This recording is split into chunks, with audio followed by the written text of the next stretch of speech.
15 Minutes of Murder, a raw, unfiltered dive into the most haunting unsolved crimes with your creator and hosts, Tanisha Slater and Craig Chapman.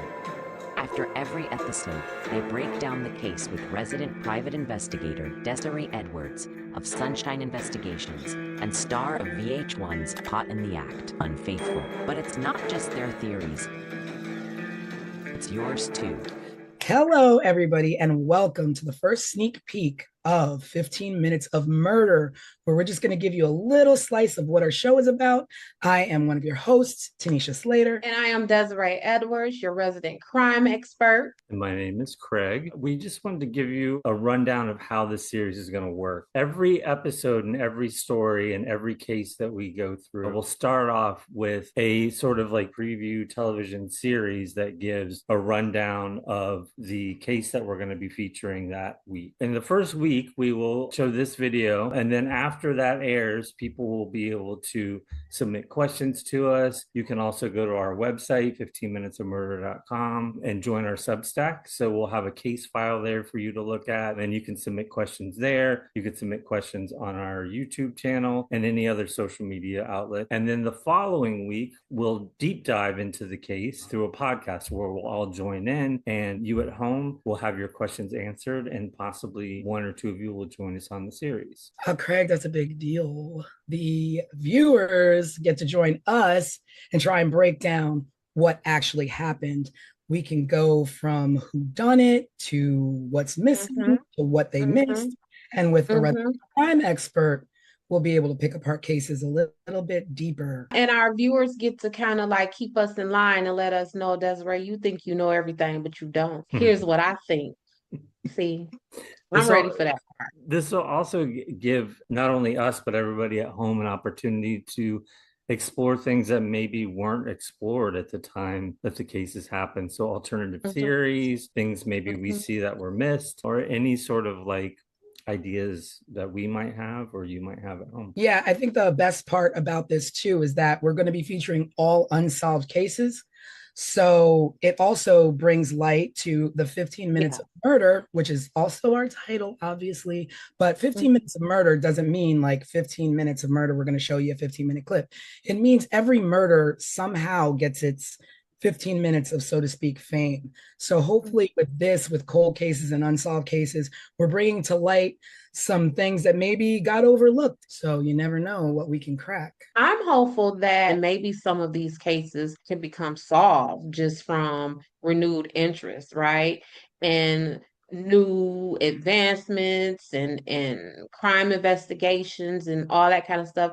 So I'm excited. I think this show is going to be hugely beneficial, and I think our viewers are going to enjoy it. And we're going to be covering cases specifically from like the 80s, early 80s, where technology and crime solving was a lot different. It was more boots on the ground. That whole perspective of these investigating agencies just have experience overall that they may not have had 30 years ago. And they can employ those things and get some of these families and communities some closure. Maybe we should also take this time to sort of introduce ourselves in case people are wondering like where we come from and sort of what we're all about. I was a television producer for 20 years in New York, working on some good and some really terrible reality shows at MTV and VH1. And I started at Nickelodeon. And that's kind of how I met Tanisha. Yes, and my name is Tanisha Slater, and I have been in the television industry for over 20 years. I have worked on live shows, morning shows, competition shows, reality shows, talk shows, you name it. I've worked on it, from MTV, CBS, ABC, Hulu, lots of good stuff. Like Craig said, lots good, but also some, you don't really want to mention.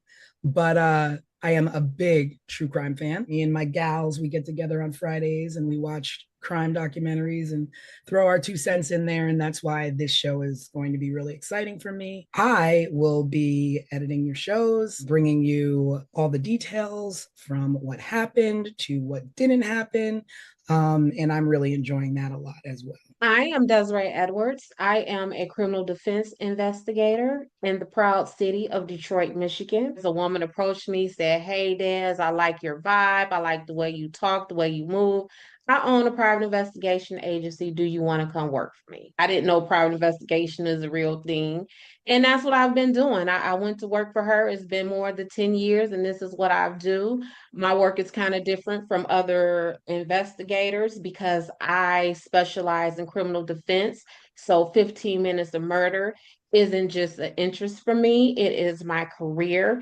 This is what I do in real life every day, which is solving crimes and figuring out who did it and who didn't. Okay, let me just interrupt you really quickly because Hey, girl. don't let Des fool you. Des is at the top of her game. Des now owns this private investigation firm, which is her own. Okay, and she is a top sought after private investigator. That is To true. fool you. That all of those things are true. You know, She just wants where, status. yeah, where do we put these things? We put it out there for the people. Let them We know. put it out there for everybody to know. That's right. Not only do I do these criminal defense cases here in Michigan at the state level and the Fed level, I do them across this country. I've worked in more states in this country than I have not. I get international phone calls inquiring about my investigation services. And what Tanisha, while she's checking me, what she ain't tell y'all is that she casted me for the second season of MTV's Caught in the Act Unfaithful, where I was a featured investigator for season 2. So when Tanisha say that I do it all, she's not lying. Nope, not one tell. And we're going to bring you some good programming and we're going to have lots of amazing, great conversation and hopefully, bring some things to light and hopefully you will enjoy our show. Yeah, lots of really good cases coming up. And again, just another quick rundown. Each week we'll feature a short sort of television style series that gives a background on the case that we're featuring. You can then go to our website, 15 Minutes of Murder, check out what we have going on there, and to also link to our Substack where you can download a case file just to get more information. You can submit questions there, and you can submit questions through our YouTube channel as well. You can just comment below our videos. The following week, we'll dive a little deeper here on the podcast for the series. We'll answer your questions, give our own opinions, and also, at some point, maybe bring a guest or two on the series to join us as well. Thanks for tuning into the preview. Let us know what you think, if you have any thoughts or ideas, and we will see you in a couple weeks.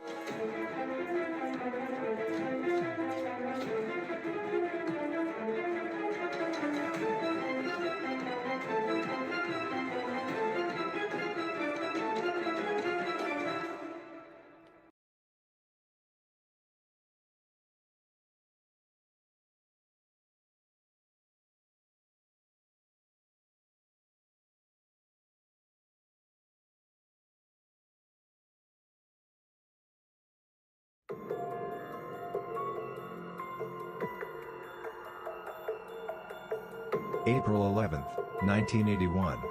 A quiet mountain town in Plumas County, California. A cabin in the woods, and one of the most brutal, unsolved mass murders in American history. This is 15 Minutes of Murder.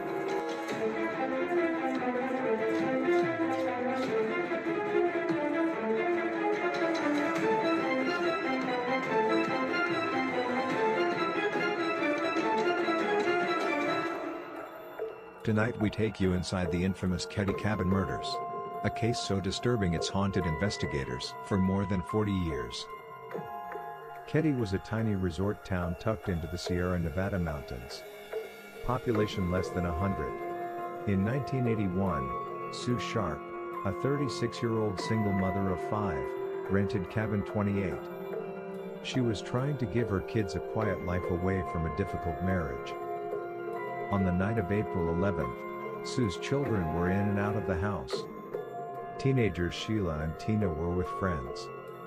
John, 15, and his buddy Dana Wingate, 17, were out hitchhiking.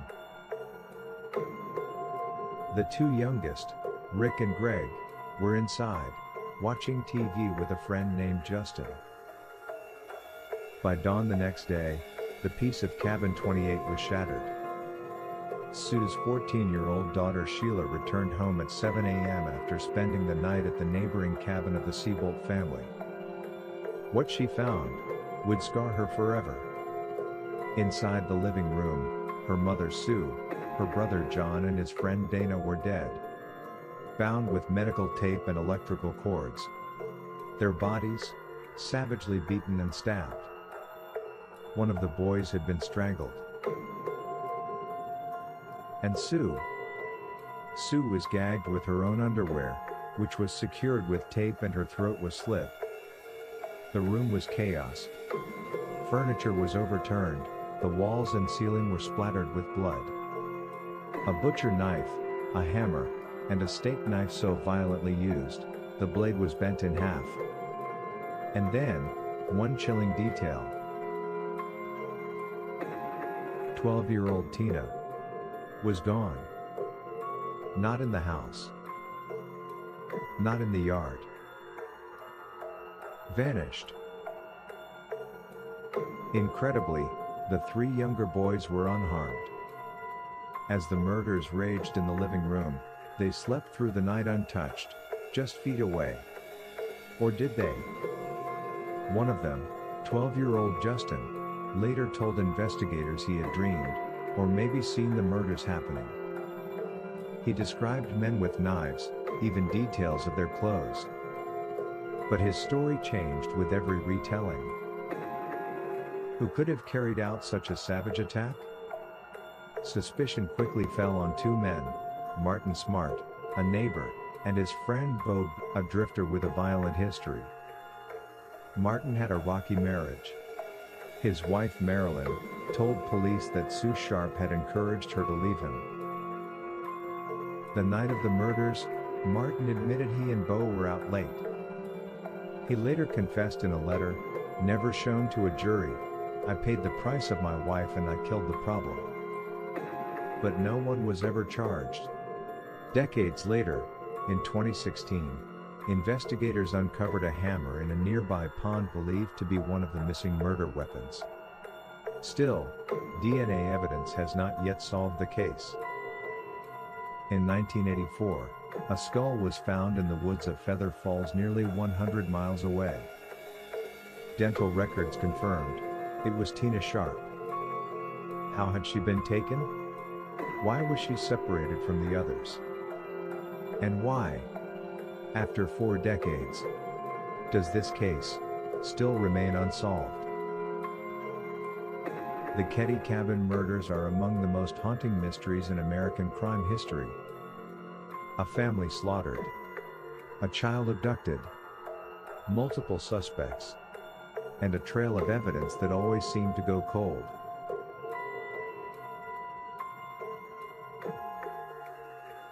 Was this the work of men fueled by rage and revenge? A botched home invasion? Or a conspiracy covered up by corruption in a small town? We may never know. But tonight, we ask you, what do you believe really happened inside Cabin 28?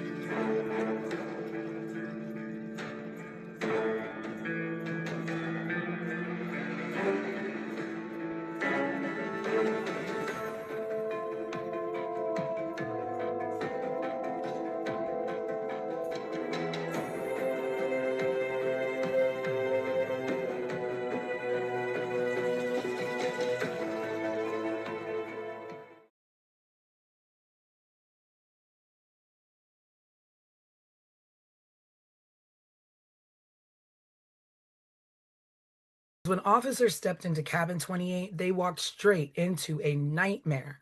Blood smeared across the walls, bodies brutally attacked, 3 victims murdered, a child missing, and a crime scene so chaotic even seasoned investigators froze in place. And the horror that unfolded inside that cabin still leaves more questions than answers. Welcome to 15 Minutes of Murder, case file, the Ketty Cabin Murders.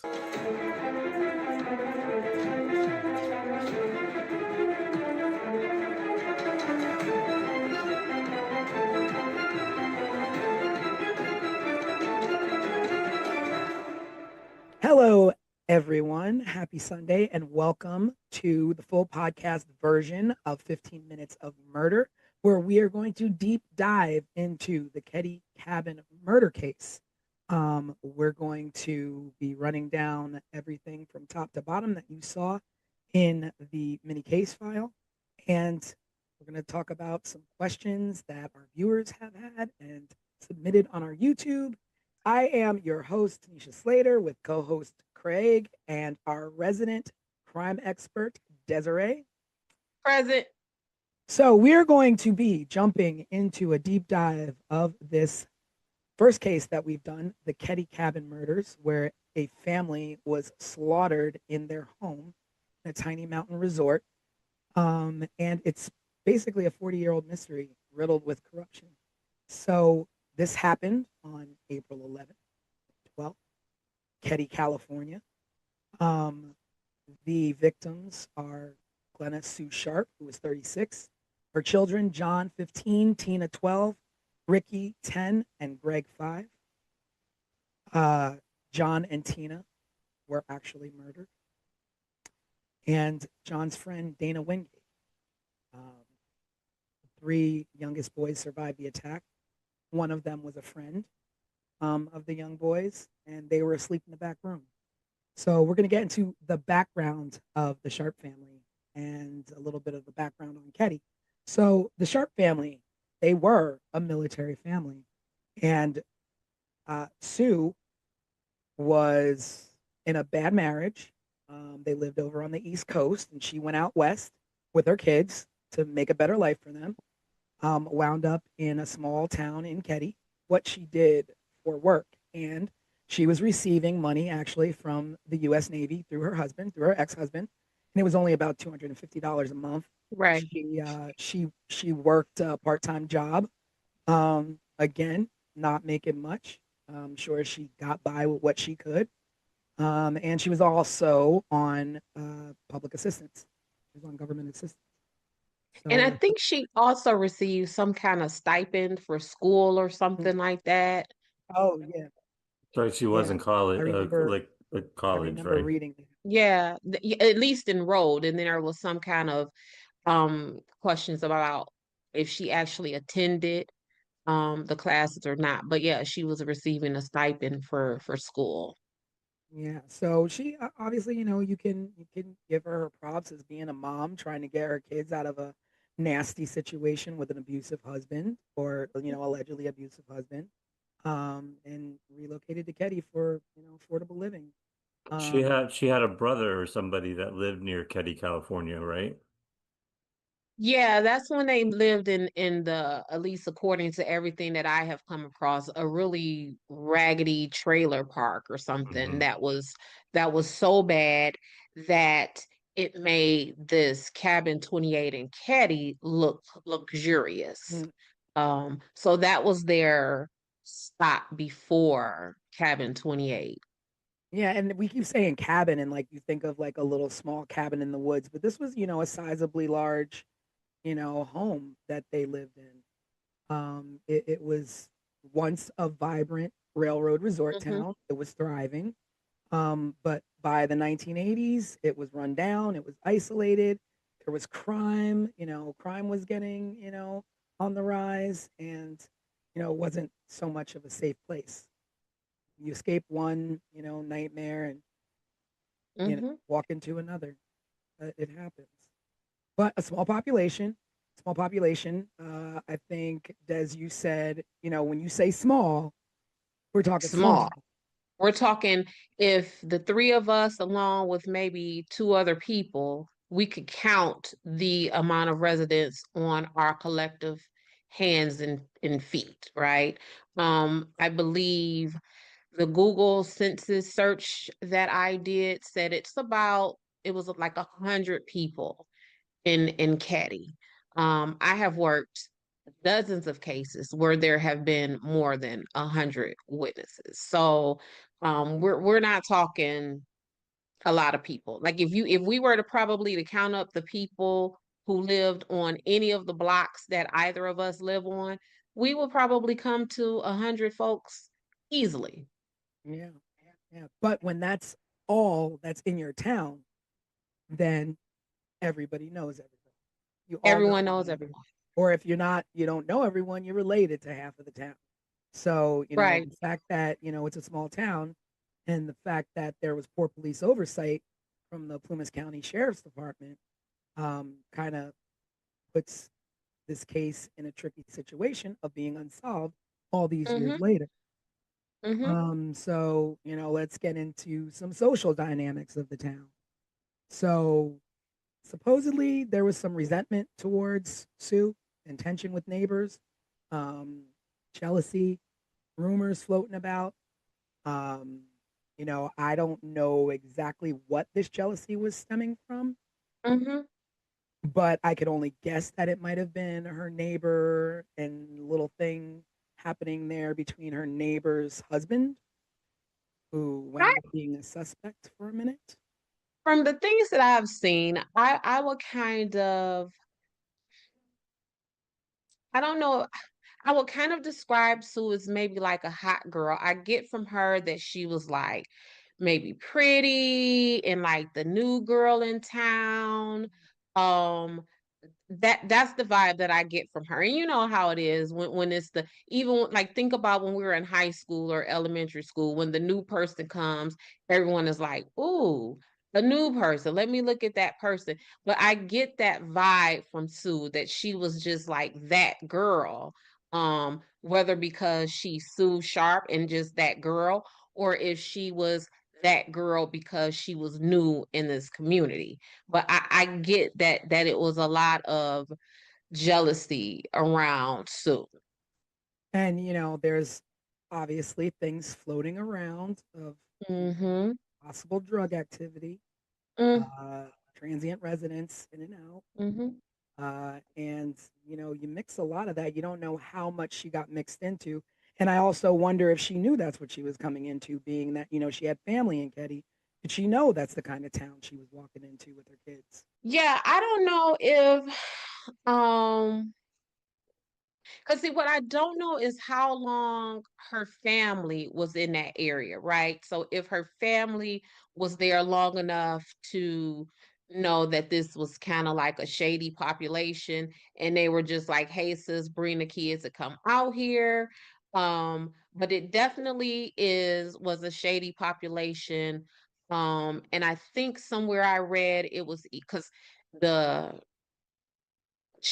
the sheriff lived there in cabin 28 previously, and it was some kind of scuttlebutt about the sheriff living in cabin 28 and therefore being surrounded around a lot of lawlessness amongst the community with him living in 28. So it was a shady environment.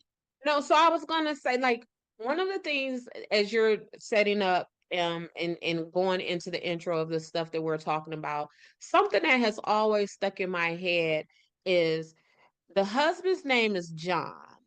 I'm Mhm. sorry, James. James Sharp is Sue's ex-husband and this military person. What do we know about his discharge or whatever from the military?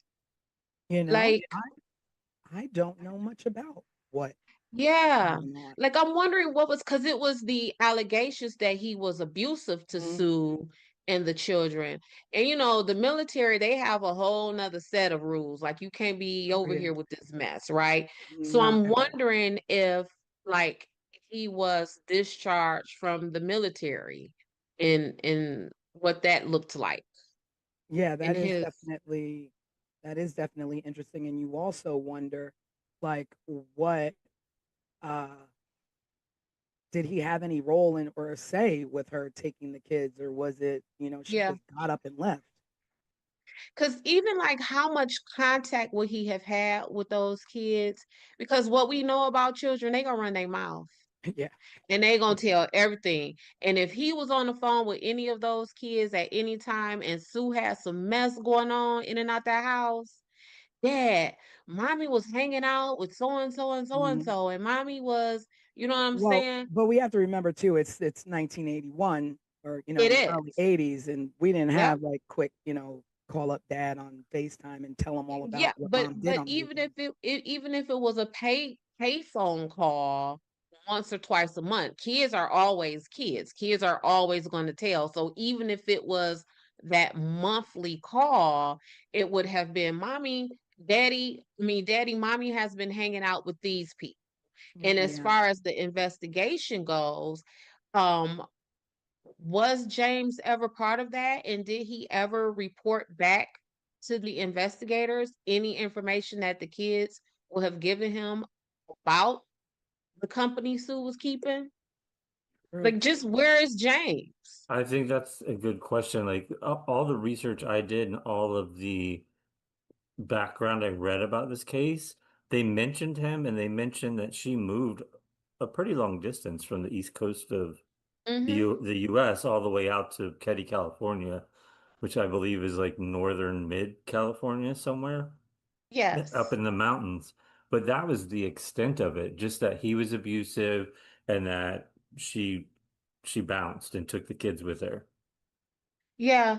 Because I'm gonna tell y'all, when I'm working cases and I really want to find out some good stuff about someone, I will go into the family court side because typically courts have two sides, the criminal side, well, maybe three, criminal, civil, and then family. So I would then go into the family court side and run a person's name to see if there were any divorce filings, any paternity filings, any child support filings.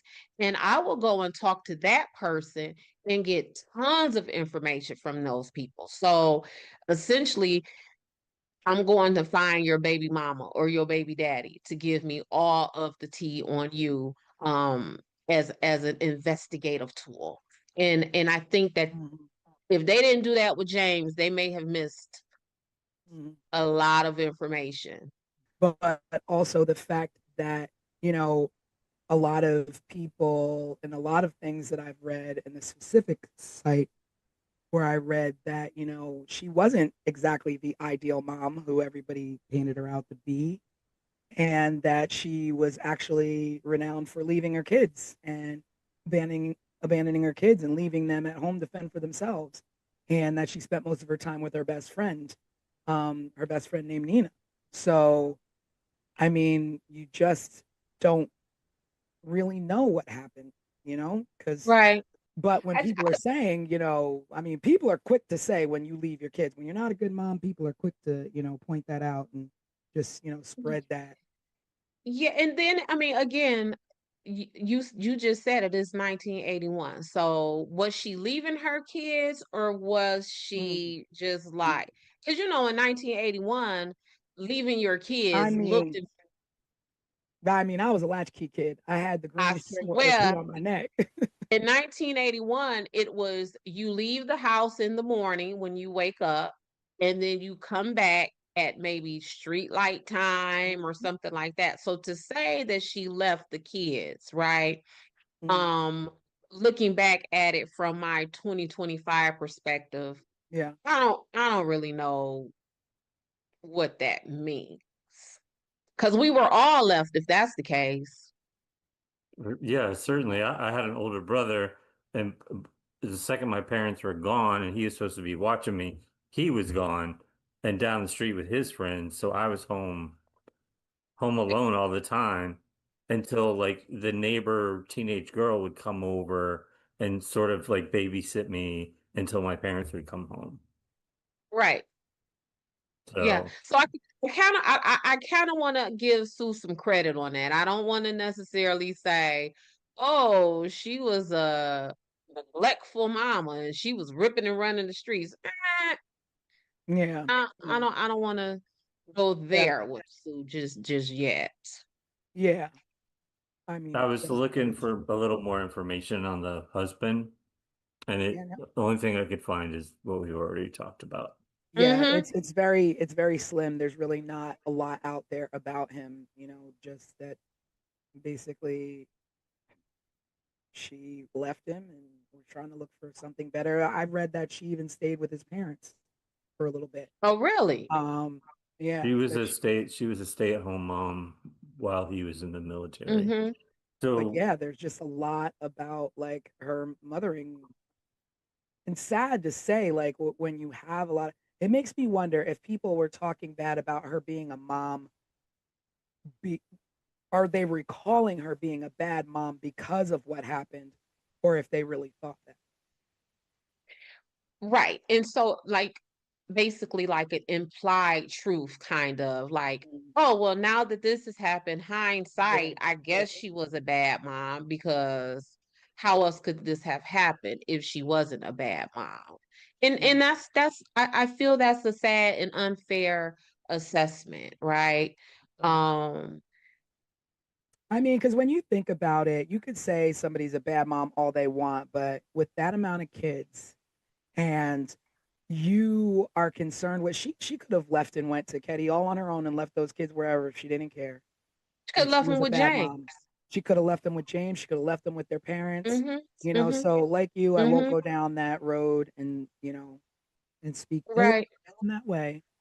Um, Yeah, because that parenting thing, I like to kind of shy away from that because mhm, I got 4 kids and a husband and it's hard, mhm. right? So I Yeah, can only imagine what it would be like as a single mother with 4 or 5 children and very little income. So I definitely want to give Sue grace and the benefit of the doubt on that. yeah. So the children she had from teens down to little ones, and we'll just like recap the activities of that evening. So what we do know is that on that evening, John and Dana went to hitchhike to hang out in Quincy, where I think that's where her brother had lived, in a Mm-hmm. small place out there. And they went to go hang out with some friends. And their friends that claimed that there was possible encounters with drug involved teens. I don't know a lot about that, and that the friend Dana was seen with some sketchy individuals, some street locals. So Yeah, in this side of town where this activity where the kids were hitchhiking to and going to party to, that's the side of the town that everyone alleges that Sue would, when she was abandoning the kids, that's where she would go, mhm, on this side of town. Um, and it was some like conflicting information about how the boys got back home and who took them back home and mhm. was that those sketchy people they were with in Yeah, this were they sketchy part of followed? town. I mean, that's true too. If the kids Yeah, were like involved in something that mom didn't know about, did the kids owe money? Did the kids, yeah, get too cocky out there? Like we don't know. And yeah, and and who exactly was Dana Wingate? Like, like they couldn't have been, lifelong friends. These are new. This has to be a new friend. You don't know who he was or what he was into or what he got John into. Because I mean, you could go off on any angle and be like, oh, it was the kids hanging out with the wrong people, or it was right. Sheila hanging out with the wrong people. It was the neighbors who were jealous. There's just Yeah, so and that's what has frustrated me from the top to the bottom about this case because it has just been left with so many possibilities, right? So at some point, if we start off with 10 theories or 10 possibilities, at some point a thorough investigation will narrow that down. So now we went from 10 to now we're at 6. But with this case, all of these possibilities and all of these theories have been just left to fester and survive 40 years later. So we've got John and Dana who went off and they were out hitchhiking, doing whatever, young fellas do in the 80s. And Mm-hmm. then, you got Sue and the younger kids at home watching TV. Now, it's Sue, her two younger boys, and their friend Justin. And, I guess they're all watching, TV, just sitting at home. Um, and I guess Sheila uh, was over at a friend's house. Now, the thing with Sheila being at the friend's house is that I had read that Tina, Tina, the youngest daughter, usually Mm-hmm. slept over at the neighbor's house, and Sheila never had anything to do with them. And that's because Sheila was new into Caddy. Mm-hmm. So Sheila was away, depending on if this is a theory that you believe, Sheila was away in another state having her baby. And she visited Oh, the Caddy wait a cabin minute. one time. So Sheila has a baby? Mm-hmm. So here, girl, here go the tea. So Sue's friends, the Meeks. Uh-huh. The Meeks had a boy in the family. I want to say Richard, don't quote me on that. But there was a son in the Meeks family that is allegedly the baby's dad of Sheila, got Sheila pregnant. Sue sent Sheila to Oregon to stay with relatives there and had the baby. So by the Wow. time, yeah, so by the time Sue and the rest of the family moved into Caddy, Sheila was away in Oregon. So she came to visit them like December, maybe the Christmas, because the murders happened in April. So Mhm. then Sheila would have went to visit them around Christmas. So that would have been Christmas of 1980. Then April of 1981 is when the murders happened. And a few weeks before the murders happened, so now we're in late March of 1981, is when Sheila moved in to Caddy with the rest of the family. So then that makes it even Mm. stranger that she Even would be at the stranger. neighbors and no baby. And no baby. So that's a whole nother theory, right? Where supposedly the Meek family was pissed off at Sue for putting this baby up for adoption because the Meek family wanted the baby. And the Meek family saw this baby as the first grandbaby of the family. Oh wow. And So where did the Meek family live? they lived on the best way for me to describe it is that they would have lived on that sketchier side of town. Not to Yeah. say that the caddy cabin ain't the sketchy, because obviously it is, Yeah. but they live on that other side of the town. Yeah, Okay. because now that you say that, it makes it even stranger to me because my mind started going to like what Sheila into. And so I was reading that, it was typically Tina because the neighbors had younger kids that Tina would go over and Mm-hmm. always spend the night there and, hang out there. But that night, while Tina was there, Sheila went over and sent Tina home and Sheila stayed there. Mm-hmm. So Tina would have been spared had she stayed like she typically would at the neighbor's house. Right. But Sheila sent her home, Correct. which is odd. Which is odd. Um, Sheila sent Tina home from the cabin that was right next directly door next door. to them. And no one in that home allegedly heard any noise, any bumping up against the wall, anything coming out of that house. And what was also something to me about the Seabolts is that because that's the family who lived in that neighbors. cabin next door. They said, I got it in my notes because it stuck out to me crazy. Y'all give me 1 second. According to the timeline that I have, Sheila went to the Seabolt's house at around 8 p.m. Mhm. Then the Seabolts reported seeing a weird green van outside of cabin 28 at around 9 p.m. Then Tina is sent home at 9:30. Which is late for a 12-year-old, right? I think she was 10. No, she was 12. And that's 10. But not only that, this is what struck me. This is a town of 100 people. So that means we're a close-knit community, right? So if I notice a vehicle that I hadn't seen before outside my neighbor's home, and then the next morning I found out that neighbor's home that weird vehicle was parked in front of, people were murdered and slaughtered in that vehicle. Right. I mean, slaughtered in that out. If we're a small town like that, whose green van is that? I've never seen that green van. Yeah.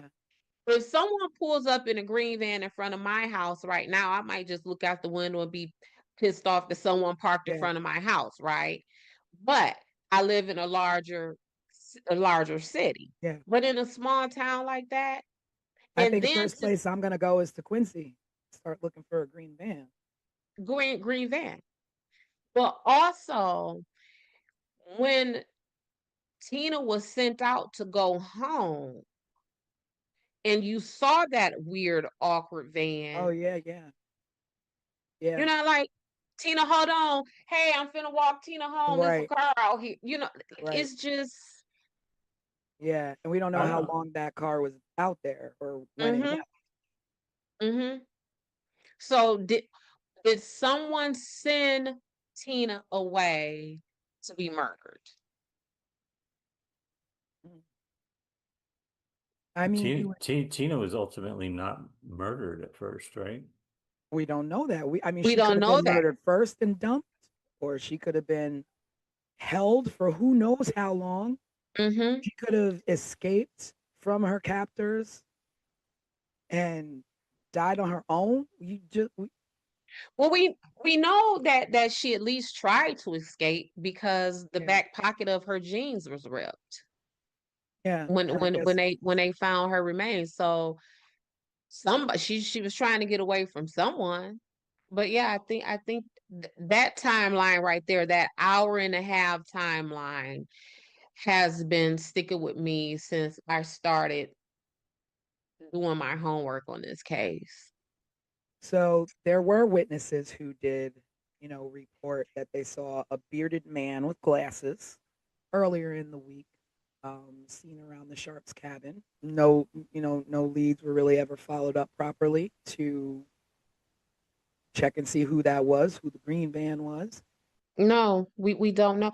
And part of that is because back to the Seabolts.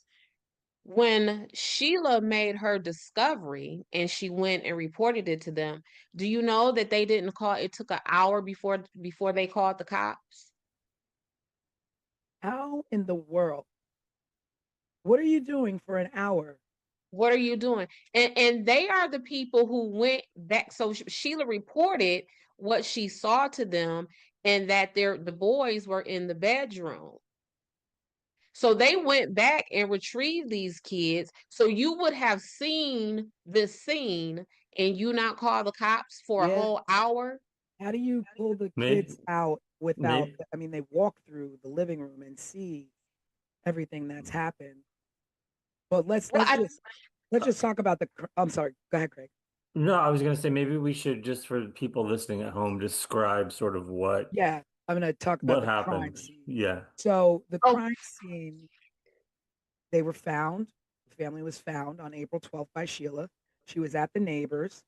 She got up in the morning. She walked home, opened the door, and found her mom John and Mm-hmm. Dana, slaughtered in the living room and bound with medical tape, bludgeoned, stab wounds, blunt force trauma, blood splatter everywhere, uh, Everywhere. everywhere.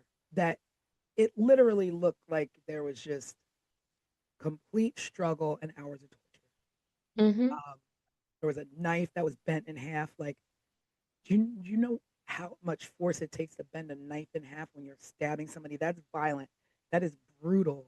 That is hatred. That is zero Mm-hmm. regard for human life Mm-hmm. and zero regard for a mother and children. Um, a hammer was used. Mm-hmm. To murder with a hammer, that is that's monstrous. Yeah, and in my work, um, knives, stabbings are some of the most personal um crimes, right? We know if I'm working a case and the victim in my case has been stabbed, I immediately think of the closest people to that victim. Who has the most access to him? Who, whether that is physical or just like in the family, in the friend unit, because a stabbing Yeah. is a very intimate crime. Um, One of Sue's wounds was so deep that it touched her spine. Like that is the force. And just think about your torso, your body right now, like where your spine is. You know what I'm saying? Like someone would have to force that knife through your torso, through your chest cavity or wherever and reach yeah. your spine. And your spine is deep in there for a reason. Yeah. And And It's that so knife, protected. that knife, in the pictures, it almost looks like they would have had to like push down on them, like Mm-hmm. almost cave them in a little bit to reach down in that deep. Yeah, I don't even know how you would the direction and motion you would need to stab someone to get to a spine. Like I don't even medically, I don't even know how that's possible. If nothing else, like I said, we were created for our spines to be hidden and protected because they are literally the backbone, right, of our existence. And for you to reach that, and so I I want to mean, say, just for our viewers who are like love timelines and accuracy and things like that, Sheila allegedly returned home that morning to make this discovery at 10 a.m. so the kids, so you're Wow, thinking kids now that I'm thinking like, kids are early birds, especially that age that of young, the yeah. children that were Mm-hmm. there's no way they didn't get up and walk around that house before Sheila got there and possibly Mm-hmm. seen what was happening. Uh, The neighbor, was it the Siebel father was the one that went to the back door to get the boys out. The boys that survived came out the back door. They didn't want to take them through mm, the house to see the murder scene, essentially, is what I read. Yeah. And so I get that, but what also I don't get about that is if you walk into the home and you see all of that carnage and you see in this other room over there that there are alive people. You just leave them there. You don't say, "Come on, y'all, let's go, let's get out of here." You what do Yes, you she left and she went back next door, right? right? She went back next door, but if she would have saw them, why wouldn't it have been, "Come on, y'all, let's get out of here"? Or if they saw her seeing them, then why didn't they say, "Don't leave, Sheila, don't leave, take us with," you know what I'm like it I don't know. It's just so hard because it's just like, you want to put yourself in that situation, like just visually to try and think of what you would do or what happened. mm-hmm, But if I walk in the door and I've just gone through having my own child, let alone these are my baby brothers, like I'm storming through there, I'm going out the back door with them is someone still in the house? Are they still Right, there? right. Like, how do you? Where's the sister? Where's my little sister? Yeah, where's my little sister? Like, what? Yeah, what are they? Ricky, Greg, Justin, where is Tina? Yeah, Hmm. Yeah. I mean, Where's Tina? So it's again, it's we could do this. This caddy stuff is enough to well, carry. it's like the theory or whatever is that either one, the killers weren't threatened by young kids or even worried about these kids being able to identify them, or be able to pick them out of a lineup, or they knew them and were like, let the kids, that's not what we came to do. But what did you Mhm. come to do? Like, what is the Right. point? Like, why? And there goes the motive again. Why? Why? Like, Yeah. why do you slaughter a mom and her two sons? Were you there to murder Sue and the younger boys intervened and you had no choice there? Mm-hmm. Or were they all sleeping? Like, when the boys came home, like, what were they doing when they were approached, or when someone broke in? Did they break in? Did they sneak in? There was no signs of breaking in, so they Right. obviously just came in. Right. Yeah. Well, no one needed to break in, because the way the house was laid out, like you see how the in the pictures, the front of the cabin looks very cabinish. Mhm. And the back of the house looks very houseish, Yeah. right? And that's because it's a addition back there. And the older son, I want to say is John, he lived back there.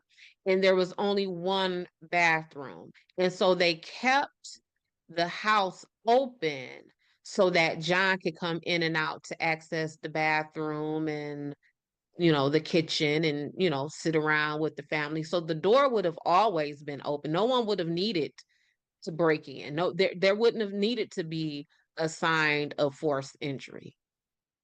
So, like, thinking and knowing and knowing about the case, three basically grown-ups, because when you're a teenager, you're big enough. Hmm. I mean, you see the boys, they're not little, you know. They were So 17 at the time, right? yeah, so I mean, Hmm. they're nearly on their way to being young men. So there were multiple weapons. I mean, I don't know from experience, but I do know that murdering someone is a physical, exerted activity, Hmm. um, because you're fighting someone to overtake them. And Yes. so, can one person overtake two boys and a young mom trying to protect her kids? So, is there more than one? Yeah. I was for that scene, the way that scene looked and the damage that was done to Sue and the children, I would dare say that it was maybe two or three people in that house, because we would have needed someone to not just cause the harm, but we would have needed someone to control that scene. Because otherwise, you know, someone coming out the window, Yeah, someone's running out the back door. And yeah, in fact, while we're talking about the back door, there was a weird fingerprint or thumbprint on the railing of the back stairs, and linked to who? unidentified. Yeah, that's what. So, Ketty, this is what we're talking about. And but that jives with, maybe that's the reason why there is no forced entry, because if you are Sue's friend and you visited the family regularly, you would probably know that they kept that back door open. So if you're coming in to murder them, Yeah, where are you coming from? You're coming from the back door, and you may have planted that thumbprint on the rail as you're coming up and down the stairs. But yeah, that's the well, cabin. Well, yeah, but so that takes us to the investigation, right? Which had all kinds of problems. Oh, some of which we've already discussed. Yeah. Let me say this too, y'all. So this is the full timeline that I know it. So we have Sheila going to the Seabolt's cabin at 8:30 p.m. that night. Then the Seabolts reportedly see the van outside cabin 28 at 9 p.m. Then Tina leaves the Seabolts to go home at approximately 9:30 p.m. Then John and Dana, depending on who says it, arrived home at sometime between 11 and 11:30 p.m. And then the murders supposedly take place between we don't know. Between we don't know. So around 1:15 that morning, the folks in cabin 16 woke up because they heard noise. Marty and Bo left the bar that they were hanging out at. Who is Marty and Bo? So Marty is I know who they are, but we know. should explain who Go they ahead, crime are. expert. We're about to. Okay. So Marty Smart is Jason, the one of the little boys who are in the bedroom. That is his stepdad. It's Justin or Jason? Jason, what did I say? It was Justin, right? Okay. Justin. So listen, I'm a mom. I don't even know my Whatever kids' your name names is. sometimes. Yeah, whoever you are, that person. So that's his stepdad, and Marty is married to Marilyn. Bo is Marty's homeboy. So they were at this bar acting a mess and drinking and fussing and causing a commotion, and they left the bar at 1 a.m. Now, And the two of them were actual suspects. they were suspects. That's where this is going. So they were the suspects. They leave the bar at 1 a.m. And not only are they actual suspects, but the legend is that Marty was having an affair with Sue. Mm-hmm. And Sue may have told Marilyn, who was Marty's wife, that of this affair. And so, Or I heard or read what you that hear she was trying to convince Marilyn to leave her husband. to leave. So Marty and Bo at the bar, hanging out, whatever, they lit. Then they come. So then we got the people in cabin number 16 hear some noise and commotion at 1:15. Now, Marty and Bo allegedly returns back to that bar at 1:30. So what's the time frame between they leave the bar and come back to the bar? 30 minutes. 30 minutes. Exactly. That's a whole lot of stuff to have done to a whole lot of people. You're talking about travel time. You're talking about, and you can't, there's no cleanup. You're going to have blood all They over gotta you. clean themselves, yeah. You're going to have blood all over you, and to murder 3 people in 30 minutes or less than 30 minutes, maybe 10 minutes. You leave fingerprints. And you're gonna want to sit down, because if you're stabbing someone so hard with that much force where you're reaching their spine, you're tired, you're out of breath. It makes me wonder, like, why they were even suspected. Like, was it solely on the supposed affair, or because they were at a bar and left the bar, they were one hell-bent? of the young boys that survived out of the three described them. Remember, but he was describing, but then Justin's just allegedly describing his dad. Yeah, correct. And then So maybe they did go to the cabin. Maybe he just went there to check on his kid. I mean, that's a possibility. Yeah, that's a whole nother set of, like, a whole nother level of twisted though. Like, I am going to go into this home where my child, stepchild, if you want to be specific about it, where my child is asleep and there to have a good time with their friends, and I am going to go in this house, me and my drunk homeboy, and we are going to slaughter everyone in this house while my son is in the back room. Yeah, but I mean, maybe they did leave the bar in that 30 minutes, go visit, Okay. but nothing had happened at that point. They just Nothing go happened. check in and then, Went back to the bar. go back to the bar. Yeah. Right. But So I don't, you don't think what'd that you happened? say? You don't think that happened? I don't think what happened.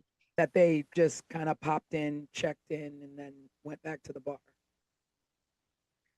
Um, Because that places I them at just, the scene of the crime, but doesn't mean they did it, because at the time that they arrived, maybe, the murders hadn't even happened well, yet.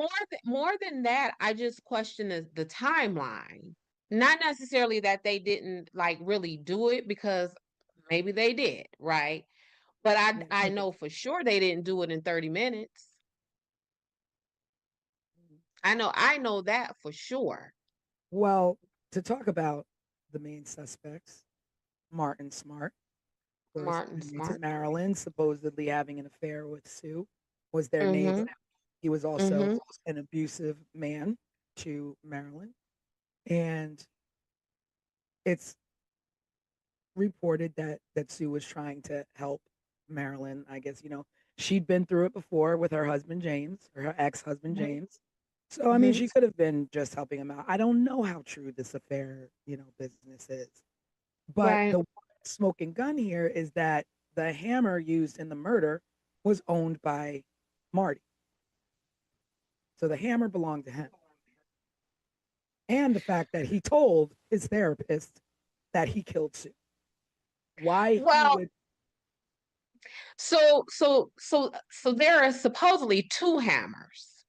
mm, Yep. And the hammer that was found, weirdly found 35 years later, I believe, is the hammer that Martin says matches the description of his hammer.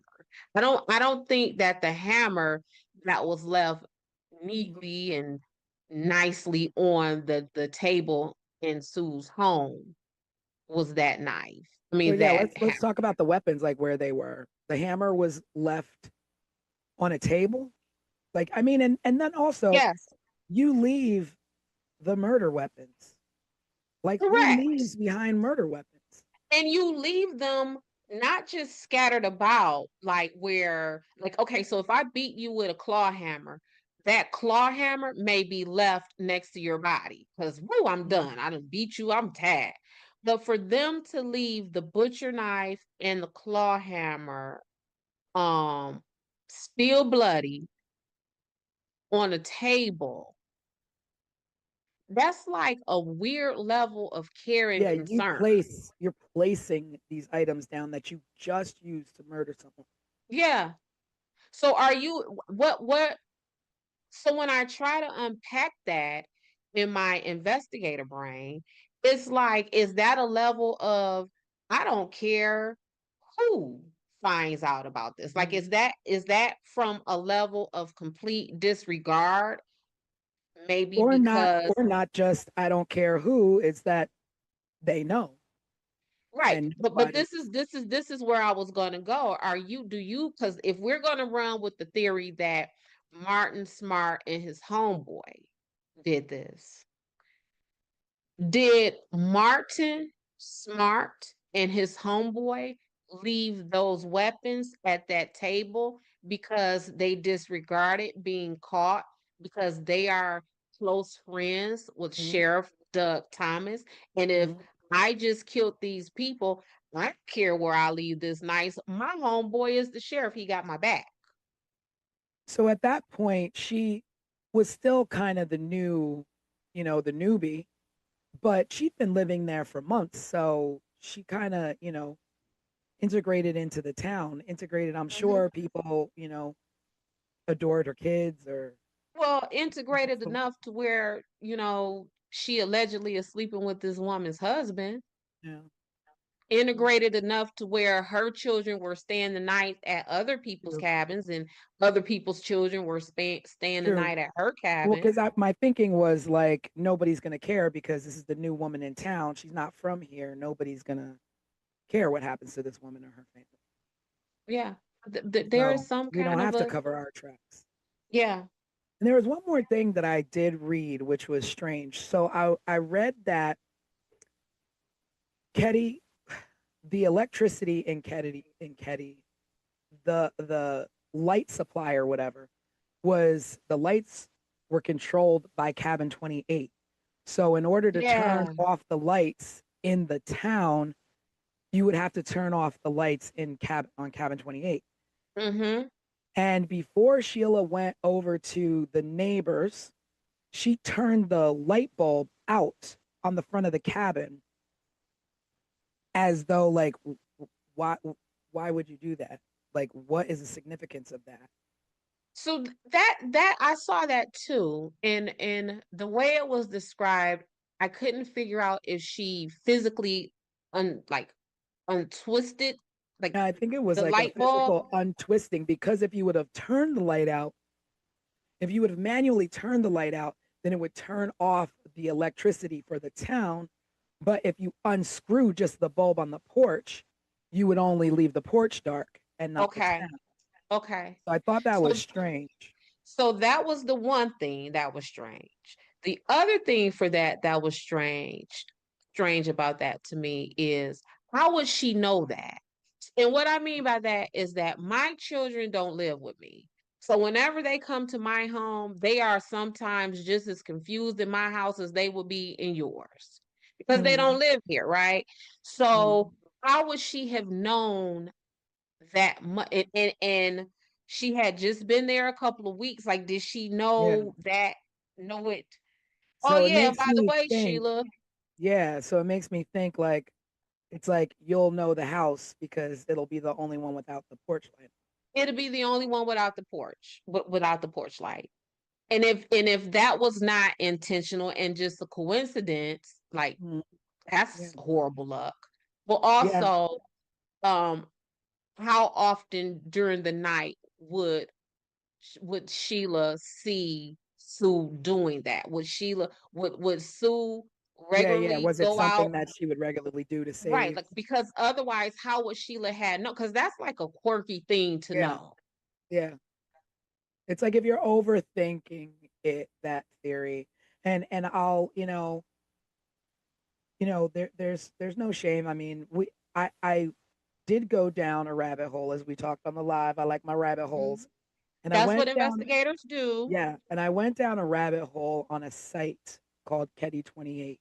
And when I say the theories from this site are really like, so if you're doing your own research, visit there on this case if you want to go a little further and deeper. But I try to stay away from it because I don't want to make any accusations more than there already have been, like Sheila and this light bulb situation. But that is definitely a strange thing uh, to think about happening on the night of murders. I mean, I don't know if she did that every night. We don't Right. know. It could just be coincidence, but it Can is we definitely strange. can we double back to this hammer? Because this hammer low key almost took me out. Like this hammer almost took me down a whole rabbit hole. And I'm gonna tell you why. We find a hammer 35 years later, and that hammer is still significant enough for us to report it. So what I mean by that is if something happens right now in 2025 and then we find the tool that was used 35 years later, do I immediately be like, oh, snap, this is the tool that we were looking for at 35? You know what I'm So saying? Like, you're thinking planted. I'm thinking, not only am I thinking planted, I am thinking planted because the person who allegedly found this, girl, let me tell you about this story if you don't know this part. Yeah, yeah. So this man was with a woman and they were attending a wedding. And the woman claims to have lost her ring. The man went and got a metal detector. Yep, that face. He went and got this metal detector and he's out looking for this this ring with this metal detector and what is now at the time they're searching a dried up pond. And it is in this dried up pond where this man is with the metal detector looking for a ring that belonged to a woman who attended a wedding. And then we find, well, maybe the pond was not empty at the time. Maybe it was a reservoir and it just happened to drain. I don't know. Maybe I don't know. That's strange. But ain't that strange? And so what this guy finds, instead of the ring, he finds the hammer and then goes and reports it as though the first murder in the town is in the back of his head. And he's like, let me go report this hammer because this has to be the murder weapon. And it's 35 years later. Yeah, because if I found a hammer laying somewhere, I wouldn't think anything. it. You wouldn't think anything of it. I would just probably throw it to the side and keep doing what I'm doing. Yeah, I probably wouldn't even touch it. I just keep on moving. I wouldn't even have thought about it. Yeah. Oh, a hammer. A hammer. And so that's the second hammer. Yes. Yes. And that is the hammer that allegedly matches the description of the hammer that came up missing from Martin Smart's house. I know. I want to say Martin Short all the time. Me too. We're 80s babies. Yeah, I know. Can you tell? So at that point, when he found the hammer, then Marty was already dead. I guess so, because he found the hammer in 2016. So was Marty dead? So because they had him they questioned them, but now it's like he's dead. So there's nothing that can be done finding this evidence to try and close it out. So who's to say the man who picked up the hammer didn't do it? Well, I think of course the evidence I'm going just crazy. was not going to close this out because it was reported to the detective from the Sacramento Department of Justice, because that's who they called in to work this case, to take it out of the jurisdiction or whatever for the Plumas County Sheriff. But those Department of Justice people were not homicide detectives. They were organized crime agents. So, not to say that they don't know how to conduct a homicide investigation, but that's that. Yeah. So to recap about botched evidence. Now we're talking about a hammer from 35 years later in a dry pond. So there was contaminated crime scene evidence. There was no neighborhood sweep done. There was no forensic preservation whatsoever. There was interviews were delayed, and in delaying interviews, you give people enough time to get their story straight. And tips were ignored. So people giving tips of saying, hey, I saw a green van the night of the murders. Hey, I saw a strange man. These things were ignored or weren't followed up on.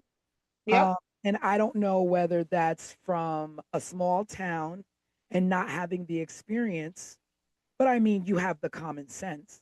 I mean, there's common sense. Literally our country is steeped in crime. I mean, you watching old episodes of FBI and all this, and you're the police chief of a small town. I mean, I'm pretty sure you know what to do first. I mean, everybody pretty much knows what to do in the first 48 hours, in the first 24 hours. Question everyone. I was about to say, you just talk everywhere. To people. Comb the neighborhood. And as far as like stepping in and contaminating crime scenes, I get that. Like, you don't know what the hell to do when you walk into something like that. But I think even back then, what you're saying is contaminating a crime scene. It may not have had the same importance that it may have today. And the reason why I say that is because contaminating a crime scene in 1981 means what? It Because means walking in the half the front door with your hand and turning the door. It means stomping and because walking all over. because half of the technology and science that would have been used to comb through that didn't even exist in True, 1981. So true. what? But again, you don't want to walk into a crime scene stepping on blood spatter or touching anything. Touch nothing. Even I know, grab a pen and pick up the Yep. gun with a pen. Like, don't touch anything. And I can't imagine what they did walking in there, collecting Well, evidence. and And not just them walking in there, but the Seabolts, whomever from the Seabolt cabin had to go in and get the kids out. Even if they took the kids through the back, that is still a crime scene. what Did you It's anybody do. question the kids? Well, yeah, so they because did. Justin, he was And 12. yeah, they talked to the kids, and Justin is the one who gave them the varying descriptions. So at one time they interviewed the kids and Justin said he saw this. And then another time they interviewed the kids, Justin gave a different account of what he saw. And that's the part where I say they needed to call in that forensic psychologist, because at that point we need someone who is specifically trained to withdraw that kind of memory and recollection out of someone through their trauma, through their sleep, taking in account that they are 10 years old or 12 years old, or however old he would have been, to just have a regular homicide detective to interview those kids. They got what they got because Yeah. of that. But also, like when he's saying if a kid, if they're claiming the kid slept through the night and saw nothing, Mm-hmm. how do you have Justin who is telling you what he saw? And Mm-hmm. if he saw something, did he see men hanging out there before he went into the room and nothing and everything was fine? And they knew these people who were in there and that's what he saw? Or did Or he how see the murders happening and ran back to the room? Like the questioning of the children, the ball was dropped there. Or how about, did you see your daddy? Yeah. Hmm. I mean, I mean, we don't know what's in those case files of Yeah. what Mm-hmm. was said Mm-hmm. or Yeah. what questions were asked to them. Yeah. Uh, Did you see your daddy doing this? And is that also why Justin gave varying descriptions? Because did he see his daddy? And oh snap, I did see my yeah. daddy. So let me hurry up and change Oh this wait, and I make don't sure. remember what I saw. It was Right. blurry. Now I don't remember. Mm-hmm. Mm-hmm. Yeah. Well, that would make sense if he did see them before, just hanging out, but then they have the alibi of being at the bar. But then is everyone at the bar telling the truth? I mean, we don't have, surveillance cameras to prove when they walked in the bar, Right. when they walked out of the bar. They might have never even been at the bar. Mm. They could have been at the house the whole time. And the truth of the matter is, who, even if all of these things were reported, so if the Seabolts would have said, hey, um, we saw John Smith in that green van, or if someone would have been able to identify this strange person in these glasses, or if someone was able to provide the name of this person who just so happened to find his hammer 35 years later. If someone would have provided all of that information, if the county sheriff is crooked and steeped in the middle of these people, what he gonna do? He gonna give a full That's true. investigation? That's true. But then also to go back to like, were they at the bar or weren't they at the bar? Talking about who Bo was, Marty's friend. Mm-hmm. He was an ex-mob enforcer. He lived Correct. in Martin's basement. He had a Yeah. criminal record and he had ties to the FBI. So if they Mm-hmm. wanted to cover up anything, no problem. They were at the bar. No problem. We're at the bar. Better yet, no problem. We just gonna go ahead and sit these knives on the table because Yeah, we ain't worried about that. We ain't worried about nobody no figuring out what. problem. We'll leave you something to investigate. That'll Mm-hmm. lead to nowhere. We got to leave Mm-hmm. something. Mm-hmm. I mean, that's crazy. And like, what exactly is an ex-mob enforcer? Like, w- you're it, you get out and they ain't not pulling you back in And they not pulling back in. Well, we know just in a from small neighborhood town. gangs, Yeah, just from neighborhood yeah, gangs, they yeah. say we can't let you go. Where do you think you going? An ex-mob enforcer. Like An I don't ex-mob feel like enforcer that is from just Chicago. So in a small town. Yeah. Somebody from Chicago finna move to Caddy, California, and live in a cabin. No, Yeah. live in someone's basement in the cabin. Yeah. And you from Chi-Town? Nah. That's not how it works. Mm-mm. Well, What you about to say, Craig? I'm thinking forward a little bit now because I'm starting now to think about three different things. Um, Okay. the letter that Marty wrote to his wife, where he Yeah, that's going back essentially to him touching admitted his therapist. admitted that he did it. The phone call that came in about Tina and her skull, I feel like it came from a payphone or something. And then I'm also now going back to Dez's theory of this family who wanted the the grandkid that Sheila had. Like, what happened to them and What happened to them? all of this? And Well, I don't. do y'all know that that call to report Tina came in almost 3 years to the day that the And do we Katie know murders who the happened? call came in from, or it was anonymous? It was allegedly anonymous. Because I feel like Yeah, that's a whole nother element to Mm-hmm. this. Is where did Mm-hmm. Tina go? Where's she been for 3 years? The skull was found 100 miles away from Ketty somewhere. Yeah. so And Tina was how old when the murders happened? Who, Tina? 12, Yeah, She was and 12, so at the time they found her skull, she would have been how old? like 15, 15. going on 15. But she could have been dead the whole time, you know? She could have been dead for See, three So, years. so Craig, you're thinking like she I was. see your wheels turning, Tanisha. So you're thinking that the people possibly who no, that's not. I'm not What are you really, about to say? I'm not thinking anything really. I'm just making sure we don't leave her out of the story because, Tina? Oh yeah, no. Well, yeah. yeah, no, we're just going down that rabbit hole of that whole who was involved and how criminal it was.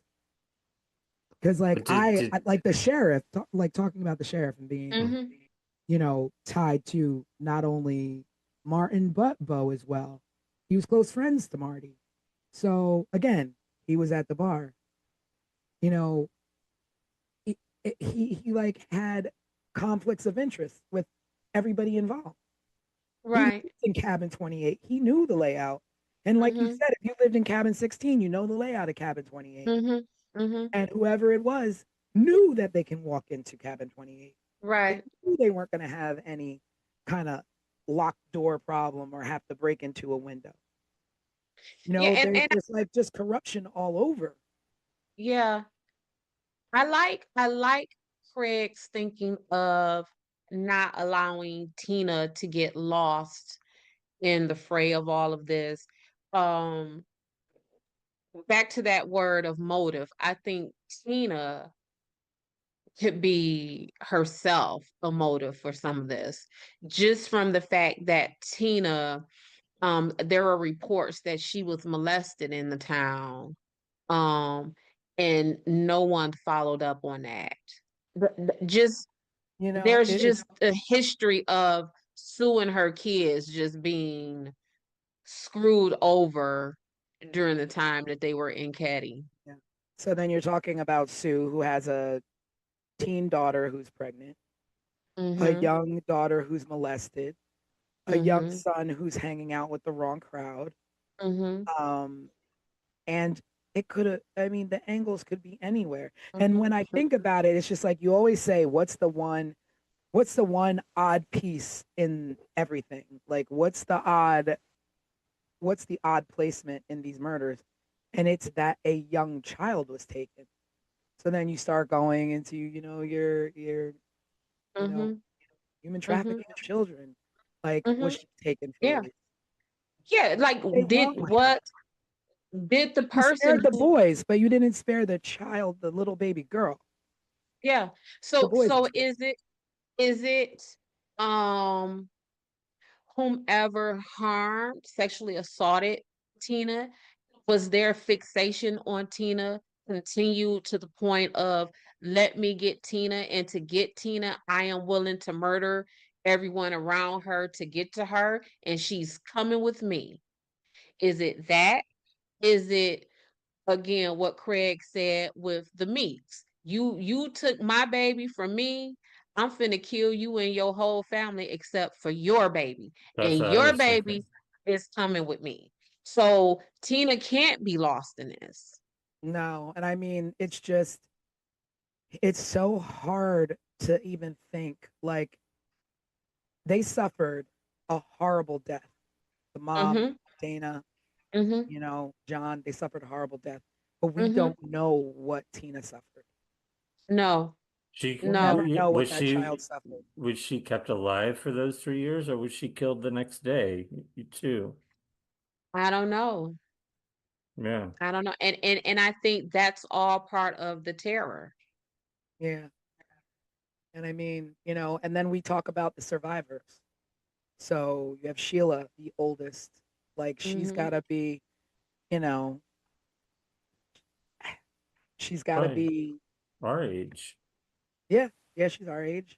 And just how do you reconcile life after seeing something like that, knowing your baby sister, you sent your baby sister home and she was murdered, Mm-hmm. left and dumped like she was nothing. Mm-hmm. And the truth of that is, whether you did that intentionally or just out of a mistake, that guilt will be the same. Yeah, yeah. Just the what if. I mean, I What can't if? imagine the Yep. what ifs. Yep. And even the young boys who were in the other room, and though they were just young, I mean, they're at 12 and, even 7, I look back at things and go, what if I would have done this? What if I would have done, Right. let alone, my big brother, my mom, you know, done the way they were done. And it's just so sad to me that, people are quick to, oh, I found this hammer. Oh, we found the skull of Tina. But yet there's still no further push and investigation. And Sheila to this day is still trying to investigate and have, answers for her family. And I don't, yet nothing. You get no. two random tips from left field, but you have no investigation into those things that lead to just dead ends. Yeah. And Sheila Yeah. Sheila did do an interview, I think, with People in 2016, Mm-hmm. talking about her experiences. You can also find a lot of videos on YouTube of with her and her brother revisiting Ketty, actually, and it's very hard to watch them revisiting and recalling memories from that time. And it's just, I really hope that she can find the answers to what happened to her family. She deserves that. She absolutely deserves that. And I think, um we all do. Mhm. Yeah. Um just because I think that the Caddy murders are so gripping because we all feel that human dynamic of this. And granted that for a lot of people who are listening to us, a lot of people who have researched this case on their own, these are people who, like, they may not have even been alive yet when these murders had taken place. But it's something about this case that just pulls at all of your human being fibers. Yeah, and I think too for me the draw was that this was our time. These are the Hmm. kids. This is when we grew up. Right. And in the 80s, things were like that. It was, you were free to ride your bikes until the street lights Correct. came on, then get home. You were over your friend's house for dinner, your friends were over your house for dinner. And it Hmm. was that it was a little bit of a more of a carefree. You didn't really worry too much about your neighbors. You could Right. leave your doors unlocked in some places. Right. And to just think like you put yourself in that, like, I think of the friends that I grew up with and I'm like, I just can't even imagine. Right. And that's what makes me offer so much grace and Yeah. consideration to Sue, because that was all of us, whether our parents were somewhere, CEOs of General Motors, or I don't know, cashiers at White Castle. Mhm. Our story was the same as children, that we were out and about, Mhm. not just so much left alone as we were just out and about. Like you watch, I don't know, you watch it, right? You watch Yeah. Dare, you watch Yeah. any of these times, right? Stranger Any, Things. yeah, Yeah. any Spike Lee movie where he, That was the 80s. yeah, that is what that element was when it comes to children. So that's, again, I don't want to, you know, dog Sue out about that, because that of this whole case, that right there is the one thing that was closest to the normal Yeah. than anything else. And also, you in saying that you don't want to dog Sue out for the way she raised her kids. And I mean, I give her credit for breaking away from an abusive man and Mm-hmm. wanting better for her children, whether she let them run about or not. And kids are gonna, I mean, you could try and raise your kids as great as you want, but there's all kinds of influences out there. And Right. just like you don't, want to dog out Sue, I don't want to, you know, put this like Sheila did it. She's the only one who survived and the boys were too young. Like this is just, your brain tries to think of anything to grab onto to explain away what happened to these people. Because guess what else Sheila has to deal with? It's not just the guilt of, dang, did I send my sister over there inadvertently to be killed? Or, dang, I don't know who killed my family. She also has the burden of being the sole survivor, and everybody like, "Ooh, you did it." Yeah. And not only that, she also has to live with the fear of Right. being no one's caught, someone's still out there. What did Mm-hmm. they want? Did they want my mom? Was it me? Was it my Right. who was it? Like you still live with that fear and that like, you know, that just you cannot trust anyone in your life. It, it's also her two younger brothers. They were ones that I could never find any information on during this Yeah, whole research yeah. process. And I But they're mean they're that's still alive and they're still out there. yeah. But I mean, at that point I'm like, they have to be protected. Um, what the psychological trauma that they've probably grown up with, had to deal with, and whether they got, professional help or not, that's another Mm-hmm. thing too. Like, were they just left on their own to figure out how to Mm-hmm. navigate life with a tragedy like that? Did they grow up with anger? Did they grow up with hatred? They grow up to be kind young men? Did they grow up to be family men? I mean, I don't know. Mm-hmm. Yeah. I don't know. Yeah, I no matter who actually committed these atrocities to this family, right?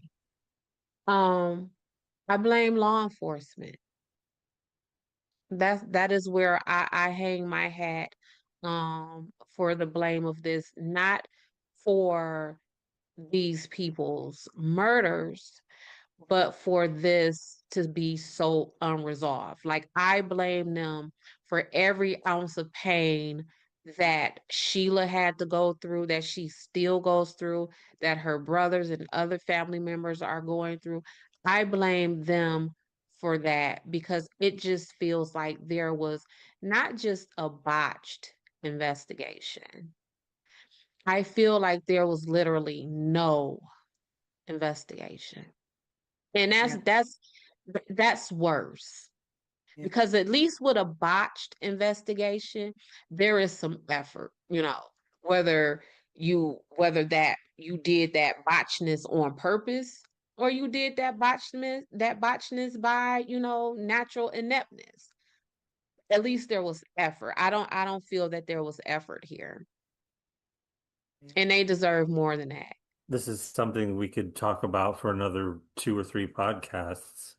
yeah. Whole And it season. was, yeah, and it was strange. What feels strange to me going through this conversation um, tonight is that I don't know why, but for some reason in the back of my head, I kept thinking about this being a murder that was solved and it's done and it's over. And it was sort of like a realization hit me that like we could talk about this forever because nothing was ever solved. Right. No, Nothing ever, there was no conclusion. And there yeah. Yes. I probably mean, never will be. well, there was a re-emergence of the case in 2016, and the Plumas County Police Department or Sheriff's Department announced that they know who the killers are, and because there was new evidence found, there was DNA on tape and some other items, and the hammer found in the river matching the description of Marty, and and Marilyn Smart finally spoke out publicly, and we can definitely link you to that. It's living on YouTube. Crime cover-ups and Connections. corruption. Yeah. Crimes, cover up, and corruption. Yeah, and I mean that saying that who the killers are and those killers are no longer. It doesn't close anything. It doesn't. No, no, And again, because going back to the fact they were at the bar. Marty and Bo mm-hmm, are scapegoats post mortem. mm-hmm. No, yeah, no, they're dead. Yeah, they were. So we call that they liked them for this. Yeah, So, right?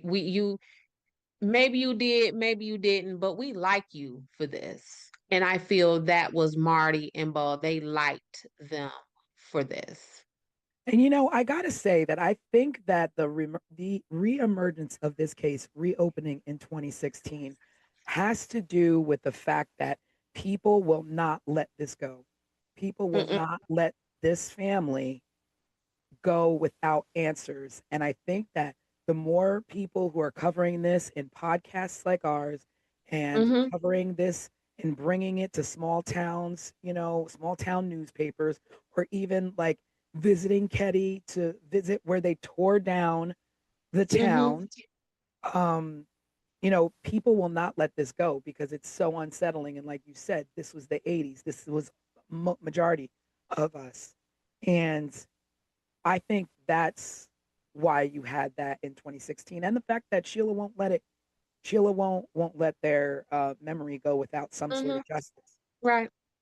I mean, and even at this point, I think there's a difference between justice and truth because you can get justice in the wrong man, but I don't think we'll ever know the truth. No, no. And they're still playing around. So, oh, we have some DNA that matched a living suspect. Well, who is that? Mhm. Or, oh yeah, the new detectives from the Sacramento Department of Justice. Oh, and I think I saw this in an article from like 5 years ago. Oh, we're close to closing the case, or we're close to arrest. That was 5 years ago. Mhm. What's Still happening? nothing. Yeah, still nothing. So, Craig, I think you said there were some questions that were there questions that we could just circle back. I think that we kind of hit them all through tonight.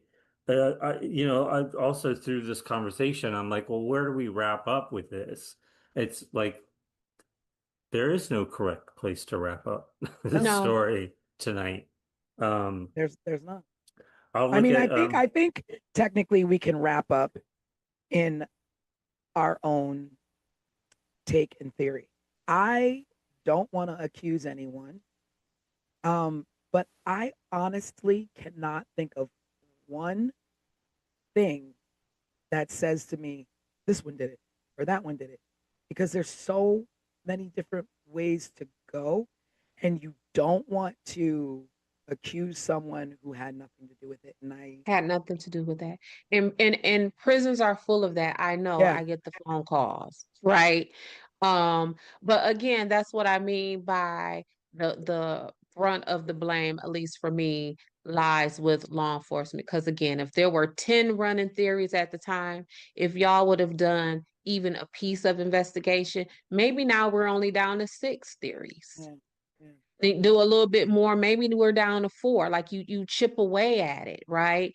And there was no chipping. No one had a wood chipper in Ketty regarding Sue Sharp and her family. Yeah.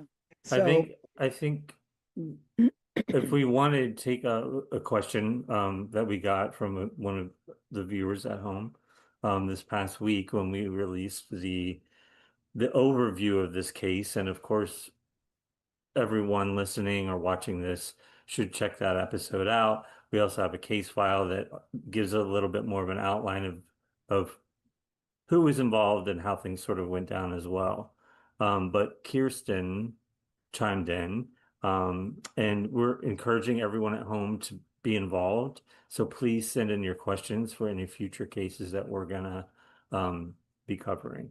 Um, Kirsten said, when the case was reopened and DNA was found to belong to a living suspect, why did the case stall? And I think we kind of just covered that question. Mhm. Yeah, I again, always, always, always, because that is their role. That the police, this is their role to investigate and get to the bottom of this. Um, why did it stall? Well, we kind of just like Craig said, we kind of went through some of those theories. Um, yeah, of I what mean, it might short of doing what Desiree does in the real world is hopping a plane to Ketty and knocking on some doors. knocking on Um, doors, Otherwise, a phone call is not going to do it in these right? days. Because it doesn't matter how much DNA you have, how many fingerprints you have, how much surveillance footage you have. If people aren't giving you stories,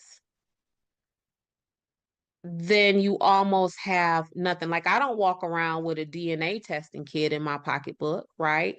You know, just talk to me and tell me what I need to know, and then I could branch off from there. Just it is only 100 people. Yeah, but again, it was 1981, and we're now in 2025, and the likeliness that you will get a recollection that is accurate to what actually happened, if there are any people Mm-hmm. who are surviving and willing to talk. Um, Mm-hmm. I don't know. But at the end of this, our first case, the Ketty Cabin murders, it all comes down to botched police investigation. Botch police. And Yeah. that's who we would have to put it on, because it's still open to this day, even Mm-hmm. though they claim they know who the killers are. Mm-hmm. It's still an open case, and we Yeah. don't have answers. And maybe you all out there can keep researching and going down the rabbit hole to, you know, find some other leads or other theories. And of course, keep up with us on 15minutesofmurder.com, where if there's any new breaks in the case, we will update as well. But until then, like Desiree said, this falls on the police, Loomis County. Yeah. Great. So tune in. On Wednesdays, we go live for a little while. If you want to check in with us, Wednesdays at 7:30 p.m. Eastern Time, we'll be on our YouTube channel live. So you can chat with us in the reel. And then next Sunday, we'll be starting with a new case. So you won't get this podcast version. You'll get the produced episode that gives an overview of the case that we're focusing on next. And then, of course, keep following that channel, that timeline. And get involved. We want to hear yeah. from you. We want to hear your thoughts. We wanna Yes. hear what your theories are. We want to hear from you, even if you want to speak out and include something that we might have missed in the episode. And I love me some Tanisha and Craig, but I would love to talk to some different folks. You know, I keep it spicy. Yes. And going forward, we're trying to work and build on some exciting things to bring to you. I won't reveal what they are, but we're working on some extra features for our podcast. That's All right. right. Well, that's it for this time, I guess. Yeah. Yes. Thanks for Okay. tuning in, everybody. And Thank we will see y'all. you Bye. on Bye, Wednesday. everybody.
The Colonial Parkway in Virginia was built for quiet drives, late-night peace, and scenic romance.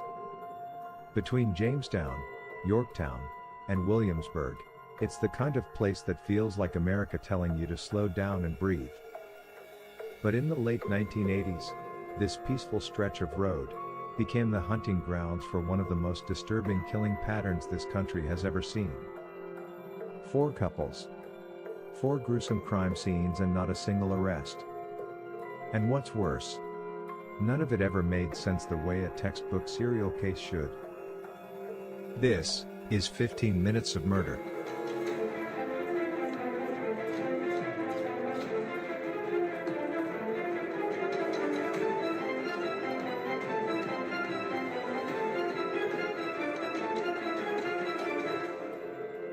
It begins in 1986 with 27-year-old Kathy Thomas, a U.S. Naval Academy graduate. She was smart, driven, and extremely respected. Her girlfriend, Rebecca Dowski, a 21-year-old college student at William and Mary. Rebecca was kind, academic, the type of girl obsessed with making her future matter. Kathy and Rebecca were in love. They drove the parkway that night, simply to be together and to talk privately, away from the world judging them. They were last seen by witnesses on October 9th leaving a computer lab on the William and Mary campus. What was supposed to be a serene night wound up being the most brutal scene in the string of murders on the Colonial Parkway. On October 12th, their bodies were found inside Kathy's Honda Civic near the riverbank. They were bound with rope and medical tape. Their throats were violently cut so deep, they were nearly decapitated. There were also signs of strangulation.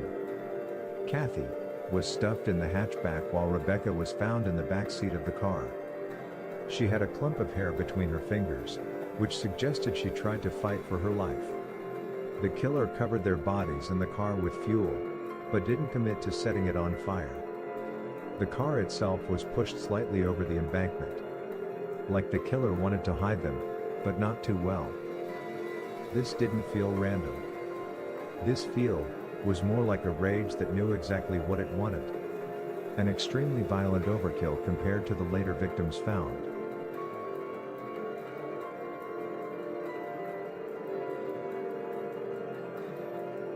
David Knobling was just 20 years old. He was a young father and a salesman. Responsible. Said to be a young man trying to do the right thing. 14-year-old Robin Edwards was an 8th grade student, a kid. Rebellious, yes, but a kid. She had snuck out later that night, after already going on a date with David's younger cousin earlier that evening. But at some point, David and Robin made plans to meet up again later, just the two of them. Despite Robin being underage, it was presumed the two had a romantic, sexual relationship. One of the last calls Robin made was to her mother, letting her know she had made it home safely after her date. Her decision to sneak out and meet up with David proved to be a fatal decision for the both of them. David's car was found on September 21st. Eerily, the doors were open, the driver's side window was partially down, the radio playing, headlights were left on, and the engine and the wipers still running in the rain. On September 23rd, their bodies were found along the James River shoreline on the opposite side of the river, partially clothed. David had a single shot to the back of the head, execution style. Robin was shot twice, once in the head and once in the shoulder. Robin's jeans were unbuttoned, and her bra was around her neck. State police later released she was sexually assaulted. The scene looked like someone forced them out of the car, marched them into darkness, and savagely executed them.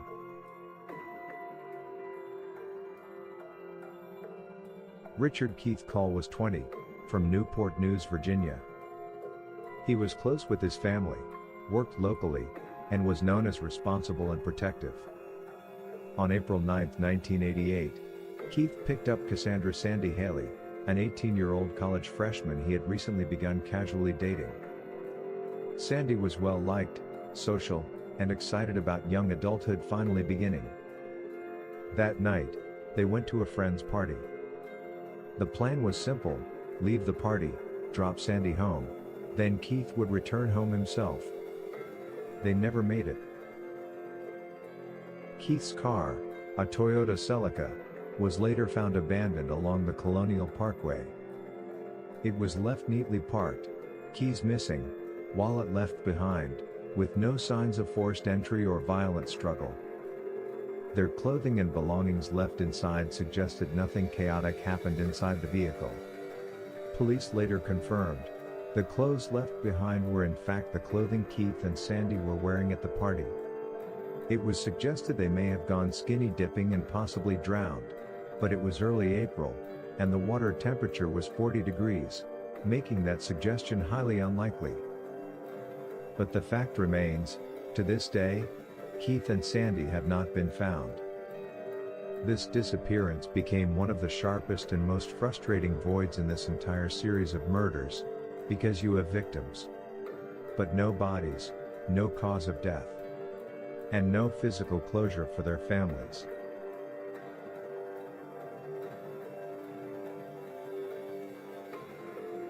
Daniel Lauer was 21, from Virginia, a dependable young man known for his easygoing nature and strong work ethic. In the summer of 1989, he had been spending Labor Day weekend having fun in Virginia Beach while staying with his younger brother Clint and Clint's live-in girlfriend, Anna. Anna Maria Phelps was 18. She came from a hard-working family from Amelia County, Virginia. Life with Clint was a financial struggle, but despite that, was independent freedom. Over that weekend, Daniel decided to move in with the two, to help financially. The plan was for Daniel to go return home to gather his belongings. Anna saw the opportunity to tag along and spend some time visiting her family back home. On September 5, 1989, Daniel and Anna Maria set off back to Virginia Beach from their brief visit. They were traveling together in Daniel's 1972 Chevy Nova heading eastbound on Interstate 64 toward home. The next day, Daniel's car was found abandoned at a rest stop in New Kent County, Virginia, but in a baffling location. It was parked in the westbound rest area, which was the opposite direction they should have been traveling to reach Virginia Beach. The keys remained in the ignition. Anna Maria's purse and other personal items were left inside, and there were no obvious signs of robbery, making a random theft motive unlikely. For nearly 6 weeks, authorities and family searched with little to go on. Then, in October 1989, 2 turkey hunters found the skeletal remains of both Daniel and Anna Maria in a wooded area about a mile from the rest stop down an old logging road. Their bodies were covered with an electric blanket that had been in Daniel's car, a detail that suggested someone had placed them there after death. Because the remains were so badly decomposed, law enforcement could not determine a precise cause of death, though some evidence suggested defensive wounds consistent with resistance. A small clue also suggesting either a struggle or a clue left behind, was a locket found worn by Anna Maria. A chilling discovery with no understanding why, or how it was left there. There was no definitive weapon or trajectory that could be confirmed. The location, the staging of the vehicle, and proximity to the highway all indicated this was not accidental. Investigators treated Daniel and Anna Maria as homicide victims linked to the broader Colonial Parkway pattern. 4 couples, 8 victims, bound, shot, vanished, deceased. Each case, different details, same signature. No suspect has ever been charged. Some believe it was a rogue law enforcement officer. Others, a series of copycat killings with overlapping geography. There are theories of a lone serial predator who learned and adapted with each pair. And still others think it may be 2 separate killers whose timelines collided. Nearly 40 years later, the road is still quiet, but the silence is so loud. Because whoever hunted on the Colonial Parkway knew exactly how to make people disappear. And maybe, the most frightening disappearance to this day, is the killer's own. Join us next Sunday evening when the 15 Minutes of Murder crew breaks down the details of these haunting and gruesome murders. We'll see you then.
Welcome again, everybody, to another Sunday with 15 Minutes of Murder, where we're giving you a full podcast on the last case, the Colonial Parkway murders.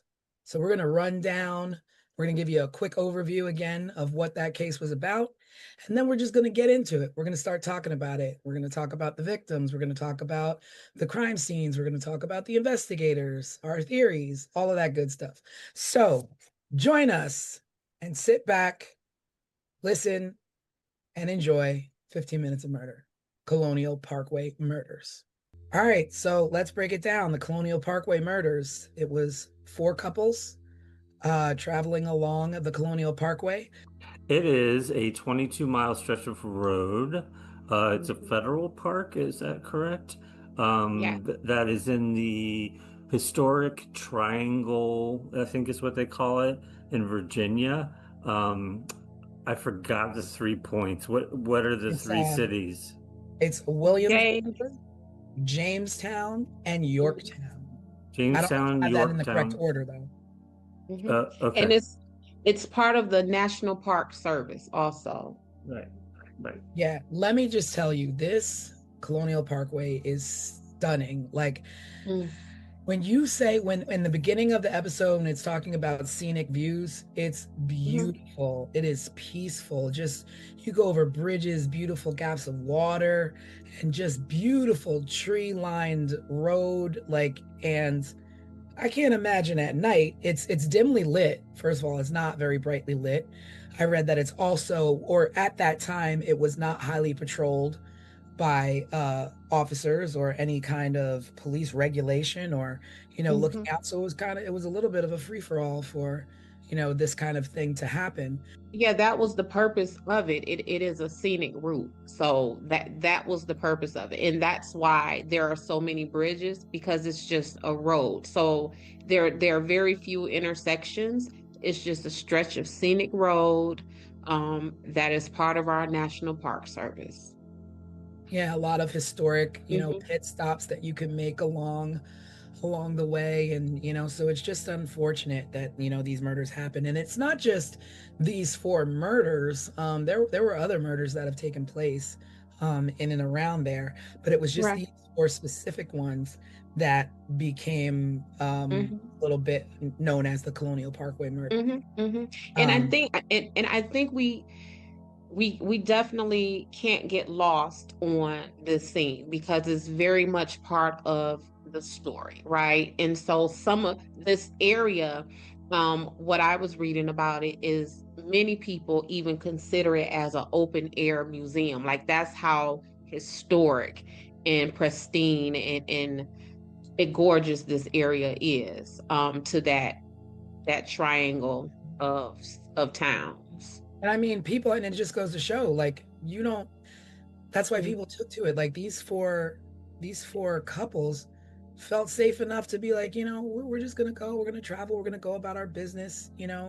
Yeah, I would imagine as a couple, you would go there maybe at night, to have some privacy or to see some beautiful scenery, something a little bit romantic, whatever the case may be. I imagine that's what attracted all these four couples to go out there, Yeah. at night. Yeah, and for sky nerds like me, just a place maybe to look at the sky and the stars. And Hmm. we used to take our kids out for those kind of outings in very similar places all the time.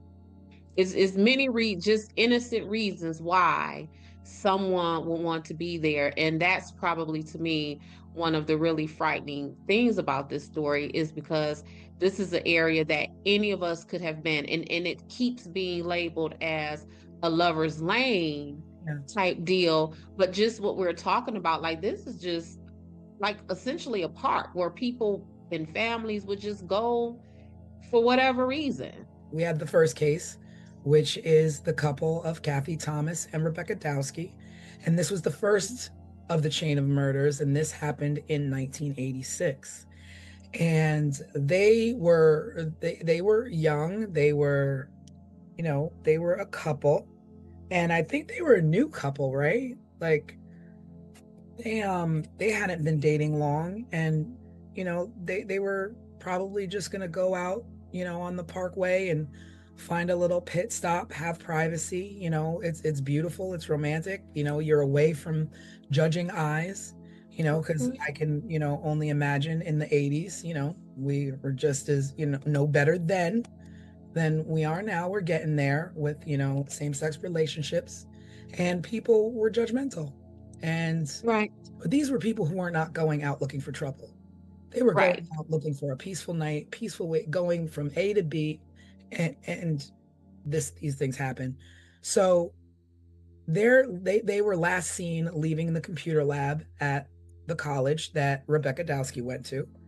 Hmm. And I thought I read that someone saw them after that, maybe at a Mm. bar. I'm not At a sure. where? At a bar. Oh, well, it's possible. Yeah. Hmm. Possible, but I That thought I seems read like that. a natural place to go. But Like yeah, people. I mean, you stop off, you have a, you have a drink, or you just go have coffee, whatever. I don't know what kind of bar it was. Um, but that was the last time that they were seen, was pretty much leaving that computer lab. And the car was found. Kathy was driving a Honda Civic, and it was found near the York River. Both of the women were bound with rope and medical tape. Their throats were cut. And there was evidence that strangulation was involved. The vehicle was hidden. The murderer pushed the vehicle like close to the embankment. So it was like said that it was pushed just enough to be hidden, but visually enough to be like, oh, what's that? Something's going on over there. So it's not like he was hiding the car so that they'd never be found. So the way he placed this vehicle was intentional.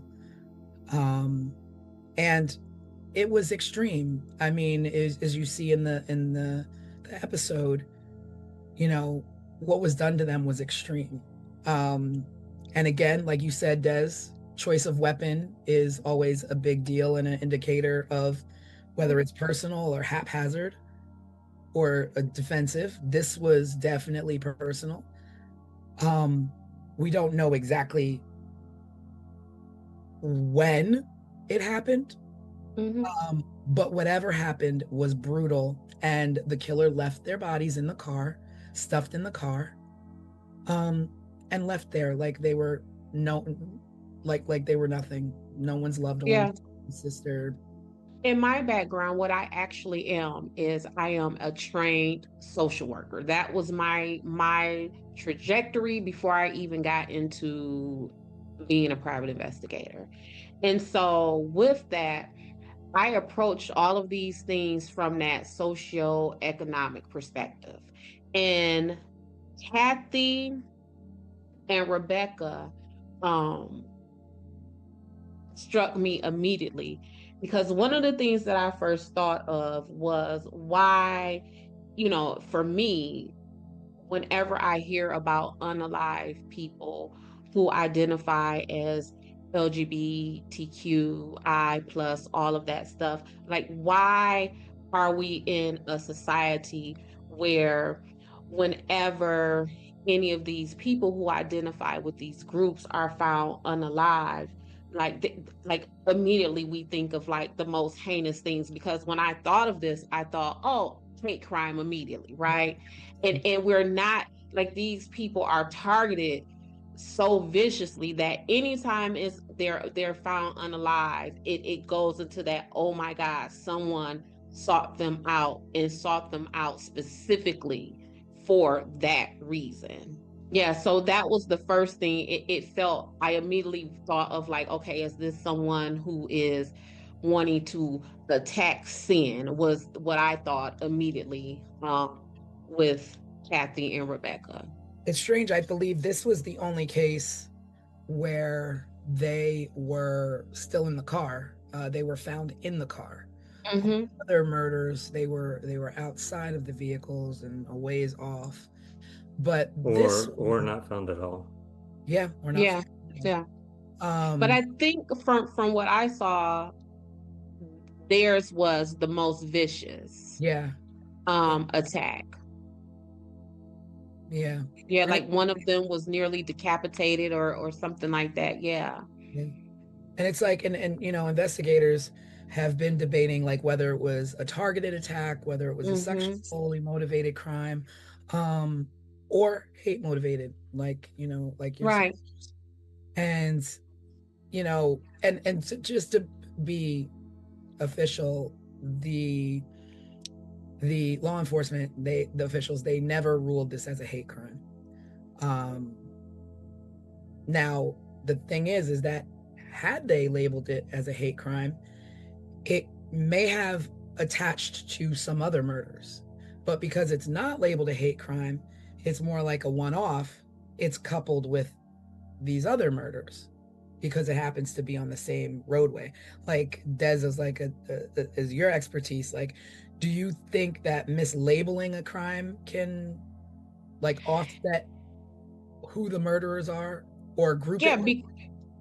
Because it what it does is it now puts you in a position to where now you're chasing false leads. Now you're looking up this road when when you really should be up this road. Now you're looking for this type of person, because what law enforcement does in their investigations, they create a suspect profile. So kind of like what I was just saying about this possibly being a hate crime, right? So why aren't we looking for someone who is anti-gay or maybe even racist? Because what we know is hate is hate. So if you hate these people, you're going to hate these people too, right?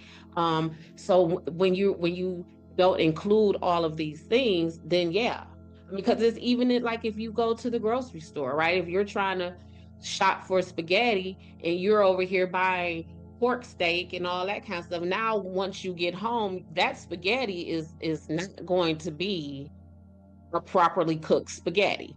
So it's that kind of thing. Because that's the one thing that makes me think of, that's what I think of. I'm like, well, did this murder go unsolved because you didn't label it as such, and you could have, Mm-hmm. taken other leads versus, oh, this, especially since this was the very first murder in this chain, and the next one didn't happen until a year later, or under a year later. So all this time, what were you considering this And as? it's still suspicious how Kathy and Rebecca was even tied to the final suspect, because I don't believe that his DNA was found on them. So, like how you said, there is rope and tape. How do you rope and tape and gag and bound someone and there is no DNA, there is no evidence, right? But for somehow, um, they still decided to go ahead and attach Kathy and Rebecca to this gentleman. His name is Alan Wilmer Sr. That's his There you name. go. There you go. Alan Will, yep. I kept wanting to call him Adam, but I didn't want to put the wrong name out there. I had to go to them notes and make sure. But yeah, those ladies, his DNA wasn't even connected to them. Yeah. And it's just like, So you start wondering, like, well, was this, a hitchhiker? Was this someone they picked up? Because at the same time, you're like, these are two women, one in the Naval Academy, so she's no punk. correct. She can hold her own, I'm sure. Right. Um, And one who was in the Naval Academy, and back to what we're saying about the hate crime, she left the academy because of her identity. She figured that she would not be safe there, right? So that is what this time period was. So to not I was just very disappointed that was not labeled as a hate crime. yeah, same, because I just feel like, for me, this one feels different than the others Yeah. because of the brutality that was done to Mhm. them, and the carelessness in which they were left. Right. Because they're, And as thick as it is, you do have people who stage people and think they're staging them with care because they killed them for whatever personal reason, and they want to, take care of them and place their bodies where these Mhm. women were just discarded. Yeah, and doused in diesel fuel. It Yeah. was just some other stuff Now, going you on don't with pour them. diesel fuel on a car to not set it on fire. So what was the intention there? Like, was this person Right. interrupted while they were doing so? I think I read that diesel fuel doesn't ignite in the same way as regular gasoline does. So maybe the intention was to catch the car on fire, but they just couldn't get it to start. Hmm. Or maybe it was poured on them to try to compromise any DNA or other evidence that may have been left. Yeah, but there's Um, just so much there that is. So yeah, so my continued suspicions behind Rebecca and Kathy is that her brother, Bill Thomas, says that they were told by investigators that they suspected that a police officer was involved in Kathy and Rebecca's murders. And so kind of like what we talked about in on this week's live is like you got to have a whole lot of evidence and suspicion and circumstances for investigating law enforcement agents to believe that another enforcement person committed stuff like this. And And for then investigators to be the ones to say that, not even like word on the street is. nope. And then for them to say that to the victims' families, like they don't take that lightly. You know what I'm saying? Like we see in the news all the time when police are beating people on the side of the road, and oh, we're not going to say anything. That what do they call it? The blue wall of silence. So for them to tell her family, we think we have something, and it's a police officer. That stuck out. Yeah. That wasn't something that I was able to easily overlook. And now, is that like, would you like fault that to like just inexperience or just nervousness or like literally who in their right mind, part of a force, says it might be one of us without any evidence, without without anything to back it up and say, okay, well, we have this suspect that's one of our own, and we're going to go forth and we're going to question these people. Like, I don't understand who does that. Like a rookie? Well, for me, it compromises a lot of the investigation. I won't say all of the investigation, because immediately I then begin to think, well, if you all are suspecting that your suspect is one of your own, then how do I, as a criminal defense investigator, take much stock in the rest of the suspects that you have lined up? Because now I am immediately thinking, are you trying to cover up what your officer or a officer would have done? Because if it's a scandal as is, imagine, and back in the 80s, police officer serial killers, we can't have that. And police officer serial killers on federal land, we can't have that. So we have to figure out who else we like. Remember, that's what they say. Who did you like for this? So we have to figure out who else we like for this. And then comes the string of suspects that we have. So we got to divert that attention. It got to go somewhere else. It can't stay here. And which one of you idiots told this family that? Because now we got to fix this. Yeah. Well, I think it comes up in some of the later cases too that they suspect either somebody impersonating law enforcement or a law enforcement person because wallets were left out. Glove compartments were left open, windows were rolled down part way. You know, everything you would do when you get pulled over by a cop, you're going to reach for your glove box. You're going to reach for your glove box first to pull out your insurance paperwork, your registration. You're going to reach for your wallet next because you got to show them your ID, and you're going to crack the window to be able to talk to the cop. Right.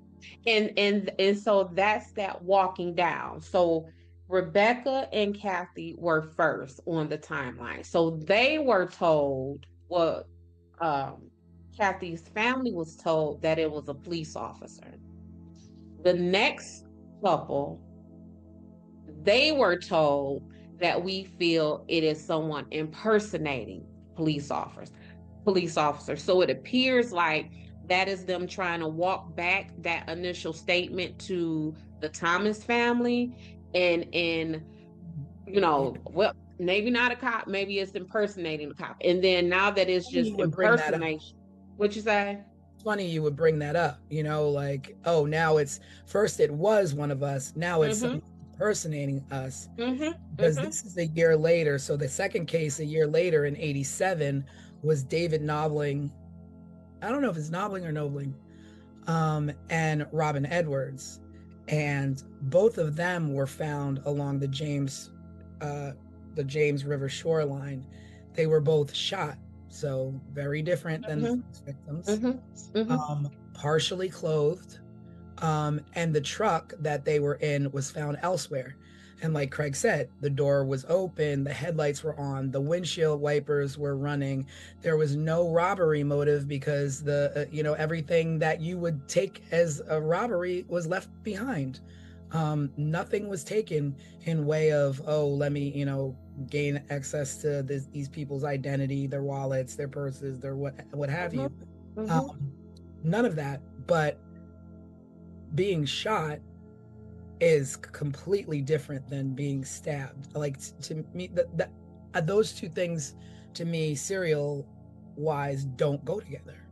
Don't go together. Don't go together. Don't go together. But their case, kind of similar to Rebecca and Kathy, ignited not just my investigator, insight, but that social worker insight. So again, this was a man who was 20 years old and a father. And Robin was a 14-year-old child. Yeah. Now that I don't know where to go with that.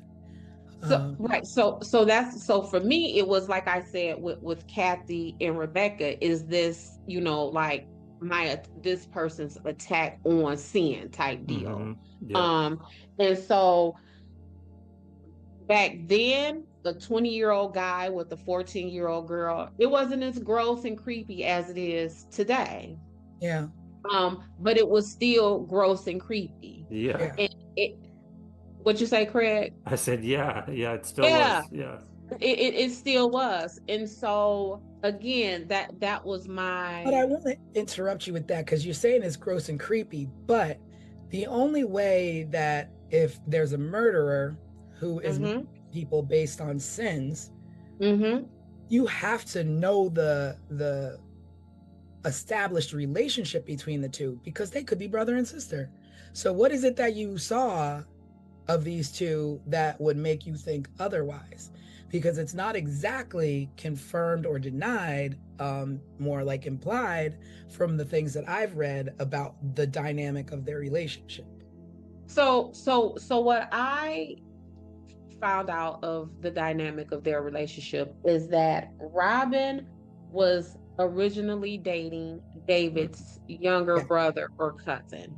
And so after hanging out with his brother or cousin, whoever that may be, then the two of them kind of secretly linked up. And that's how they ended up on the Parkway.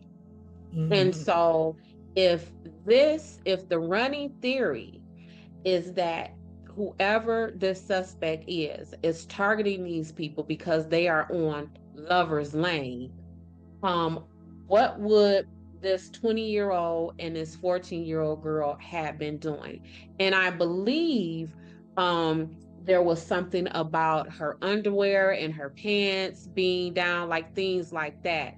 And so sometimes we can look at, again, when I have all of these CSC cases, which are criminal sexual conduct cases, and men are like, or women, because sometimes women are the perpetrators of those things also, it is I didn't know how old she was. She didn't tell me how old she was.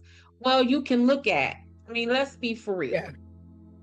Like let's really be for real. You have a child of your own, good and well. Yeah, and I don't care how big and how developed your body is. I can look at you, baby, and tell you were 14, and that's because I'm not looking at you in that kind of sexual way, right? So it's all of those things that make me believe, like, tied my thoughts of the attack on sin, or you know what I'm saying, with David and Robin that I had with Rebecca and Kathy. Then my ideas began to change as the couples started to roll in. Yeah. They're all very different. Yeah, it became real weird. So much so, like, because you mentioned it a little bit, Tanisha, I'm still not sure how this can be labeled as serial killings. Yeah. I mean, I don't.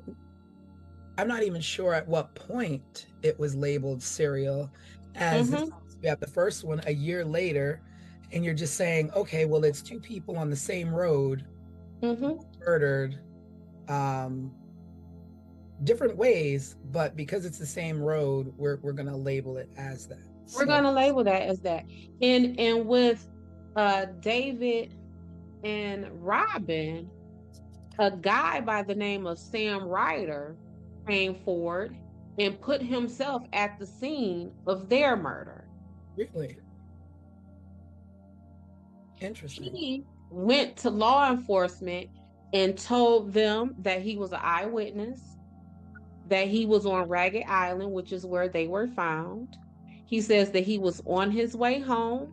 He saw Robin and David get out of the car. He approached their car. The car was running, the radio was on.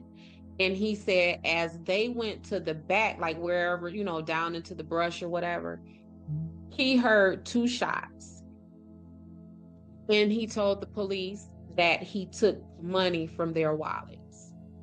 And they let him go. Wow. They let him go. And after that is when they developed a task force.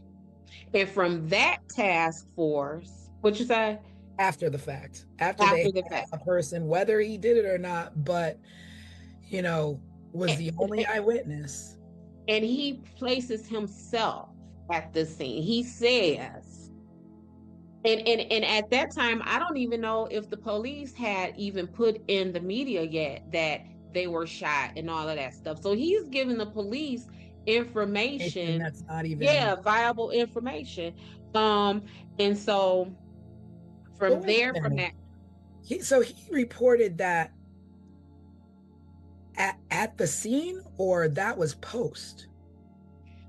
No, he says that he saw them. So he places himself as an eyewitness on the scene of their murder. But I mean, was like he went to the police, or they were on? He went to the police himself. Oh, wow. He went to the police himself. What was his name again? Sam Ryder. At the same time, I was curious if it was like how long it was between him reporting that, or if it was he was at the scene, the police were at the scene, and he just kind of strolled up. No, so the way that I understood the story is that he went into a precinct or whatever they may have had then and reported to the officers, everything that I just said. And like I said, I don't know if at that point investigators had released any of the details on what happened to them in the media yet. But it turned out that their demise was described as them being shot execution style. And that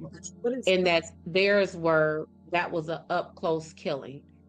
Now, mind you, this man just put himself on the scene. This man just came to you and said he heard shots. Did he hear the shots because he legitimately heard the shots when they were down at the brush or wherever they were? Or did he hear the shots because he fired the shots? Well, they were both shot once, execution style, in the head.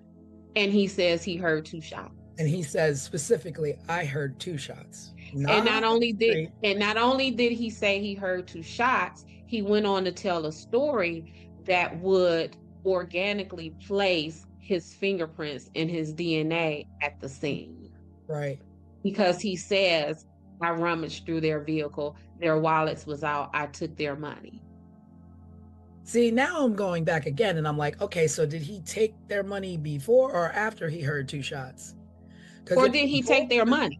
Or is any of that true in the sense of, did he really take their money, or did he come to law enforcement to tell them these things, place himself at the scene, so just in case they find his fingerprints? The reason why That's why my Yeah. fingerprints are on the scene because, oh, I didn't do nothing. I just went through their wallets. I just stole their money.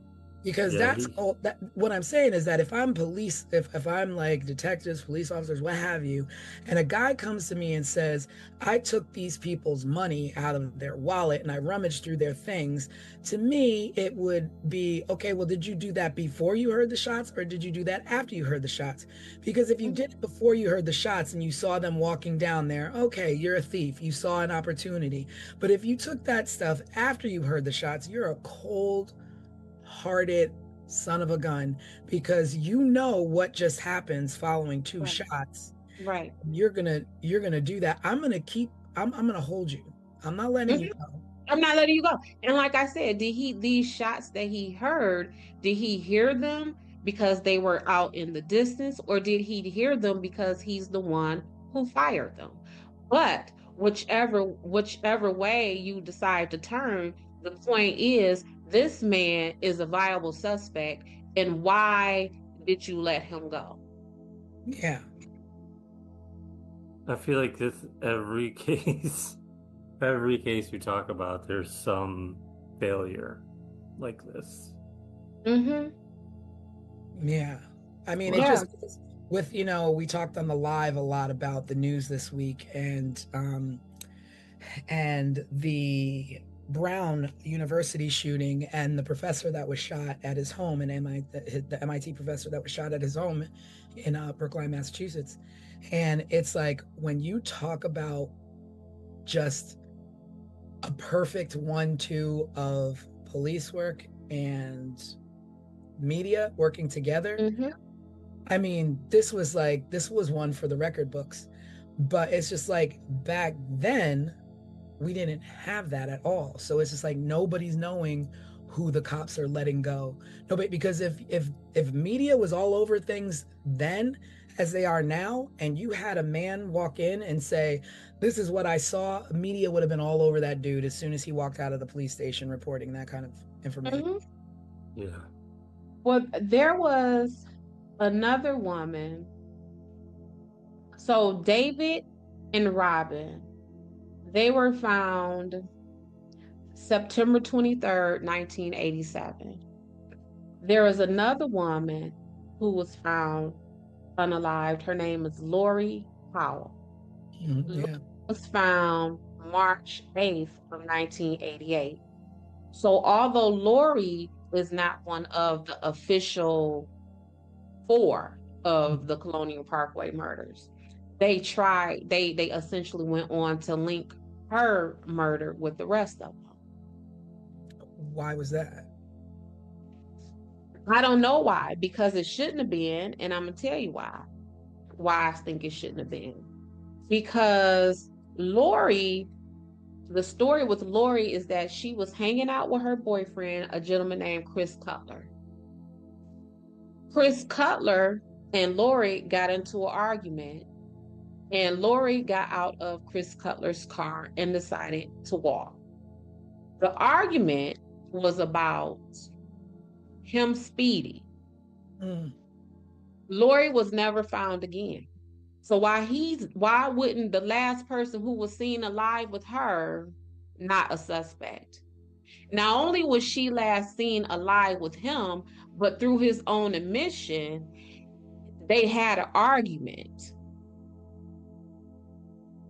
And through her family's known knowledge is that the two of them had a tumultuous, toxic, and violent relationship.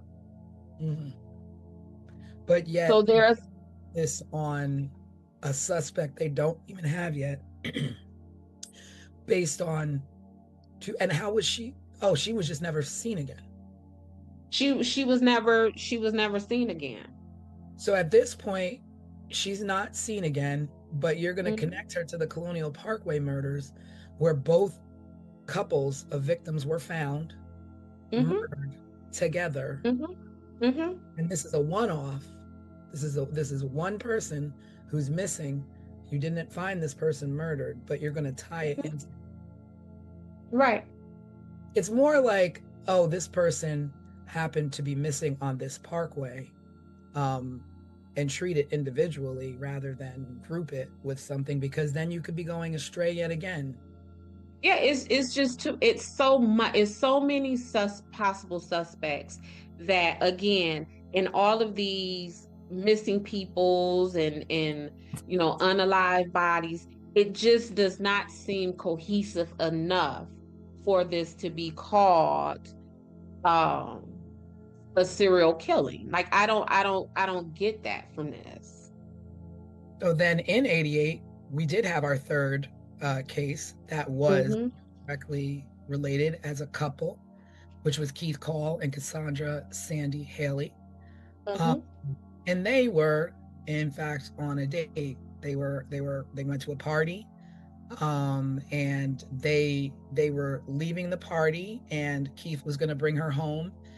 And I had read somewhere he was going to go out and go to another party and spend the night at a friend's house Yeah. the next day. So the parents, they weren't expecting him home. So it wasn't odd, that he didn't come home because after that party, because they weren't expecting him till the next day. Mm-hmm. But Sandy didn't return home, and then and then he goes missing, and they find their car neatly parked on the highway, on the parkway. Keys were missing this time. All the personal items left inside. There were no signs of struggle, but both of them vanished. Mm-hmm. No remains have ever been found of the two of them.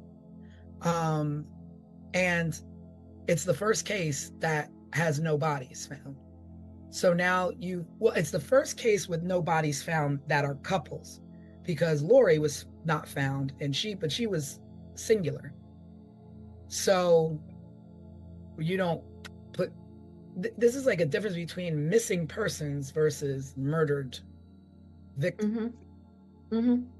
So if Well, it's single, then it's going to be a pattern. There's no pattern here. no, there is no pattern here. The only pattern here that I found is the way the investigators seem to have gone out of their way to make Wilmer the suspect in this.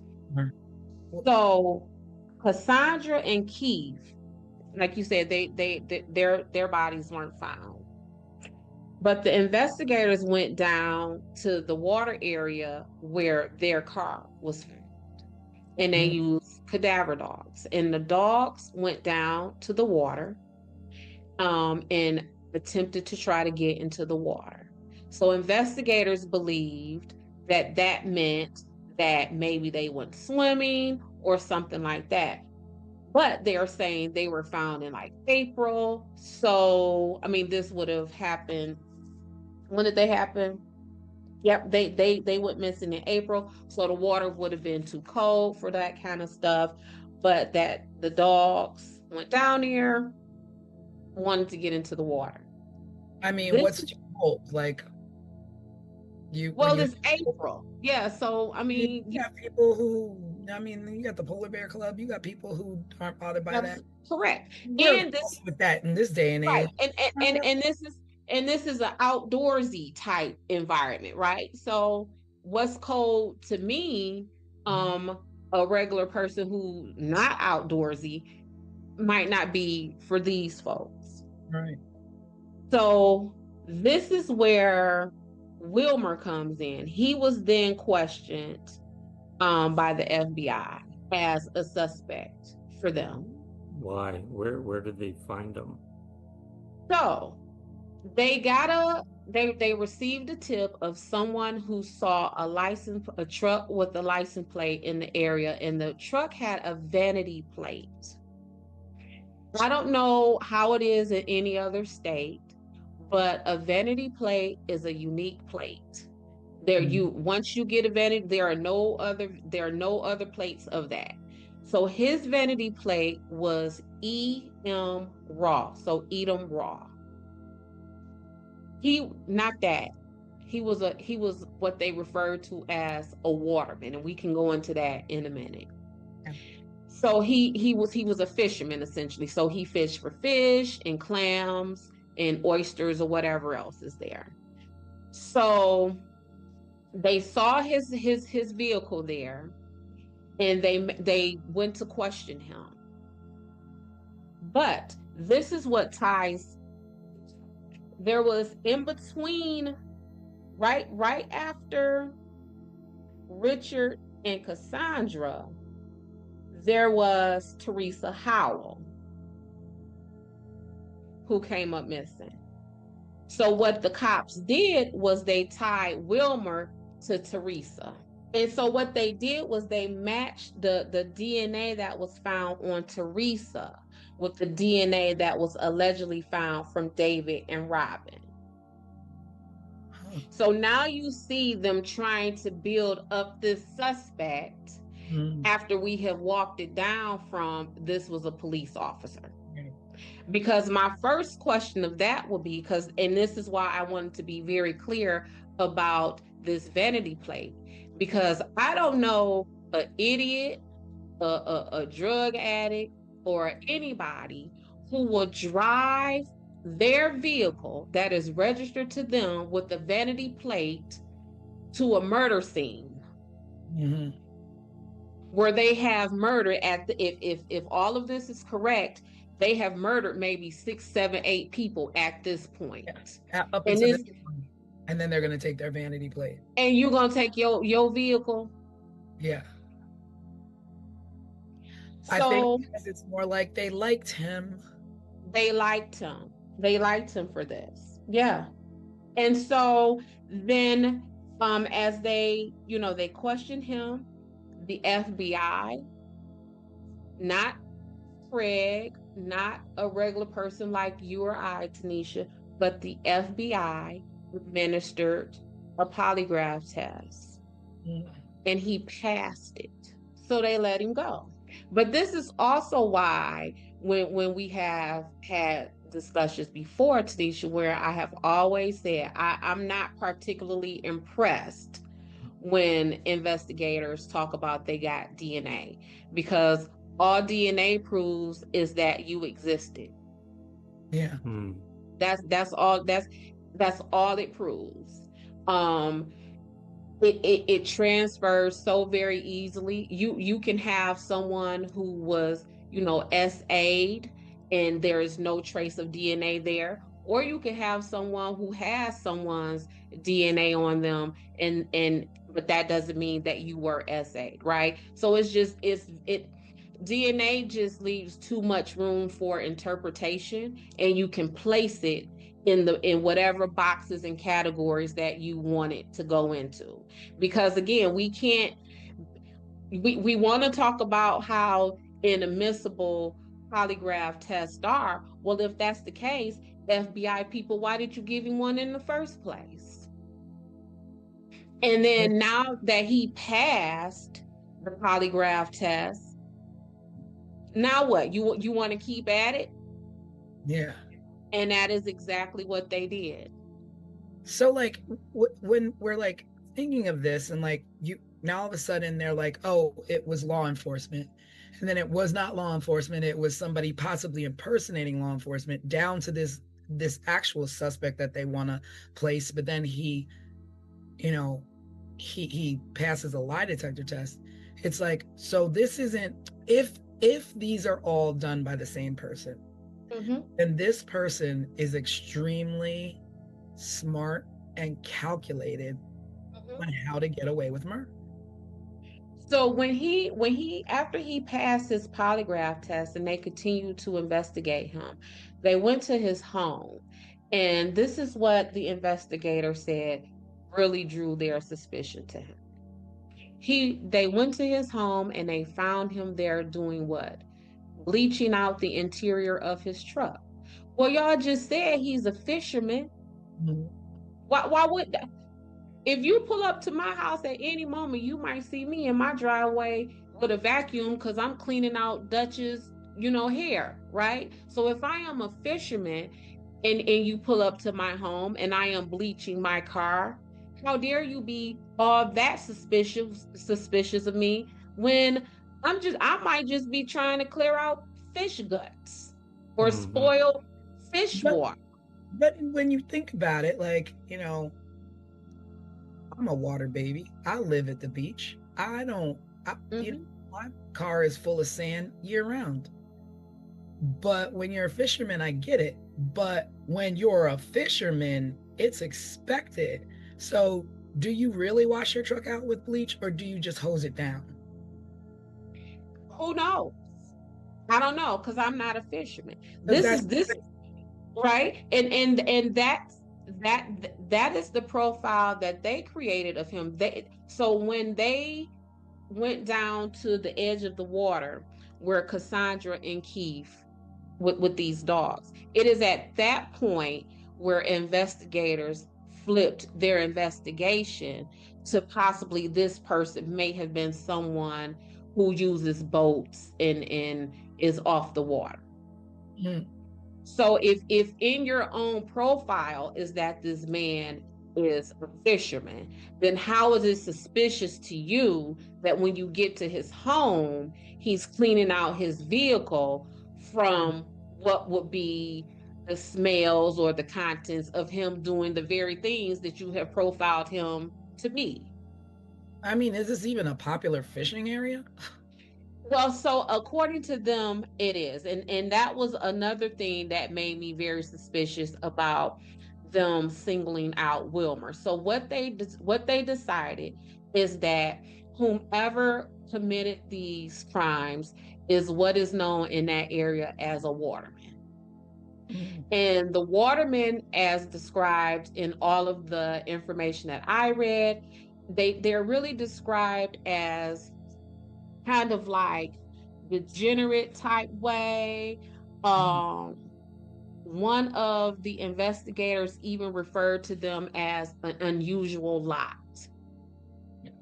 So again, with them liking building a suspect, right? They are suspicious people. We don't, we kind of, they're on the outside. They're outliers of the primary society. And that is the pile of suspects they picked Wilmer out of. This person who they felt would have driven his own vehicle with a vanity plate to the scene of a murder.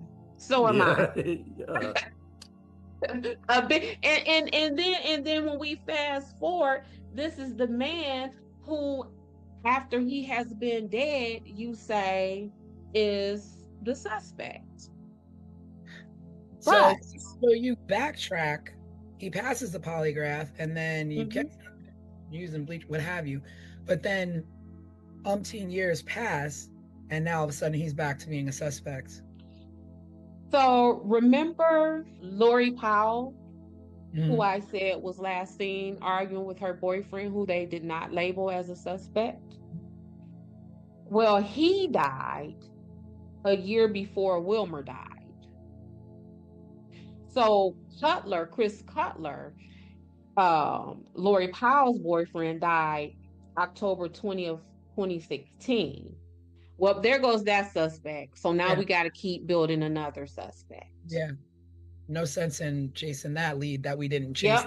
Yep. We don't no longer need to chase the lead of the man who was last known to be with and arguing with this suspect. So then they keep at Wilmer. And so how they find out about Wilmer is that they got a random notice of someone being dead in a home. Someone is unalive in a home. Just a random anonymous call. And they go to the home, and guess who's there? Guess who's deceased in this home? Alan Wilmer. Wow. And it is from that deceased body that they pull his DNA. And now they start, because you can't, because when he was alive, what'd he do? He passed your lie box. You're right. He beat the box.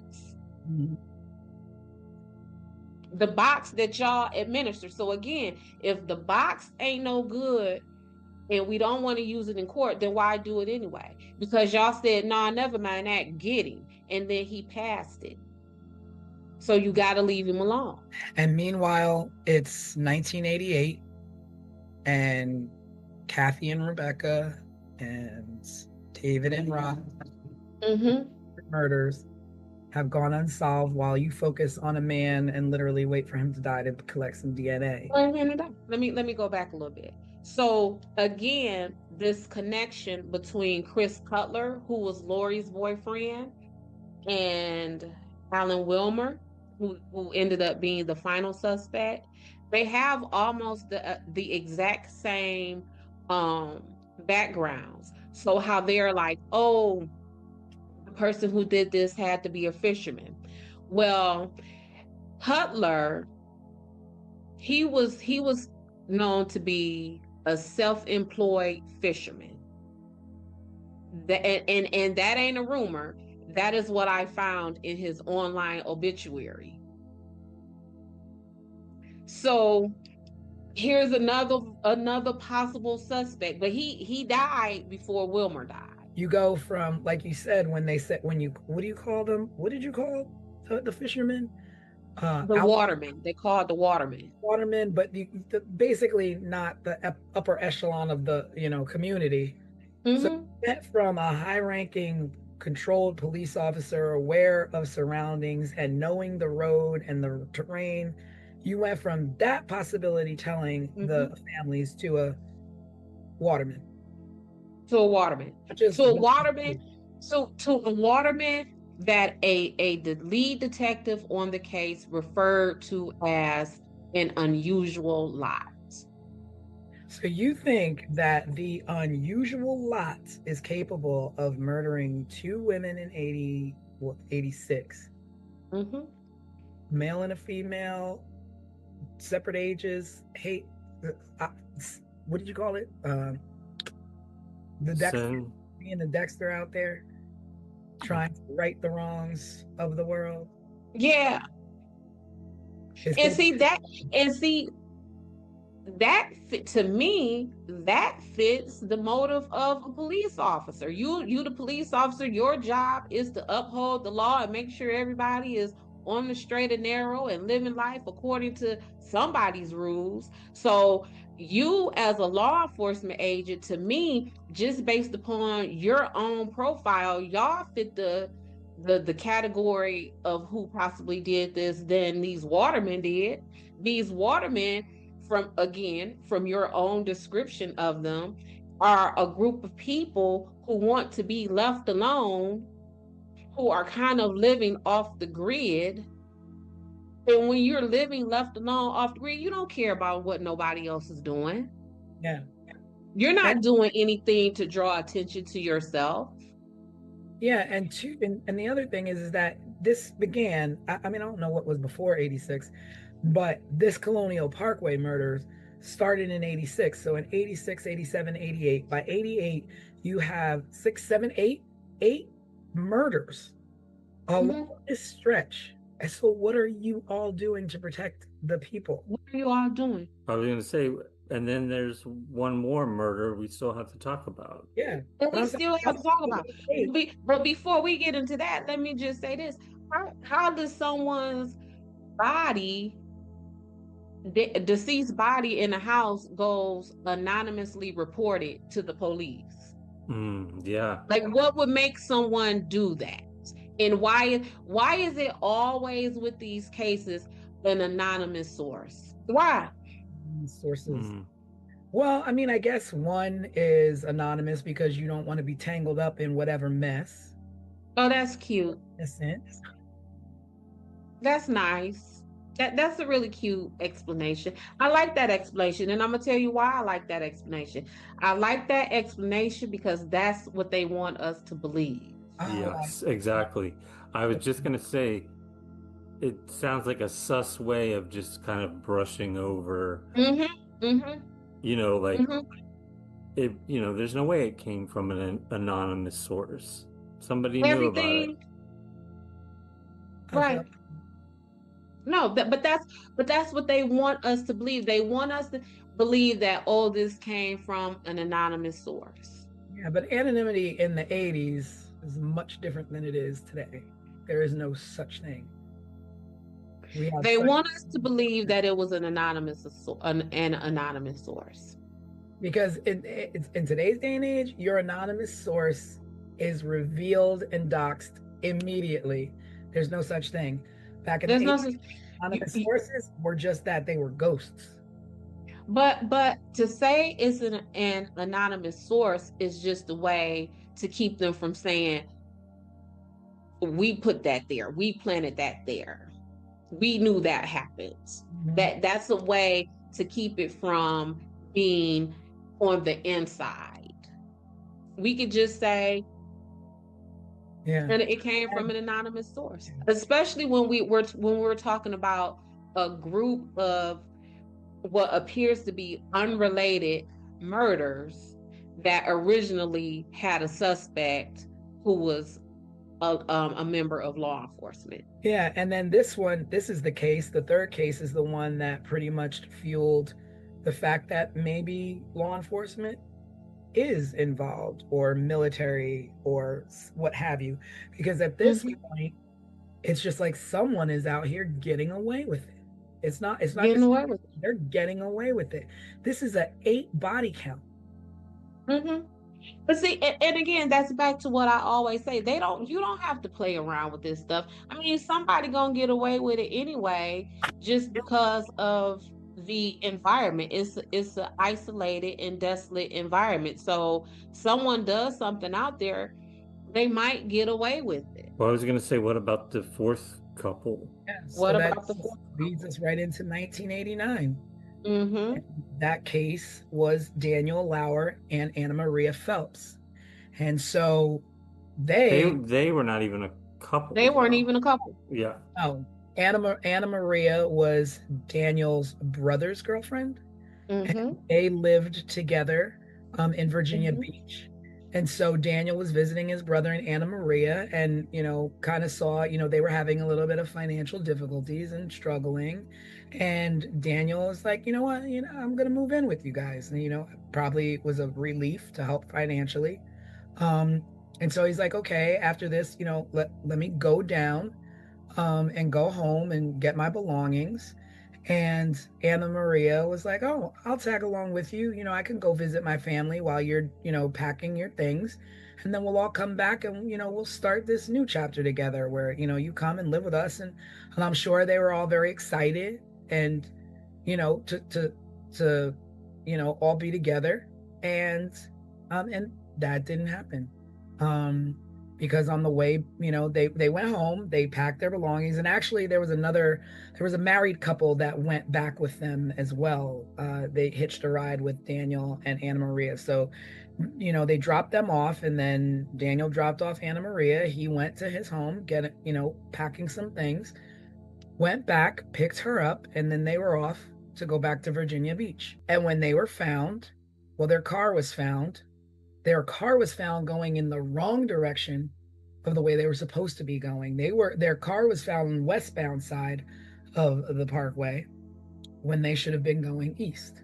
They are dated, missing, or found on September 5th, 1989. In 2010, that's how many years later? Allegedly, there was a letter found in Anna Marie's belongings where she was supposed to have met someone in a blue van at a rest stop.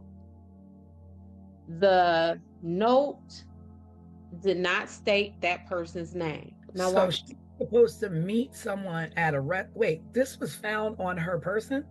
It was found in 2010. This letter was found in her belongings. So pull out your calculator and tell me how many years from 1989 to 2010. So none of you searched these belongings to look for any evidence or clues whatsoever. And she's supposed to be meeting somebody at a rest stop.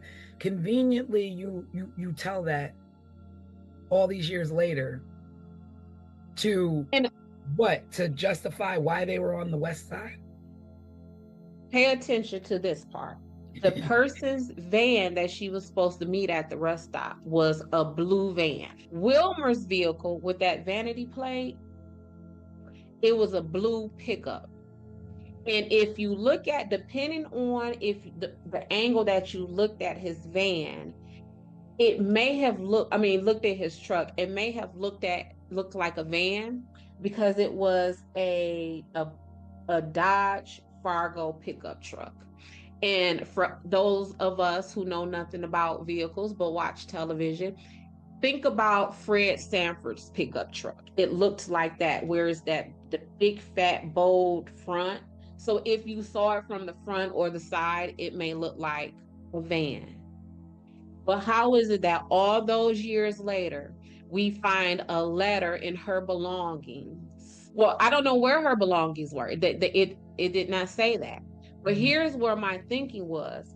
If you feel, and I'm talking to law enforcement, if you feel that that letter is a tip or a lead, then what you are now saying is that Daniel would have taken his brother's girlfriend and delivered her to her murderer. Yeah. Or at least another man. So, you know what I'm saying? Like, which that just doesn't even sound right. Not at all. No letter explaining, like, I mean, it's not like today where it's like, oh, I bought something on Facebook Marketplace. Let me go meet the person in the blue van to pick up my new tables that I'm going to use when we move in. It's like, you know why you're going to meet somebody in a blue van. And why would she need to go meet anyone, anywhere when she was safe with her boyfriend's brother? Right. It would have been no reason for him to, oh, hey, bro, I'm on my way to Walmart. Just so you know, I dropped your girl off at the rest stop to somebody in a blue van. I'll holler at you later. That's not even what the plan was. And I get plans change and pit stops happen. But I don't know every man in the world, but the men that I know in this world, ain't none of them finna drop their boyfriend's brother off at no weird rest stop with no weird vehicle, and truth be told, probably with a dude. Like, that's your brother's girlfriend. But then you wind up dead right alongside her. So you're pulling up and you've got enough mind to say, this doesn't look right. We're not doing this. Let's move back around. And this is 21 years later they're finding this note, right? Right. So if we look at the timeline, in 2010 is when they found the note. Wilmer is found anonymously dead in some house in 2017. And then what is that, 2024, they decide to announce that Wilmer is the final suspect? Because they had enough time in 2010 finding a note that said she was meeting somebody in a blue car. And he's dead by 2017, so all gas, no brakes at this point. Is him. That is not a case closed. It's not a case closed. I'm telling you, and the whole time I was investigating this, I was just thinking, like, these poor families, like, if these were any of my loved ones who was harmed or missing or anything in this case, I would have had an attorney to go and get these investigator files, because this don't make no sense. But again, it was a different time, and there was a lot more ways to cover up things, and I guess to easier to not get answers. Like, now we have all kinds of methods and access to information that just was not there. And that's true, but that wasn't true. What you just said was true at the time of the original investigation. That was no longer true at the time when they announced that Wilmer was now the official suspect. That was in 2024. Like, I do not feel that this case is closed. And then once they the officers, they sitting proud and they talking they tough talk. We did good, y'all. We got the suspect. When talking about Wilmer being found dead and how the FBI had to let him go from him passing his lie detector test. One of the investigating detectives said that he would have done anything. He would have threatened him or anything else to get Wilmer to confess. This is what the officer said. So, do we as a country, is this how we want officers to solve cases? Yeah, no. I mean, what do you mean you would have threatened him or done anything else to get him to confess? he said that publicly. Not only did he say this publicly, he said this on the ID channel. Wow. In a documentary about this case? Yes. Oh, jeez. Wow. Unbelievable what you think you can get away with and do. Right, and this is the kind of stuff that we see. So when I tell people I am a criminal defense investigator, they immediately think that my goal is to get people off. It is not. My goal is to make sure that whatever my client has been charged with, that he has not been investigated by an officer who says and believes that it is okay to threaten and do anything that you need to do to get someone to confess. This is why these prisons are packed the way that they are. This is why when everyday citizens are at home watching the news and they are taken aback and angered when they see that someone has been released from prison or when somebody's conviction has been overturned, this is that right here. What do you mean you would have threatened him or done anything else to get him to confess? But now that he is gone, now that he is off of you all from your original statements from Kathy and Rebecca, that a member of law enforcement did this. We have gone from that all the way down to this degenerate waterman who passed a polygraph test. And then they said, oh, he passed it because, he's a psychopath and he's so smart and he's so this. Well, if he was so smart, why would he drive his own vehicle with a vanity plate to the crime scene? So we can't have it all these ways. You can't have your cake and eat it too. And so putting it back to him being this degenerate and all these labels that you want to put on Waterman, which are so stereotypical. Correct. But also talking about the way how all these cases tie into each other, the way that this investigation was actually botched. They searched a fairly wide area to find the bodies of Daniel and Anna Maria and were unsuccessful. And it wasn't until 6 weeks later that they found their skeletal remains down a like a path or a road going towards the water or whatever. And it was like a hunting trail or something. Yeah, like a hunting, two turkey hunters found their remains down a trail, and these bodies were almost done with, I don't know if it's care or being hidden, but they were covered with a blanket, with an electric blanket from the car. Again, the same MO, nothing's taken, wallets left behind, belongings left behind, and Anna Maria's locket was left behind.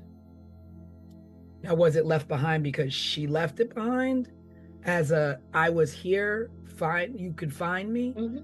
Or was it in a struggle? Was it purposely left by the killer? Again, Was it left in the car, or did they find it in the woods? it was in the No, woods. yeah, it was out thrown about. I want to say somewhere near, like Tanisha said, in the woods, or maybe down near the water path where those dogs would have tried to get into the water. But yeah, it was left behind.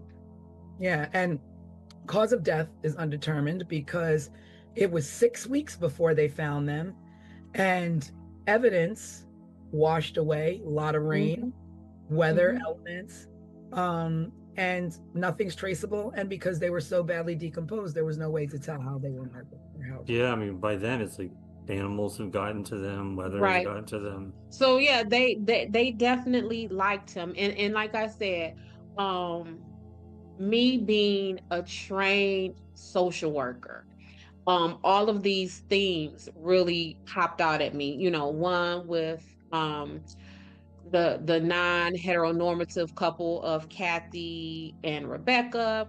Then we have um, this disenfranchised folks of these watermen as the suspects. Um, because the truth of the matter is, Wilmer, I mean, we look at what's his name, Gacy. He was a business owner also, but this man, he didn't have a criminal record.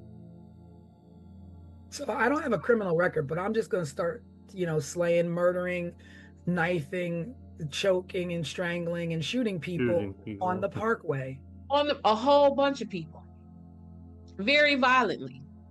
So he didn't have a criminal record. He was a business owner. He passed that polygraph test. But somehow, after telling these victims that this person the suspect at first was a member of law enforcement, to now we're walking it back to, oh, this person impersonated someone, to, no, we got to do even better than that. We have to get down to a suspect that gets us far away from who our original suspect is.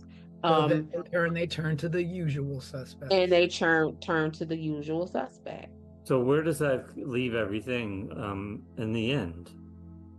Wilmer, is that his name? Wilmer, Alan Wilmer. It leaves him 7 years after his death is being called the official suspect. And what was striking to me, 7 years in this work, we typically destroy files at the 7-year mark. At that 7-year mark is where you can comfortably and ethically begin to purge files. It's that way for everything, right? Your taxes, your I believe reports. so. It's like I believe it's that 7-year mark, and 7 is often just the statute of limitations across the board for stuff. I believe, like in some jurisdictions, it's 7 years for you to file suit for civil matters, like 7 for it to be 7 years. So Yeah. it's a whole lot of weirdness. Well, maybe we should start talking about, I mean, this is a theory, right? Mm-hmm. The one that you've put together does. Well, were there any other theories that we haven't talked about that may have come up during this whole time since these murders started to now? Like you said, I feel like I don't feel like they're serial. I feel like the first 2 could have been individual hate crimes. And the other ones, I mean, the fact that they have singular murders in between them that don't fit any kind of pattern. And then our last victims weren't, Daniel and Anna Maria weren't necessarily on the highway, but adjacent to the highway, but was roped into it. I don't really know how this is. The only thing that makes these the Colonial Parkway murders is the fact that they were murdered on the Colonial Parkway. Mm-hmm. And if if law enforcement use these outlying cases of Lori and Teresa as a way to tie Wilmer in as being the suspect, then why, when we look up Colonial Parkway murders, why isn't their faces there? It's crazy What's because you like to think that people and law enforcement are a lot like that, and I don't want this to always be like we're always coming down on law enforcement or what have you. This is like a case by case individual, like, Mhm. and they themselves listed and labeled it to families, to a victim's family, as possibly being their own, and not only that, possibly a person impersonating them. But when you think of what people are capable of, the kind of clubs that are out here in this world, we're talking about nowadays, we're talking about sex trafficking children, you're talking about Epstein, and you're talking about Diddy. Who can put it past the blue wall of what they do inside their, like, I don't put anything past anybody. No, and that is where they can get away with this. And again, that trained social worker, that part of me that sees everything based upon social economic status, based upon power and privilege and all of these things. Um, who who else could do these things? Like I remember one time I had a case, this man was a medical doctor. He took his computer to Best Buy to get fixed. You want to know what the Geek Squad found on that computer? Yeah. Child pornography. Yeah. So as a doctor, Mm. you smart, right? You take your laptop to the Geek Squad and you to be fixed, and you don't think that these people gonna find this mess on your computer? So that's that level of power and privilege. Going back to Diddy, all the Epstein's, all of this. That is that. It is.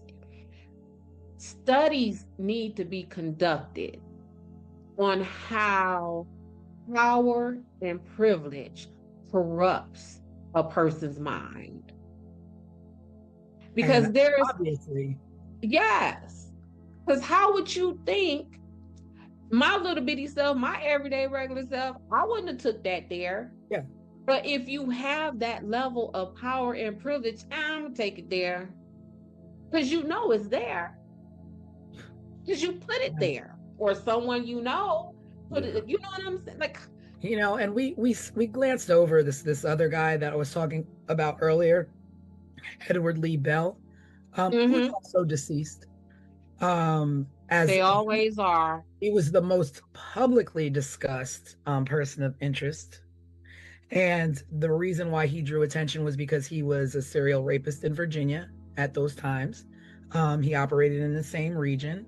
He attacked young couples, and he used control and manipulation. And in 1989, while he was incarcerated, he wrote a letter to the FBI claiming that he was responsible for the Colonial Parkway murders. And then later he recanted that information. So he wasn't charged because nothing matched up. Like, I mean, it's weird to me that you have a man who's in prison who is, I did this, I did that, and I'm known for being a serial rapist, and I've done all these things, and I'm telling you that I am, I'm the person responsible for these murders. And you go so far in your investigation to prove he's not. But then you go so far in your investigation to prove somebody else did, that has a clean record and never did anything.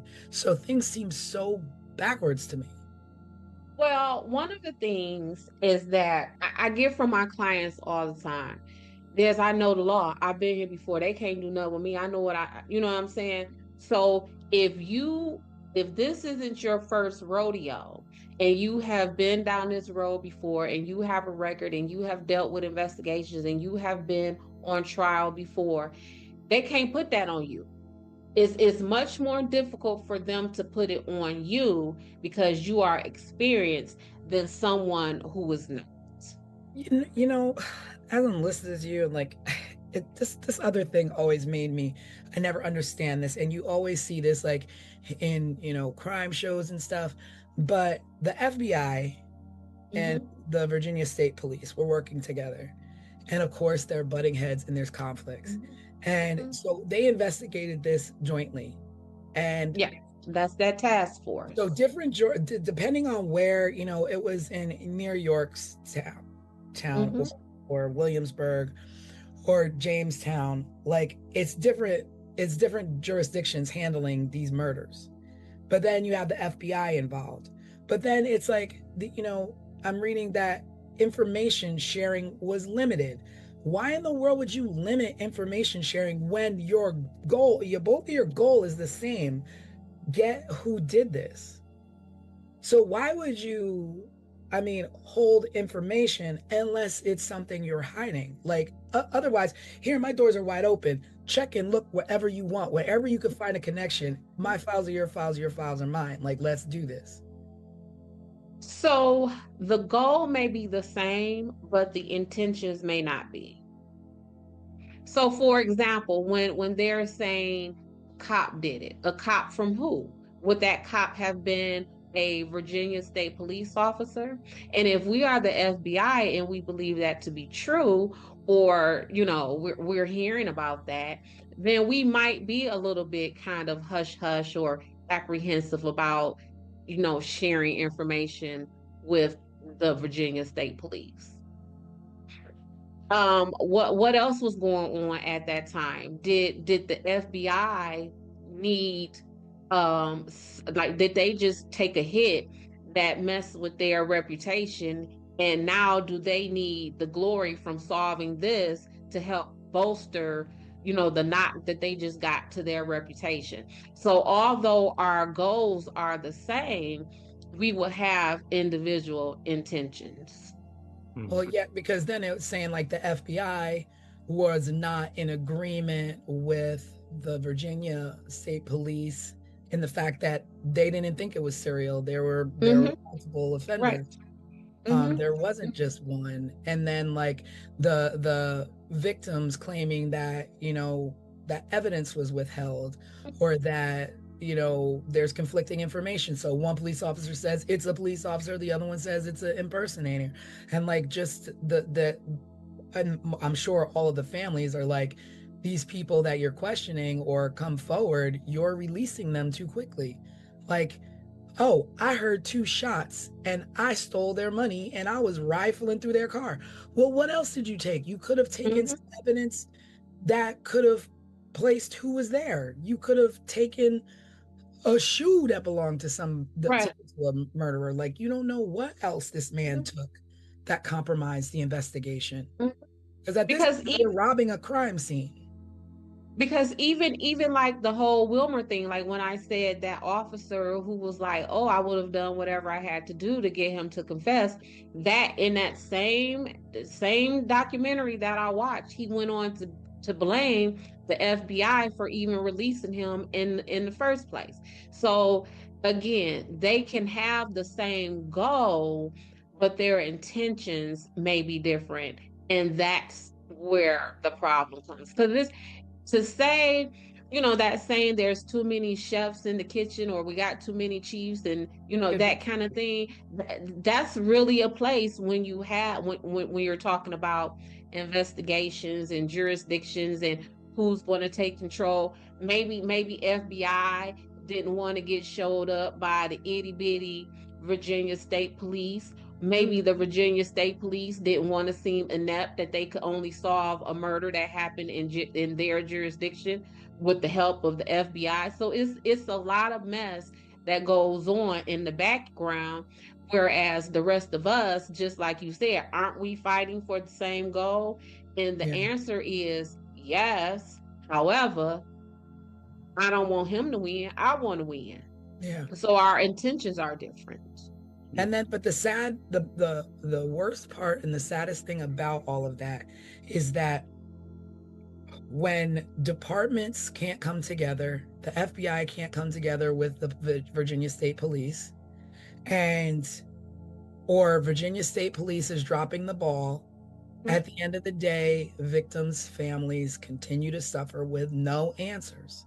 And that is why I said, knowing what I know, right? as a criminal defense investigator, I would have definitely hired an attorney as the families of these victims, and requested a thorough overview of this investigation, because that it does not feel complete. I mean, like, say at this point, like, I'm a family member of one of the victims. And I'm like, I'm not taking no for an answer. Can I go to the courthouse there and demand, like, I want to see my loved one's case file? I want to see all of this stuff because you're obviously not doing anything. I want to see what I can do so I can hire someone like you to help me with my case. Like, can people do that? Yeah, I get those phone calls all the time. Is it met with resistance, like trying to go because a case isn't closed or because maybe it's still open? Are there it is oftentimes met with resistance, and when I explain all of these possibilities to the families, they then decide that they want to back away, because it's extremely costly. It's almost, they're not going to release any files of a case that it remains costs you to open. find out what happened to your family because y'all can't tell me what happened to my Yes. family. So they're not going to release the files of a opened case. Okay. But let's say this case is now closed, and this is my family. Say this is my aunt, Rebecca. My auntie Rebecca was unalive 10 years before I was born, but I see the toll it has continued to take on my family. They don't really know. I want to get down to it. And so I go to request that file, because this is a 10-15 year investigation. That file alone may cost us hundreds of thousands of dollars, because oftentimes these jurisdictions, these police departments, these courts, they charge $2 a page. And if we're talking about 10-15 years of investigation, how many pages is that? How much does that cost? Yeah. So it's coming from the courts, like the courthouse, but this is not coming from police evidence. Whoever is the holder of that file is where it will come from. So it will come from the court. If the situation went to trial, it will come from the court. If it is still under investigation, it will come from the investigating agencies. So in this case, you may have Williamsburg police who may have their hands on it. You will have the FBI who has their hands on it. You may have the Virginia State Police have their hands on it.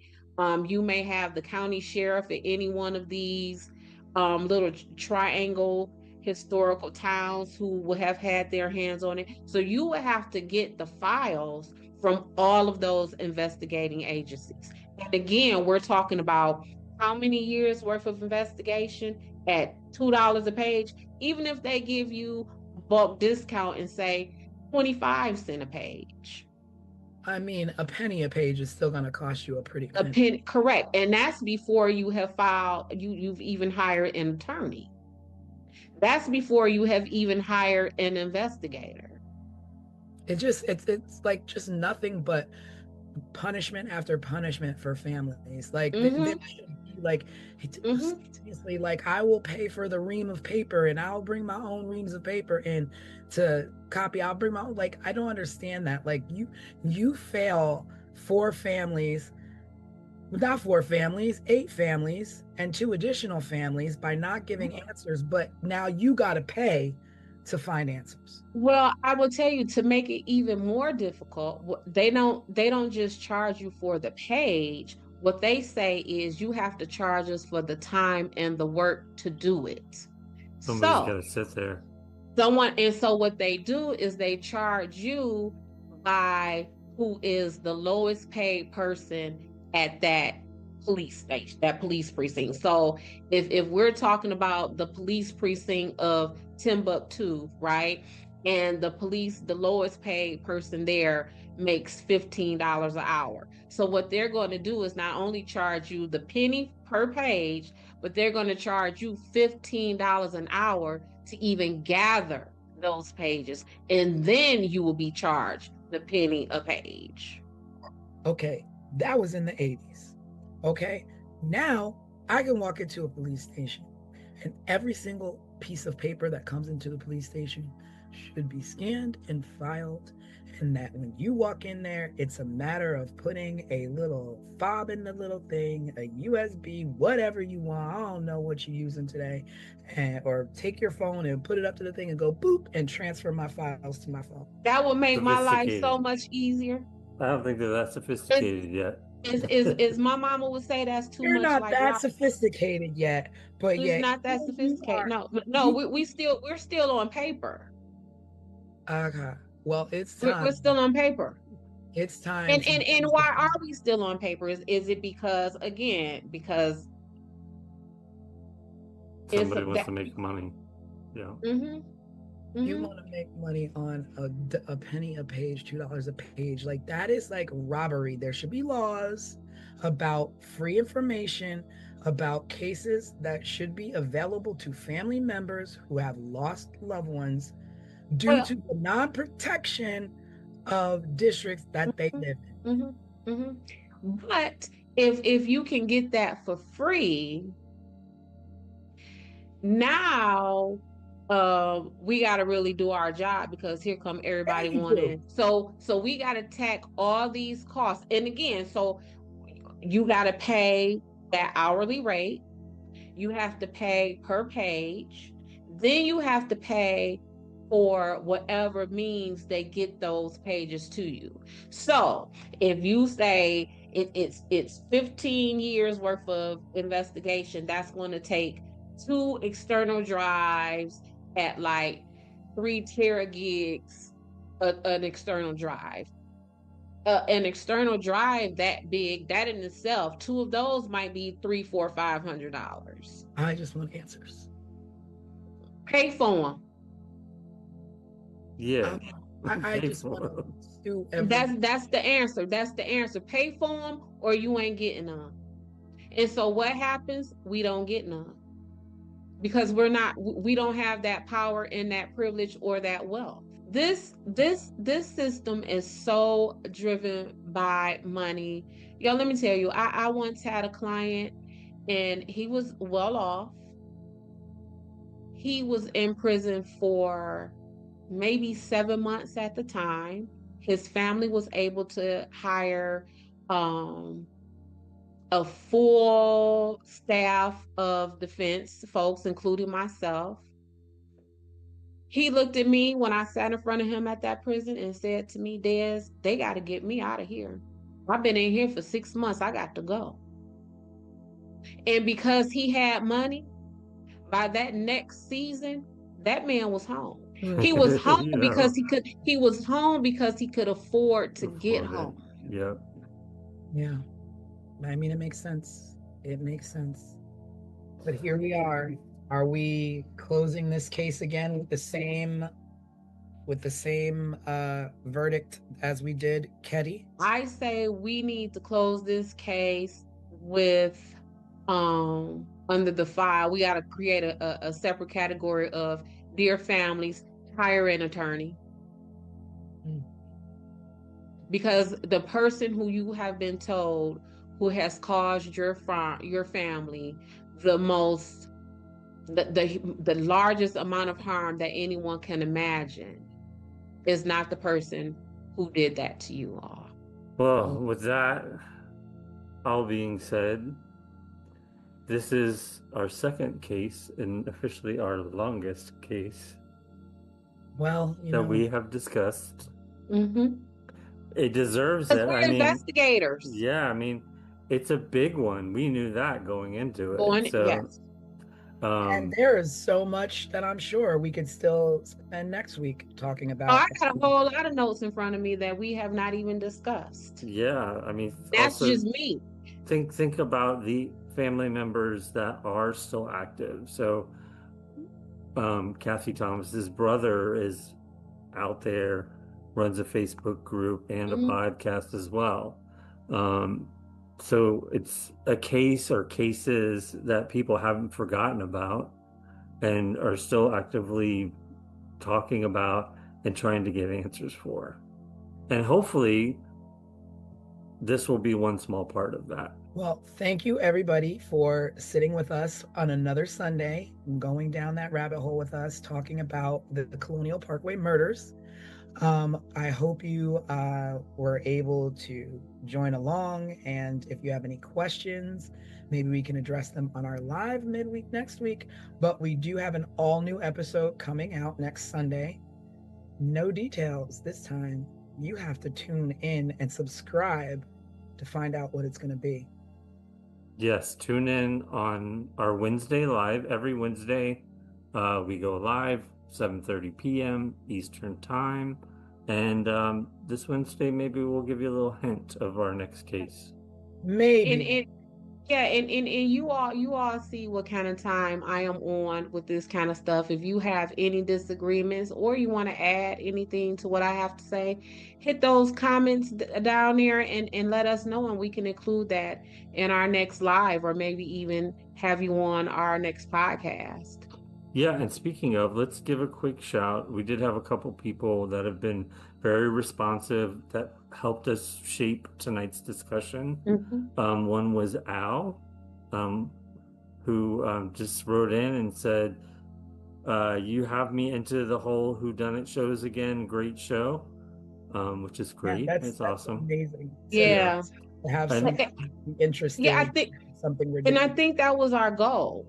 Yeah. So, hearing that comment tells me that we, at least as far as I am concerned, we have hit that first marker, which is to reignite people's curiosities on these kind of things in a way where they are not just being fed information, in a way where they are being invited to ingest it and digest it and add to it, stir the pot with us. Because I really feel that oftentimes a lot of this stuff that happens, these investigations, they occur in a way where they do not want us to think this stuff through. Because we see just here right now, if the everyday person is thinking these things through and not just accepting what is being given to us, then these investigations and these outcomes will look completely different. Yeah. And if you want to explore more, you could always watch our case overview of the Colonial Parkway murders. It's on YouTube. We also have a previous case that we covered, the Keddy Cabin murders. Say it again. Say it 4 times. The Keddy Cabin murders. That was our first case, so take a look at that if you haven't already. And please be sure to subscribe and let your friends know about this if it's something you really like. So tune in every Sunday. We release new content. Every Wednesday we go live, and in between all of that, we trickle in little shorts and posts and information as well. So yes, hit us up, and we will see you Wednesday night live. Yes. So that's Christmas Eve. So. Oh. So then we get to have an audience. So it's you and your family, and y'all can sit around and watch us. Exactly. All right. We'll see you then. Bye. Bye, everyone.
On the morning of September 20, 1988, A 19-year-old woman left her home in New Mexico for a bike ride she'd taken countless times before.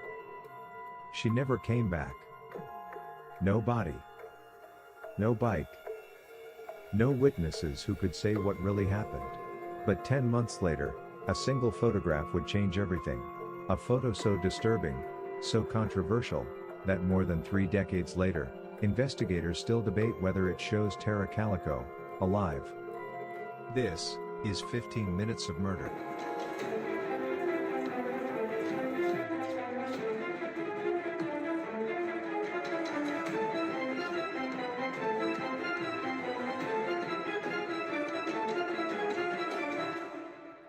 Tara Lee Calico was 19 years old.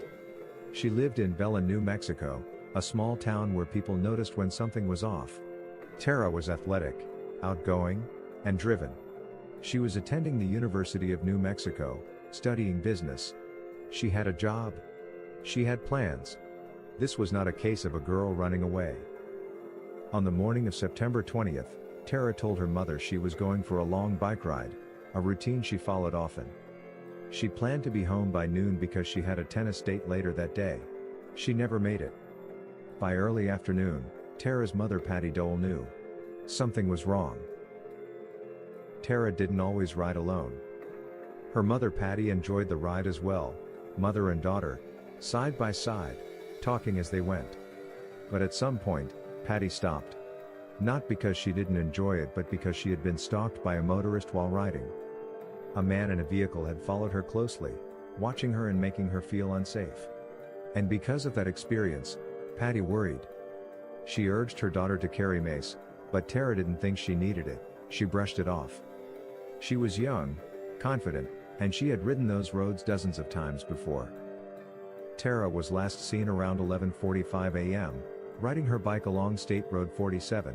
When she didn't return, Patty frantically drove Tara's route herself. Sadly, she didn't find her daughter. But along the roadside, investigators later found something chilling: pieces of Tara's Sony Walkman, and her cassette tape. Her bike was never recovered. Several witnesses reported seeing a pickup truck following Tara along her route, but no description ever led to an arrest. By nightfall, Tara Calico had completely vanished. Nearly 10 months after Tara disappeared, a Polaroid photograph was found in a convenience store parking lot in Port St. Joe, Florida, over 1,500 miles from New Mexico. The photo showed a young woman and a young boy. Both were bound and gagged. They appeared to be lying in the back of a van. Had someone purposely dropped it? Or was it clumsily left behind by her abductor? When the image was released publicly, a family friend of Tara's saw it and immediately contacted the Calicos. Tara's mother took one look at the photo and believed the girl was her daughter. Not just because of the face, but because of a distinctive scar on the leg, a scar Tara had. Investigators sent the photo to multiple agencies. Scotland Yard reportedly concluded the image was Tara Calico. But Los Alamos National Laboratory disagreed. The FBI had ultimately ruled the photo inconclusive. And here's the detail that kept hope alive: the Polaroid film used to take the picture was not manufactured until after Tara disappeared. If the girl in the photo was in fact Tara, she was still alive months later. The boy in the photograph sparked another wave of fear. Some believed he was Michael Henley Jr., a child who had disappeared years earlier.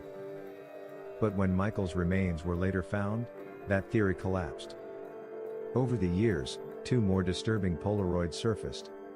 One showed a young woman with tape over her mouth, sitting near a construction site in California. Another appeared to show a bound woman on a train, wearing large glasses. Both photos were taken using film produced after 1989. Families believed, or desperately hoped, these images were connected, but investigators could never confirm that any of the women were Tara Calico. Some believe these photos were cruel hoaxes. Others believe they were glimpses of something much darker, something organized. To this day, none have been definitively linked. In 1998, Tara Calico was legally declared dead. Her death was ruled a homicide. But in 2008, a former Valencia County sheriff made a stunning claim. He stated that local teenage boys had accidentally hit Tara with a truck, panicked, and covered it up. No arrests were made. No remains were found. No physical evidence was presented. Decades later, in 2023, authorities announced they had identified individuals connected to Tara's disappearance. At this time, law enforcement believes there is sufficient evidence to submit this investigation to the District Attorney's Office for review of potential charges. Currently, the identities and specifics of the persons of interest are sealed by the court and will remain so until a court order otherwises. But no charges have been publicly filed. And the details remain sealed. Tara Calico's parents, Patty and David, died without ever knowing what happened to their daughter. They left this world with so many questions. Was their daughter abducted? Was the photograph real? Was the truth buried by fear, or in silence? Somewhere between hope and horror, Tara Calico's story remains unfinished. Tara and her family have no answers, no justice, and no peace. The National Crime Information Center's NCIC number for Tara Calico is M4611178833. This number is used to identify her case in the national database maintained by law enforcement agencies across the United States. If you have any information regarding her disappearance, you are encouraged to contact authorities, Valencia County Sheriff's Office at 505-866-2400, the FBI at 1-800-CALL-FBI, or submit a tip online via tips.fbi.gov. Thank you for watching. Subscribe, share, and remember, someone is always waiting for answers. This was 15 Minutes of Murder.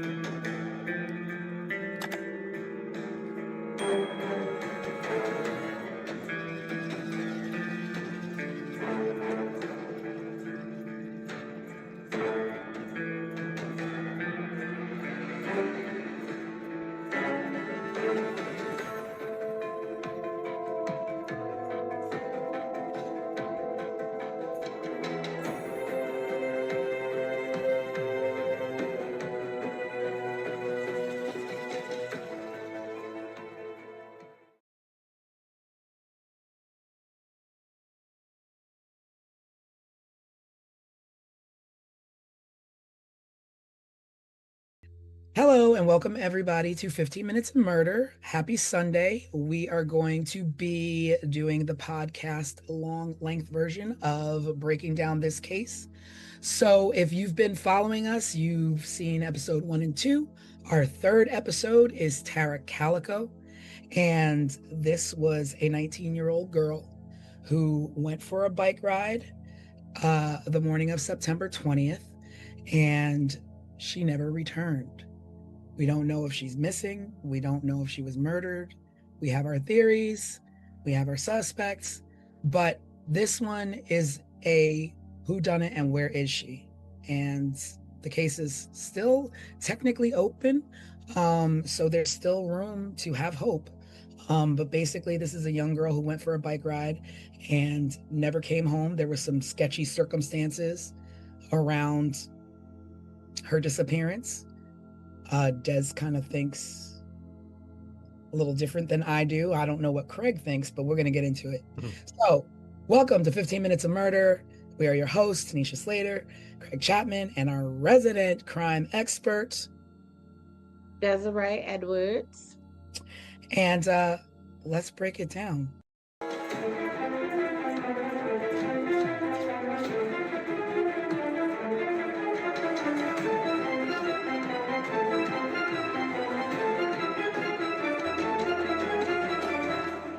So, Tara Calico, she was 19 years old. 19, a baby. A baby. Yeah, Innocently, innocent, doing innocent things, going for a bike ride. Now, she used to go on this bike ride with her mom, or her mom would come with her sometimes on the bike ride, but mom got scared off. Now, I don't know what mom gets scared off the way she got scared off and continues to allow her daughter to ride this bike alone, 19 or not. Absolutely. And to say I'm scared off, use mace, but take my bike that I was stalked on. Yeah. I don't know what that is. So basically, mom was riding her bike with her daughter and noticed that someone had been trailing them and stalking her and watching her on this bike ride. Or like what? And like, do you know the person? Is it a local person? I mean, it's another small town. Mm-hmm. So I am just stuck on the advice is simply go ahead and go and take this mace instead of girl, we gonna sit this out, or at least do we find a different route? They were out in the middle of nowhere in a small town. There could have been They were 100 different routes they could have chosen. Okay. Yeah, I mean it's definitely a situation where she could have chosen a different route easily. They lived in the middle of the desert. I mean, they were in New Mexico. I've traveled through New Mexico a lot, and these small towns, they could have gone any route they wanted to. Yeah, because her route was like 36 miles. So you can go 36 miles this way, 36 miles that way, 36 miles that way, 36 miles that way. Like it was options. We did not have to continue to take the route that we felt was dangerous. Yeah, definitely. I think it's also maybe worth just getting to know Tara a little bit more. She was really athletic, really outgoing. So this bike ride was a normal thing for her. I think she had plans to go play tennis right afterwards. It sounds like me when I was her age. I was running, I was playing tennis, I was surfing at the beach, like she was an outdoorsy type of girl. And well liked, had friends. She had her boyfriend. It wasn't like I was reading that. Okay. Well, she from what I thought, she was liked. Studious. She did have a boyfriend, and that's who she was supposed to have been meeting. Right. That's right. She play tennis with and play tennis with him in the afternoon. So she was gonna get through her bike ride, and go do that. I don't know. I think she's done this bike ride so many times before. And I think a lot of people know this, once my mother's always like, once people know your pattern, like always like try and break your pattern so that people don't exactly figure you out, especially when you're like kids walking home from school or like going out with your friends or whatever, just be situational awareness. Seems like maybe she didn't have that, being that she didn't even listen to her mom telling her like, some stuff is up, like maybe you should chill a little bit or carry mace. But my mom's advice is not carry mace. It's go the other way. We're not bike riding. Go the other way. Go the other way. And it would not be. Yeah.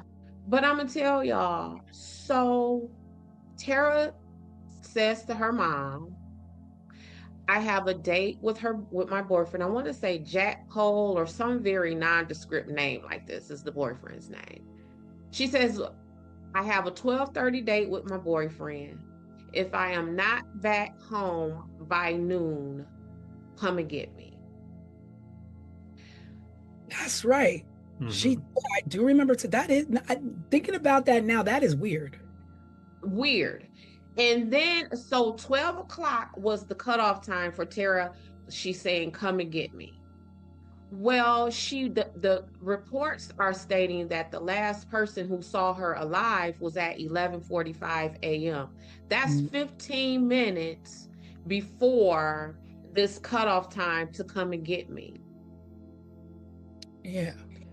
Who would have known that? Like that just seems, and then that whole come and get me at 12 and we have a 12:30 date. We don't know where she would have been along her route.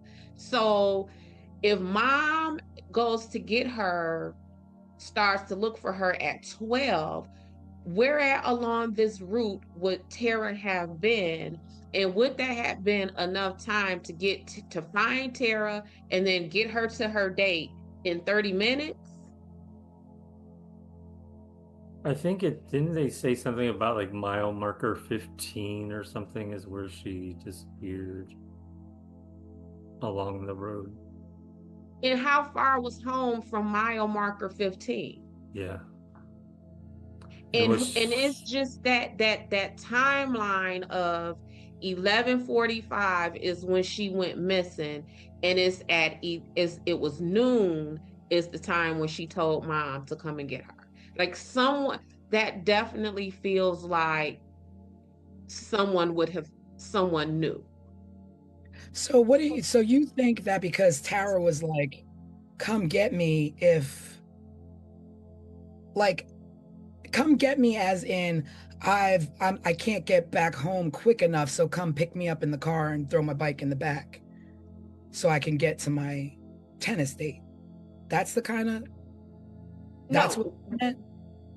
what I mean by is if I tell Craig to come and get me at 12, Mhm. and no one who knew that I told Craig to come get me at 12 p.m. And then I go missing. Thank you, Craig. And then I go missing at 11:45, which is 15 minutes before someone was supposed to come looking for me. So you're thinking mom shared the information with somebody? I'm thinking someone knew. Absolutely. No, Absolutely. no way. Absolutely. That is what I think, because that's just too much of a coincidence.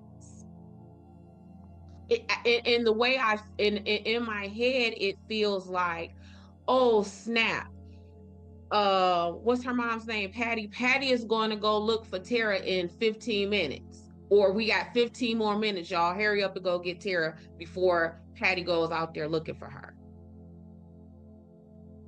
I don't know. I'm not there yet. Mm-hmm. And this is why in this investigation, when I say I could not get past her front door, because it's a lot of Close yeah, to it's a proximity, as you say. what you say? It's proximity, as you say. Yeah, and it is too much. Like that's just a lot. That's a lot of somebody would have known. It's like a timeline almost, and who would have known that timeline? So if my son, just like last night, I went and picked my son up, told him I'd be there in an hour. Who would have known that? That was a text message between us. So who would have known that his mom was on her way to get him within that hour? Would it be someone he texted and was like, "Oh, my mom on her way"? Like someone would have known that. Well, the boyfriend, because I'm sure Tara Exactly. was like, oh, okay. Because I'm sure Tara was like, well, I'm gonna be on time, but just in case I'm not, I told my mom to come get me. And then let's talk about the boyfriend. So now you are supposed to be the last person who was with her.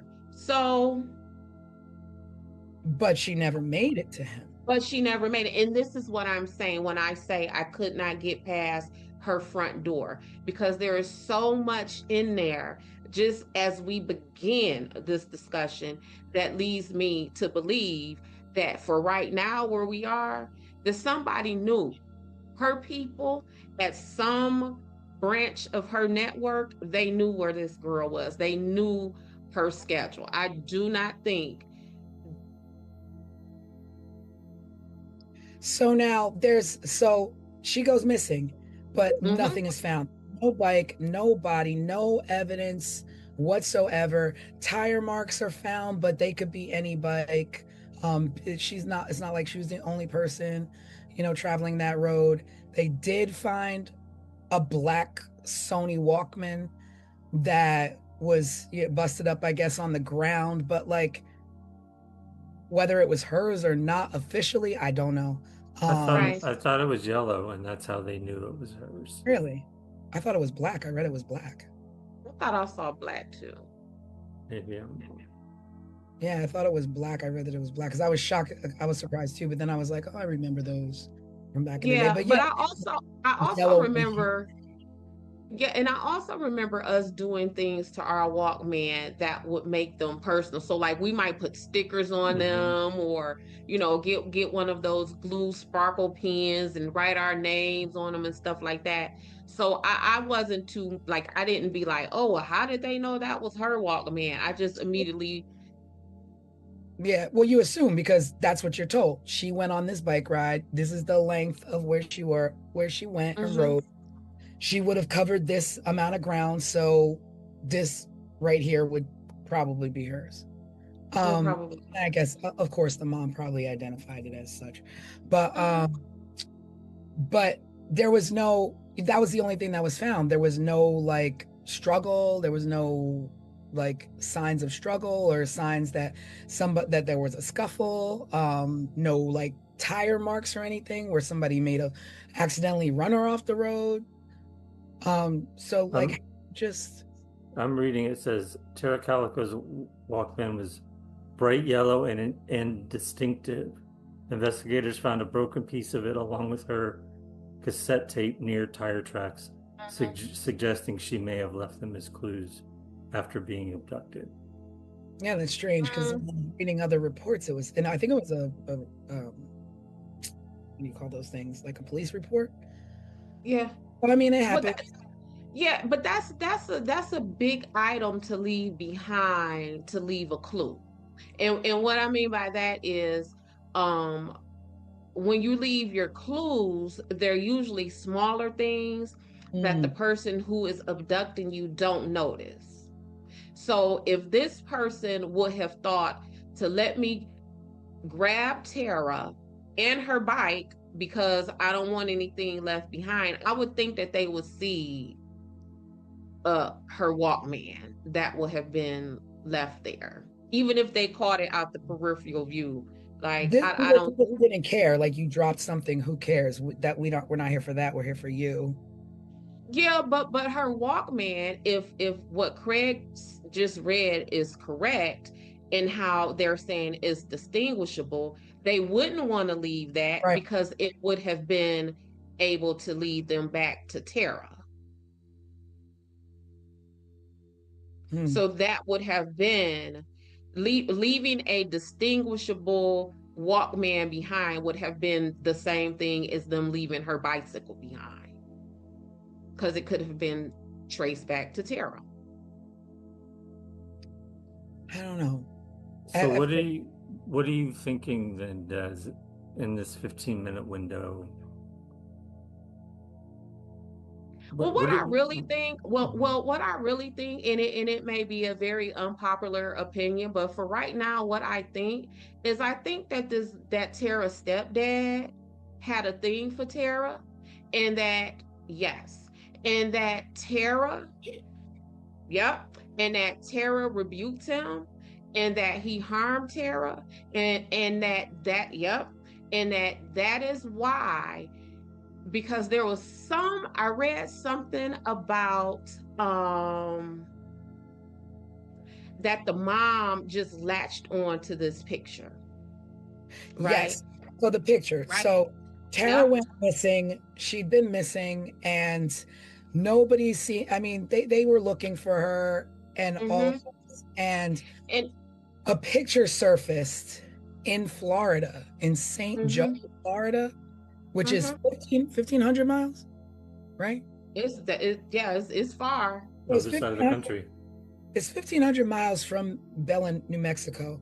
And there's a picture found in a rest stop or a convenience store area on the ground of a female that looks to be about around Tara's age and a young boy with tape over their mouths and tied up in the back of what they're saying is a van.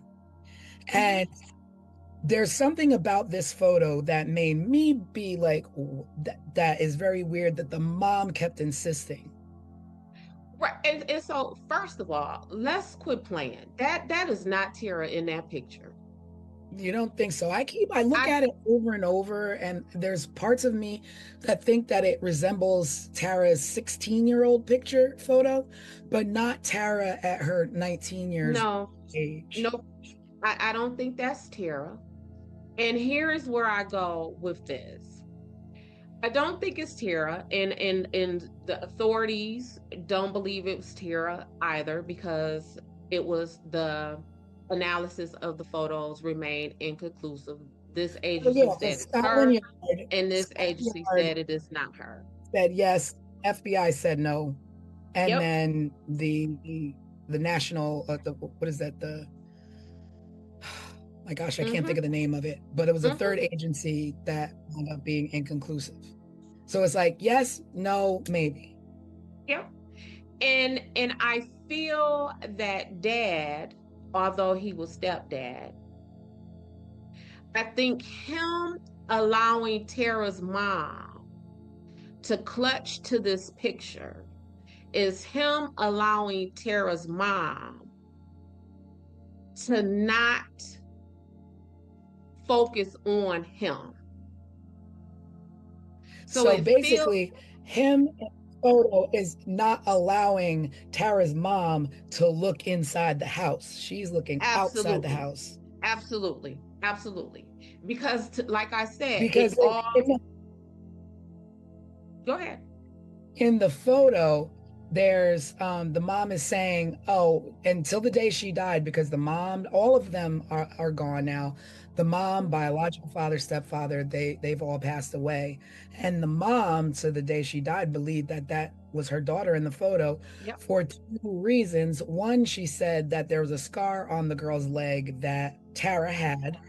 And two, which is weird to me, there's a book, a VC Andrews book, next to the girl in the photograph that the mom said was Tara's favorite author. And that book was next to her. Well, I'm going to tell you about this book. So, VC Andrews was the bomb in the 80s. Oh, yeah. I don't know who was the bomb. So I just so happened to Google that book. That book was a bestseller. So at that time, a whole lot of people would have had that book. But the irony of it being her favorite author and it being there with that girl in a van randomly. On top of nobody in that picture, and I don't care how sensationalized the media want to make that picture, ain't nothing gruesome about that picture. Though nobody in that picture look like they're under duress. They don't look stressed out. I read that, but then it's just like, well, what if not Tara? And then this is a whole other thing, but if not Tara, this is a young boy, like even if it's a joke, like there's a young boy and a girl tied up in a van with tape over their mouth. I don't know what I would look like. I mean, I guess so that picture was found, a year after Tara went missing. We don't know when the picture was taken. But True. I would think that even if it was taken a week after she was abducted, that there will be some kind of signs of struggle and like fight and stress with Tara, because we opened with Craig saying how fit she was and how active she was. What we know of Tara would have fought. Whoever abducted Tara, I would imagine they would have almost had to beat that baby to death to get her in that van. I think that if with Tara, what we know of Tara, again, that there would have been some kind of defensive wounds. I don't think Tara would have sat there long enough in that position for them to take that picture. I just, y'all, I don't. If you're scared, you do. But they don't even. If you're scared, you shut up and sit there and just look. And when you're scared, your eyes look scared. When you're scared, your body is tense. None of it. Tara and that boy, like. Maybe like, look. Let me look at this photo. Let's put this. They're just like leaning to the side, chilling.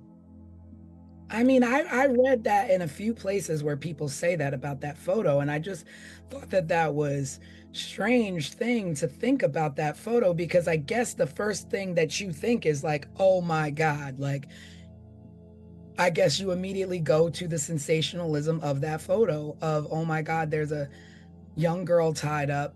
And I guess we don't know if they're tied up. They could just be sitting on their hands. Because that's what I was going to say also. Neither of them, we can see neither of their hands. We can't, I don't think we could see their feet. It just looks very I would planted to say that me. the little boy does to me look afraid, and the girl does not. I don't know. This photo And is just and who extremely and disturbing. who abducts a 10-year-old boy and a 19-year-old girl? Like that's kind of like either or. Like which one of these you messing with, Mr. Kidnapper, killer person? I don't know this photo. Like, and the other thing that is upsetting to me in this photo is, who are they? And why are they like this? And it's just like, And why does the pictures keep popping up? Like this is so weird, well, the y'all. first photo, I get it, but then everything else, then two more photos pop up. Another photo pops up in California, and then another photo popped up at a construction site. One, I don't know where the other one popped up, but then there's also like people calling the station and giving false leads, people saying that they're Tara, people saying that they know where she is, or, all these things. And I don't know what. My only thing is that the sensationalism of press then pull people out of the woodwork to want to be a Right. part of something, Right. in a Right. sick way. So those other two Right. photos that did pop up, I mean, they're not, neither here nor there. Right. This one is the one that her mom latched onto as, this is my daughter. I know this one. This is my daughter.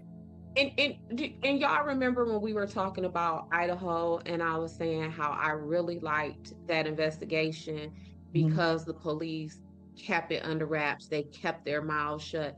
This right here is the complete opposite of that. Like it was so much like down the line when you move down the timeline is police constantly saying, oh, we got new leads and we got this and we're on our way to make an arrest, and it's nothing. So much so that the dad, who I have suspicions about, began to ridicule the police by saying, why are y'all saying this? Like if y'all not going to move on this information that y'all have, then why are you saying it? So you're talking about her biological dad. No, I'm talking about the stepdad. Yeah. But why? But if the stepdad is somehow involved, why would he question police? Let them keep going on their wild goose chase. Because people participate in searches all the time. Like people insert themselves in the investigation of the dirt that they have done all the time. One of the things that law enforcement knows is that when you are at a crime scene and you know how like it's usually gawkers standing outside watching, the person who committed that is usually in that crowd. Yeah, I've heard that. Watch and view how things go down, and in plain sight. Watching how it went down out of just like curiosity to cover their own butts, but also watching how it went down to kind of sit back like, yeah, look what I did. Look at this chaos. Yeah, I done good. Like they're present. What'd you say, T? Cocky arrogance of it all. Cocky arrogance. And then we're also talking about the mind of a person who would even do something like this. So that alone tells us that person not thinking, like us normal folks would think, right? So,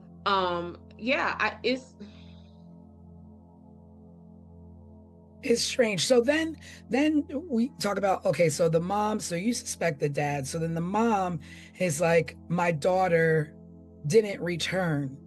And you're worried. So she goes out and she drives the road herself to look for her daughter, doesn't find her daughter, and then reports her missing. So like, I don't understand like how a mom to me, it looks like she did all the right things as a mom. Like, my daughter, like, told me to come get her. She's not around. Let me go look for her. I look for her. I don't find her. I immediately call the authorities. I mean, on that end, she did the right thing as a mom. Think on the front end, the right thing for a mom would have been, girl, don't go. Girl, change your direction. So she did the right thing as a mom, to follow up behind some not so great advice or direction that she had done, that she could have given her daughter to even possibly prevent this. The other thing too If we're about going the to run photo, with the, what'd you say? I'm sorry, go ahead. I just something popped in my head, and you know I'm like What was Raymond. it? That the photo, like what? I'm not. Maybe I don't, because I don't know. Like the photo, this happened in New Mexico. The photo is found in Florida. In Florida. Like, who saw this photo in Florida and was like, this must be Tara Calico? Not only who found it in Florida, but the person who found it then says there was a van parked in the spot where I found it at. Right, that's right. So then technically there's ties back to seeing a van following Tara the day that she was riding her bike. So that's weird. But listen, I found a picture, and where I found the picture, a van was parked there. Huh? Yeah. So you like you remember that? So if you pick up a potato chip bag off the ground, you're going to be like, oh snap, there was a van parked here. Like, how does that information? Because if you're Because, unsolved mysteries in the 80s, well, this was 1980, so this was super early 80s, so that wasn't a thing, right? But if I pick up a picture on the ground and it's disturbing as a girl and a boy with their mouths taped up around, I'm like, Yep. where do you think this came from? Oh, snap. And we all know, like, stranger danger, Scooby-Doo vans, like, don't like, mess with them. But you would have led with the van. You wouldn't have led with the picture. You would have led with, oh snap, that van was right there, and then I found that picture. I don't know, like it's just weird to me. That's like somebody gets murdered in Florida and you're up in Vermont and you're like, oh, I just found this photo and this looks like like, how do you know? Like, it's not like it was that national. And this right here is why I say I couldn't get past the front door, because all of this other stuff that we're talking about, none of this kind of makes sense, and none of it really has a place. So every time we talk about something, it's like, just back to this picture. Like, but how do they get there? And this from here, and this from there. So one of the things in my investigations, I always say, no matter what was done, no matter how it was done, no matter who it was done to, that chain of action, that chain of events has to make sense in my head. So what I mean by that, like, oh, okay, I can see why they would do that, or oh, okay, I can see why they would do that. I don't have any of that here. And in this investigation with Tara, where my brain stops with clarity is who knew where she was at during this day, during her track. That, because nothing else makes sense.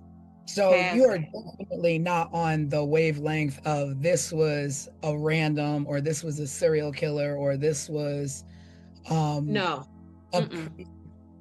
like a stranger abduction. This is one of the situations where when people call my phone and say, Des, I've heard about Sunshine Investigations.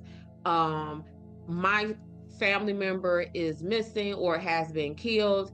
And then when I listen to them, I say to them, you don't need an investigator. Y'all already know who did this. Y'all already know who did this. because nothing past the Walkman makes sense. Not that picture, not the picture being across the country. None of that makes sense. Oh, well, let me correct myself. So it was Scotland Yard who looked at the picture and believed Yeah. it to be Tara. And I'm like, Scotland Yard? Like they went that far to analyze this photo? And then, so the Los Alamos lab is the one who said, no, this is not Tara. And the FBI's findings were inconclusive. So it's still the yes, no, maybe.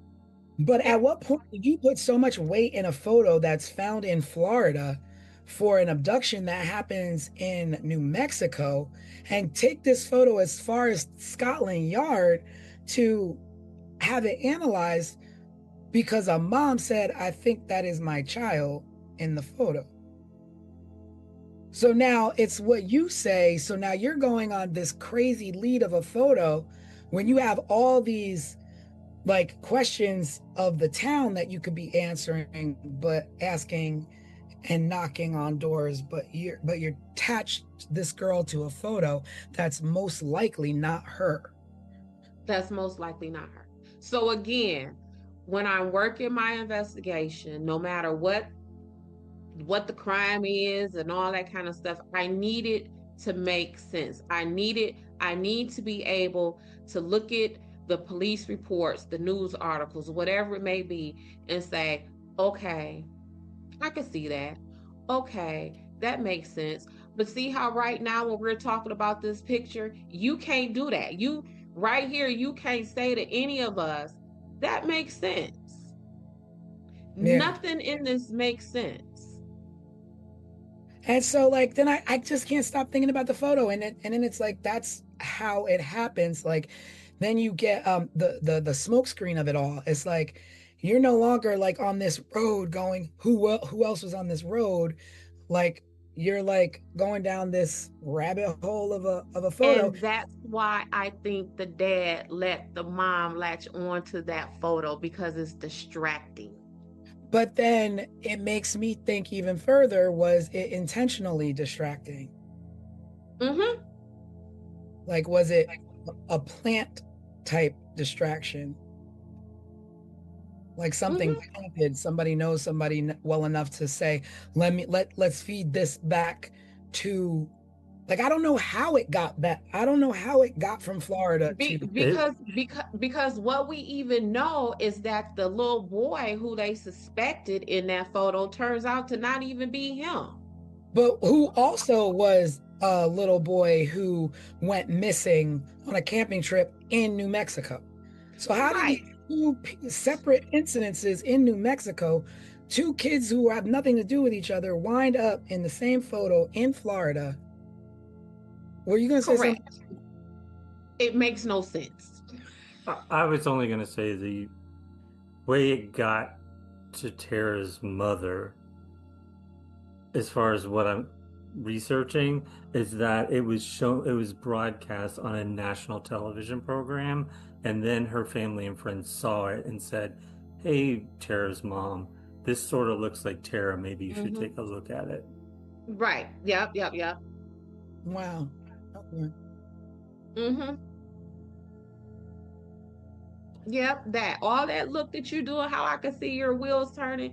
Yeah, like it's just so weird. And as I was preparing for this episode, I was like, okay, I think this is going to be the first episode that we do that closely resembles what an investigation meeting looks like, when me and an attorney get together and we're talking over our police reports and we're talking over our discovery and evidence, and it is breaking down all of the information that we have to try to figure out again what makes the most sense. Like just pick all this apart and try to string it together.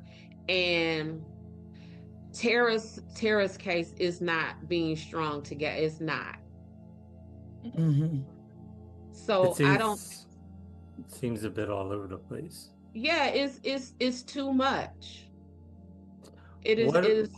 At what point do we fast forward to more recent stuff, like Sheriff Rene Rivera saying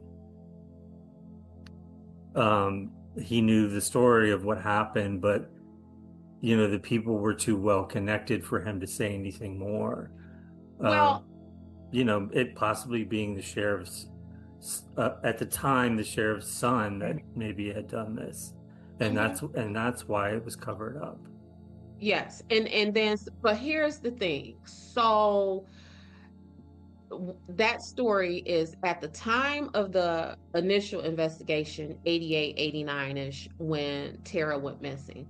The story was that some people had saw the kids, and it was reported to the sheriff that the kids had maybe hit her with their bike or something.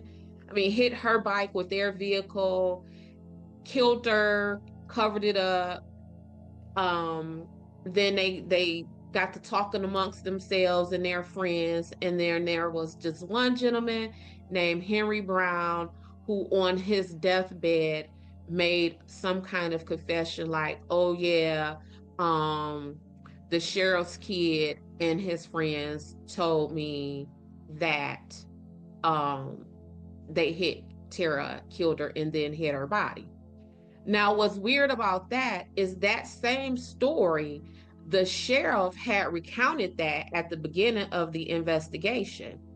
So then the question would have been, if these people have told you that they hit Tara and caused Tara some harm, why wouldn't you have moved on that then? Why weren't they arrested then? And at the time, it was labeled as circumstantial evidence.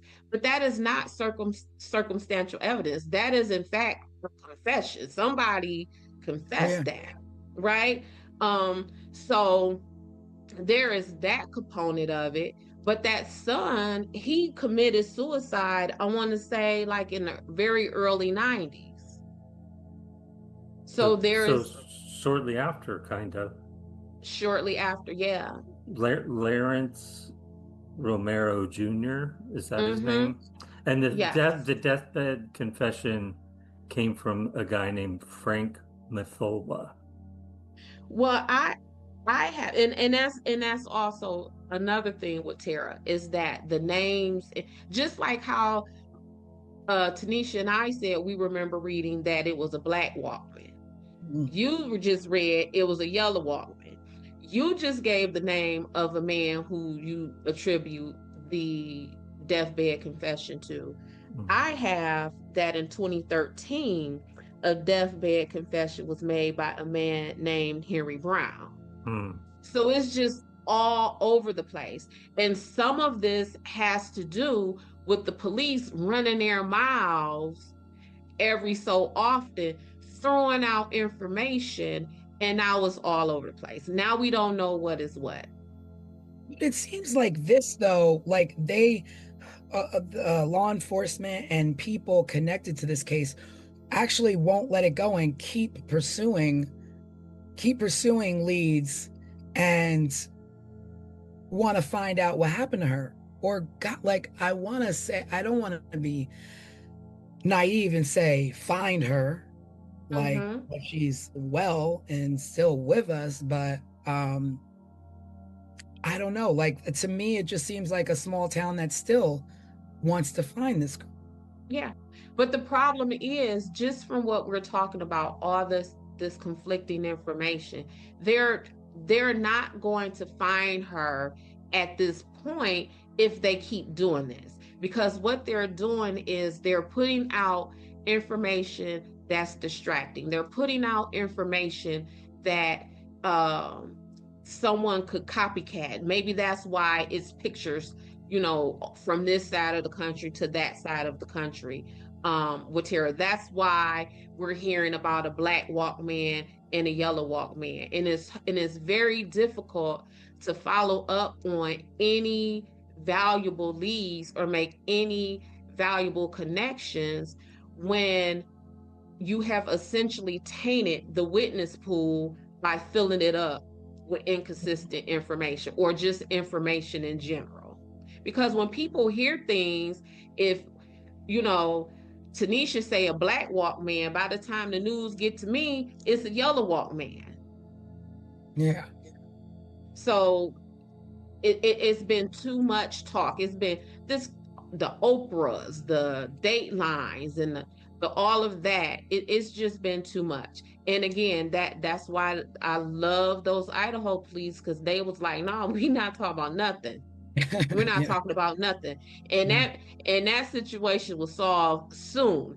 Granted, we're talking about maybe a decade and a half later where they would have had, maybe different technology and stuff, but this was definitely botched.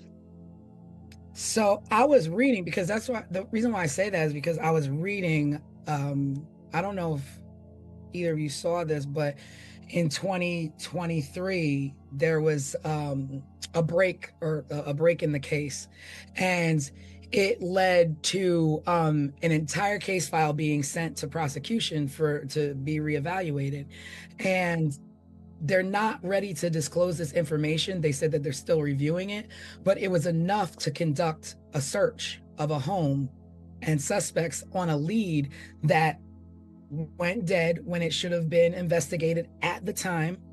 So we're talking about 1980, all these leads and loose leads that weren't followed up because they were busy chasing a photo or busy chasing the sheriff's son or what have you, that in 2023 is like, oh, we looked at some other evidence that was left loosely, and it was enough to get a warrant to search a residence.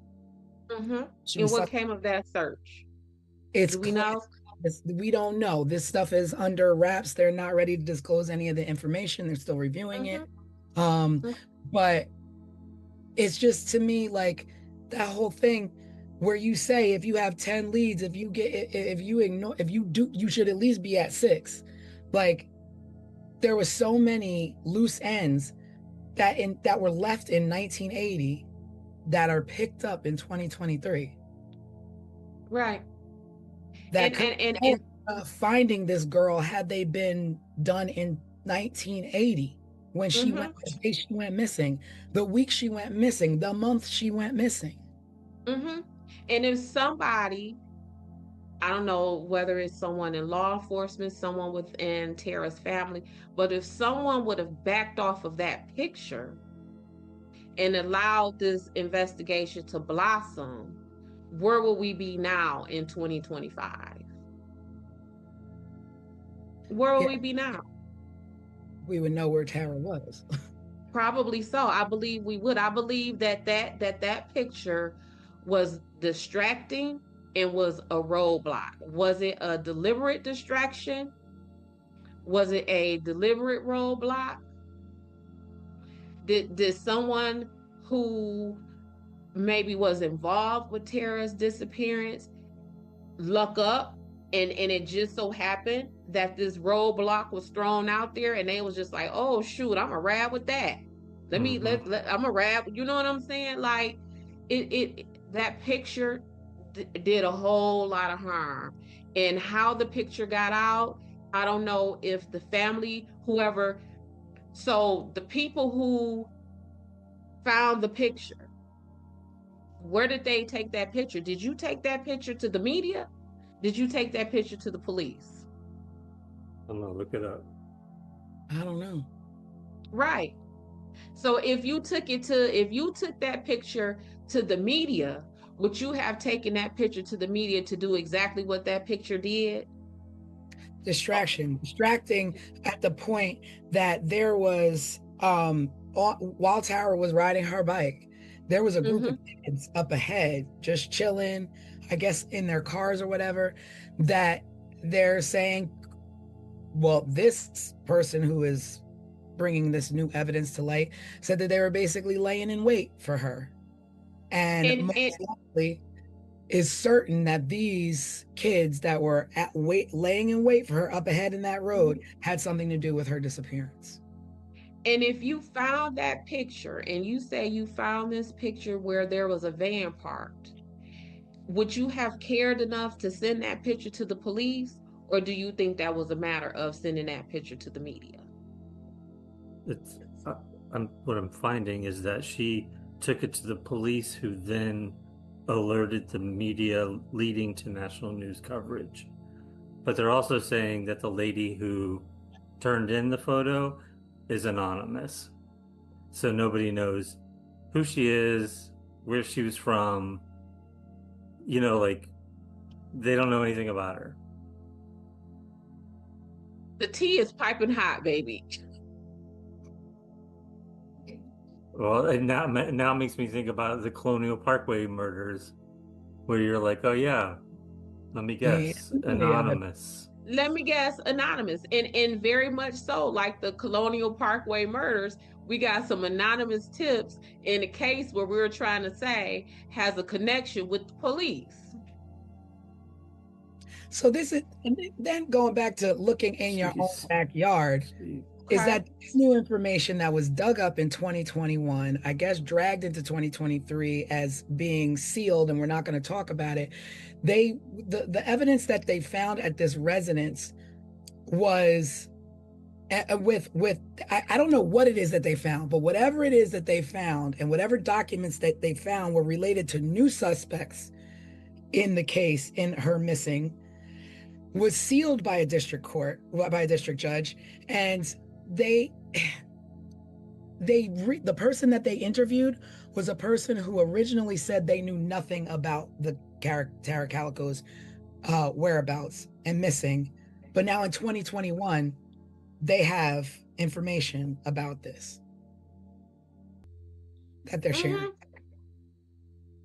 Mess. My thing is, it's like 1980 to 2021 to 2023 and in 2025, like what I don't understand.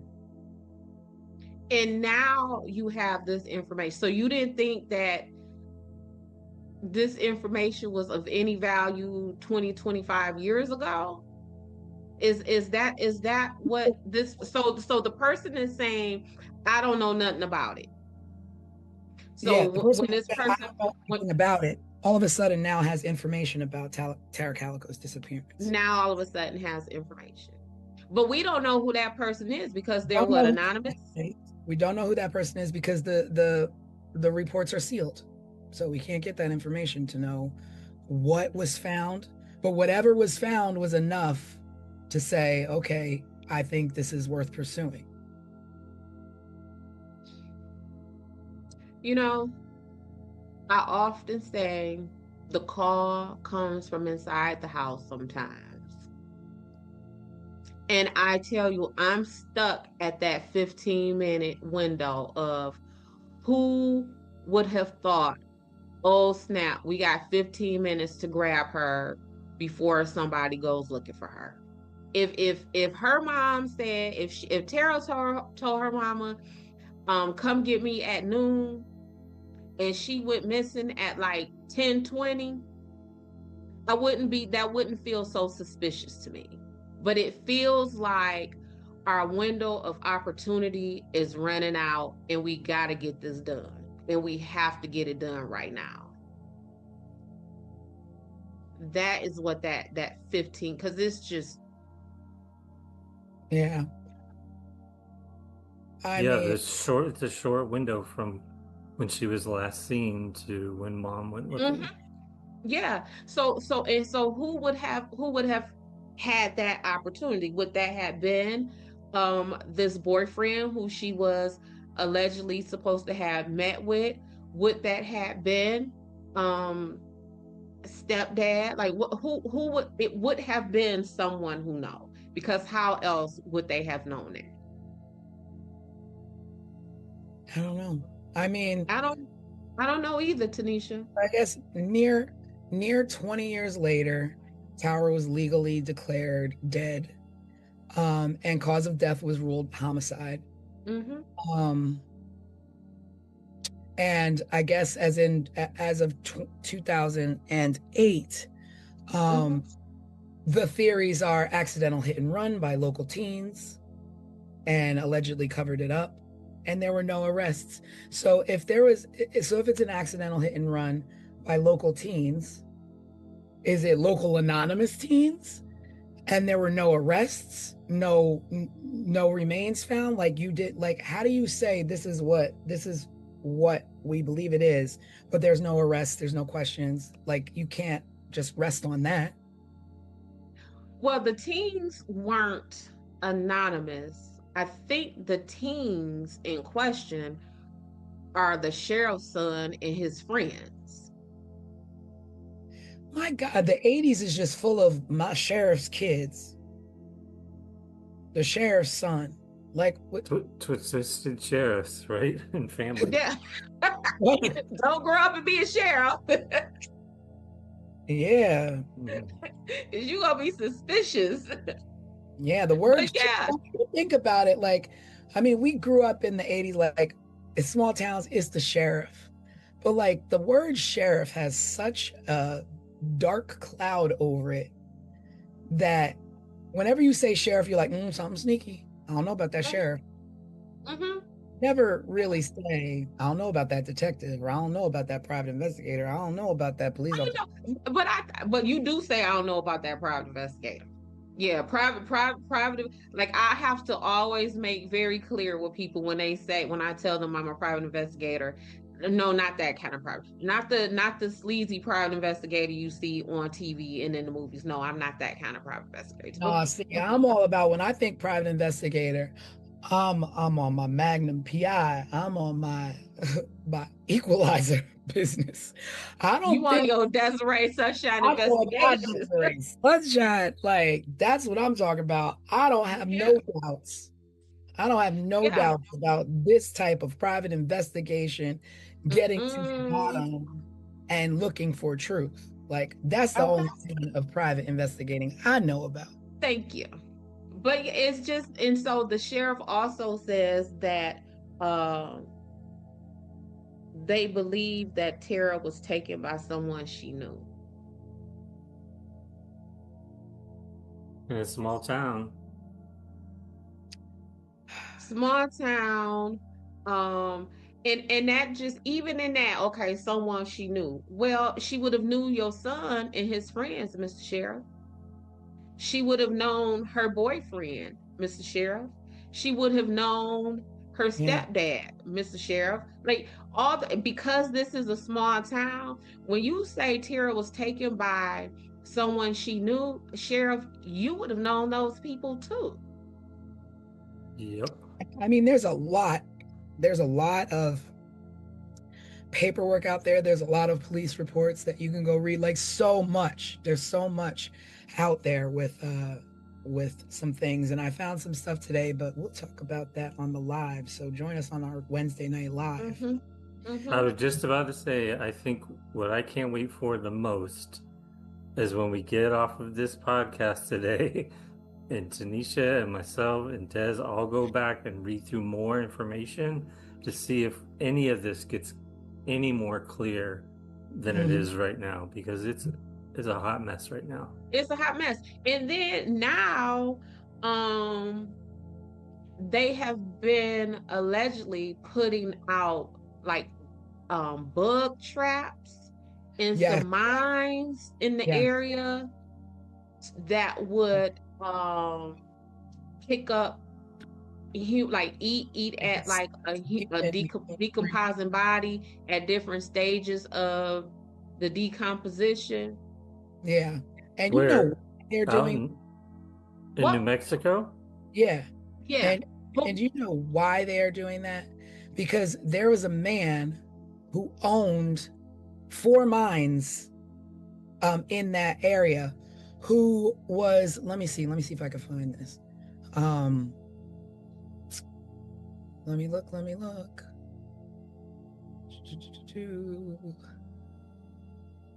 You're talking about mines like in the side of a mountain. Like going down into a mine shaft. Mines, yes, mines. Mine shafts, yes, real mines. Yes, real stuff. They need to put them in the So there was this guy, his name was David Parker Ray, and he owned 4 mines that he leased in the 1950s. And they were about 25 miles away, or 25 miles south from where Tara Calico was last seen. He died in a state prison in 2002 while serving a sentence for more than 223 years in connection with kidnapping and other charges involving two women who he sexually tortured at his residence. Okay. So he claimed to have abducted like 40 victims from several different states, according to the FBI, but nobody's were ever found. But the reason why they didn't really go off on him is because at the time of at the time that Tara was abducted, he wasn't living in New Mexico. So they were like, oh, he wasn't living there, so he couldn't have, like, you can't visit other places. But this man has already claims he's abducted all these women, has been charged with sexually assaulting other women, but you don't go down his lead for these mines that were in the area. I mean, 25 miles really isn't that far from anywhere when you're talking about wanting to get rid of a body or wanting to have some little murder spot, right? So there are these mines, and so one of the four mines, maybe like 60 feet down, I don't know, 30, 60 feet down, something like that, looked like it was interrupted or has rubble, or looked like somebody tried to fill it in. So they want, so this sheriff or this lieutenant went and bought these little fly traps, these certain fly traps that will attract mosquitoes or flies or what have you from the remains of decomposed bodies to see what's possibly down there. And then if there is something, then they've got to go through the right channels to be able to excavate. And of course, the bottom line, money, to be able to have the money to do these certain things. But there's also these other things that have come to light that other people are like, oh, we know the suspects. So it's just like an open, like, I want to go back to this man in these mines. I'm not a miner, so I don't really know about mines and all that kind of stuff. However, his family leased these mines about 25 to 30 years before Tara was missing. So would he and his family still had access to those mines? Like, and again, I'm no miner. So when when your lease is up for the mine, is the mine now leased to the next group of people or the next company? Like, would he still have access? Whether he had access or not, he probably had mental access. Like, I own this for all this time. I know the ins and outs of it. I can go around and do whatever I want and get in and out of property without being noticed if I want it. Are mines blocked off? Like, is the entrance to a mine secure? I would think that, and I don't know because I'm not a miner. Absolutely. But I would think you gate off with a fence, trespassing, what have you. Or if it's just in the middle of nowhere, maybe nobody does anything and it's just left abandoned with a couple of boards across. I don't know. Okay. And so if it's a couple of boards across it, if it has been fenced off, he would have had to breach that to get to the mine. So while they're saying this man had access to the mines, was whatever that blocking off of that mine, was that breached? Or if it was, would y'all have told us that? You know what I'm saying? Like, to just say that this man whose family leased the mine 30 years ago. Well, what about the other folks? So are y'all simply saying that we want to stick to this man who leased this mine 30 years ago because he has some of these similar crimes in his past? Yeah, well, which would be likened to the Waterman, because this guy is dead and he did these things. So it's just like, okay, in post, you kind of, we're gonna fit you into this mold because you're in the area and we like you for this. Right.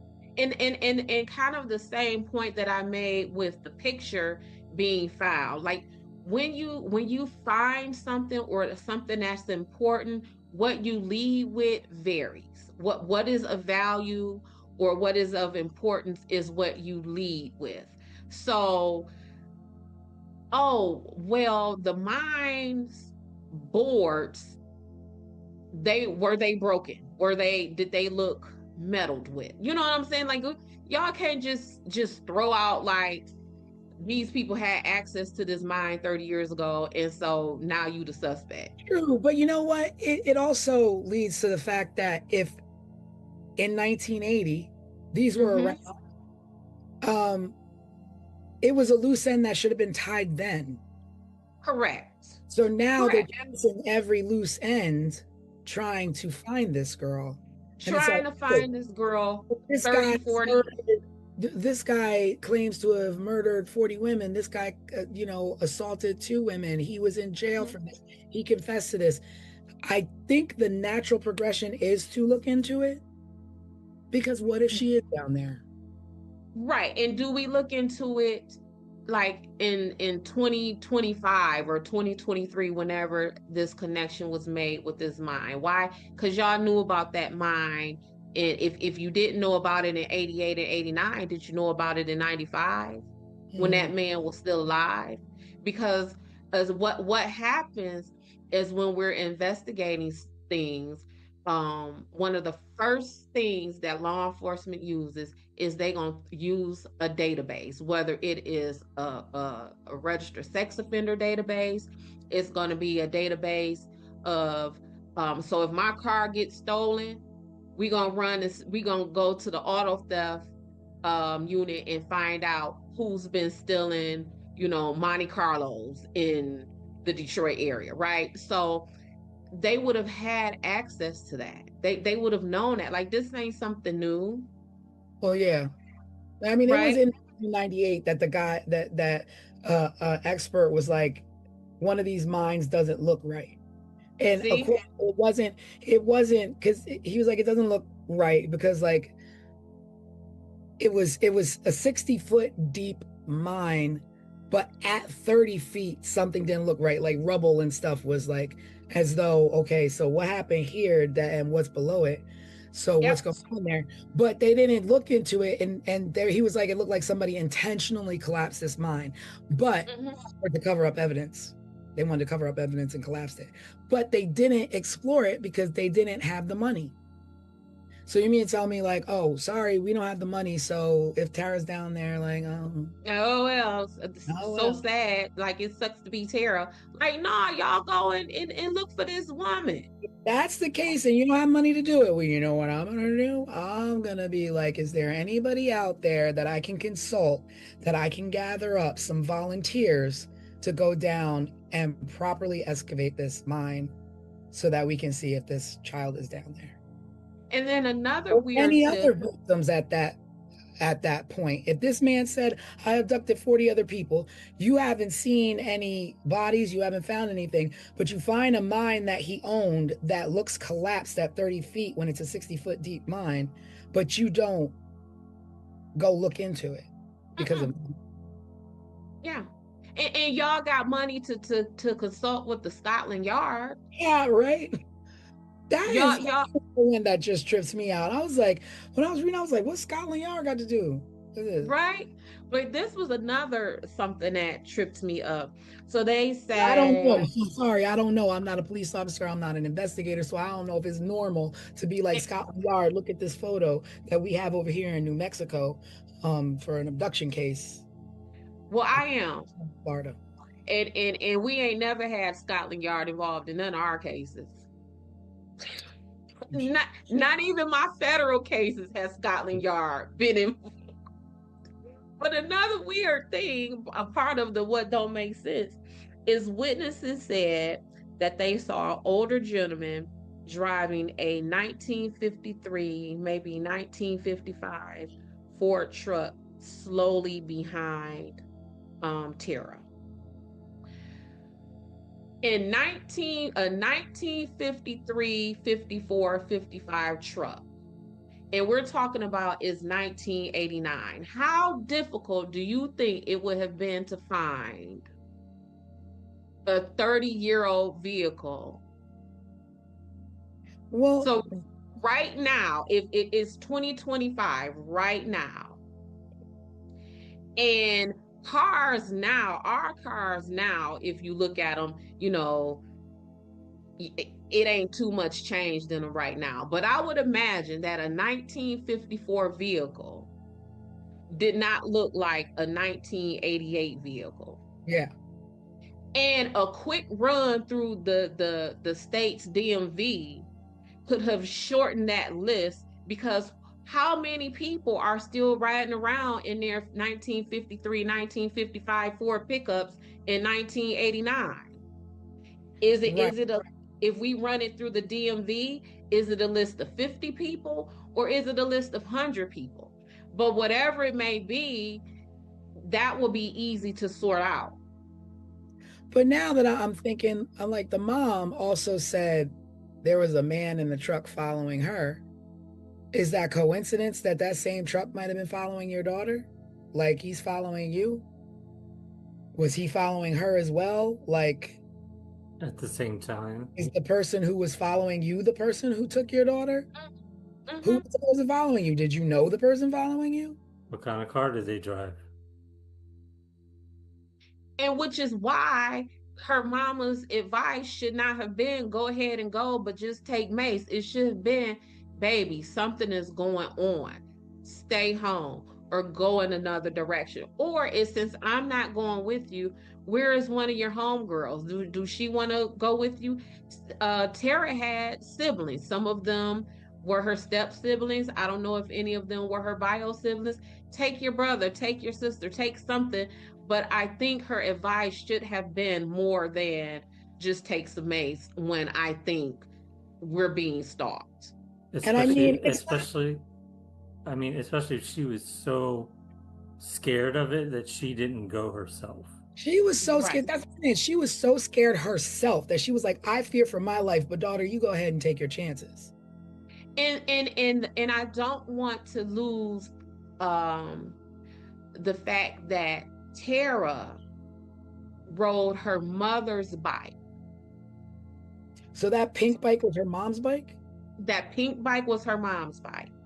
So if somebody is stalking me, they probably know my bike very, like, more than a normal person would, because you're a crazy stalker. And then you let her drive that bike. You let her ride that bike. But Tara supposedly rode her mom's bike because Tara's bike was damaged in some way. So who damaged Tara's bike to make her have to take her mama's bike that maybe a stalker would have had identified? Like, girl, this is a mess. Yeah. Like, I it's just so unfortunate because still putting this kind of effort in 10 years, 15 years, 20 years, now we're at up to 35, 37 years of still trying to find this girl, trying to find a pink bike, in nothing but open, like the road is completely open. I don't understand. Like, dig the mines, check the friends. I want to see your backyards. Looking for, like, everything is gone at this point. Everything is gone. And everything. they're even talking about, like, the witnesses are dead and all that kind of stuff.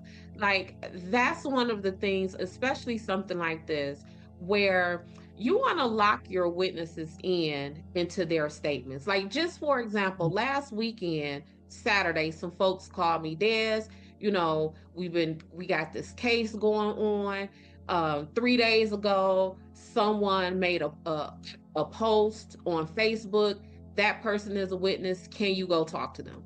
Told them, yeah, I can, but I'm not working this weekend. Let's talk Monday. And I'm talking like Monday, this week, Monday. Mm-hmm. Made a phone call, interviewed that person Tuesday, had their affidavit created Tuesday. So now if this person becomes incapacitated in any way, now Right. if this person decides to change their mind and, now I don't want to participate, he's already locked into this affidavit. We have them now. And if Des the private investigator from Sunshine Investigations can do that, what do you think the police can do? Much more. What do you think the police could do? At the very least, you can be thorough.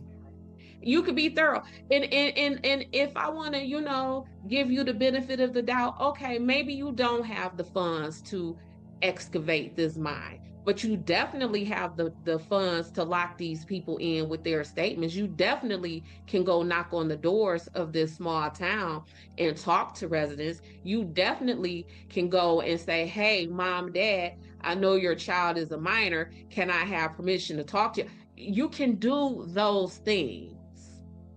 Don't And like cost I said, anything. and if I could lock you into an affidavit to preserve your statement, guess who else can? Mhm. It is not it ain't rocket science. That's key though, not waiting 15, 20 years to do it when you've been tainted by media, talk of the town, conspiracy theories, that wrong rabbit holes, terrible leads. Now you know how to adjust your statement. Yeah. You Now either you know what to say. clear somebody you know or throw somebody off, be like, hey, I found a photograph. Right. And now, so let's say you have the surviving witnesses and they may have had something to do with that, but your spidey senses may be thrown off because it has been so long, they're now relaxed. So when you approach them, when you talk to them, they don't seem as scared and nervous because again, so much time has lapsed and they're relaxed in their approach and in their conversation of these things versus if you would have spoke to them 3, 4, 5 years, a week after Tara went missing. I mean, this is definitely one that, you just, I mean, at this point, I think it's pretty much that Tara is no longer with us. And it's just sad because it could, you know what? I won't say that. I won't say that because I don't know, because there's no evidence to point to this is what happened to her. But she could have been abducted. I don't know. We don't know. And that's what makes me so angry for Tara. And that's why I keep saying this poor baby, because we don't know. And how will we ever know? And I think of all the cases that we've handled so far, this is the most we just don't know. Yeah. I mean, this is the one where it's not ended. Her story has not ended. She does not have the truth out there. There's no justice. There's just a million different directions and too many loose ends. Too much time has gone by. People are still looking, but thankfully people are still looking. And there's a website out there, and we'll talk about that on Wednesday. Because like I said, there's always just too much to talk about in 1 hour or an hour and a half or whatever. Right. But we'll pick it back up on our Wednesday live. So then join us. You gotta watch. You gotta come back. You can't get rid of us just yet. Not yet. Keep pulling you back in. Mm. But yeah, there are people out there that do care tremendously about Tara and do want to see her found and her given a proper end to an unfortunate way that she had to leave this world. Yeah, because this young lady was literally minding her business. Like that was the most innocent activity that she could have partaken in. Like she's riding her bike. Yeah, we're not talking about she riding her bike to go do some crazy crap. She wasn't, messing with anybody, picking with anybody, just being alone, her and the nature, and just wind in your hair and just minding your business, taking care of she's anything like I was at that age. Mm-hmm. When I would go running, it was my time to be alone, to clear my head, and just to enjoy the world, the outside, Right. Yeah. She's, I mean, as a parent, if my 19-year-old daughter, if her riding her bike, baby, please go ride your bike, because there's so much other stuff that a 19-year-old child could be doing. And Tara wasn't doing none of that, at least by all the accounts that I have read. She was just minding her business, riding what was her mom's bike, which is Yeah. what she rode her bikes every day. It's like, And y'all out here, doing dirty. It's always yeah, like, y'all out here messing with that girl, and she ain't did nothing to nobody. Nothing. it's like her, we got Kathy and Rebecca and all the other people in the Colonial Parkway. You got, the Ketty cabin. It's like, these aren't people, these aren't the type of people where it's like, that Chicago line, he had it coming, he had it coming. These are innocent people going about their lives, and not saying that just because you had it coming, you need to get it. But these are Absolutely. like, it just makes it that much more enraged when you're going about your daily life. You're a good person, good citizen. I'm pretty sure she'd help anybody in distress. And when it comes down time for her to need help, there are people harming her instead of helping her. Yep. Yep. But yeah. This was. Yeah. I don't like this for Tara. Like this makes me mad. Like this brings out the auntie dares for Tara, and especially when kind of just like the whole Colonial Parkway thing, where it just so happens that now y'all telling us that the lead witnesses or suspects are dead. So you got the mine dude, he dead. Then you got the sheriff's son, he done committed suicide. Like, and the circumstances behind that, I don't know. We'll look into it. But yeah, at the end of the day, let's look into these things when these people are still alive. Let's not drag cases out because there's no money or there's no funding. Figure it out. I don't know. Figure it out. Start a new task force where you all got to raise money to help these people. I don't know what's out there. We got some money to fund some wars and some all that kind of stuff. And you mean to tell me rockets that every other weekend in the sky trying to get to the moon that we ain't never been to? But that I didn't say that. But when our children and our moms and our dads come up missing, now you want to tell us that there's no money to move some rocks and excavate a mine to go find them. But we just gonna put some fly traps down there. Yeah. It is what it is. Well, I guess join us Wednesday night live. We will be live talking about the conclusion of the Tara Calico case and some other current events that I'm sure will be going on. And this one again in the books for Drop the Ball. Yep. So Wednesday night, be there, be square. Yep, maybe we'll. Did y'all see what I did with that? You did. I did that. Maybe we'll give a little hint on our next case. Yes, maybe. Or maybe you have to tune in and subscribe, get your notifications. That's for sure. The next episode is coming. All right. Well, until next time, you can always find us here on all of our social media. You can always visit the website for more information, 15minutesofmurder.com. And we'll see you next time. Tara made me sad, y'all. Yeah, me too. It makes me sad. Yeah. Bye, everybody. Bye, everybody. We'll see you next time. Subscribe, share, and remember, someone is always waiting for answers. This was 15 Minutes of Murder.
In May of 1980, a woman walked out of a hospital into a parking lot in Orange County, California. She never came back. There were no witnesses to her abduction. No struggle. No suspects. But for the next 4 years, someone kept calling her parents. And whoever it was, spoke, as if she were still alive. This is 15 Minutes of Murder.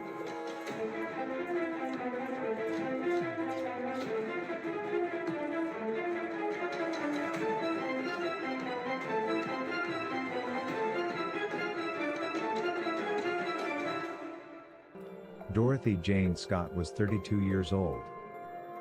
She was a single mother to a 4-year-old son. She worked as a secretary at a small company in Southern California. She lived with her aunt who helped to care for her child. Friends described her as cautious and reliable. A dedicated good mom who was protective of her son. There was nothing reckless about Dorothy Jane Scott. Which is why when she told people she was afraid, they believed her. I'm watching you. I'm going to get you.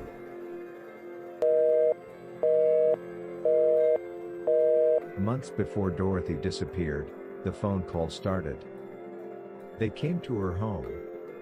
And to her workplace. He never gave his name. He never raised his voice. Instead, he spoke calmly, confidently, as though he already knew how this would end. He told Dorothy he had been watching her. That he knew where she went. That he knew what she did. Eventually, the calls escalated. I'm going to get you. On another call, the man told her something worse. You're going to die soon. Dorothy was shaken and terrified. She confided in co-workers. She told family members she believed someone was stalking her. No police report was filed. On the evening of May 28, 1980, Dorothy attended a company meeting in Anaheim with 2 co-workers, Conrad Bostron and Pam Head. After the meeting, Conrad didn't look well and his hand was painfully swollen. Dorothy and Pam offered to take him to the emergency room at UCI Medical Center. Doctors later determined Conrad had been bitten by a black widow spider. Dorothy and Pam waited for several hours. Shortly after 11 p.m., Conrad was discharged. Dorothy offered to retrieve her car and bring it closer so her co-workers wouldn't have to walk far through the parking lot.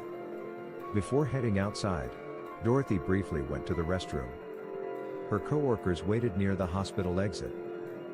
Minutes passed and Dorothy didn't return.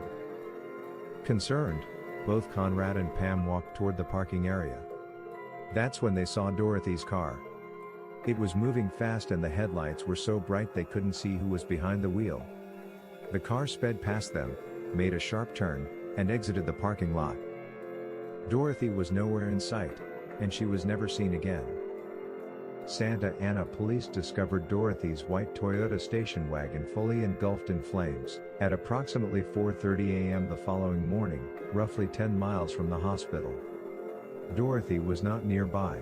Her keys were missing. There were no clear signs of a struggle. Days after Dorothy vanished, her parents' phone rang.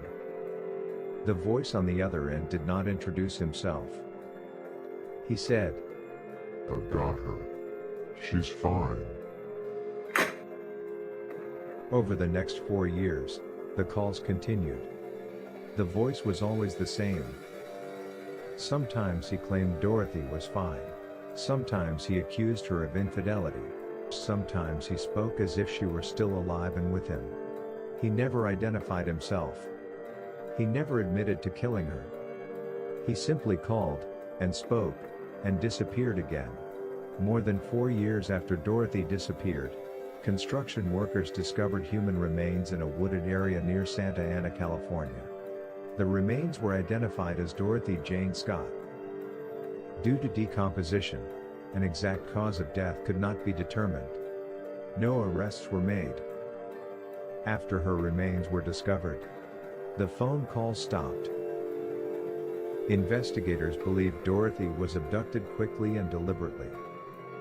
She vanished from a public hospital in the middle of the night, without witnesses. The man who called her months before she vanished, and her parents years afterward, was never identified. Whether he acted alone, or had help, remains unknown. Whether Dorothy was killed shortly after she disappeared, or was held alive for some time, is an act that only Dorothy's killer would know. If you have information about Dorothy Jane Scott, you should email coldcase@ocsheriff.gov. Or anonymous tips, call Crime Stoppers at 714-628-7675. Any new details could help solve this decades-old mystery of her disappearance and murder. Thank you for watching. Subscribe, share, and remember, someone is always waiting for answers. This was 15 Minutes of Murder.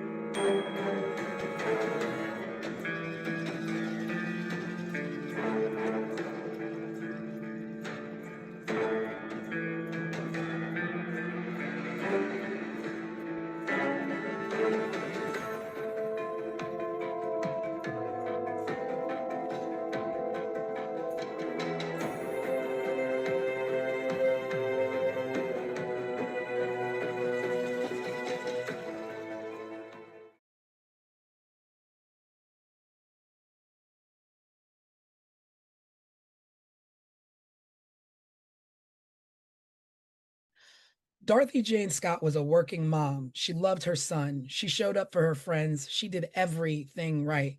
But for months, someone was watching her, calling her, telling her exactly when she'd die. Then she vanished. No struggle, no witnesses, just the terror she'd been living with, finally catching up to her. Welcome to 15 Minutes of Murder.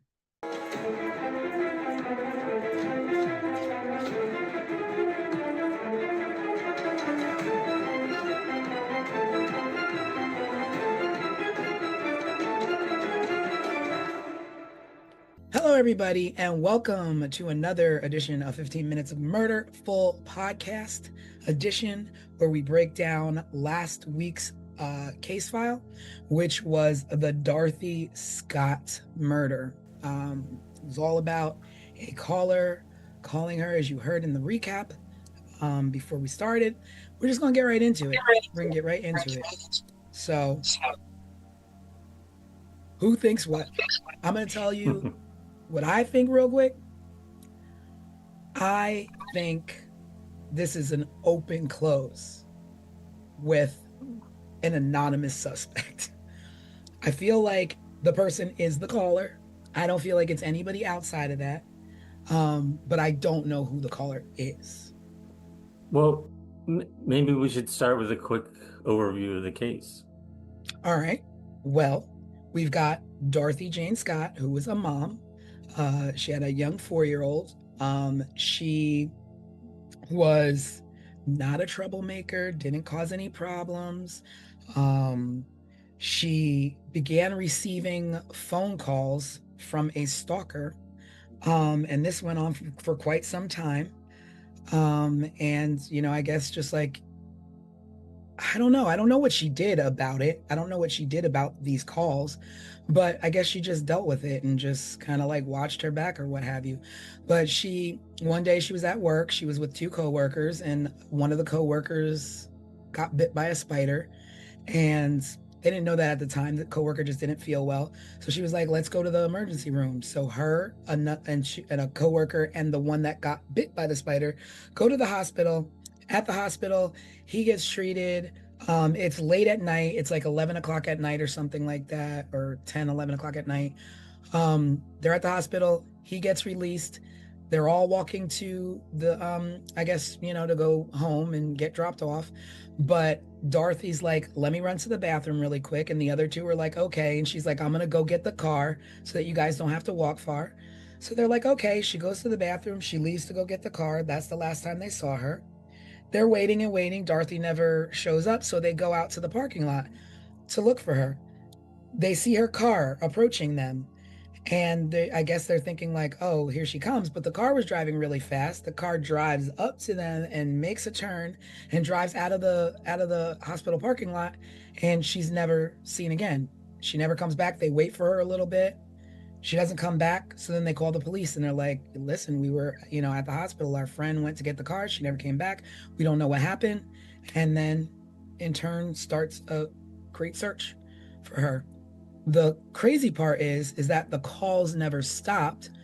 The person who was calling her and stalking Dorothy was now calling her parents and saying crazy things like, she cheated on me, or she committed, she was, I can't think of the word, infidelity related things. He would leave. He would say, oh, I have her, or she's fine, crazy things. And I mean, the calls were never long enough for the police to, trace them. And, it's 1980? 1980, yep. So, like, what can they possibly do? I don't know how calls are traced back then, but they couldn't trace the calls. So it went on and on and on for, I don't know if it went on for the full 4 years, but 4 years later, they found skeletal remains about 10 miles away from the hospital that turned out to be Dorothy. But also another crazy thing is that the night that she was taken, police found her car burning on fire miles from the hospital. So yeah. Can I share really quick? Yep.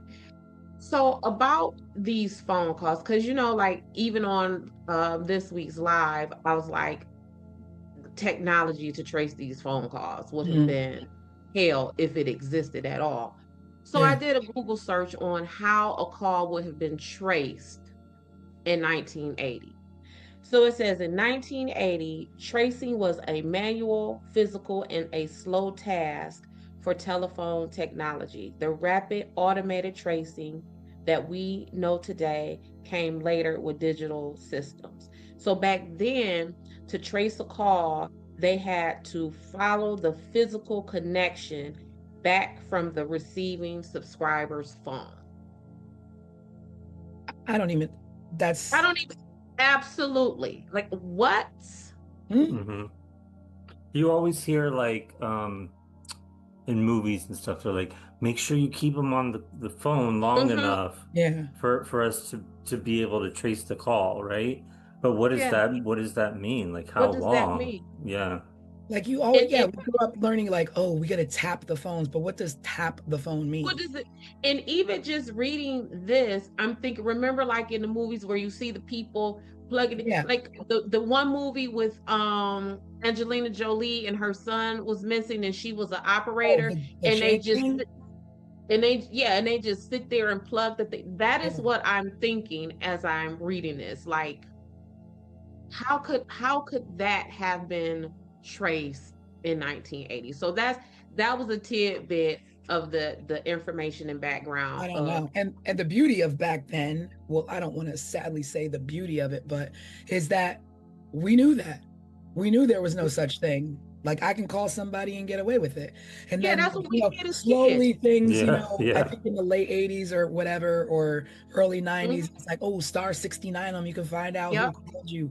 But early 80s, that was not, because we were sending like we were sending pieces to people's houses and hello, is your refrigerator running, and hang up, like goofy stuff like that. And that would have been in the later 80s. This was in 1980. So that would have been difficult. Y'all know me, I want to look at the whole picture of the case. But let me first say this. So when I was growing up, there was a neighbor I had, and her name was Dorothy. And I love me some Dorothy. And so I started calling her Mama Di. I think everyone in the community started calling her Mama Di. And so as I was reading about Dorothy, she became my Di. And so in my notes, it started off as Dorothy, but as I learned more and more about her, it became just Dot in my notes. And let me tell you about some of the things about Dot that was just like, Mhm. okay, Dot, you my girl. She was 32 years old when she disappeared.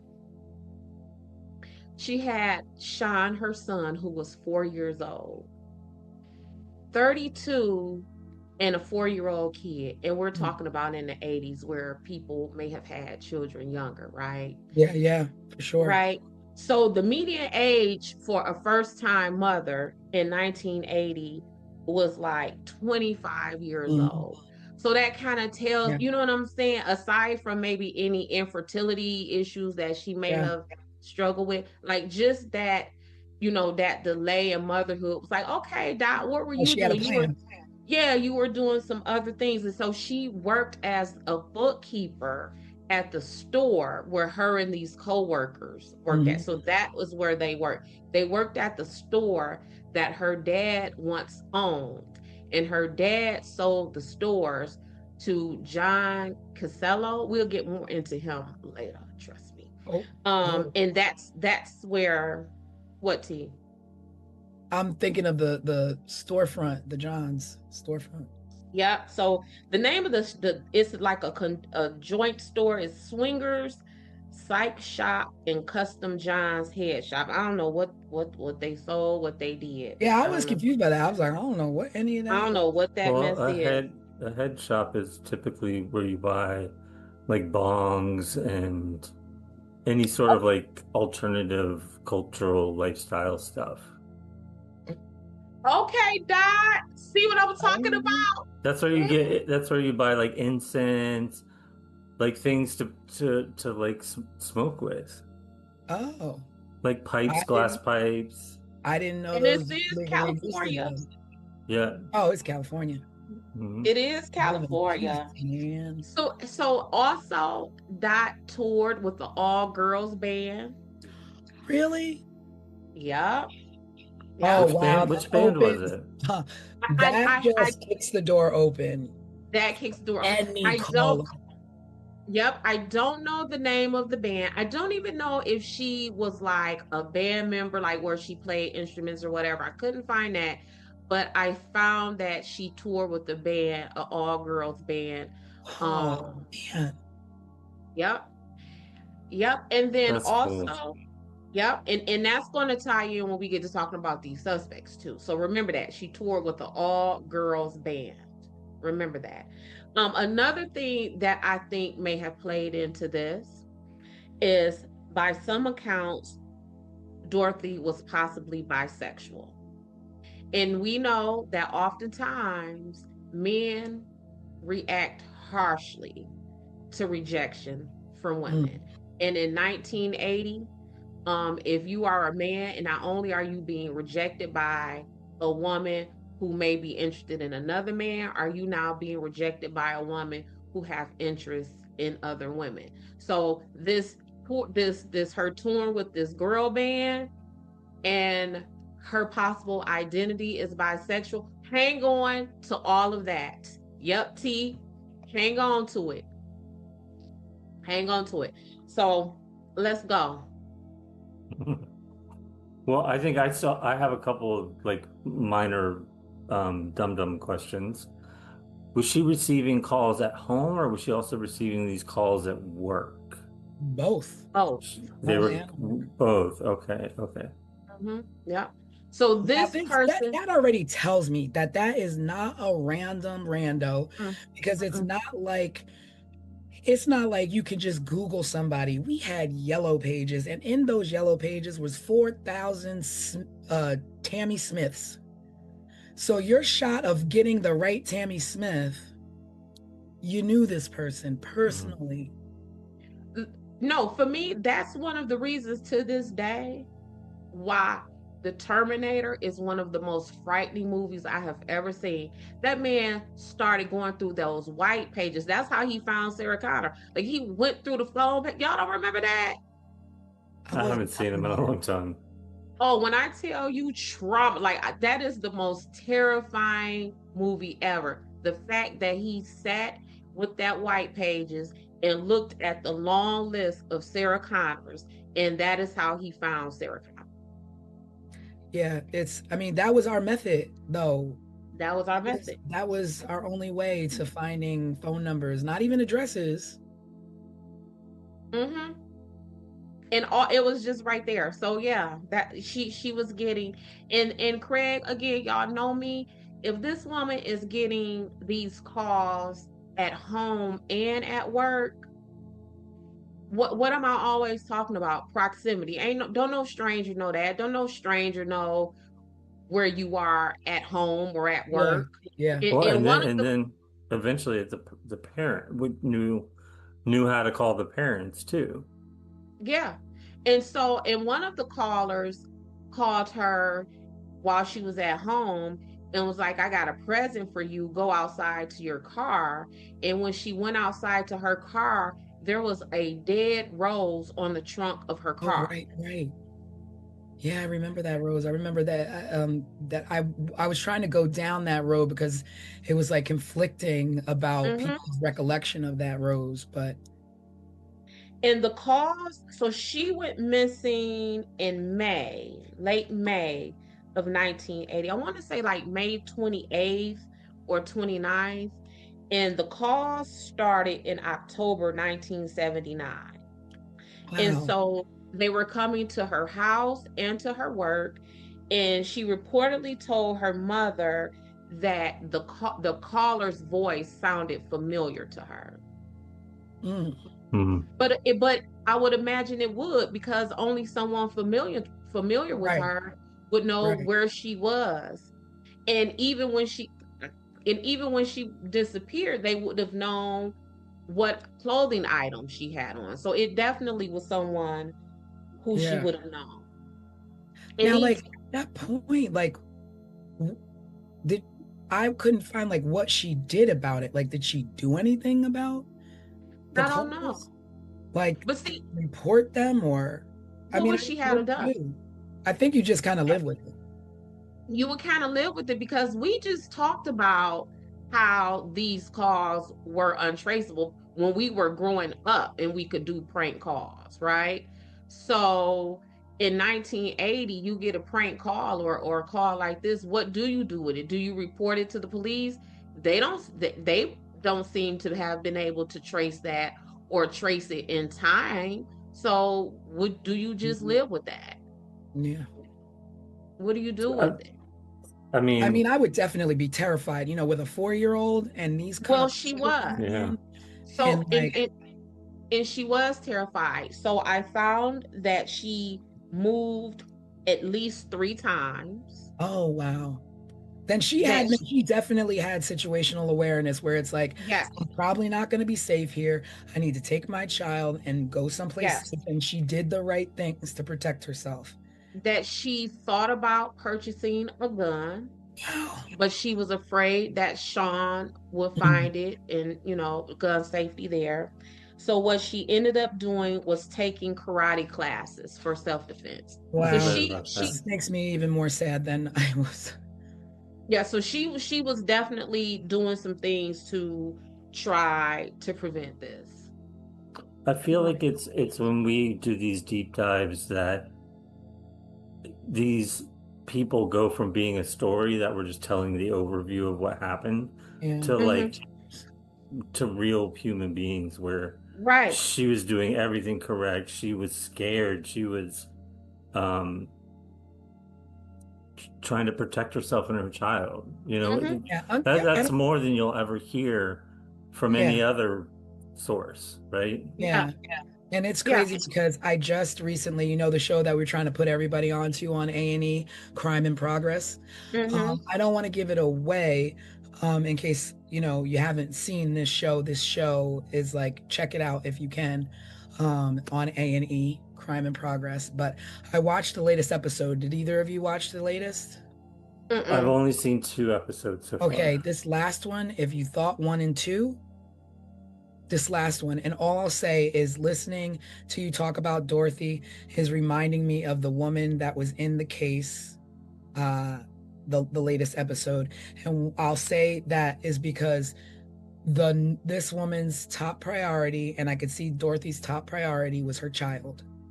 And there is nothing more heroic than a mom that puts her life before her child to try and protect that child by any means necessary at the time and the resources that you are given. And it seemed like she tried moving.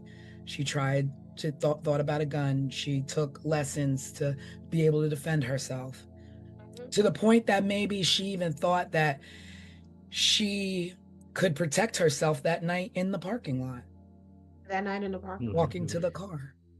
But let's rewind and what took her to that parking lot. So she was at a meeting with some coworkers. This guy, Conrad Bostrom, his arm or hand or something started to appear red and swollen. So Dorothy being Dorothy, all of the things that we're talking about, my homegirl died.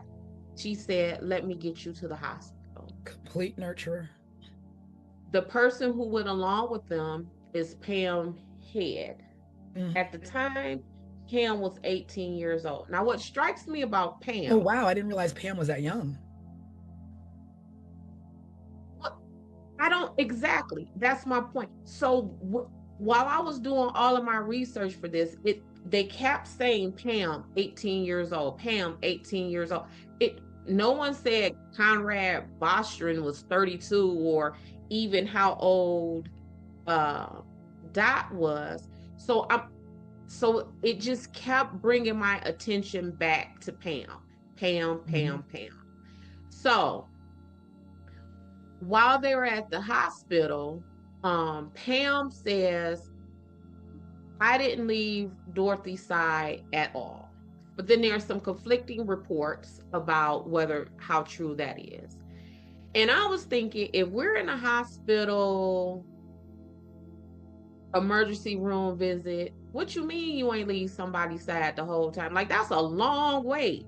You didn't go to the restroom. You didn't go to the vending machine. They were there for a little while, right? You would imagine, like, yeah, you would be even at a suburban hospital, a ER visit is generally long. It's long enough to where you might need to get up and go stretch your legs or in this day and age, I have never been to an emergency room visit that was like this. I mean, they still haven't gotten it together. Yeah, and that's what I'm saying. Even in the suburbs is generally a wait long enough to where you might want to get up and walk and stretch. You may want to go grab a soda out the vending machines or whatever. Those old hospital vending machines, boy, I remember those. Sandwiches, hot sandwiches, and the all of that that were hot. Yep. And if they're in the waiting room waiting for Conrad, one of them may have went to like the nurse's desk to get an update or something. But you ain't sat in the emergency room with someone and sat and stood by their side the whole time. I mean, I guess that is also a weird detail as well, because like, why would that even why would that be a thing? Why do you say that? So after but wait, but then also, what does that insinuate? I didn't leave her side, so what?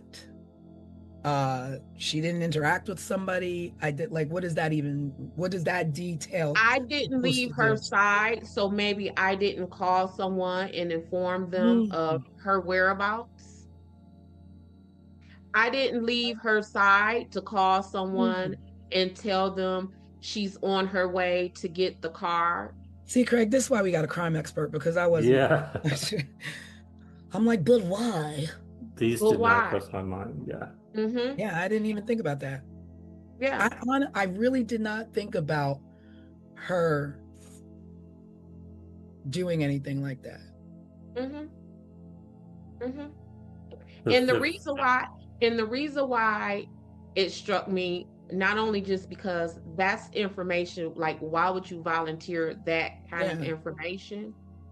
But one of their co-workers is the sister of one of the alleged suspects. Oh. Man, like, see, I couldn't. Like I said, that's why we have an expert, because News to me. Yes. So then we have so then they separate because again, Dorothy being, the nurturer, the caregiver, sounds like she's very considerate and conscientious and all of those things. She says, "You guys go get the prescription That filled." too. That just says something about her right there. Like, you've had an ordeal. You just were seen by the hospital. Don't worry about it. I'm gonna go get the car. Still I'm being going, a nurturer. I'm going to go and get the car and I'll bring it around. Wait a minute. Right? As Pam, I would have even been like, no, I don't, it's late. Don't go by yourself. I'll come with you. Like, you shouldn't go by yourself. Like, I'm not like. Now pause. So there are some conflicting stories of whether baby Sean was with them at this meeting, because what happened was they had to stop after they left the meeting, Right. going to the hospital. They stopped at Dorothy's parents' home. So it's conflicting reports from Pam whether or not Sean was with them at the meeting and Dorothy went to her parents' house to drop Sean off. And then the other version of the story is they stopped at Dorothy's parents' house so she can see Sean because she had been at this meeting and she was going to be gone even longer because she was going to the hospital. So let's go back to this hospital. So as Pam and what's his name, Conrad, are waiting for Dorothy, it's taking her a while to come. They're standing there waiting. So when they finally see her car comes barreling towards them, headlights blaring, and just takes off. They wait almost 2 hours. Well, now I thought they said that I read that the reason that they waited was because they thought maybe an emergency happened with the son and she just flew home real quick. But we don't have a text, we don't have texting there and be like, yo, I got a problem. I got to run home really quick. But still, why not just stop real quick and tell them that? Right. Or if you thought that, why not call her parents? Yeah. And I'm gonna tell you why. That store that they worked at, that they were all co-workers at, Dorothy's dad used to own that store. So they would have had her parents' contact information. So they could have called them. But why wait 2 hours? And Tanisha, that's a long time. And I immediately thought about if this was you and I, right? It's not normal Dorothy behavior. Yeah, and I've never met your mother, Tanisha. And whenever we're talking about your mother, I'll always refer to her as mommy or how's mother doing. And I do that because I know your relationship with her. Yeah. There is no way in HE double hockey sticks that you finna come up barreling past me in your car and I'm gonna wait 2 hours before I call your mama. And I know and we just left your parents, like your relationship with your parents and your family is that tight that we just left their house for you to visit them. Yeah. And what I do know is easy to do back then, because we weren't that archaic, is to call yourself a taxi. Call yourself a taxi. And go right back to the last address you were at to make sure she's okay. Because she took you to a hospital to make sure you were okay. You were okay. But you don't even have to do that. You know her dad's phone number because her dad was your boss. Well, that explains how this person knew the parents' number after she disappeared, right? Yep. So a few hours after she was last seen, so I think they checked out of the hospital at like 11 o'clock that night, and then at like around 4:30. Wait a minute, because that we don't really know specific timelines, but now you said if they checked out at 11, right? And they were at work I mean, typically work is 9 to 5, so they must have been at that emergency room for a long time. Well, Well, I they, think they were at like a work event, like a meeting or Mhm. a party or something, right? Yeah, but it's a store. So let's say the store may have closed at 7 or 8 o'clock. Like, Mhm. because that's generally what time stores close, 7, 8, 9 o'clock, right? Not a head shop. What Oh, time would they close? oh, because All night they would like, stay oh, open. really? Oh, I mean, really? not always, but they're gonna stay open later. Because they got, It's kind of like when you see a smoke shop nowadays, right? Like Mhm. where you buy vape pens Well, and I stuff like mean, that. They're usually post COVID, open. everybody's home at 8 now. Mhm. But So, back so, then, yeah, mm. at least 9 o'clock, 10 o'clock, probably. But Dorothy wasn't just like an employee, like a cashier or a stocker or something. She was a bookkeeper. So she worked on the administrative side Mhm. of this business. So maybe Pam and Conrad did too, because maybe it Yeah, was like, because going from what Craig is saying with the timeline, someone would have still been at the store working. So the store wasn't necessarily closed. Is that what you're saying, Craig? I mean, that's what I would think, just knowing how a head shop would Mm-hmm. operate. Yeah. They're gonna stay open kind of late. It's like a liquor store. They're gonna stay open kind of late. Mm-hmm. So either which way it go, whether we know the exact time or not, I think our point remains true that this was an ER hospital visit, and those people weren't there for 45 minutes. They probably wasn't even there just for an hour. They were there for, yeah, yeah, for a while. yeah. Mhm. Yeah.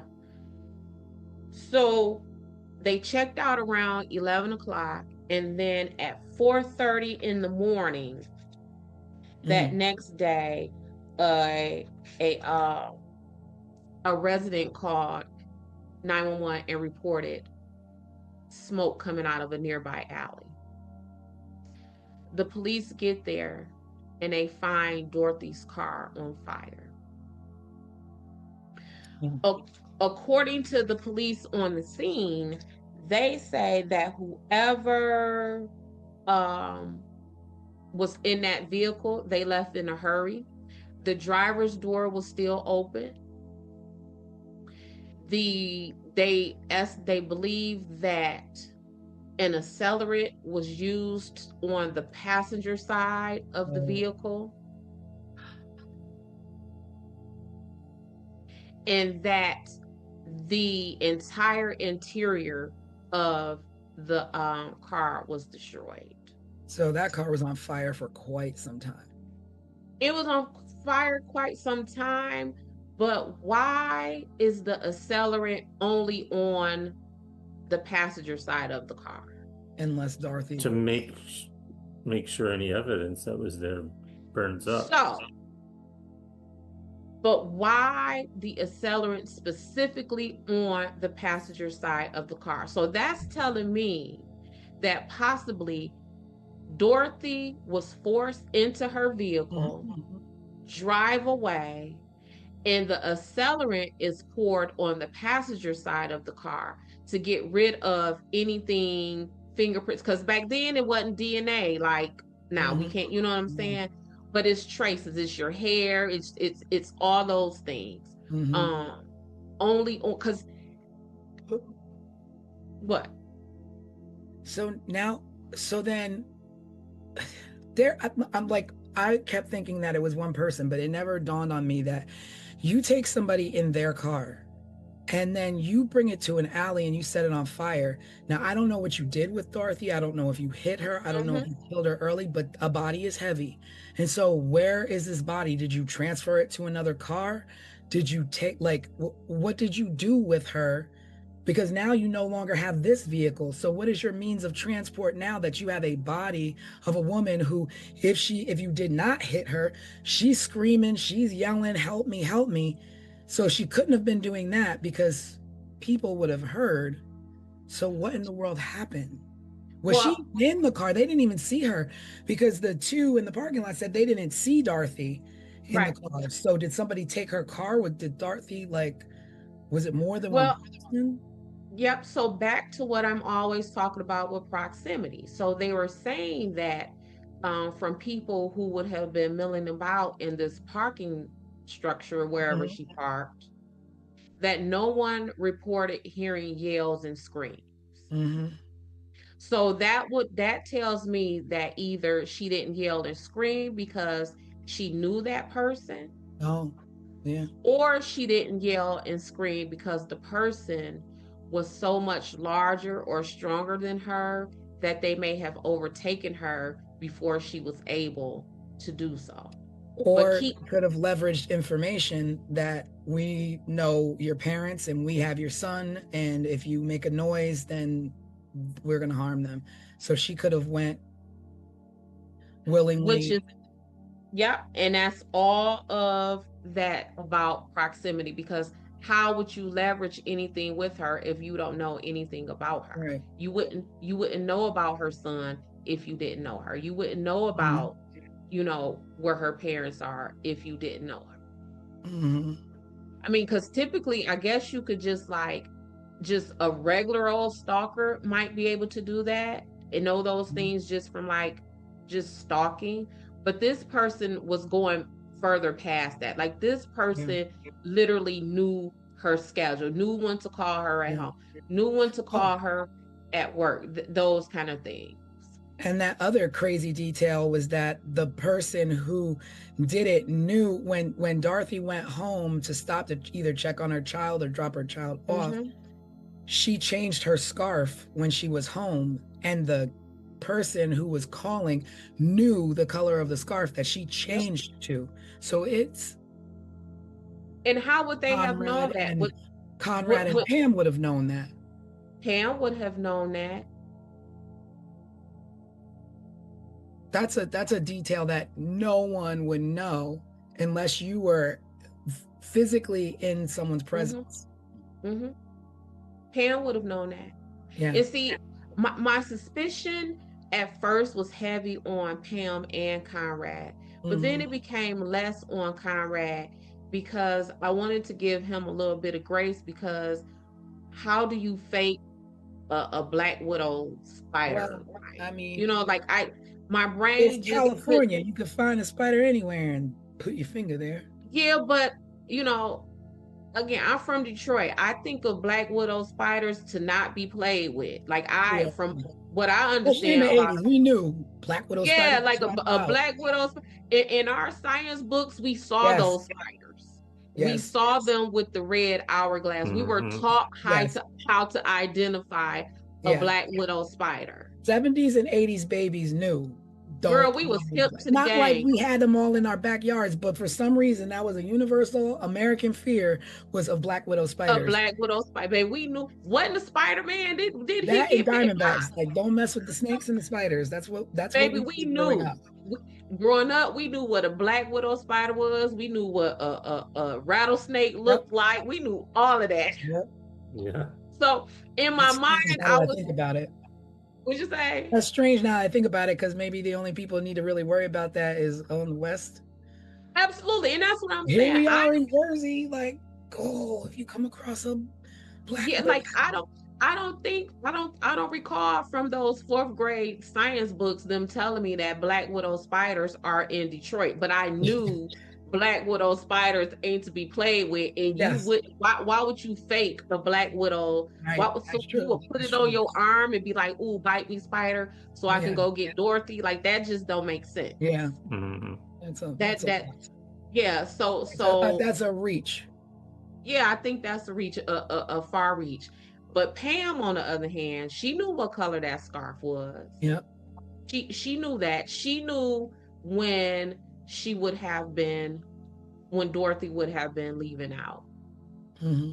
So Dorothy was eventually found August 6th, 1984.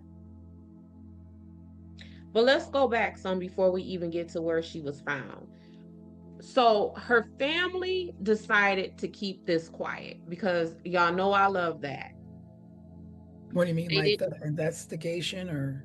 What'd you say? The investigation or the The investigation, all of that, and for the same reasons why I say, like, it's a fine line between broadcasting something to get leads from the public, with now you have released so much information, you have said so much, now we got copycats, now we got false leads where we're wasting our resources and all of that, like kind in of stuff. Tara, where everybody's now calling and everybody's finding pictures now. Yep. So her family decided to keep everything quiet, at least at first. No leads were coming in, no developments in the investigation. So the dad, Jacob, decided to take it to the media.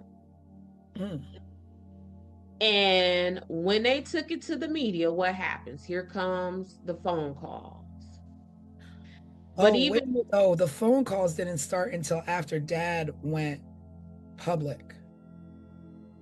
The call, so the call stopped when Dorothy was abducted, went missing. Then they came back a week after her disappearance with this person calling her family, taunting them, saying things to them like, "I got her." So then they kind of slowed down. They would come in waves. So Dad goes to the media and, start to put a little bit out. Not a whole lot. Just, "Hey, my daughter, help us out here." So after he did that, what happens? The editor of the newspaper got a phone call. Oh, convenient. Yep. And the person on the phone call told the editor, "She was my love. I caught her cheating with another man. She denied having someone else, so I killed her." The editor said that this person, it did not seem like a hoax, because this person started talking about the scarf, where we just said no one knew what color the scarf was. The editor said that the person's voice sounded to be Black and Southern. Now, at the time that Dorothy disappeared, Sean's father, Dennis Terry, was in town visiting. Guess where he's from? Missouri. I ain't never been to Missouri. I don't know if I've ever met anyone from Missouri. But I'm wondering, do people from Missouri have Southern accents? I think they have an accent. Yeah. And if you're from California, right? Like when I'm traveling for work, depending on where I'm traveling to, people always ask me, "Are you from down south?" Right? And I'm from Midwest. So I would imagine if you calling people from California and you're from Missouri, you're going to sound Southern. Yeah. And depending on the tone of his voice, he might even sound Black, right? So then the calls kept coming to Dorothy's family every Wednesday. Only on Wednesdays. For the next 4 years until she was found. Wow.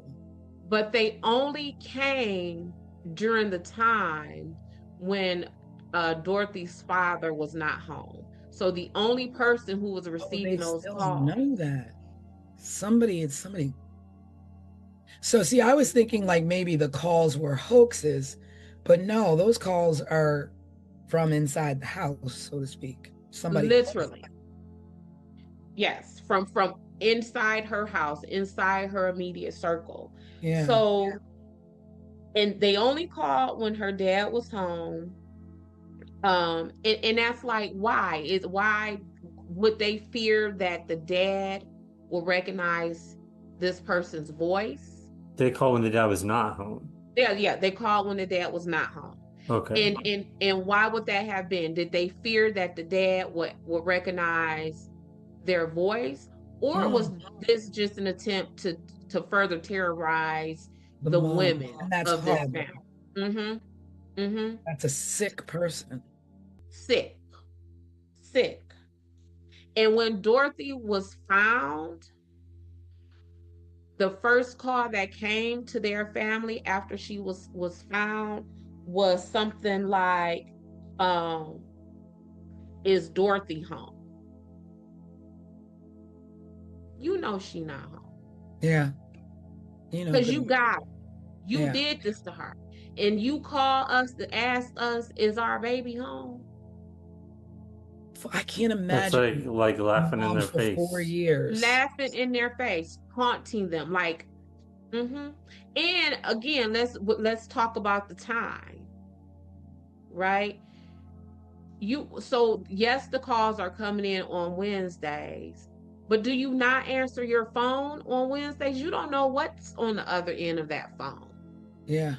Because by now maybe Sean is in school. Are they calling from school to tell you that Sean is sick and you need to come get him? Or it could just be any kind of emergency. Do you not answer the phone? I'd be scared to even send Sean to school. Yeah. I was just thinking, that's what I was thinking. I was like, Right. you harm the mom, so then what is the intention of the point? And obviously it was not the son. Like the child was not a factor in this, because I mean, all you did was punk out and keep calling her parents or parent. Yeah, her parent. So back to when Dorothy was found. So she went missing in May 1980.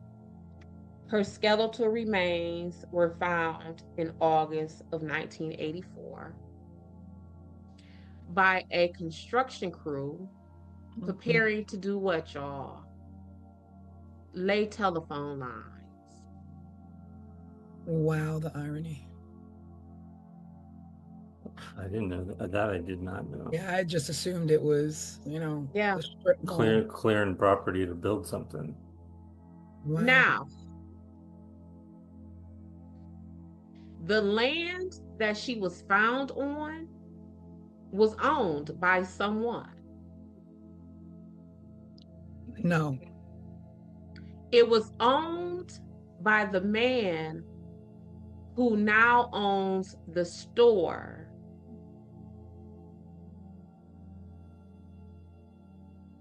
The odds of that. The store where she worked that her family used to own.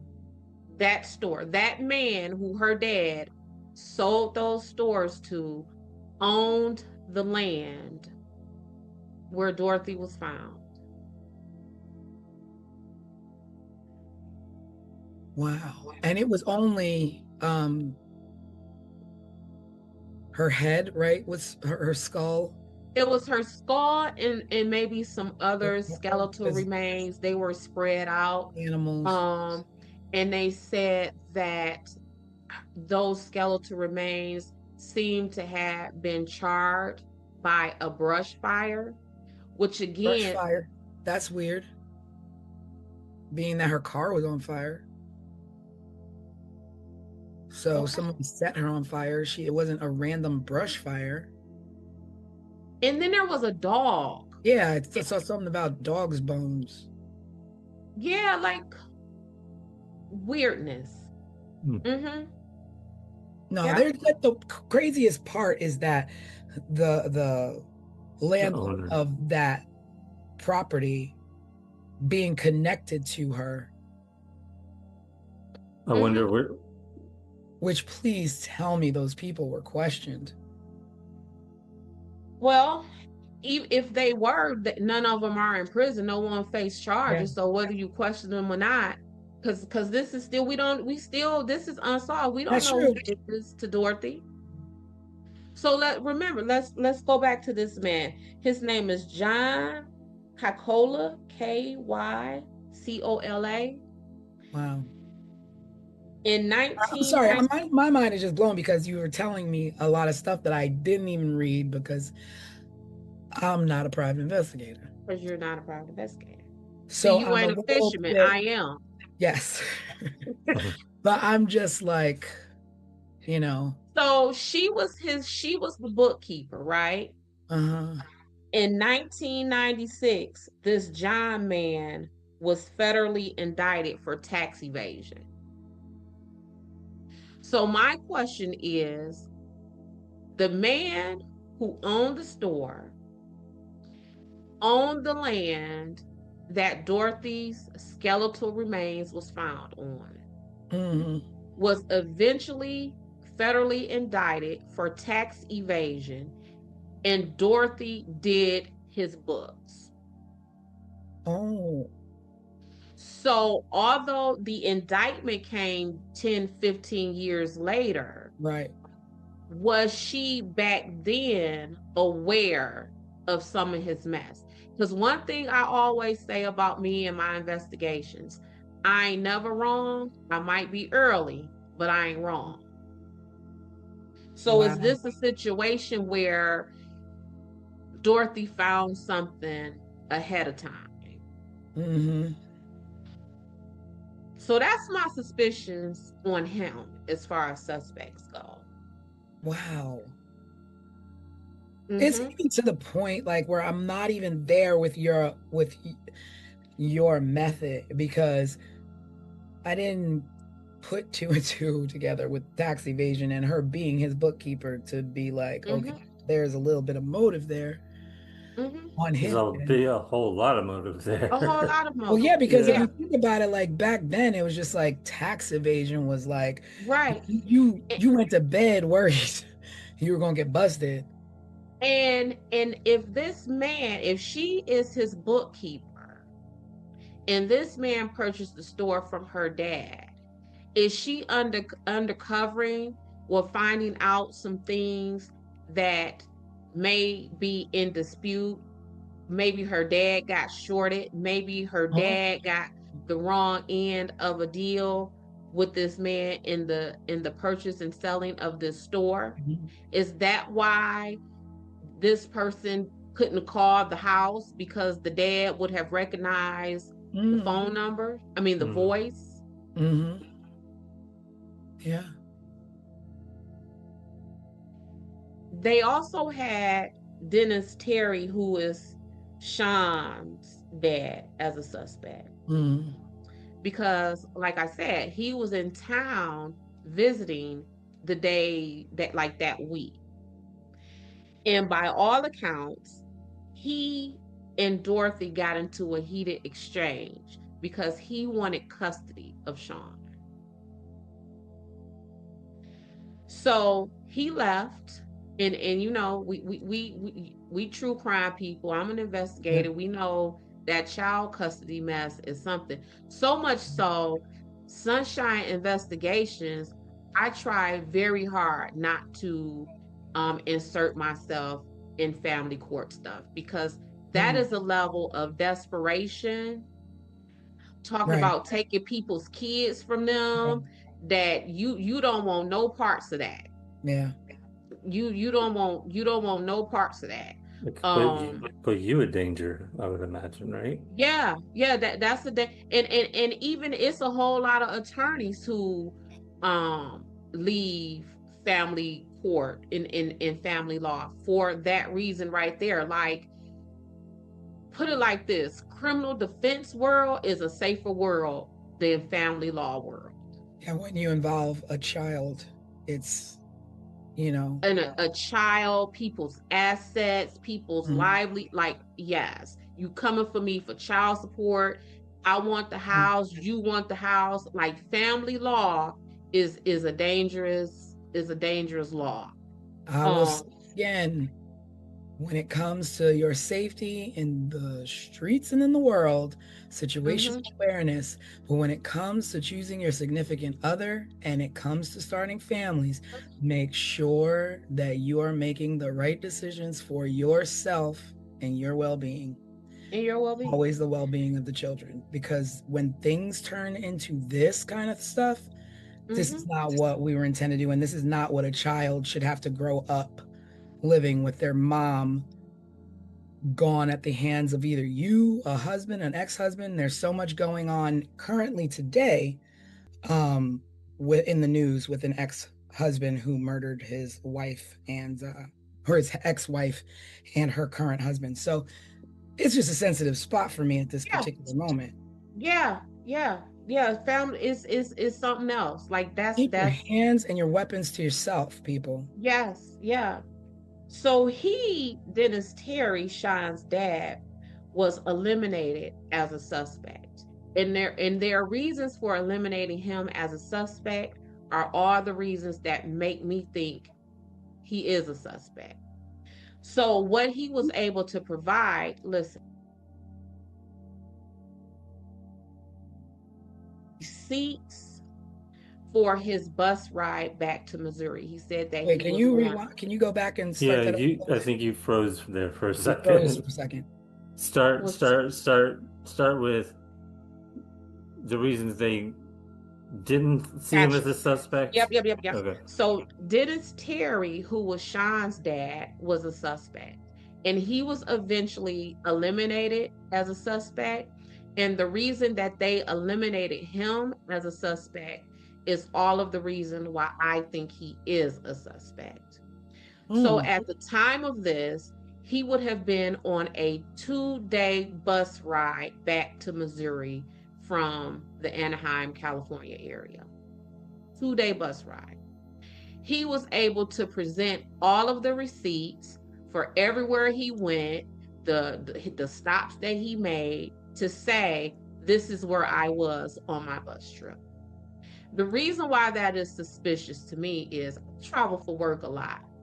And my receipts are billing. So when I bill out for work, my food, my car rental, all of those receipts are money to me. I submit those and I get paid, reimbursed. I lose my receipts. They're receipts. I lose them. So, and I am traveling in a much more comfortable setting. I am in a nice rental car. I am on a plane. I am in all of these comfortable conditions, and I still mess around and lose these receipts. And I know they are money for me, right? Yeah. So you mean to tell me you on an uncomfortable, messy 2-day bus ride and you got all your receipts? You got all the receipts from a bus ride. True, but then my brain goes to, it is the 80s and we didn't have the means of it being logged in your phone and you can check your bank statement. We just kind of, old people we learned from the old people where we kept all our receipts in Ziploc bags and you just never got rid of them. So you a man. Oh, that's true, right? And you traveling on the Greyhound, and you like, let me open up my Ziploc bag and put my receipt in here. Let me organize my receipts. So for me, especially because it's not like you where you're getting money back for those receipts. Right. He's just a normal person traveling. He has no reason to keep those receipts. Yeah. I bought a pop and a bag of chips. Let me stick this receipt in my pocket. It will be crumble it up and throw it down. Most of the time you just say, no, I don't need it. I don't need it. So for me, that felt like alibi building. But what people also have to understand is that you don't have to be there to commit the murder. You plot, you plan, you hire, I don't like her either. Go get her. So I don't think that I think that still places him at my top list of possible suspects. But I wouldn't think that though, because if the motive was the child and the child is fine, like why would you leave your child motherless if you didn't intend on taking him too? That's the alibi though. So I am going to, do away with Dorothy, and I'm going to pretend like I'm going back to Missouri and my happy place, and something happens to her while I am gone. I am not a suspect. I got all my potato chips. Oh, and you get custody, right? Duh. And you get custody. Or awarded custody, rather. over the parents, over the over the grandparents. parents, which didn't happen. I believe he ended up staying with his parents. Mm. Was his The grandparents? next, yeah, with her parents, yes, yeah, which would have been her grandparents. The next suspect who they had listed is named Mike Butler. Mike Butler is the man who is, it is his sister who worked with Dorothy. Remember I told y'all that there was a co-worker who was the sister of a suspect? Yes. That suspect is Mike Butler. So not only did he have proximity to Dorothy because his sister was Dorothy's co-worker, he also had proximity to Dorothy because he worked at a collision and body shop across the street from their job. So he would have had access, like just putting eyes on her. He just would have been able to see her coming and going. What are you thinking, T? I was just like, I mean, yeah, you work across the street, you can watch, you can follow. There's no real like thoughts of like, oh, there's somebody across the street following me, or any worker across the street. No, because you work with his sister, so it's like, oh, it's and it's Susie's brother across the street. Across the street, and if it is a head shop, what we know it is now, thanks to Craig, I had no idea. And he works at a collision shop. He's probably in that store a lot to purchase whatever it is they, because you know back then you a mechanic, you got your cigarettes in your, you know what I'm saying? Yeah. So I think he would have been in and out of that store to make purchases. Yo, but I'm gonna look up the definition of a head shop while y'all talk. But here's what blew me out of the water about him. So he was known to have a crush on Dorothy. That would make sense. This crush on Dorothy was so delusional. Oh, come on. That he told the investigators that he wanted to marry Dorothy. Oh, come on. Did Dorothy know this? I would imagine not, and not to that level.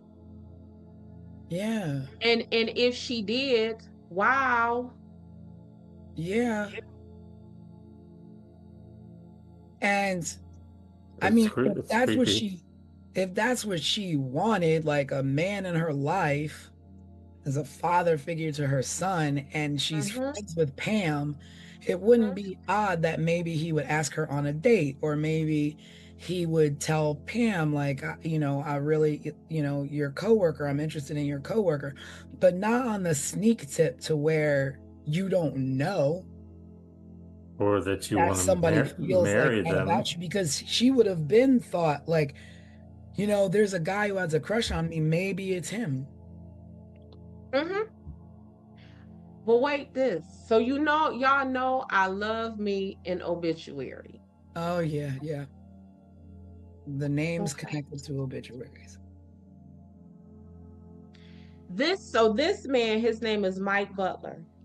Mike Butler died in 2014. I am going to read to you some of the things that his family wrote in his obituary. And you tell me if they just describe the profile of a suspect that fits everything we just talked about. He might show up at your doorstep wanting to fix your toilet leak or that annoying noise your whatchamacallit is making. He just gonna show up at your house. He just gonna show up at your house. That's a weird sentiment. If you met Mike Butler, you undoubtedly recognize he was just that sort of person. So if you met him, you would think that he was a creep that would just show up at your house. Mhm. Because they sensed his good old-fashioned desire to be wherever you might need him. He readily shared his zeal for his beliefs. He was a deeply religious man. So he's a creep who will show up at your house. He was deeply religious, and he had this ridiculous crush on a woman who may have identified herself as bisexual. Mhm. Which don't fit with the religious part of things. But also, to be fair, maybe the person who wrote that obituary is a really bad writer, because Well, there's that more. it's Well, you don't have okay, to be a okay. bad writer to describe somebody weird. There's more. So remember when we were talking about how she would have been overtaken, there Uh-huh. may not have been enough time for her to yell and scream for help. And we talked about that she took karate. I mean, she wouldn't have been like Jackie Chan or nothing, Yeah. but you know what I'm saying? This is also what the family wrote.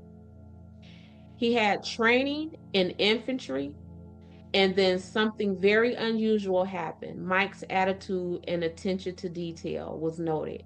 He was assigned overseas in Germany. He served as the base commander's public information and media officer and photographer as well. Oh wow. So he was steeped in stalking and being able to Stalking find people and being able to find information.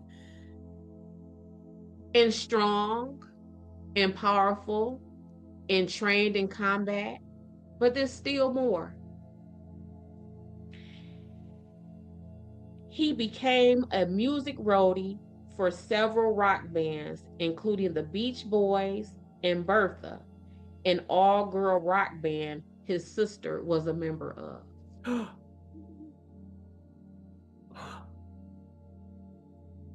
Wow. This This is is our his obituary. Wow. probably the same band that she was on tour with.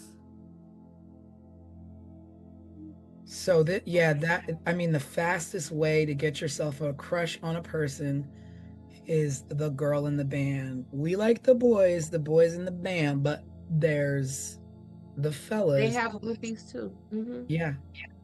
And this is and I have to keep going back. This is what his family wrote about him in the obituary.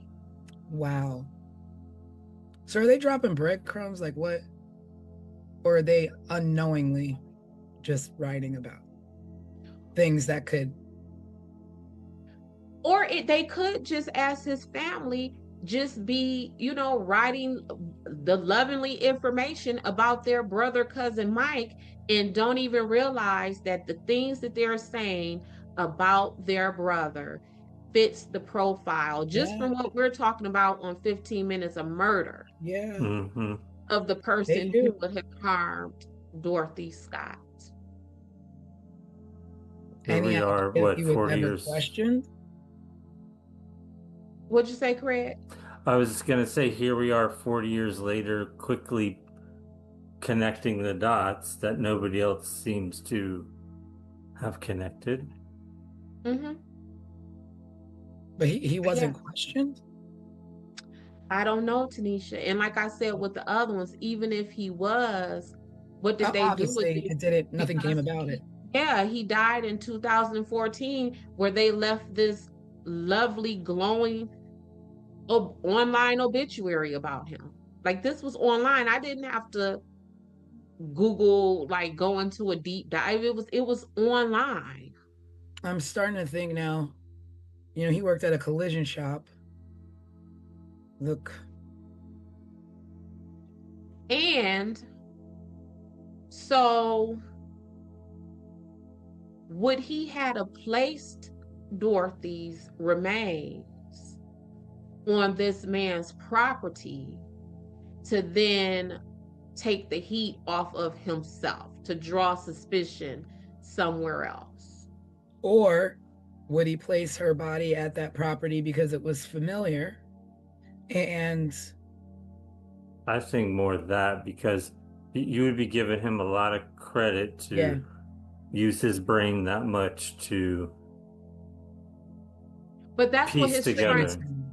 right, but that's what his brain was used for. These Oh, people right. just said that he was military. trained in over in Germany, working communications in photography, and he was in the infantry and all of those things. I guess he could have pieced it together. Mm-hmm. But I It, mean, either one of the situations does not look good for him. it does not look good for him. Mhm. I But must say that okay, I was going to say I was convinced of the owner of the land and purchaser of the business, but now that I'm hearing this, I think Mm-hmm. my numbers, my list is changing. But at the same time, my thing goes back to your original Pam, because there's more than one person involved, because one person can only be one place at one time. And to know multiple things about a person in multiple different places, be it the workplace, at home, at a hospital, that's multiple eyes knowing things in multiple different places. And number two, like, you abducted this woman from a hospital parking lot in her car, but she's not found in her car. So how did you move her? Who helped you? You didn't carry her on your back. Another car had to have come to pick you up. Well, in that, what were you going to say, Craig?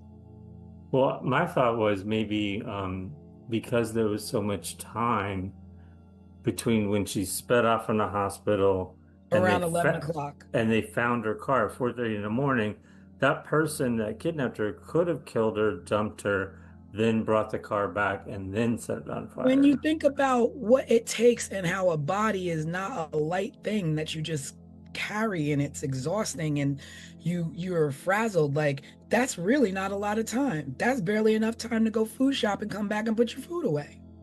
I think it's Yeah. a lot of time, and I think it's enough time for someone who has this man's training and background. If he pre-planned it. Mm-hmm. But then if he did that, has he done it other times? Are there other, because if you're that quick and efficient on that kind of a mission, have you done it before? And again, back to his obituary, the family said he is the one who would just pop up. Show up. I have a question.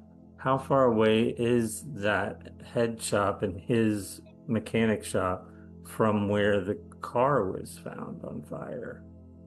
I don't know. Like, could he have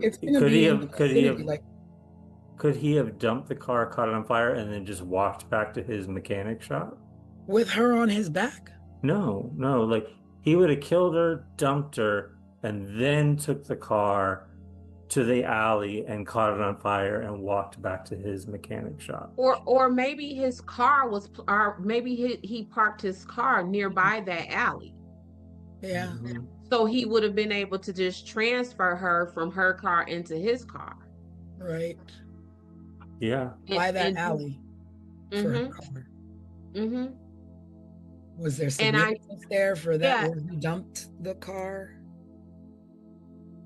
What'd you say, Tanisha? I wonder if there was significance of where he placed the car. Was there anything by there? Did she frequent there? Was it by any club that she ever played at with her band? I don't know. Yeah, I don't know. I mean, alleys are weird.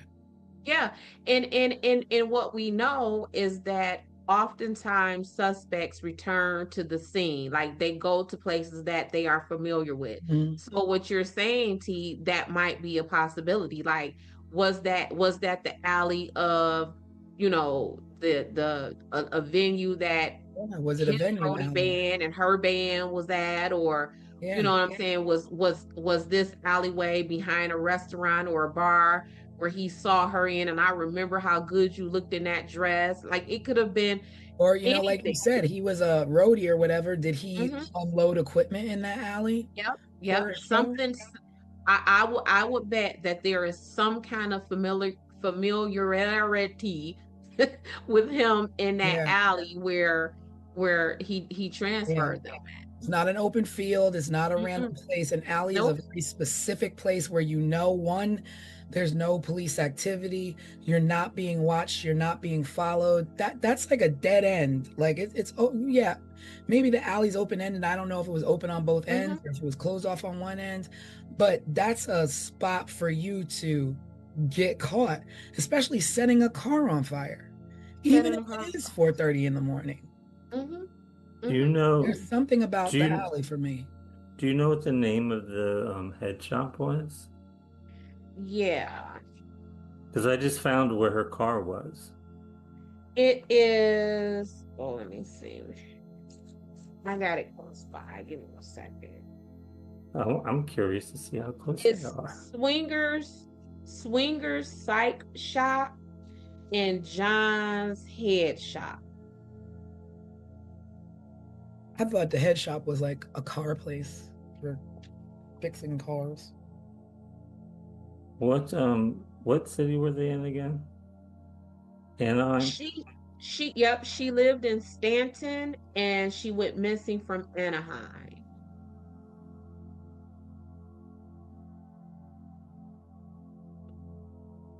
Oh, okay. Found it. Oh yeah, so it's Swingers Psych Shop and Custom John's Head Shop. By that way, a head shop is defined as a store that sells drug paraphernalia. That's that's all it says. And I don't think it needs to say more than that. We get it. Yeah, no, I mean we get it. That's Everything very needs clear to to say. me. That's Yeah. very clear to me. So where her car was found in the head shop, it's 12, they're 12 miles apart. Hmm. So it's not walking distance. No.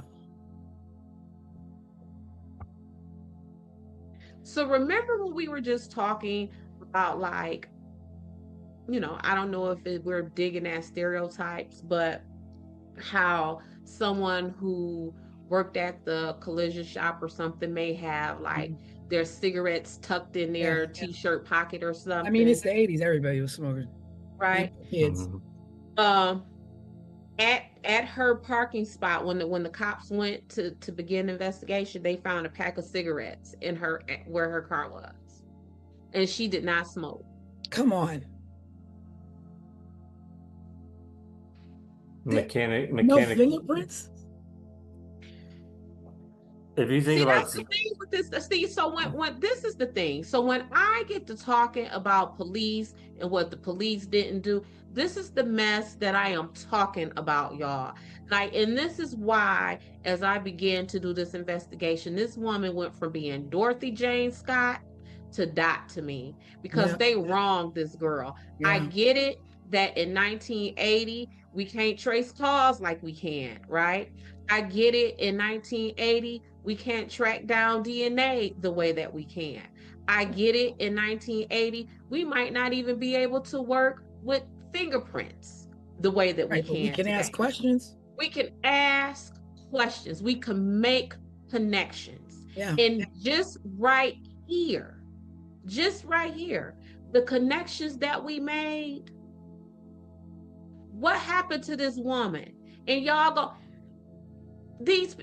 let these people go Yeah. and let them go to the point to where when this man died in 2014, his family writes an obituary that gives you point by point Yeah. explanations and reasons why this man could have done this.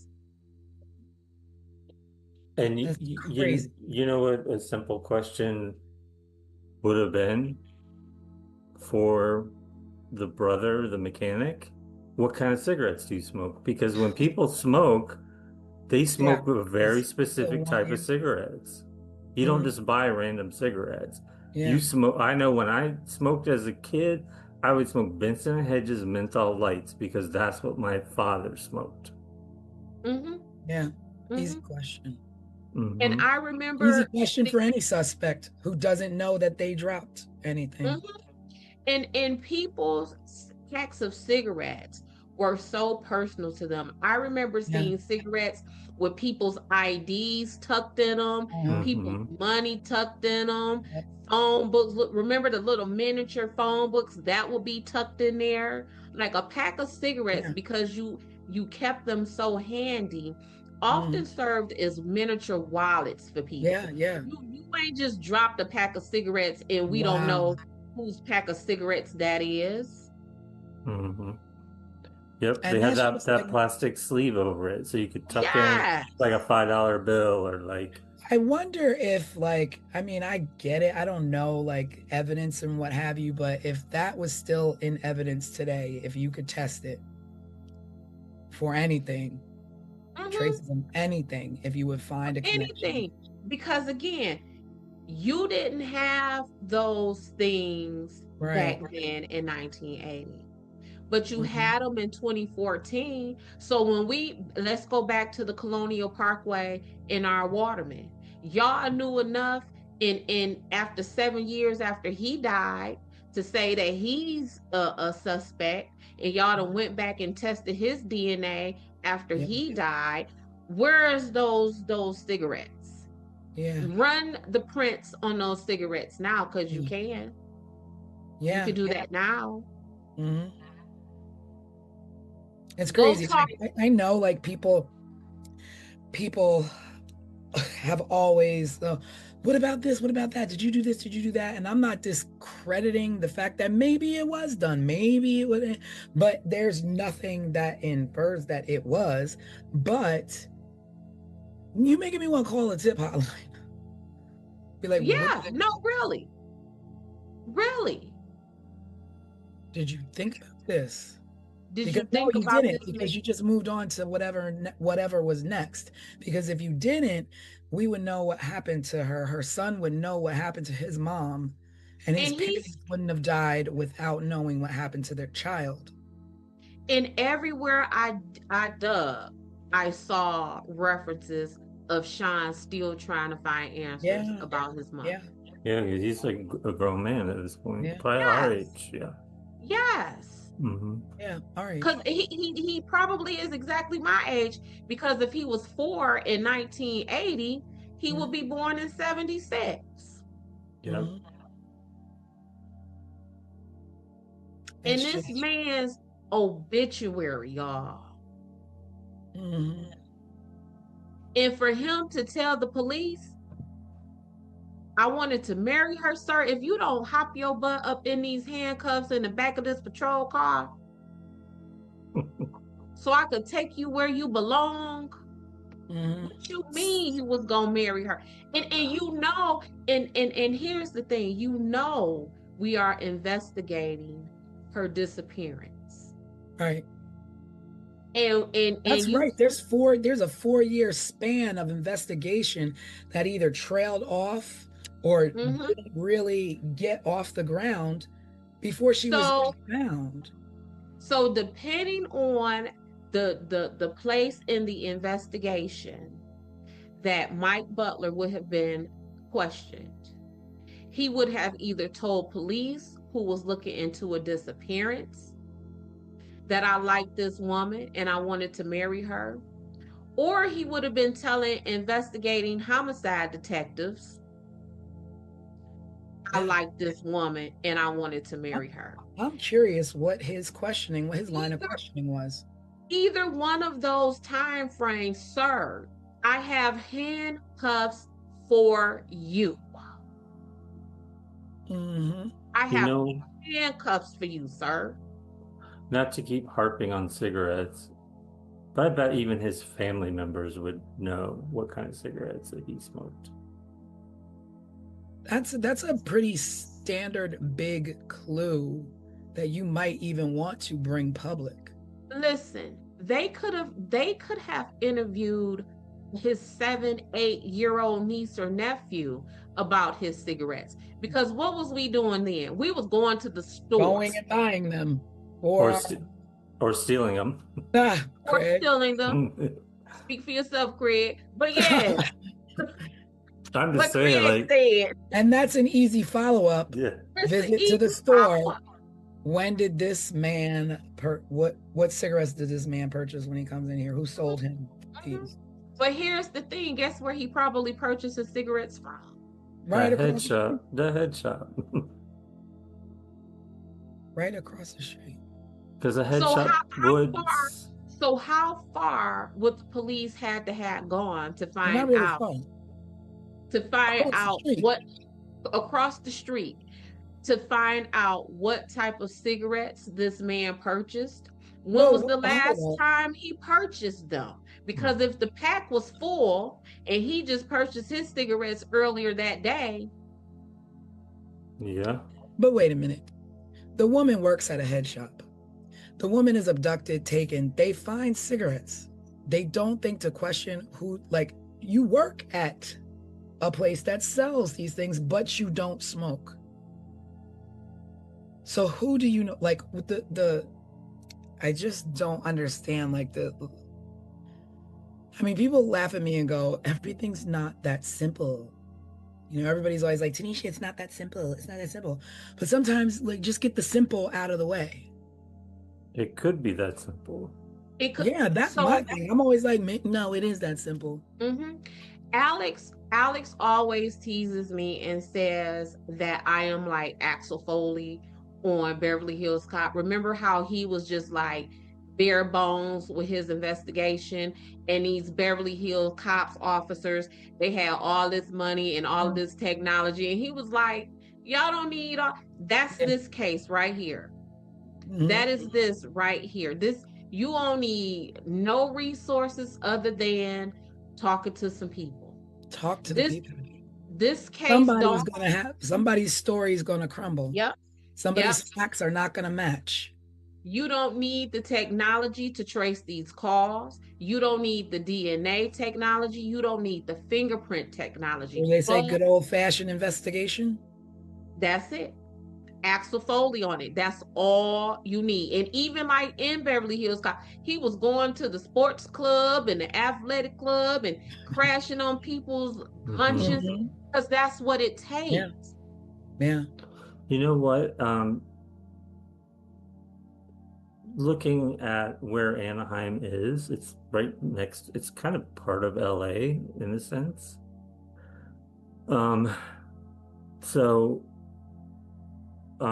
It makes sense. Anyways, it makes sense to me that she would be playing or be hanging out with an all-girl like punk band in the 80s. In LA, it was like they were all over the place. I'm just thinking about how cool she was. I didn't realize they lived this close to LA and like. Yeah. That's what I'm saying. She easily went from Dorothy James Scott to My Homegirl Died as I began to look into this. Yeah. For some reason I kept imagining they were like living in a small town like in Northern California somewhere, but they're like kind of smack to the like east of like Los Angeles kind of. No, and that's what I mentioned that on our live, that I remember always hearing about Anaheim when we were younger. So I kind of had an idea that it was like not, out in the boondocks or whatever. I had no idea that it was as close to LA as you just pointed out. But yeah, this ain't a place where, we slow and lagging behind times. No, this was a hip, vibrant community. And Dorothy was a part of it. And by all accounts, she would be what we consider today as unproblematic. She wasn't no bitter baby mama. She wasn't keeping up no mess. Everything about Dorothy said that Dorothy wanted to go to work, come home, and be with her baby. And that's it. And be with her baby enough to where en route to take these folks to the hospital, which would have been the last time she was seen alive, that she had enough wherewithal to go and spend time with her family. For whatever reason, she was going to spend time with her family. She was going to spend time with her family. Like, this is Dorothy. That is who she was. And they left that woman to be found in a field with nothing left than charred skeletal remains next to a dog. It's just this case is like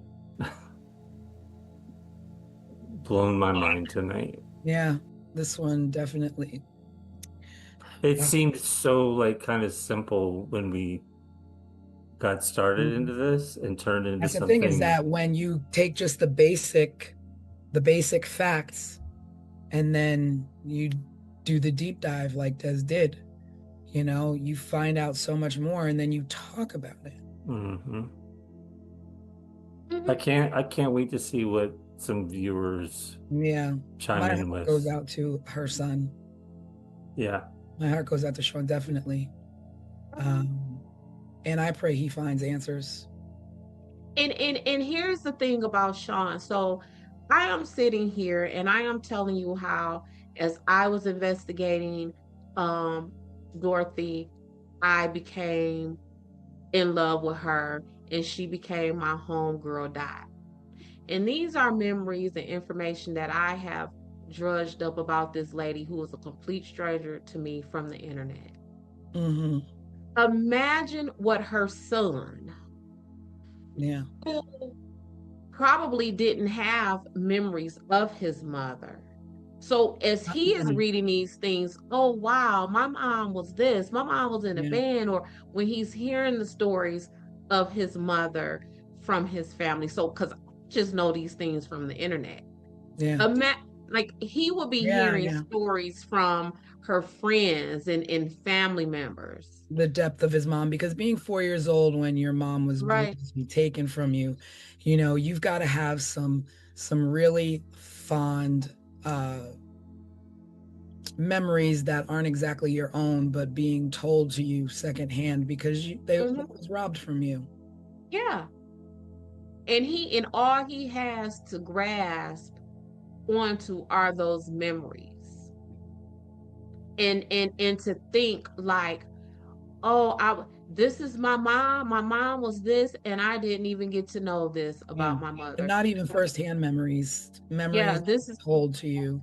And maybe the, you know, photos that you have up until, you know, she was taken. And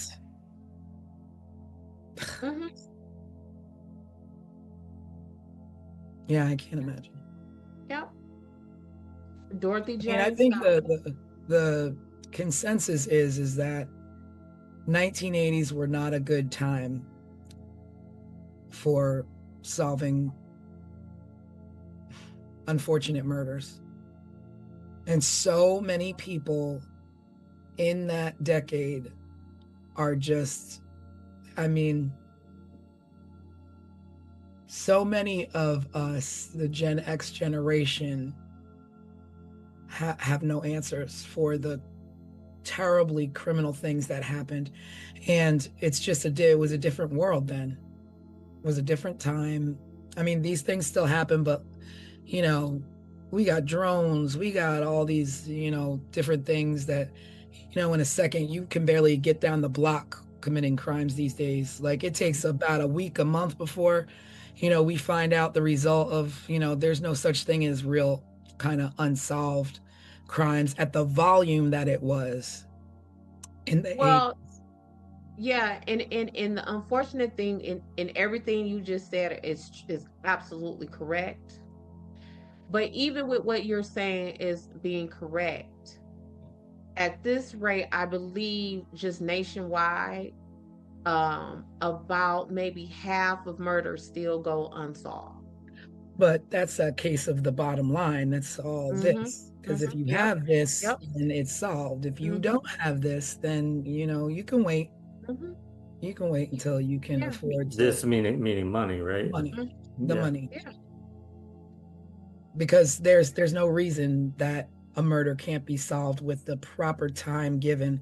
But when there's no money to be paid and there's no, you know, the fact that you have to pay certain amount of pennies on the dollar for a page I mean, of yeah, of investigation for your own family right. member is insane. Right. And some families are actually, resorting to contacting investigation agencies. Like there are investigation agencies that just do this, like Mm-hmm. solve Yeah. work on unsolved open cases, right? Mm-hmm. Um and yeah, is families shouldn't have to do that. I shouldn't, because the truth of the matter is our tax money is already paying that. So now I got to pay some more money to hire Mm-hmm. an investigator to pay y'all to do the work that I'm Mm-hmm. already paying you to do. Yeah. So I'm paying out of my pocket 2 or 3 times, and I'm paying out of my soul Mm-hmm. because my loved one is gone and y'all ain't telling me nothing. Yeah. Y'all ain't telling me nothing. And you got cigarettes, you got co-workers. Mm-hmm. Mm. My brain is just trying to think of more things that could have been done. Yeah, I feel like every time we get to this point in our deep dives, like as we're wrapping things up, my only thought is like we could talk about this for another hour and a half next week. We could go do more research and come back with even more, Mhm. Yeah. And I mean, at this point, like I would even love to know the more in-depth things that were done from what Sean would know, that was done, because I'm pretty sure you don't let this go. You don't let things go until, we saw Tara Calico's parents till the day they died, still wondering, and not giving up. And you just don't give up till you get answers. And unfortunately, too many people pass away before they get those. Right. Just like Dorothy's parents. Just like Dorothy's parents. Just like Sean's mom. Mm-hmm. This was Sean's mom. This is, to the people in the media, this is Dorothy Jane Scott. Yeah. To Desiree, this is, her make-believe new BFF Dot. But to Sean, that's his mom. Yep. That's his mom. Yeah. And he, this community, how does he live peacefully amongst these people, whether he was 7-year-old Sean or 40-year-old Sean, when you don't know who took your mama away from you? And that fear of always, am I gonna be like my mom? The people who did what they did to her gonna do that to me? Like, just that fear and that uncertainty of life. Like you don't get to have that freedom of having, just not having your mind inundated day in, day out by even being reminded, being in a store and seeing a 4-year-old kid with his mom, being triggered and remembering I was 4 years old when I lost my mom. Like, everything is just, your whole life is now this. Now this, and your own father was questioned in your mother's disappearance. What if anything has that done with his relationship with his father? Yeah. That's where we're at the end of another case, with no answers, nothing solved, but at least we did get to kind of go down that rabbit hole, pick apart some theories, look at some suspects. I don't know. What do you guys at home think? Do you think it was the crush? Do you think it was her ex, or the father of her child? Like, was it someone else? Was Pam involved? Did Conrad have anything to do with it? We don't know. But we talked about it. And so we extend this moment to you all watching this to bring your theories. What do you think? What are your thoughts? Who are the suspects that you think? Is it somebody that we didn't mention? Is there a theory that we didn't talk about? Are there clues out there that we didn't mention? What do open you it know up to that you we guys. don't know? Yeah. What else is What do out? you think we got right? What do you think we got wrong? Yeah. There was so many jaw-dropping moments in this case tonight. Yeah. So with that, we're going to close it. We're going to say thank you for joining us. Thank you for watching. We just, our hearts and thoughts and prayers go out to Sean and hoping that he finds the answers that he needs. With his mom, Dorothy was an amazing woman, and and what we do know is that she loved her son. Yes. And that's the only thing at this point that we can actually smile about in remembering her, is that she lived her life, she loved life, she loved her son, and her goal was protecting him. And unfortunately, someone removed her from this life way too early. Way too soon. Yes, so be sure to drop any comments or questions below.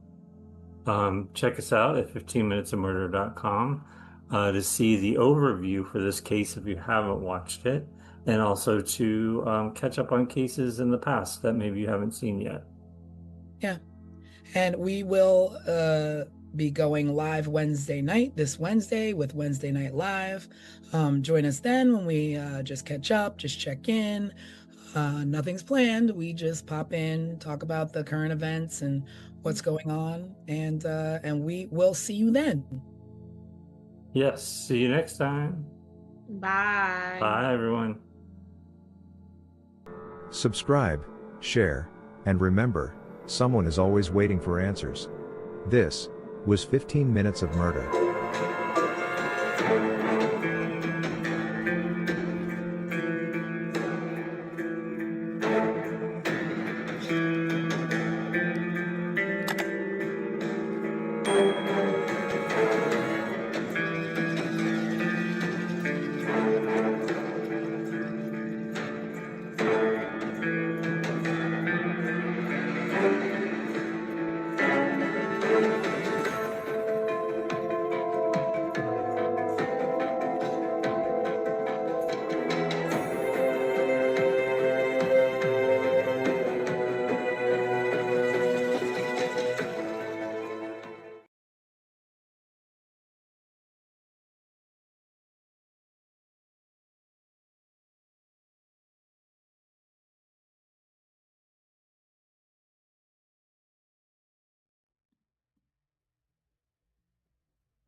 In the winter of 1986, in Suitland, Maryland, just outside the nation's capital, a stretch of woods behind a neighborhood recreation center became a place of dread.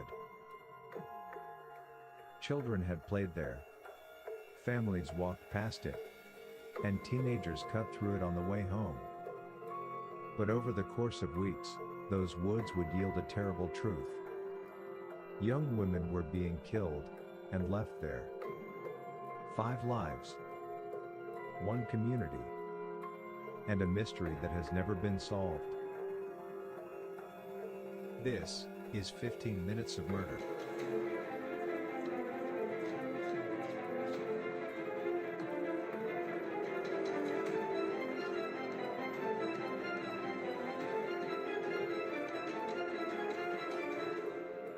Before they were victims, they were women with lives in motion, and they mattered. They lived in southeast Washington, D.C. and nearby Suitland. They shared neighborhoods, bus routes, stores and friends. They were daughters, sisters, workers and dreamers. Dorothy Ann Miller was 20 years old. She moved through southeast D.C. like thousands of young women do, visiting friends, running errands, living ordinary days that rarely draw attention. On December 13, 1986, her body was found in woods near the Bradbury Recreation Center in Suitland. At first, police believed she had died from a drug overdose. But the autopsy revealed something far darker. Dorothy had been sexually assaulted before her death. She was the first known victim in what investigators would soon recognize as a pattern. Pamela Malcolm was 25. She worked at the United States Patent and Trademark Office in Arlington, Virginia. It was a steady government job, the kind many young Washington area residents would build futures around. She lived with her mother in Suitland. On October 21, 1986, Pamela left home to buy cigarettes, but never returned. Nearly 3 months later, her remains were discovered in the same wooded area where Dorothy had been found. For her mother, time had frozen on the night Pamela stepped out the door. Juanita Marie Walls was 26. On October 30, 1986, she left her Southeast DC apartment to attend a birthday party. She told loved ones she'd be right back, but she never returned. Family members later said Juanita was strong and someone who would resist if she were threatened.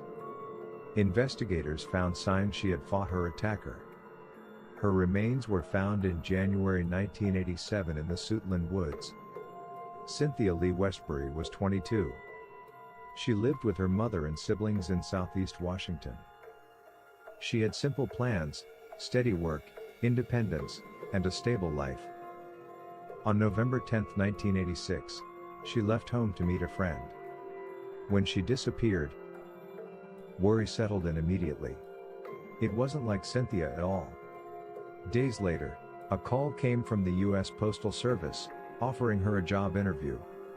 Her family had to explain, Cynthia was missing. Her body was later found alongside the others. A new crime show created by two behind-the-scenes television industry vets from the worlds of Hulu, MTV, CBS, and more. 15 Minutes of Murder. A raw, unfiltered dive into the most haunting unsolved crimes with your creator and hosts, Tanisha Slater and Craig Chapman. After every episode, they break down the case with resident private investigator Desiree Edwards of Sunshine Investigations and star of VH1's Caught in the Act, Unfaithful. But it's not just their theories, it's yours too. Viewers will have the chance to be part of the show. Sunday nights, because the clock is ticking and every murder should end in truth.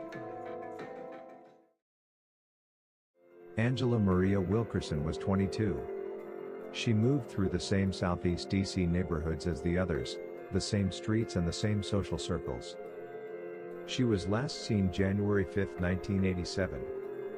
Days later, her body was found in the familiar wooded area, near Bradbury Recreation Center. 5 women, all dark-skinned and in their early 20s.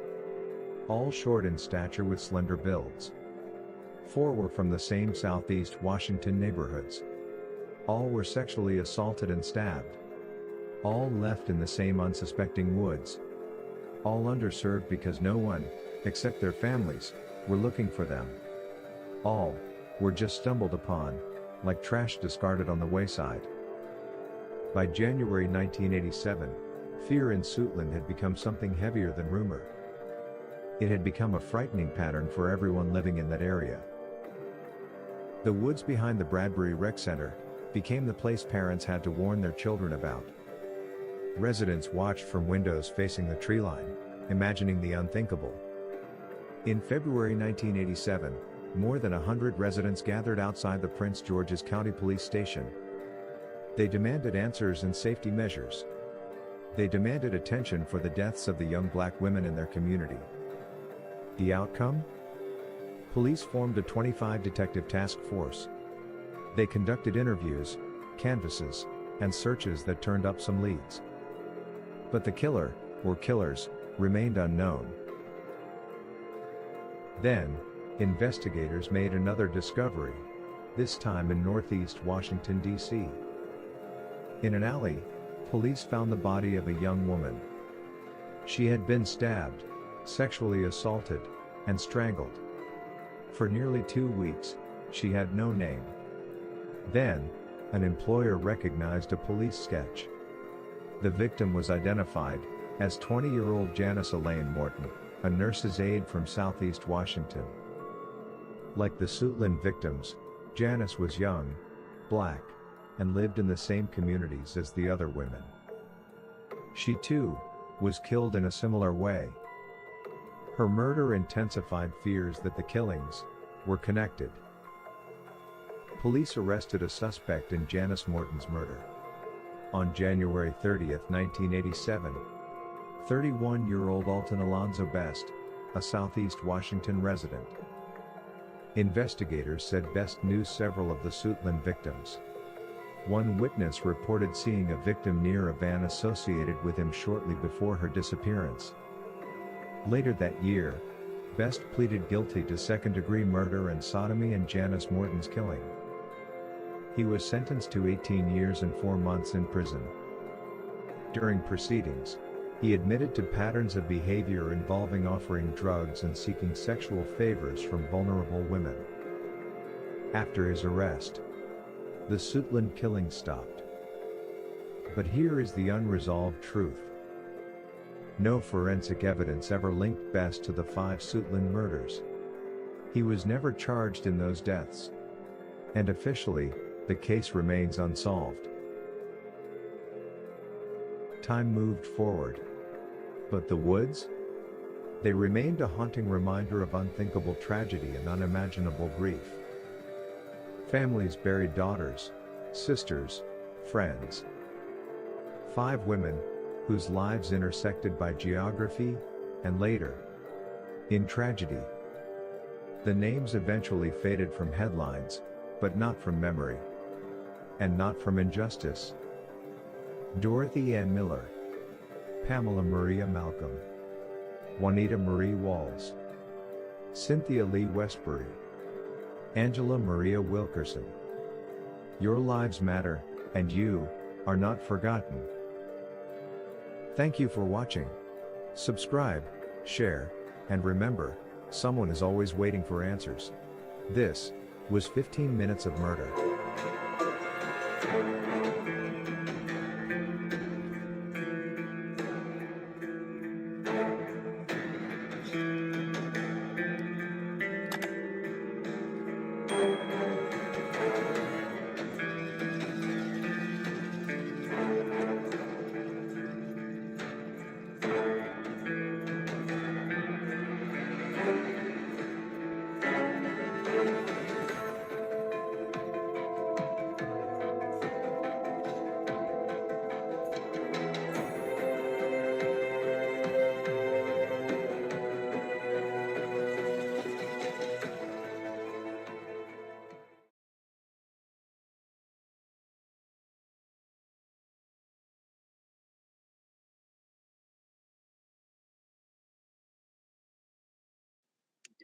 Hello, everybody, and welcome to our Sunday edition of 15 Minutes of Murder, where we take a deep dive on our last case file that we presented last Sunday, which is the Suitland murders. We're going to dig deep. We're going to talk amongst ourselves about what happened, what didn't happen, our thoughts, the crime, the punishment, and all of those things. So I am your host, Tanisha Slater, along with Craig Chapman and our resident crime expert, Ms.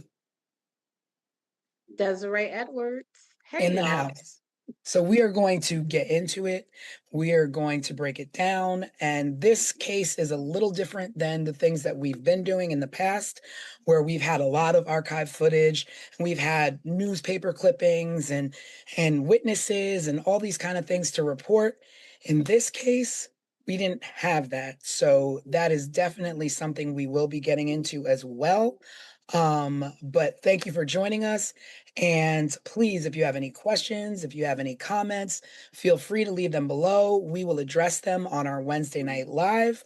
But again, welcome to 15 Minutes of Murder. Sit back and enjoy.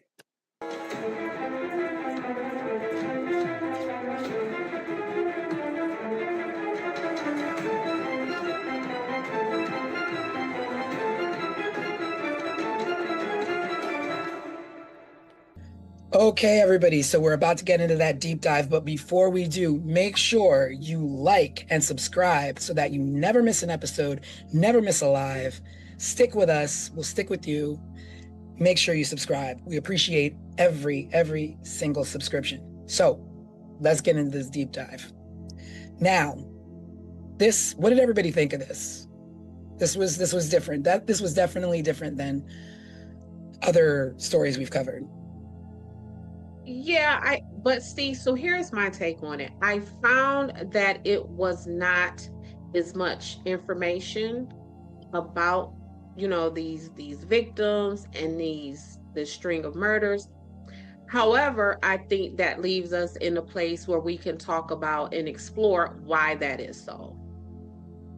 Mm-hmm. I agree. I had the same frustration from the get-go. I was like, there's a few newspaper articles, but there are no pictures of these people. Mm-hmm. There's no pictures of the suspect. They were obviously like serial killings. I mean, I think it's over 3. They consider it serial killings, and they never, anywhere I read, called them serial killings. Mm-hmm. So there was a lot of like missing information, like almost nothing was done. Yeah. And so as I was exploring and trying to figure out what the heck is this and why is it almost an empty landscape for these victims, I started to get like curious about these dates. But listen, this is again, these dates started to be curious to me. Suitland murders occurred between October 1986 and January 1987. But guess what was happening less than 3 hours away during this exact same timeline? I don't know. The Colonial Parkway murders. Oh. You know what? I wondered why occasionally it would pop up in my Google searches when I was trying to find information about the Suitland murders. I just assumed they were close in proximity. I didn't realize the timeline was the same. Watch also. these dates. So Rebecca and Kathy, they were the first victims of the Colonial Parkway. They were found on October 12, 1986. Mm-hmm. Paula Malcolm, who was the first victim of the Suitland murders, she was found October 21st, 1986. Wow. And so the timeline is the same, but is the proximity the same or no? Well, it was less than 3 hours away. Mm. So my thing with that is, the juxtaposition of the two of these Colonial Parkway murders are getting all of this outrage. They're probably getting all of this media attention, and less than 3 hours away during the exact same timeline is these 4 Black women up in the Washington area. And to this day, just as we're saying in this intro, there is nothing about them, very little. Yeah.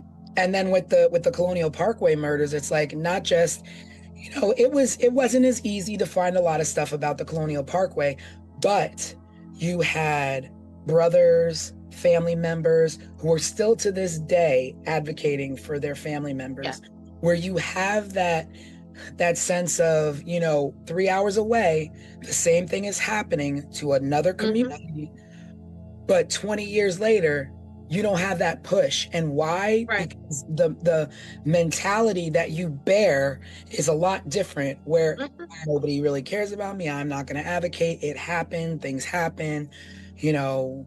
May she rest in peace. Like, let's protect our kids. Let it not happen again. There are, just in preparation for Colonial Parkway, there was a ton of recently produced documentaries on like the ID channel and things like that about that. But a little bit more also caught my attention. So the Colonial Parkway, as we know from our show, is part of the National Park Services. Mm-hmm. The suspect in the Suitland murders, guess where he worked? Mm-mm. as a Parks. groundskeeper for the National. He Wow. worked as the groundskeeper for the National Park Service. So it's what, Craig? Well, I was just going to say all the girls from Suitland Park were found in the woods behind a public park where people have like birthday parties and family reunions, and those woods were literally backed up against a park. And with the Colonial Parkway murders, they literally went out of their way. They almost dug that man up from the grave to assign him as the suspect 6 years after his death. And then this man right here, as we're talking, he worked for this. He knows this. And to this day, even after he pled guilty for the murder of Janice Morton, they still have refused to even name him as a suspect for these ladies in Suitland. Now, that's what I was wondering. I was like, but why? So when you have this suspect who, it's kind of tied in, but then you don't charge him with it. So what? Investigations just stop on these other 5 women? Like, so this other lady, Janice Morton, he pled guilty to her murder. And in his allocution, and allocution is the fancy court word for when you plead guilty, you can't just say, I plead guilty. You have to go on the court record and state what you plead guilty to. So in his allocution on the court record, he pled guilty to admitting to offering drugs for sexual favors from, prostitutes and young Black marginalized women. Like, he has pled guilty to essentially what would be the profile of these Suitland murders, and still he's not a suspect. Well, the only difference between the lady he's accused of or admitted to killing was that she was found in like an alley somewhere, right? Yep. And the rest of these girls were found in this same vicinity of woods behind this park. Let me tell you about because what were you about to say, Craig? I was going to say that the woman that he's accused or admitted to killing fit the profile of the other women, correct? Correct. Like same weight, same like skin color, same stature, or whatever. Yep. Okay. And so the van that he either transported her in and killed her in was owned by his nephew, William Aram, who at the time was a Washington, D.C. police officer. They placed him on leave, administrative leave, stripped him of his duties and his weapon, pending the investigation. They sent that van to Quantico. Quantico said there was no DNA or no blood found in this van. But this cop nephew admitted during the investigation that his uncle, the suspect in this, whose name is Alton Alonzo Best, had told him to clean out the van, that there was blood in the van, but Alonzo told the nephew that the blood belonged to his one of his friends. So it's all of this stuff here. So was that blood just never tested? Or I don't know. They cleaned it up, but that's what. So when we're talking about these cases, y'all, and I am always skeptical and she poo-pooing away scientific evidence and stuff like that. This is what I'm talking about. So you sent this van to Quantico. That's the best of the best, sir, when it comes to American investigations, right? So you sent this van to Quantico. Quantico says there is no DNA here. But the nephew in his investigation said, well, it should have been because we cleaned it up. And going forward, this suspect, Alonzo Best, eventually confessed to this murder. So it's like, if there's no blood in there, then why would he have pled guilty to this, right? Like there is you see what I'm saying? Like there is that connection. And going back to the Colonial Parkway murders, that man, Alan Wilmer, he passed the FBI administered polygraph test, and because they needed closure for those families so bad, they said, never mind that, this is the one who did it. But in a very similar situation with this, they're like, okay, well, there's no, go ahead, whatever, it is what it is. So it's like, even in handling the evidence of this stuff, it's different between the two cases. Yeah, it's just, it makes no sense to me that like, that's scary. Like that, like, put yourself in that position. Mm-hmm. And I don't mean you, I mean the viewers. You have a park near you. It's 15 minutes up the road. Not one, not two, not three, not four, but 5 bodies found in those woods. And they're not even, some of them were so decomposed they couldn't tell what was the cause of death. Mm-hmm. How do you not demand answers? And they did. They did.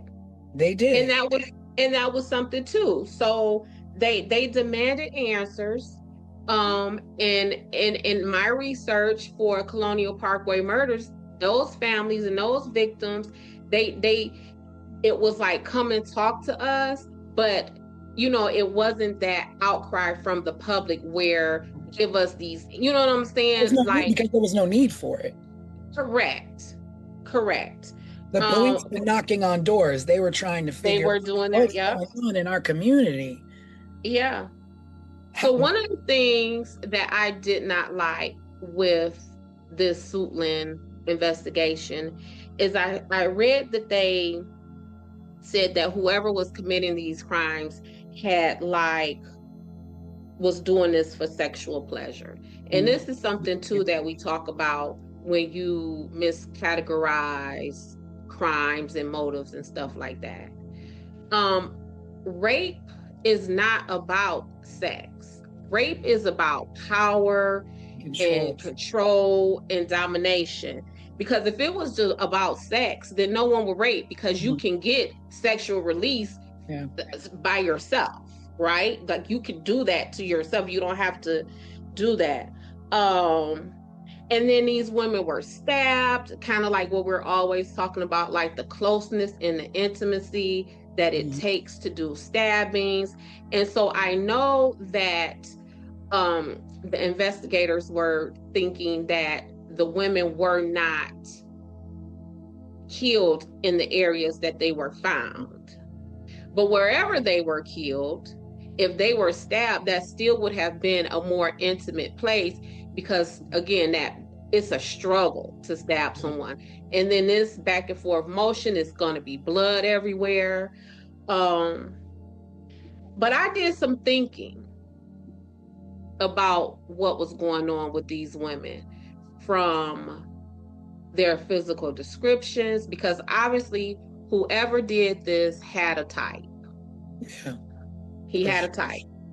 These were young Black women who were very petite and small in nature, with short hair and dark skin. Mm-hmm. And this was happening in the 80s. So my investigation brain said, Des, go back to the 80s. What did this look like and feel like for the 80s?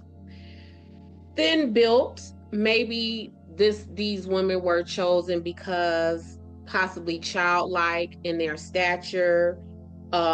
Maybe they seemed to be powerless, not strong enough to fight back. Short hair, maybe that was a preference for like a boyish appearance versus CT, you got your long hair, you're flowing type deal. Dark skin. And let's just talk about what it is for a whole lot of people. Dark skinned Black people are deemed less attractive, less valuable. So with that, had made these women even more easy for him to toss away and just discard. And then the sodomy, because they were sexually assaulted, but I found it wasn't just like vaginal rape, it was sodomy.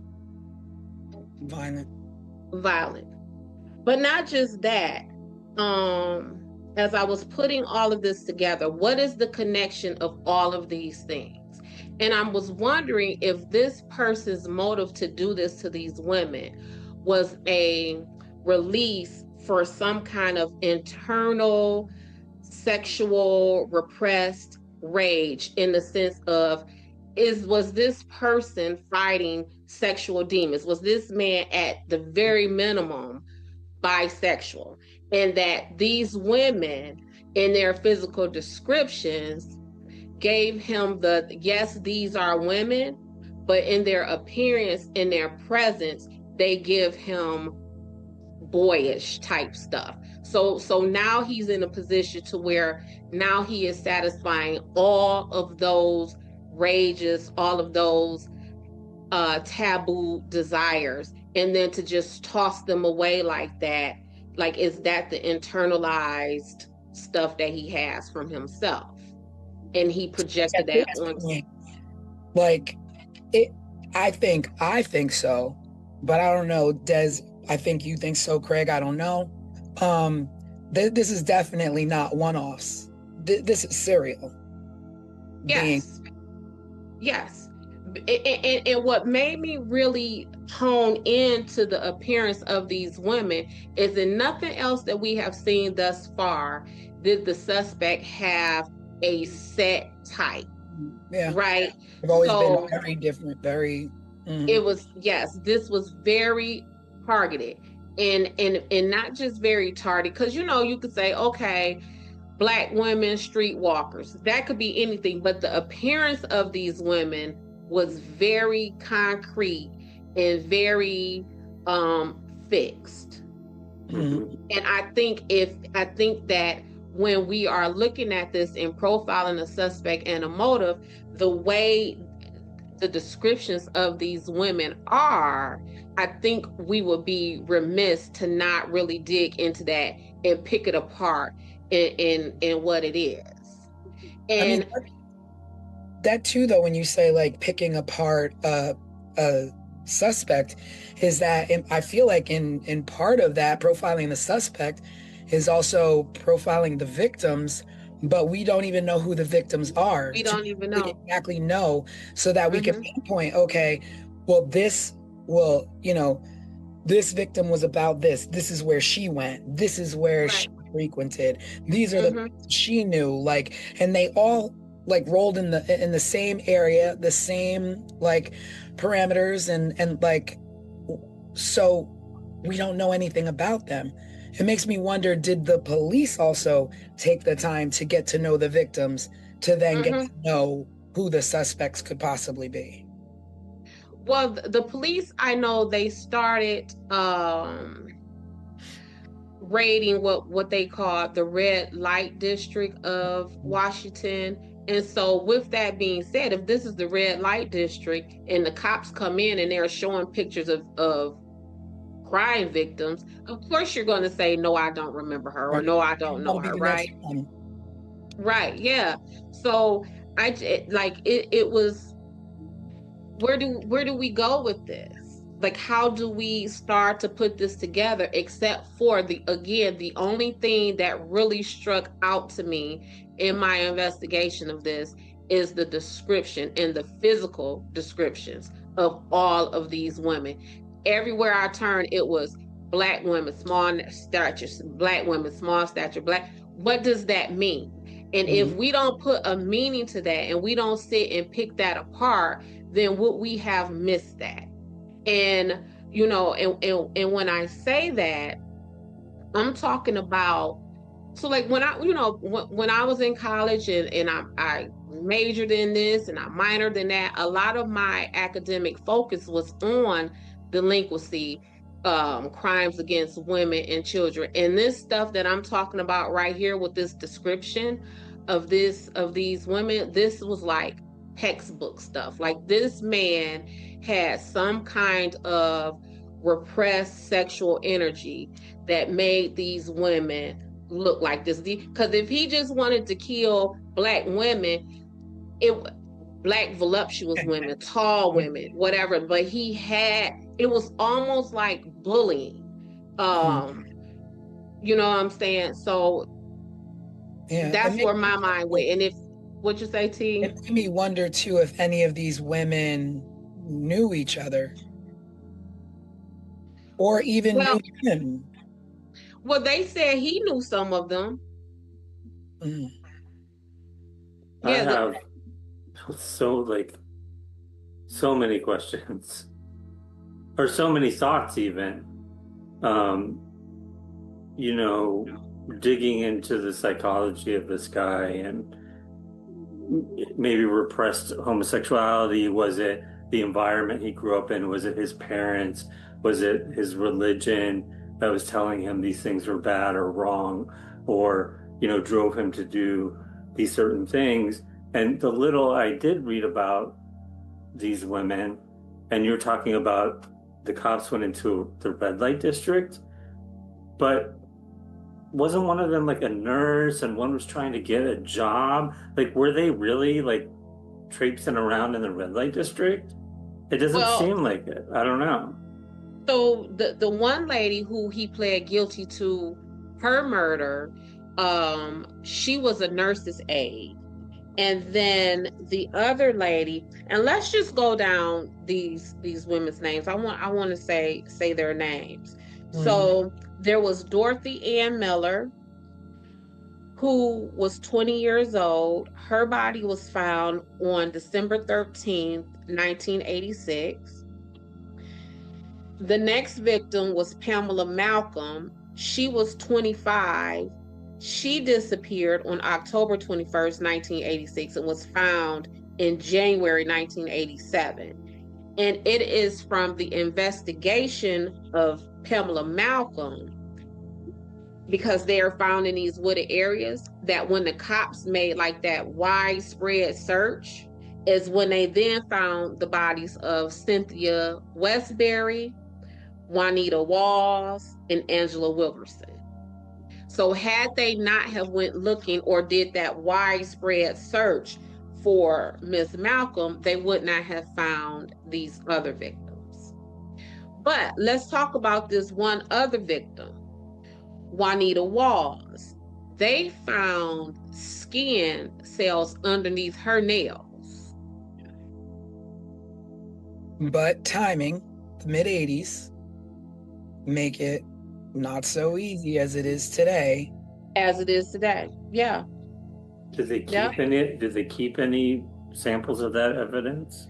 I don't know, Craig. Now, are we able to try and get any police records or files and of that? How does that work? Like, if we wanted to actually look into this a little bit more? Well, it will kind of depend on how the case is classified right now. If they classified Miss Wells that is, let me make sure, because I want to make sure I'm saying these ladies' names. Miss Walls. If they classify Miss Walls' death as a closed case, then yes, we can try to pursue her test results, or even the case file from the PG Prince George's County Police Department, as they were the lead investigating agency on this. So we can submit a FOIA request, and we tried to submit we did submit FOIA requests for the Parkway murders. And a FOIA request is acronym for Freedom of Information Act. You essentially you could go on these agencies' websites. You don't even, it used to be a time where you will send them a formal letter, but now you go on any of their websites, in the ticker it says, in like in a Dropbox, FOIA request, you put in your name, you tell them what you're looking for, and then they will send you back what they deem is public information. I would love to do that for this case. Yeah. I think it's well worth it. Yeah. Yeah. Yeah.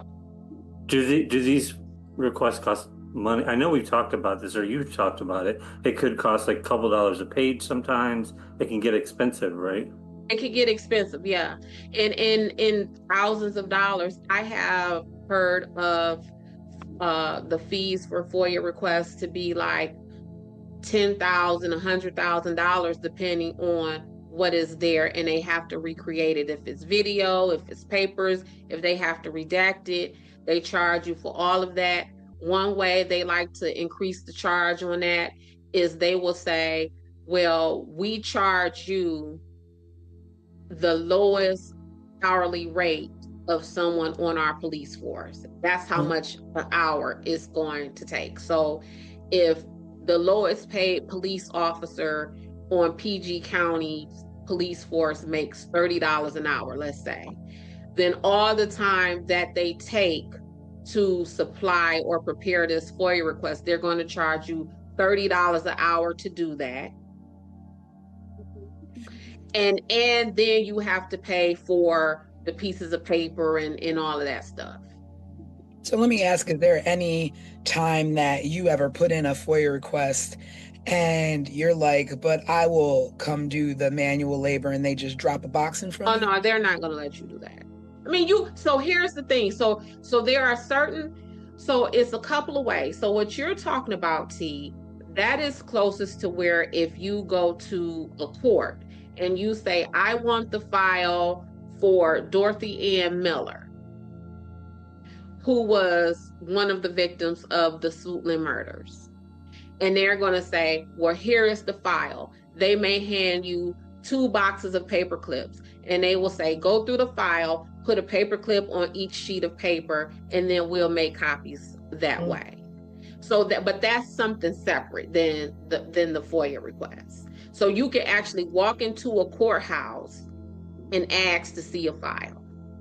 And you don't have to have any sort of relation or connection to that case to do that? They might ask you, who are you to this case? And then they might ask you for your driver's license. But from my understanding, they can't deny that they can't deny you that. Are there any case files for these women? Do they exist even? Do any of these women have living family members still? I mean, obviously they do, but like, who were alive at the time and could speak about the cases? Well, that would be something that we can definitely look into, but I want to go back to the case files. So in order for the court to have the case file, the incident that you're talking about has to have actually made it to court. So these women, aside from the woman who he pled guilty to, those women would not have made it to court because there is no suspect. There was no one who stood trial. There was no one who pled guilty. Yeah. So they're just gone. So that's why you would need to submit the FOIA request for them, because that would be with the police department. Oh, okay. Got it. Right. But once it goes into court, now you could just go to the court and say, send me this, or I want to look at the file.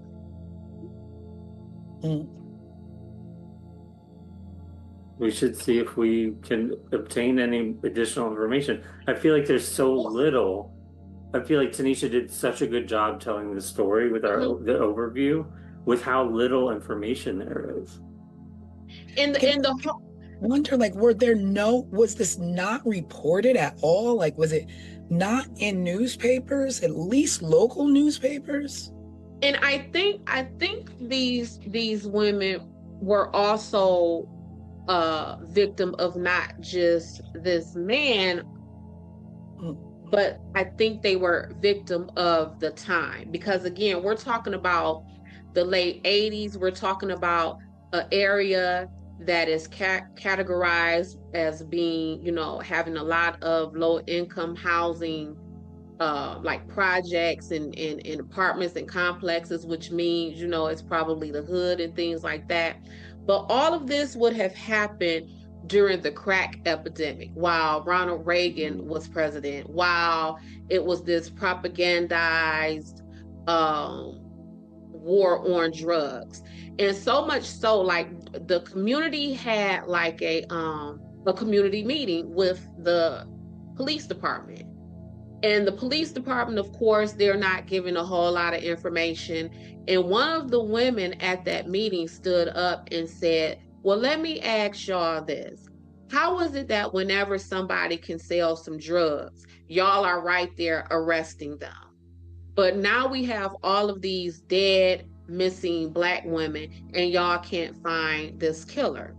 And so again, that's part of why y'all always hear me hollering about Black communities and marginalized communities being over and under policed at the same time. So we have this community that would have been, like I said, propagandized and used as fear mongering during that presidential administration. I mean, we had the president's wife on television talking about just say no to drugs and all of that kind of stuff. And so y'all have all the resources for that. But when it really comes down to like real bodies, real things happening to people, and y'all cannot figure this out. And that fear mongering, that propagandized war on drugs, that all of that is like political tools to just like drive, you know what I'm saying, those political theories back then. Like this fits into all of that. Like these women were definitely not just a victim of these murders, but they were victims of the time and in that social structure of our country at that time. Yeah, but also you have to bring light to the fact that they were victims of this killer. They were victims of circumstance. They were victims of timing. They were victims of societal stereotypes. Yep. But that was in 86, 87. And here we are in 2026 and still experiencing the same disparities when it comes to being missing and exploited and murdered and all of those things. So time hasn't really changed very much since the Reagan era of how we for us when we are missing. And then this whole investigation. So then because again, we always talk about the task force and when I'm fussing about those things. So in the 80s, there was like a community, almost vigilante group called the Guardian Angels. I believe, at least from my childhood memories, they were in New York, essentially policing the subways and things like that. So the Guardian Angels came into the area to want to help the investigating officers with this investigation. Do you know with this those case? officers? Yes. And do you know that they did not want them there? You know, I feel like people hold the Guardian Angels in really high regard. And I remember learning about them as they're still operating to this day.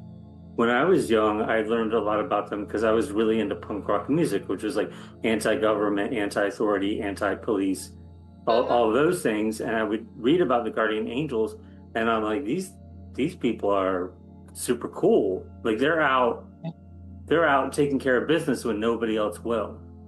I remember them because again, I was, we were children. At least I was, So I remember.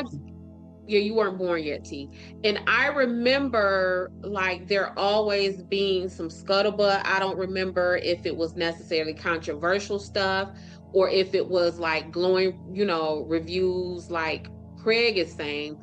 My point is The guardian angels came in, wanted to help, and the police were saying, not because we don't like y'all or this, that, and other. The police pushing back against the presence of the guardian angels was essentially because the police felt that the presence of the guardian angels will make them look inept, as if they...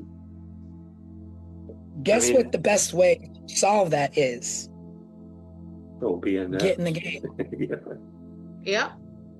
Be So lame. that's what I'm talking about. When we have these task force and all of that kind of stuff, yep, we're all trying to find what it is we're looking for. But if our intentions are different, then we're not going to work well. Now imagine if, because I know for me, a lot of attorneys will hire me as an investigator on a case before they will hire a now private investigator who once had law enforcement background. Because one thing is for sure, a cop is going to cop. Once you're a cop, you know that's in you. You can't really turn that off. And people feel that, right? So if you are in these marginalized communities, like we're talking about, with all of the social things going on that we have just discussed, and a cop comes talking to you about this, you might be a little closed off. But if a regular person, maybe a guardian angel, maybe, you know, just a regular private investigator come and talk to you, you might be more free with your information and more comfortable to talk. So y'all are not getting it done, but here are some everyday people who may have been able to, and instead of you finding a way to tap into that resource, you taint it and kind of push it away. You know what else is concerning as I'm listening about this case, and about there potentially being a nephew who was a cop involved? The cops were involved in the Colonial Parkway murders. Yep. In some way, they theorized that it may have been a cop that was pulling people over. In the Ketty Cabin murders, I feel like the cops were part of that community, and somehow one of the cops may have been tied to some of the people involved, if I remember correctly. It just seems like a lot of these cases we've covered, the cops have been involved in some shady sort of way. I mean, isn't that like the time period when I guess the birth of like the dirty cop era of the 80s, where, you know, drugs and crime were like just really up and up, and cops were on the take, and, you know, all these things. So we get all these movies now in this time, and, you know, millennial time, that are always about these, you know, dark, shady alleys of the 80s where cops were, you know, on the take, doing dirt, you know. And perhaps that's a decade where a lot of cops got away with a lot of things that we just will never know. Yeah, and that stuff sells. That's what I'm saying. It helps pushes the agenda, whatever your agenda is. And it just so happens that we're talking about a possibly nefarious agenda, one that we know to be true, one that we know things like when you have politicians talking about this fictitious Black welfare mother and had all these kids and getting all this money, where we now know that was not true. That was a blatant lie that was told to the public to, again, advance a political agenda. And so crime, especially when it is depicted coming from marginalized people, Black people, poor people, Hispanic people, whatever the people are, that is a way to push, again, an agenda. I tell my clients all the time, these prosecutors and these politicians are getting raises. They're getting reelected off of you. Like, you, whatever that crime is that you are being charged with, and they get a guilty plea out of you or a conviction out of you, it is highly possible that a detective or a prosecutor just got that corner office that everyone looks for. It just so happens that they have now gotten reelected. It just so happens that they may have just gained a few extra $100,000 to their campaign fund because of the closure of this case and your conviction. Like this stuff, it has meaning, and a lot of times that meaning is someone's career advancement and someone's their pockets. I mean, there's, we could point fingers at them as well, but there's also a difference in communities as well, where it's like snitches get stitches, so keep your mouth shut, which then the community makes it difficult for officers to get to the bottom of certain things. Absolutely. And again, that is where, absolutely, and that is where the presence of the guardian angels could have been helpful, because this could have been people coming to people who looks like you in one way or another, at least closer to you than these cops or these investigators, to kind of talk you through that, right? To kind of explain to you or make you comfortable, or, just help gear you in a better position to help the police than just the police coming there to you. But when you, all times, like I remember when I first started working at Sunshine Investigations, before I owned Sunshine Investigations, we would hold meetings, right? When we would get new cases, and we would literally break down some of the things that we're talking about. What is this community that we're going into? What was the crimes? Okay, well, amongst this staff, who is the best investigator for that? Who amongst this staff, which one of these investigators would fit better in this community? Who amongst this staff would these people be more comfortable with? And with that, there were some cases that my little black behind couldn't go on to, right? And it was some cases where one of my coworkers, their little white behinds couldn't go to, because the truth of the matter is people are more comfortable talking to people who are closer to them. So even right now, if I am working a case and let's say the people who I am talking to are of Middle Eastern descent and they speak Arabic, I may take one of my friends who might be of Middle Eastern descent and speak Arabic with me onto that case, because although I am Des and I am black, I am not Middle Eastern and I don't speak Arabic.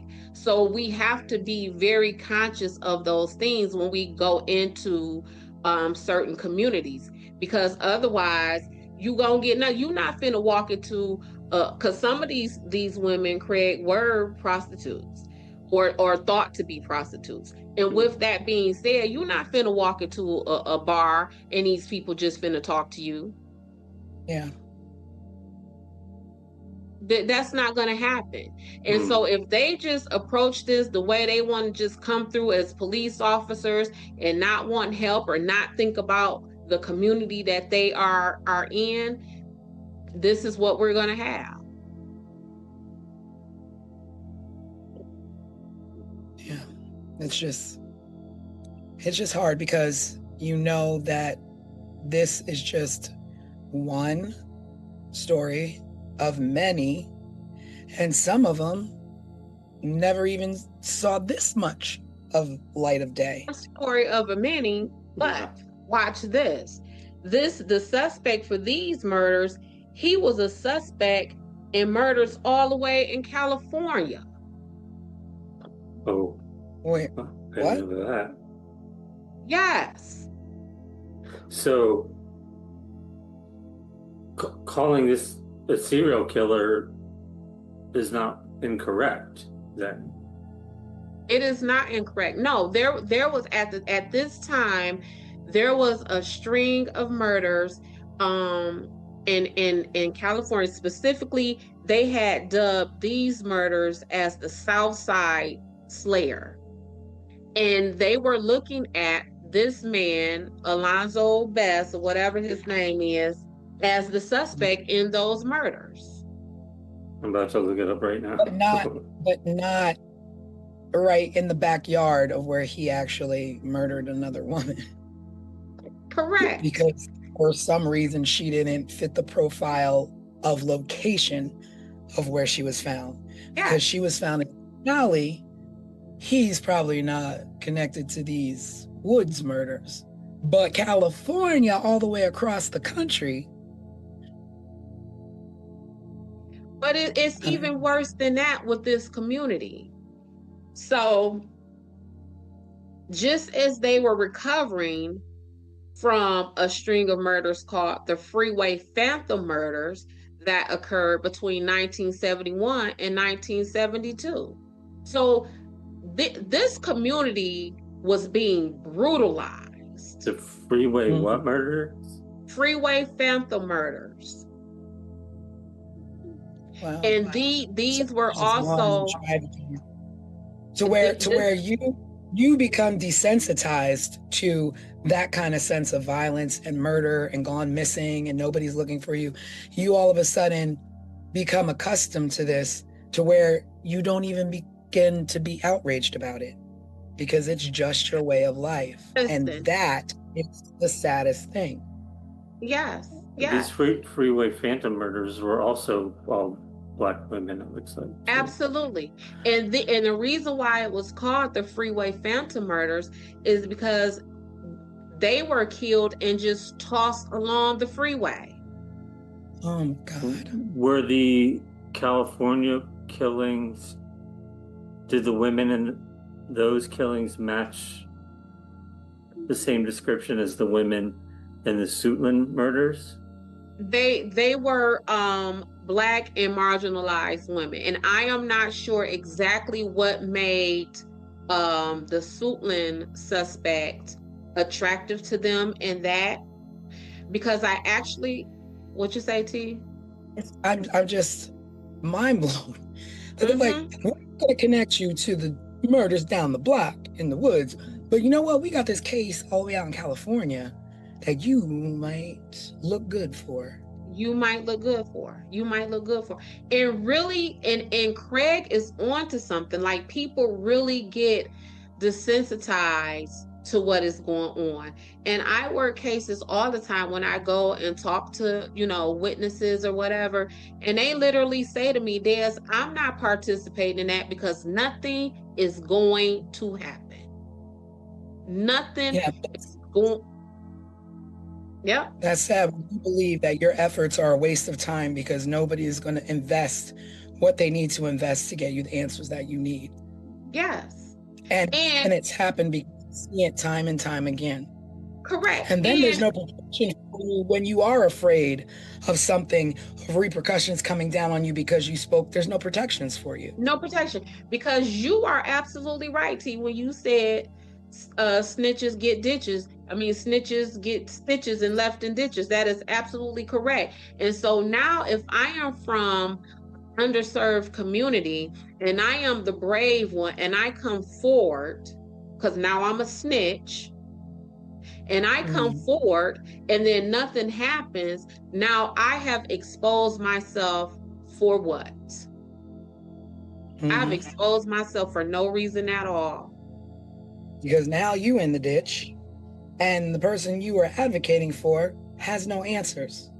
So, but let me just say this, the whole snitches get stitches thing. I get it. All right. Well, yeah, whatever. All right. But you know what else is crazy? That you have the mentality that I did this bad thing. And if you say something, I'm going to take you out for it. And it's like, no, get your life together. Knock that off. Like, I have no right to take somebody else out of this world because I didn't bring them into it. And I get, like, things happen and you have to be able to get by in this world. And if somebody ain't going to help you, you're going to take it by any means necessary, whatever, blah, blah, blah, blah, blah. I'm not about that. I see something, I'm going to say something. Snitches can get stitches all day. Okay? Because my mom raised me to do the right thing. And I'm tired of people thinking that they don't have to live by a standard that everybody else wants to live by. And you know what? It could be an unpopular opinion, but that's my opinion. Get your life right. Get your life straight. There's a lot Because of someone has to be brave to change things, right? That Yeah. I mean, Yeah. and you know, Malcolm X, Martin Luther King, Rosa Right. Parks, all the other Right. less known, you know, civil rights heroes, they were putting their lives and their safety and That's the lives and safety of their loved ones, their children on the line, right? So it definitely comes a point to where someone has to do it. Someone right. has to do it. Right. And I feel like it's a little bit of a dying age, because we had these leaders who were like, these things aren't right, these systems aren't in place for us, so we're going to begin to put systems into place that work for us. And they didn't do it by taking from others, they did it by holding up communities on their shoulders and literally spending their last breath dying with that same goal and that same purpose. And it wasn't for you to be like snitches get stitches. It was to make sure that you have a better way of life, that you have colleges to go to, that you have programs that are going to help you get to where you need to get, because there's a section of our America that doesn't want you in it, that doesn't want to see you advance. But people like Martin Luther King, people like rest in peace Jesse Jackson, who spent his last moments making sure that we're going to be okay, to keep hope alive. And keep hope alive doesn't mean snitches get stitches because I'm doing some dirt over here to get what I believe needs to be mine. But again, No, it may not be popular opinion, but that's my opinion. yeah. No, These the women whole system deserved a better life. They deserved answers. Their families deserved to know what happened to them. And full stop. well, no one deserves to take another person out of this world. well, this man, what's his name, Craig? Did you look him up for me? I have it right here. Alton Best. Alton, yeah. Yeah, I think his middle name is Alonzo. Yeah, that's why I keep saying Alonzo, because his middle name is Alonzo. So this man, Alton Best, let's go back to this young lady whose death he did plead guilty to. He met this woman at a party, offered her drugs in exchange for sex. She refused that offer, and that is when he killed her and possibly raped her. He confessed, he admitted, he went on the record and said he did these things to her. Do you know he was only sentenced to 18 years in prison? Is he still in prison? I mean, He is not. is he still alive? I mean, He is. And let me tell you about it. He's still with us. Yes, he's like 70 years old. so He is. he's out walking around and potentially could have killed these other women found in the woods in Suitland, could have potentially killed these other women in California before that. And he's out just walking around now? Hold on. And after his arrest for that lady who he pled guilty to, so the murder stopped after. Right after he was arrested. After he was arrested. However, there was bodies that were discovered, and those bodies, the state of decomposition for those bodies gave indication that they could have also been victims of his. Yeah, so these are additional bodies on top of the 5. Yes, it was like 2 or 3 more bodies that were discovered after his arrest. And the decomposition state of those bodies indicated that they could have definitely fit in the timeline that he was active. But different locations. Yes, no, they were all in the same, like some of them were found like in the same proximity of these other ladies, yes. If you look about, if you read about serial murders, it says victims 5 to 9. So there's like a range of like an additional 4 that possibly could have happened. Yeah. So he got out. He is a registered sex offender for the rest of his life. But you know, he's now a homeowner. He's just living out in the community like everyone else. Wow. And in the home, you know, I did the Google search and was able to look at the home. His home right now is in better condition than a lot of the homes that our viewers live in right now. Is he still living in the same area? He's still in the Maryland area, yes. So let's talk about his cousin or his nephew who essentially helped him in this, the cop. So I guess the cop either retired from being a cop or was no longer allowed to be a cop, because he then went on for a life of crime and he has been convicted of theft charges and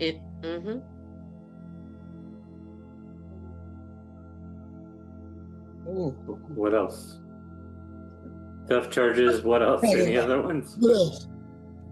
Just a bunch of, you know, just several theft charges, things that would be unbecoming of someone who is an upstanding police officer.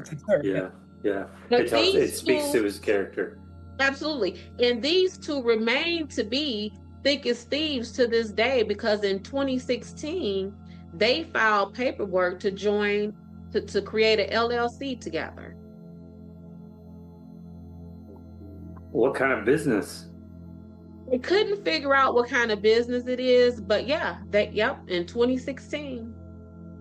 Now, I'm going to also say, I also believe, where are you laughing at? I also believe that people can turn their lives around, okay? Absolutely.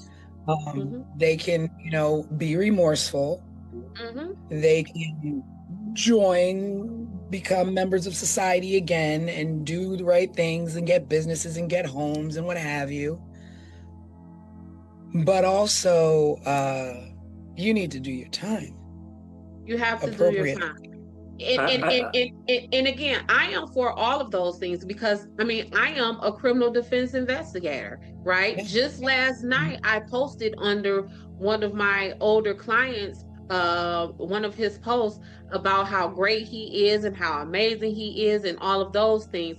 But that is different, like you just said, when you do your time.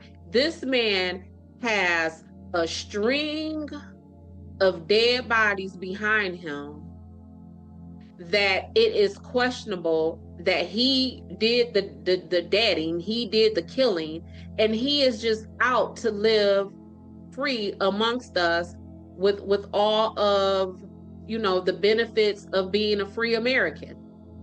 What makes Well, I mean, that's what I was gonna say, that of course people can change their lives, turn them around, but I think there's arguments out there that say people who are serial killers can never get rid of that in their system. People who are pedophiles can never get rid of that's in their system.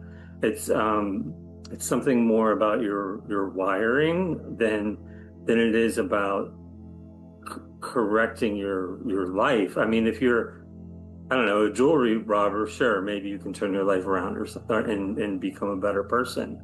But can a serial killer, would Ted Bundy ever be let free and trusted to walk around as a normal person without fear of him going back to that? And not just serial killer, but a serial killer rapist. Yeah, even worse. But then, I mean, but the system puts the onus on us by saying, okay, well, we have alerted you that this person lives in your neighborhood, so now it's up to you to be safe from this person. Watch out for this person that lives in such and such. Well, I would say this. What I am finding in work is that a lot of rape crimes are receiving a lower prison sentence. And the reason why is because you are now on the sex offender registry. And when I tell you that that is a very uncomfortable existence, but that is us entrusting you to register. Mhm. So not Like, just because you could be, so let's say me, let's say I am now a convicted rapist and I have done my prison time and now I am released. It is up to me to do the reporting. If I don't go to report, so you don't just get on that list because you so earned or you're on the list, but if you move, it is the onus is on you to oh, report that you wow. have moved. You are supposed to report your employer. It's up to you to report that employer. So if I right now worked at CNN or wherever, let's just throw something out. And then I leave CNN and I go over to Fox News, it is left to me, the convicted sex criminal, to report that I am no longer at CNN. I now work for Fox News. That's You're also crazy. you're supposed to report your vehicle. So if I once had an Explorer and I got a new car because what, I'm out here, I'm living my life or whatever, and now I have a Cadillac Escalade, it is up to me to report that I no longer have a Ford Explorer and that I have a Cadillac Escalade.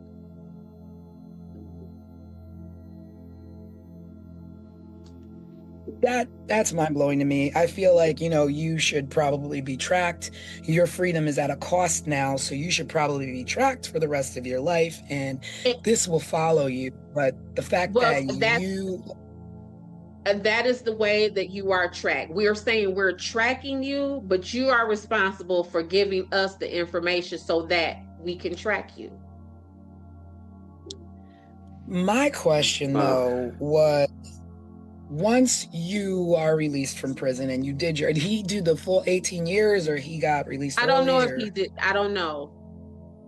So, but it was 18 years. Either way, he either Yep. did 18 or got released early. Mm-hmm. Now, at what point in 2016 or all these other things that we now have the ability to go back and test these things, are you not allowed to be like, okay, well, there was evidence under her fingernails, under one victim's fingernails, or how do we now solve this crime when we have somebody who was potentially a suspect released? Is there no interest?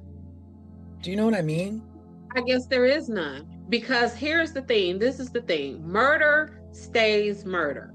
And what I mean by that is there is no statute of limitations on a murder charge. So if that one lady, Juanita Walls, where I said that there was DNA or skin underneath her nails, right? If they were to test that and he or anybody else tests positive that that is their skin or their DNA deposited under her nails, even though that was 1986 and we're now in 2026, that person can be charged. So this man, Alton Bass, he has done his time for killing Miss Morton. So let's say that skin and that DNA under Miss Walls's nails comes to be his. Now they can charge him with that. But what you said, T, is the key. Is there the interest to do so? Do we care enough about these people to pursue that? Do we care enough? Because again, remember, like we said, they went through hell and high water to assign Alan Wilmer as the suspect for the Colonial Parkway murders. They made sure that that those victims and their families got justice by way of a suspect, even if the suspect was dead at the time and could not go to court. But that means that the families were at a level where they cared to try and give these families answers. When you have a community where nobody cares to give you answers, there is no suspect of any walk of life that we want to hand to you and be like, here, this is it. And for Because they don't care about their reputation. None. And for these sets of murders to happen weeks apart, 2.5 hours away, almost completely different outcomes, at least in my head, I can't think of any reason why the Suitland murders are handled the way they were, other than race and other socioeconomic factors. I cannot. You cannot pay me to believe that there is any other reason than that. Yeah.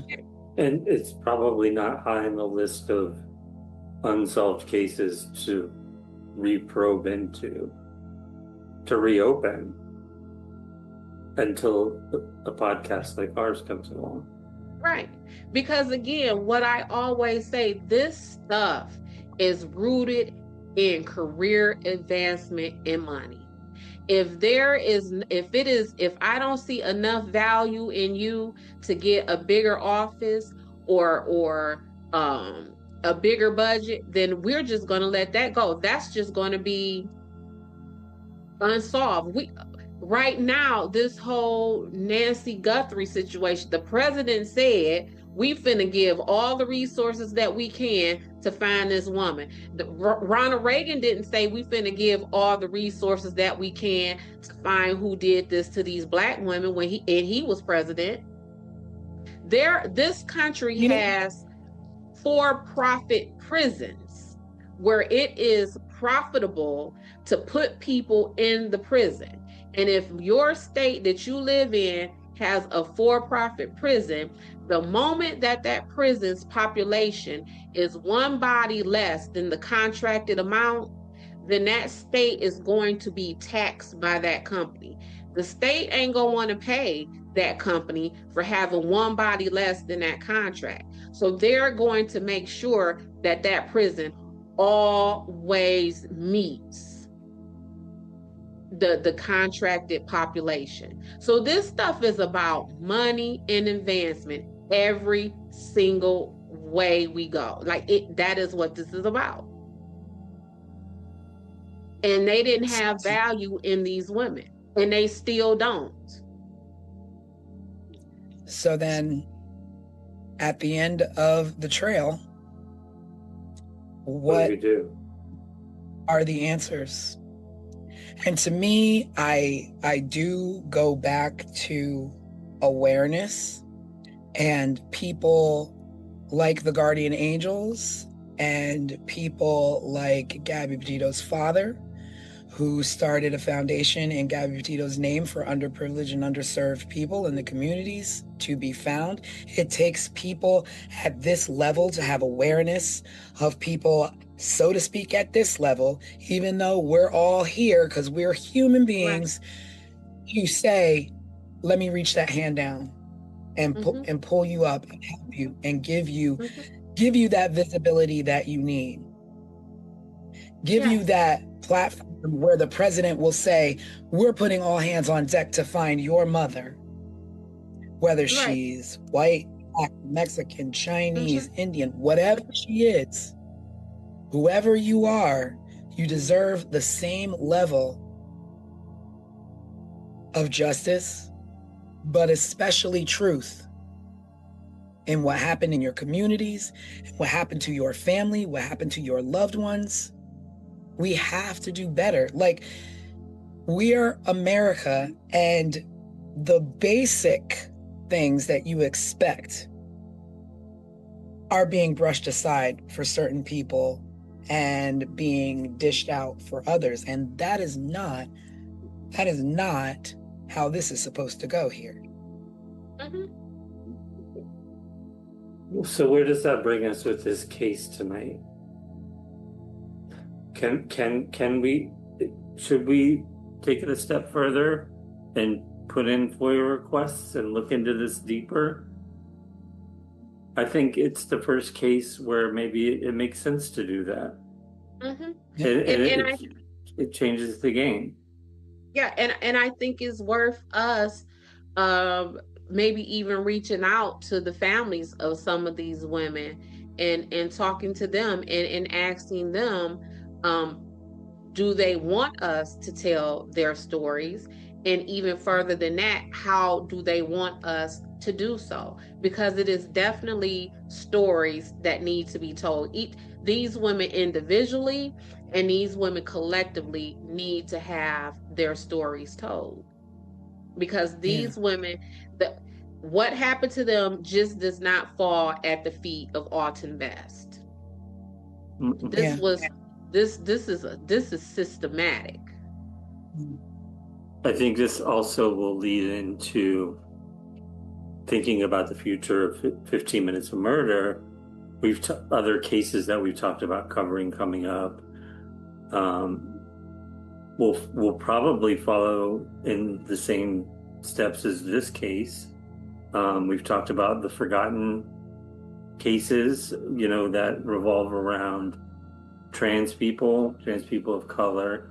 I know we have some other cases. T, you can probably speak better. T is the one that usually, Tanisha is usually the one that goes out and figures out what cases we're going to cover next. But it feels like our direction is meant to go this way. Because Yeah, I don't know how you can separate the politics of it all from what is happening, because the truth of the matter is, yes, stuff happens to wealthy white people or wealthy black people. Stuff happens to all of us, right? It is the handling of that that makes the disparity. It is what happens when these horrible things occurs in the lives of wealthy, powerful people versus us everyday, regular, daggler people. And that is an unfortunate truth that we're facing. yeah. Well, the buck stops here. Yeah, I'm not even sure where to go. And it's just unfortunate, and just, you know, we will just continue to collectively hope that our society can get better.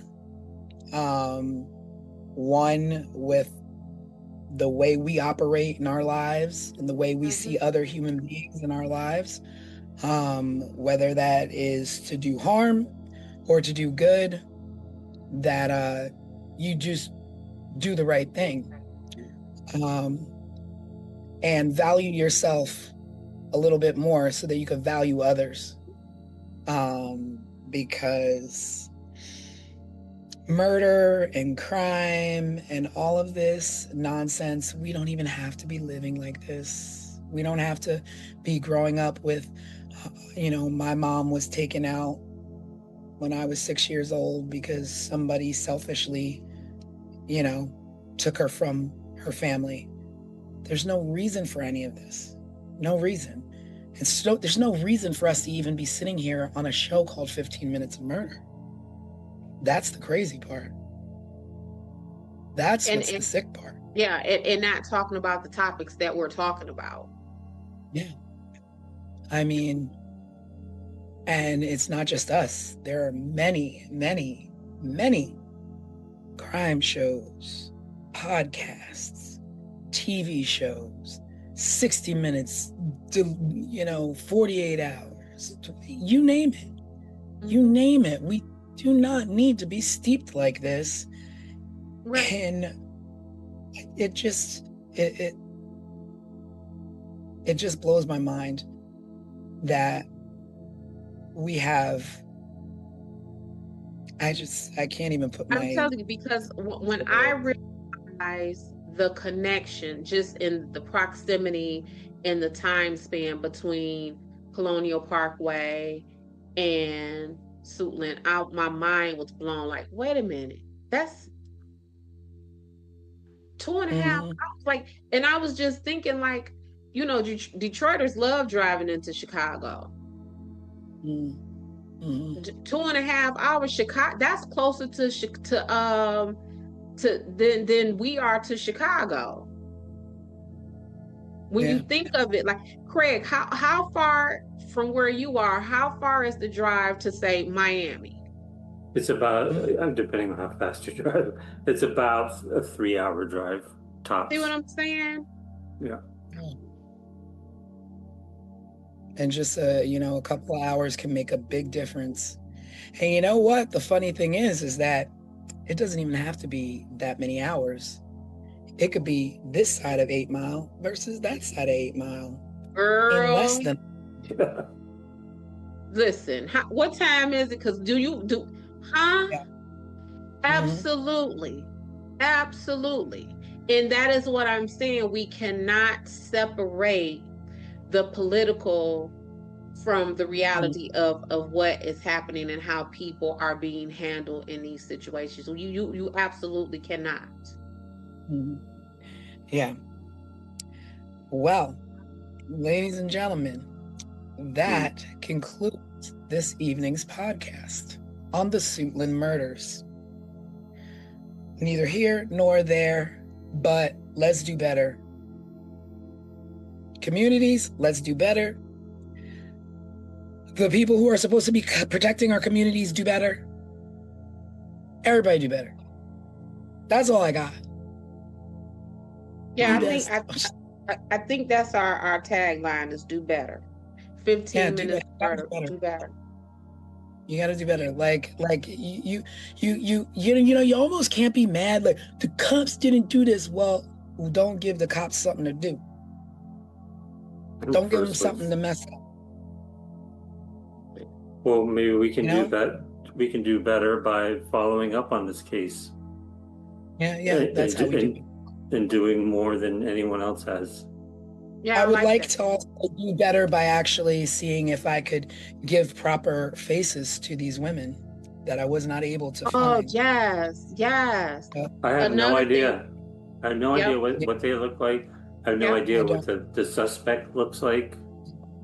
Nothing. And I know now what the suspect looks like, as I did my PI and activated my PI databases, and I found a mug shot of him and his driver's license picture or whatever that is.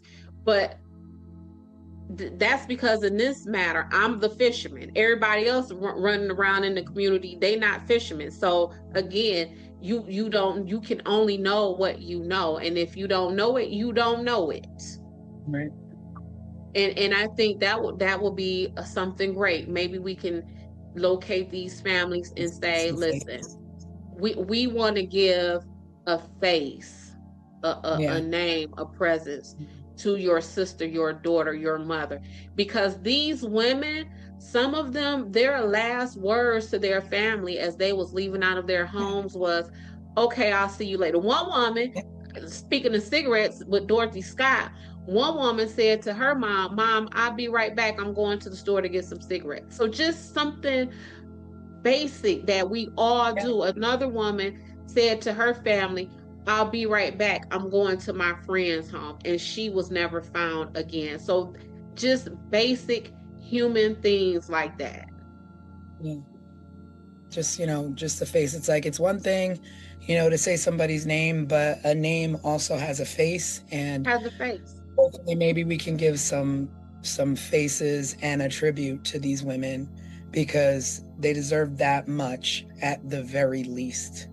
They deserve dignity. And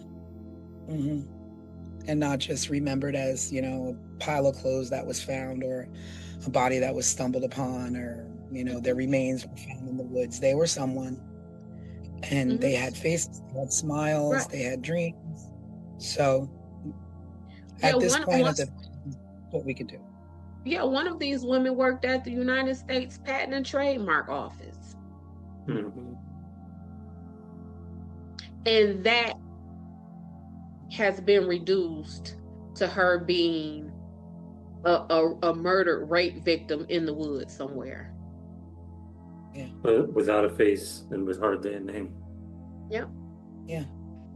So Let's we on our end is try and give a face to these names and to this case overview. And I'm with it. And with that, everyone, this is 15 minutes of murder. Yes. Sorry to, I feel like we're ending on a low note, but more like a real note. Yeah. More like a productive note. And where it is us not just telling or looking into horrible facts, it is us actually trying to do something and pull something better out of it. Yeah. And please, if you haven't already, it helps us to be able to look into these cases further. If you do, watch our videos, subscribe to our videos, share them. It gives us more leverage and leeway to get out and possibly look into this, not only these cases, but more in the future as well. So thank you. Thank you, everybody, and have a wonderful Sunday. Have a great week ahead, and we will see you on Wednesday Night Live. Thanks for tuning in. Be there, be Bye. square. Yes. Good night. Bye. Bye. Good night. Before we close, there's something important to say. In recent years, conversations around missing and murdered victims have brought attention to a painful truth: that not every story receives the same urgency, the same coverage, or the same resources. But let us show you what a champion from the ashes looks like. A true ally that has risen from tragedy, and instead of taking offense, what happened next is a lesson for all of us. After the loss of his daughter, Joseph Petito, father of Gabby Petito, became aware of such disparity in a rather harsh way. During a press conference to find his daughter, he was made aware of something often referred to as missing white woman syndrome. Instead of turning away from that reality, he leaned into it. He listened, he learned, and he acted by channeling his grief into purpose. Through the Gabby Petito Foundation, his family now works to support organizations that help all missing persons, especially those from underserved communities, receive the attention and resources they deserve. And to go a step further, Petito is currently working on a new series titled Faces of the Missing, which he says will cover dozens of cases that have received little media coverage. This will bring such hope to families that don't often receive the national or even local coverage deserved to bring their loved one home or to find answers. Joseph Petito, thank you for being the change we wish to see. Your daughter is proud. Rest in peace, Gabby. Subscribe, share, and remember, someone is always waiting for answers. This was 15 Minutes of Murder.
Just 3 blocks from the Atlantic Ocean, The quiet city of Long Beach, New York, looked like any other coastal town in the mid-1980s.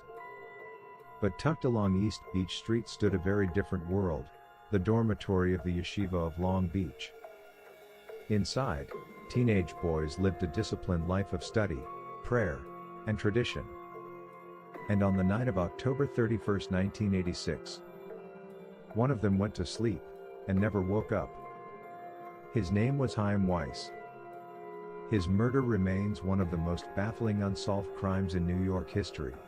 This is 15 Minutes of Murder.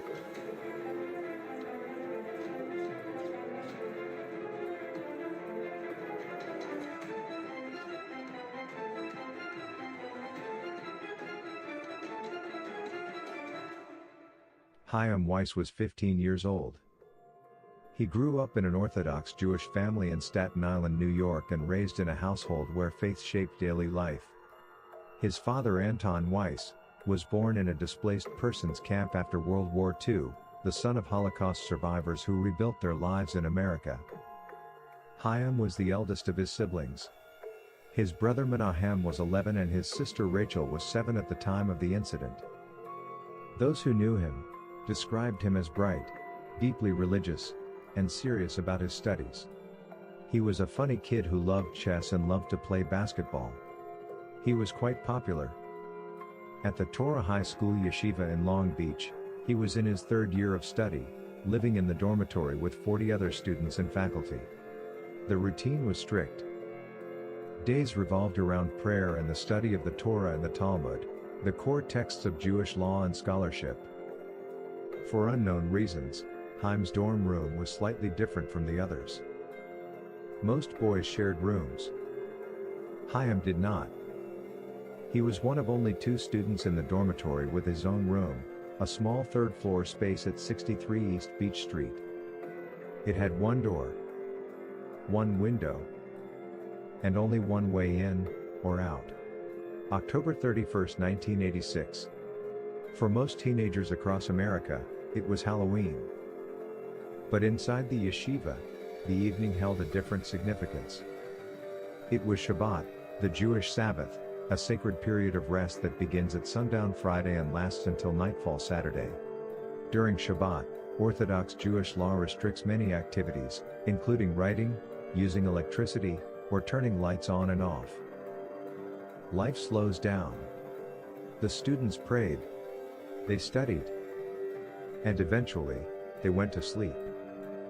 Well after midnight, Chaim was seen alive studying in the hall outside of his dorm room by a fellow student. He was likely utilizing the light in the hallway to abide by the rules of Shabbat. He returned to his dorm room alone. Sometime between 1:20 a.m. and 7 a.m., someone entered that room. What happened next was swift and brutal. Chaim Weiss was reportedly struck in the face with a hatchet-like weapon, crushing his skull and severing his spinal column. Investigators later described it as an extremely violent attack. And yet, there were no screams, no sounds of struggle. No one in the dormitory reported hearing anything. When investigators entered the dorm room the next morning, the scene raised more questions than answers. Chaim's body was not in his bed. He had been moved onto the floor, dressed in his pajamas with his feet resting on the mattress. Police believed he had been attacked while sleeping and remained in the bed for several hours before the body was moved. Then detectives noticed something else. The window in the room was open. It was November on Long Island and outside temperatures were around 40 degrees. Chaim had been taking antibiotics for a sore throat, making it unlikely he would have opened the window himself. To investigators familiar with Jewish customs, the open window carried a deeper meaning. In some Orthodox Jewish traditions, a window is opened after death to allow the soul to depart the body. Whoever opened that window may have known that, which meant the killer may have been someone familiar with Jewish ritual. Possibly someone from inside the community.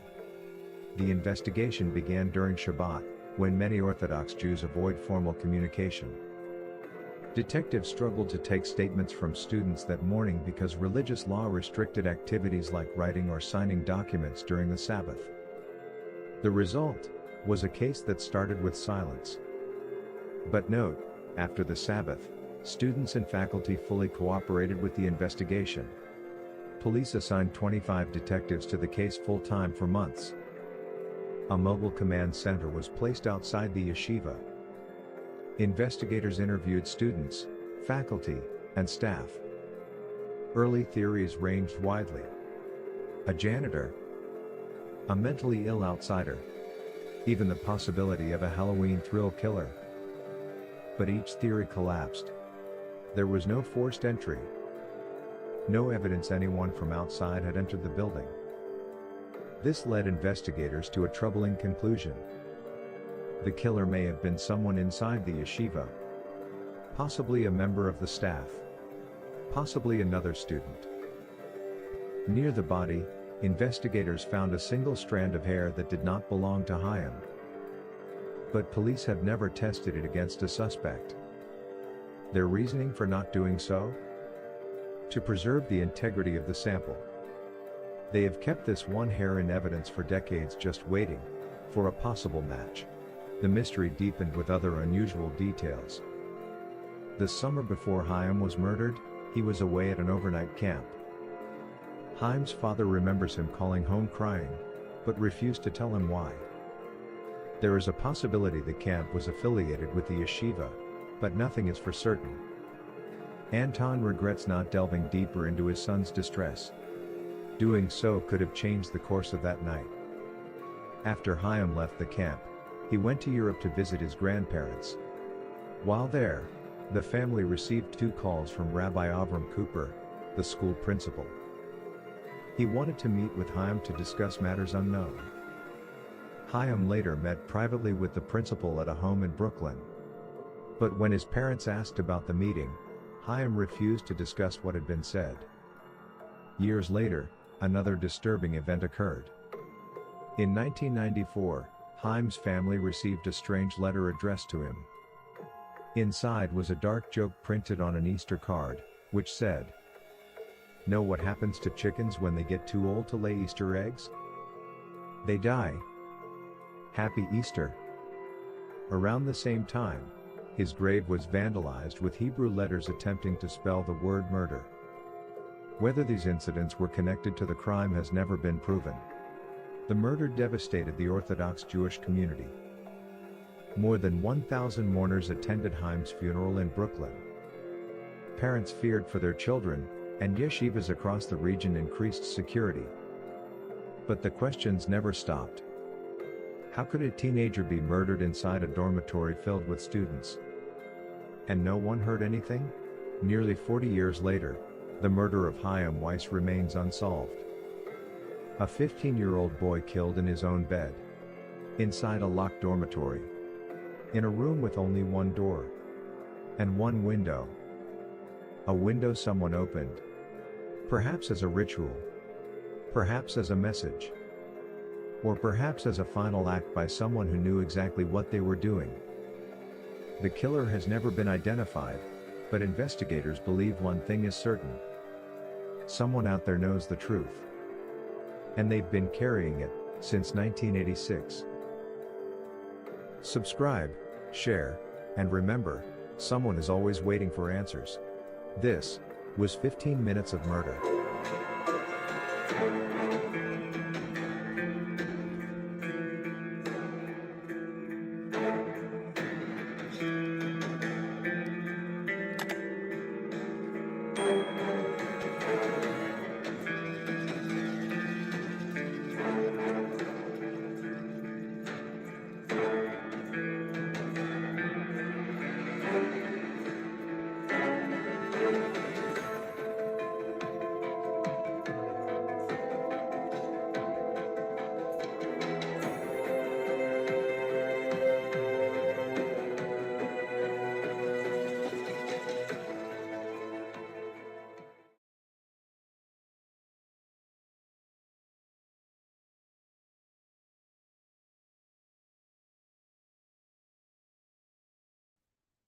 Hello, everybody, and welcome to 15 Minutes of Murder Deep Dive Edition. It is Sunday. I hope you had a great weekend.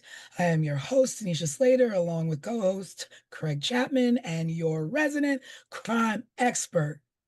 Desiree Edwards. Boom. And we are going to break down a case that we had this week that is just sensational. We're going to be getting into the Chaim Weiss case, which took place in Long Beach, New York. And he was a young 15-year-old kid who his parents entrusted him at the yeshiva in Long Beach to be safe and go to school, but he wound up being bludgeoned to death. And we're going to get into it. We're going to talk about it. And we're going to break down the details. So, welcome to 15 Minutes of Murder.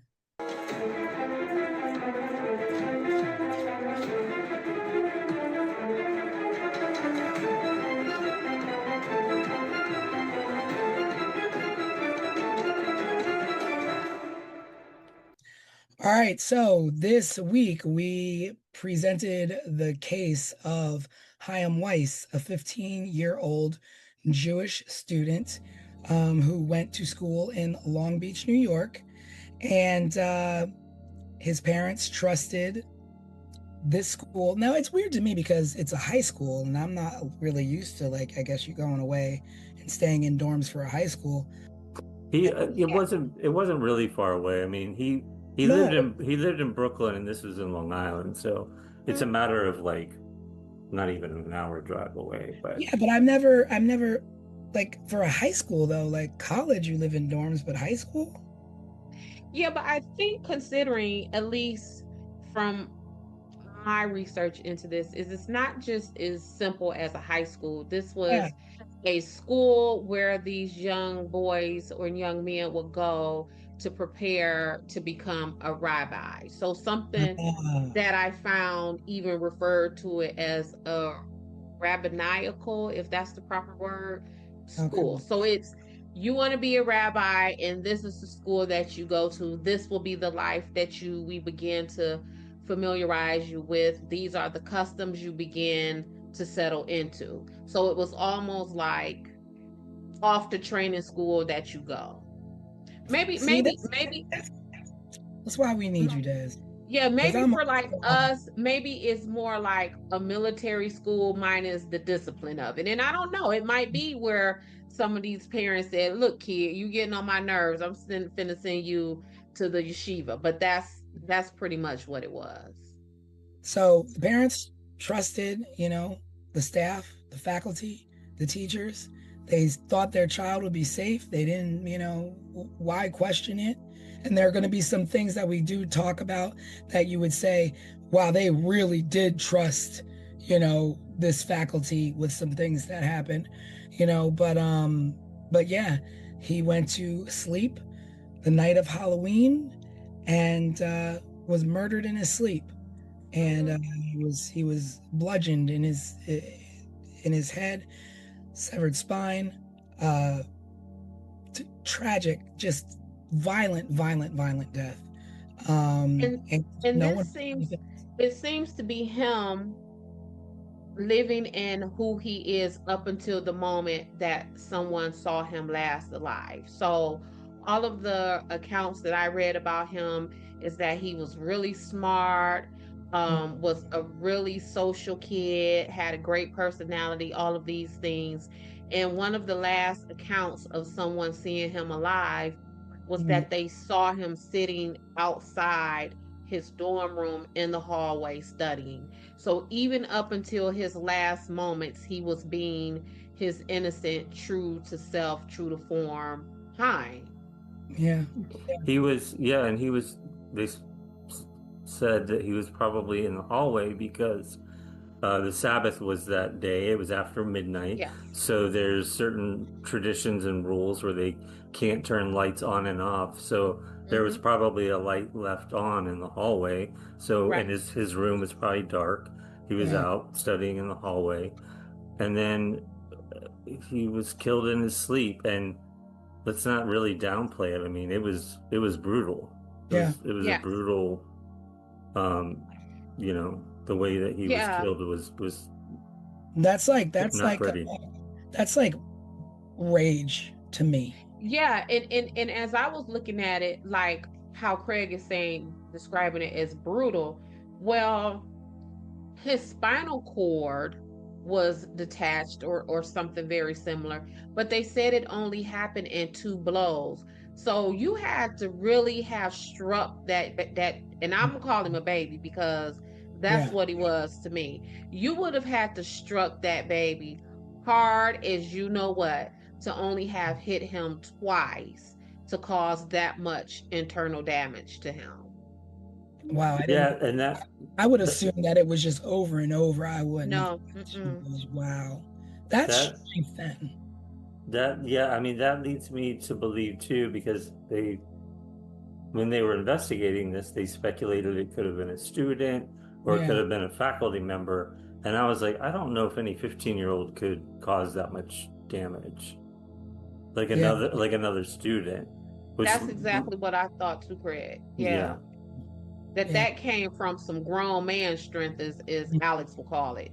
Yeah. yeah. But Hmm. so he what happened was is the I guess the students saw him sitting outside studying or reading, and that was the last time he was seen. The next morning he didn't show up for class or breakfast or something of the sorts, and one of the teachers went to go look for him and found him in the room, and called 911, called the police, and then the investigation should have begun, but couldn't really begin because it was the Sabbath, and there's tradition. So the police's efforts were delayed until Sunday because they couldn't really take statements, and but it's to be said, like, there is a what is that show called? Unsolved Mysteries Hmm. did an episode on this, which wasn't very favorable because I guess they made it as though like the school and the students were not being cooperative. They were not. But that was because it was the Sabbath. And And I don't care. okay. And okay. Because you have he's a child, he's a baby. And I was thinking about this, Tanisha, and I was like, I can't imagine a organized religion that adheres to a God that occupies any square footage of anybody's heaven, and he would have held your feet to the fire for you engaging in the investigation of this child. I mean, Like, it's and then they, a certain oh, point, it was like perhaps they were instructed that the Sabbath was used absolutely, as a deterrent. absolutely, that's what makes me believe that this was not an outsider, because anyone else may not have had that kind of knowledge. Like, we kind of in layman terms have some kind of idea about Jewish customs and the Sabbath or whatever, but we have known that they would stick to that to the point to where you can literally commit murder and no one is going to go look for you until a day and a half later, until the Sabbath is released. Like, that upset me really bad. And not only did they, and where, you say the investigation was delayed, I would dare say it was sabotage because of that. Because what they essentially did was allow this murderer to just kind of roam about for a day and a half to discard of any evidence or anything of that No weapon sort. was found. Yeah, and not only that, they didn't tell his parents that he was dead until after the Sabbath had released. So can you yes. Yeah, I didn't know that.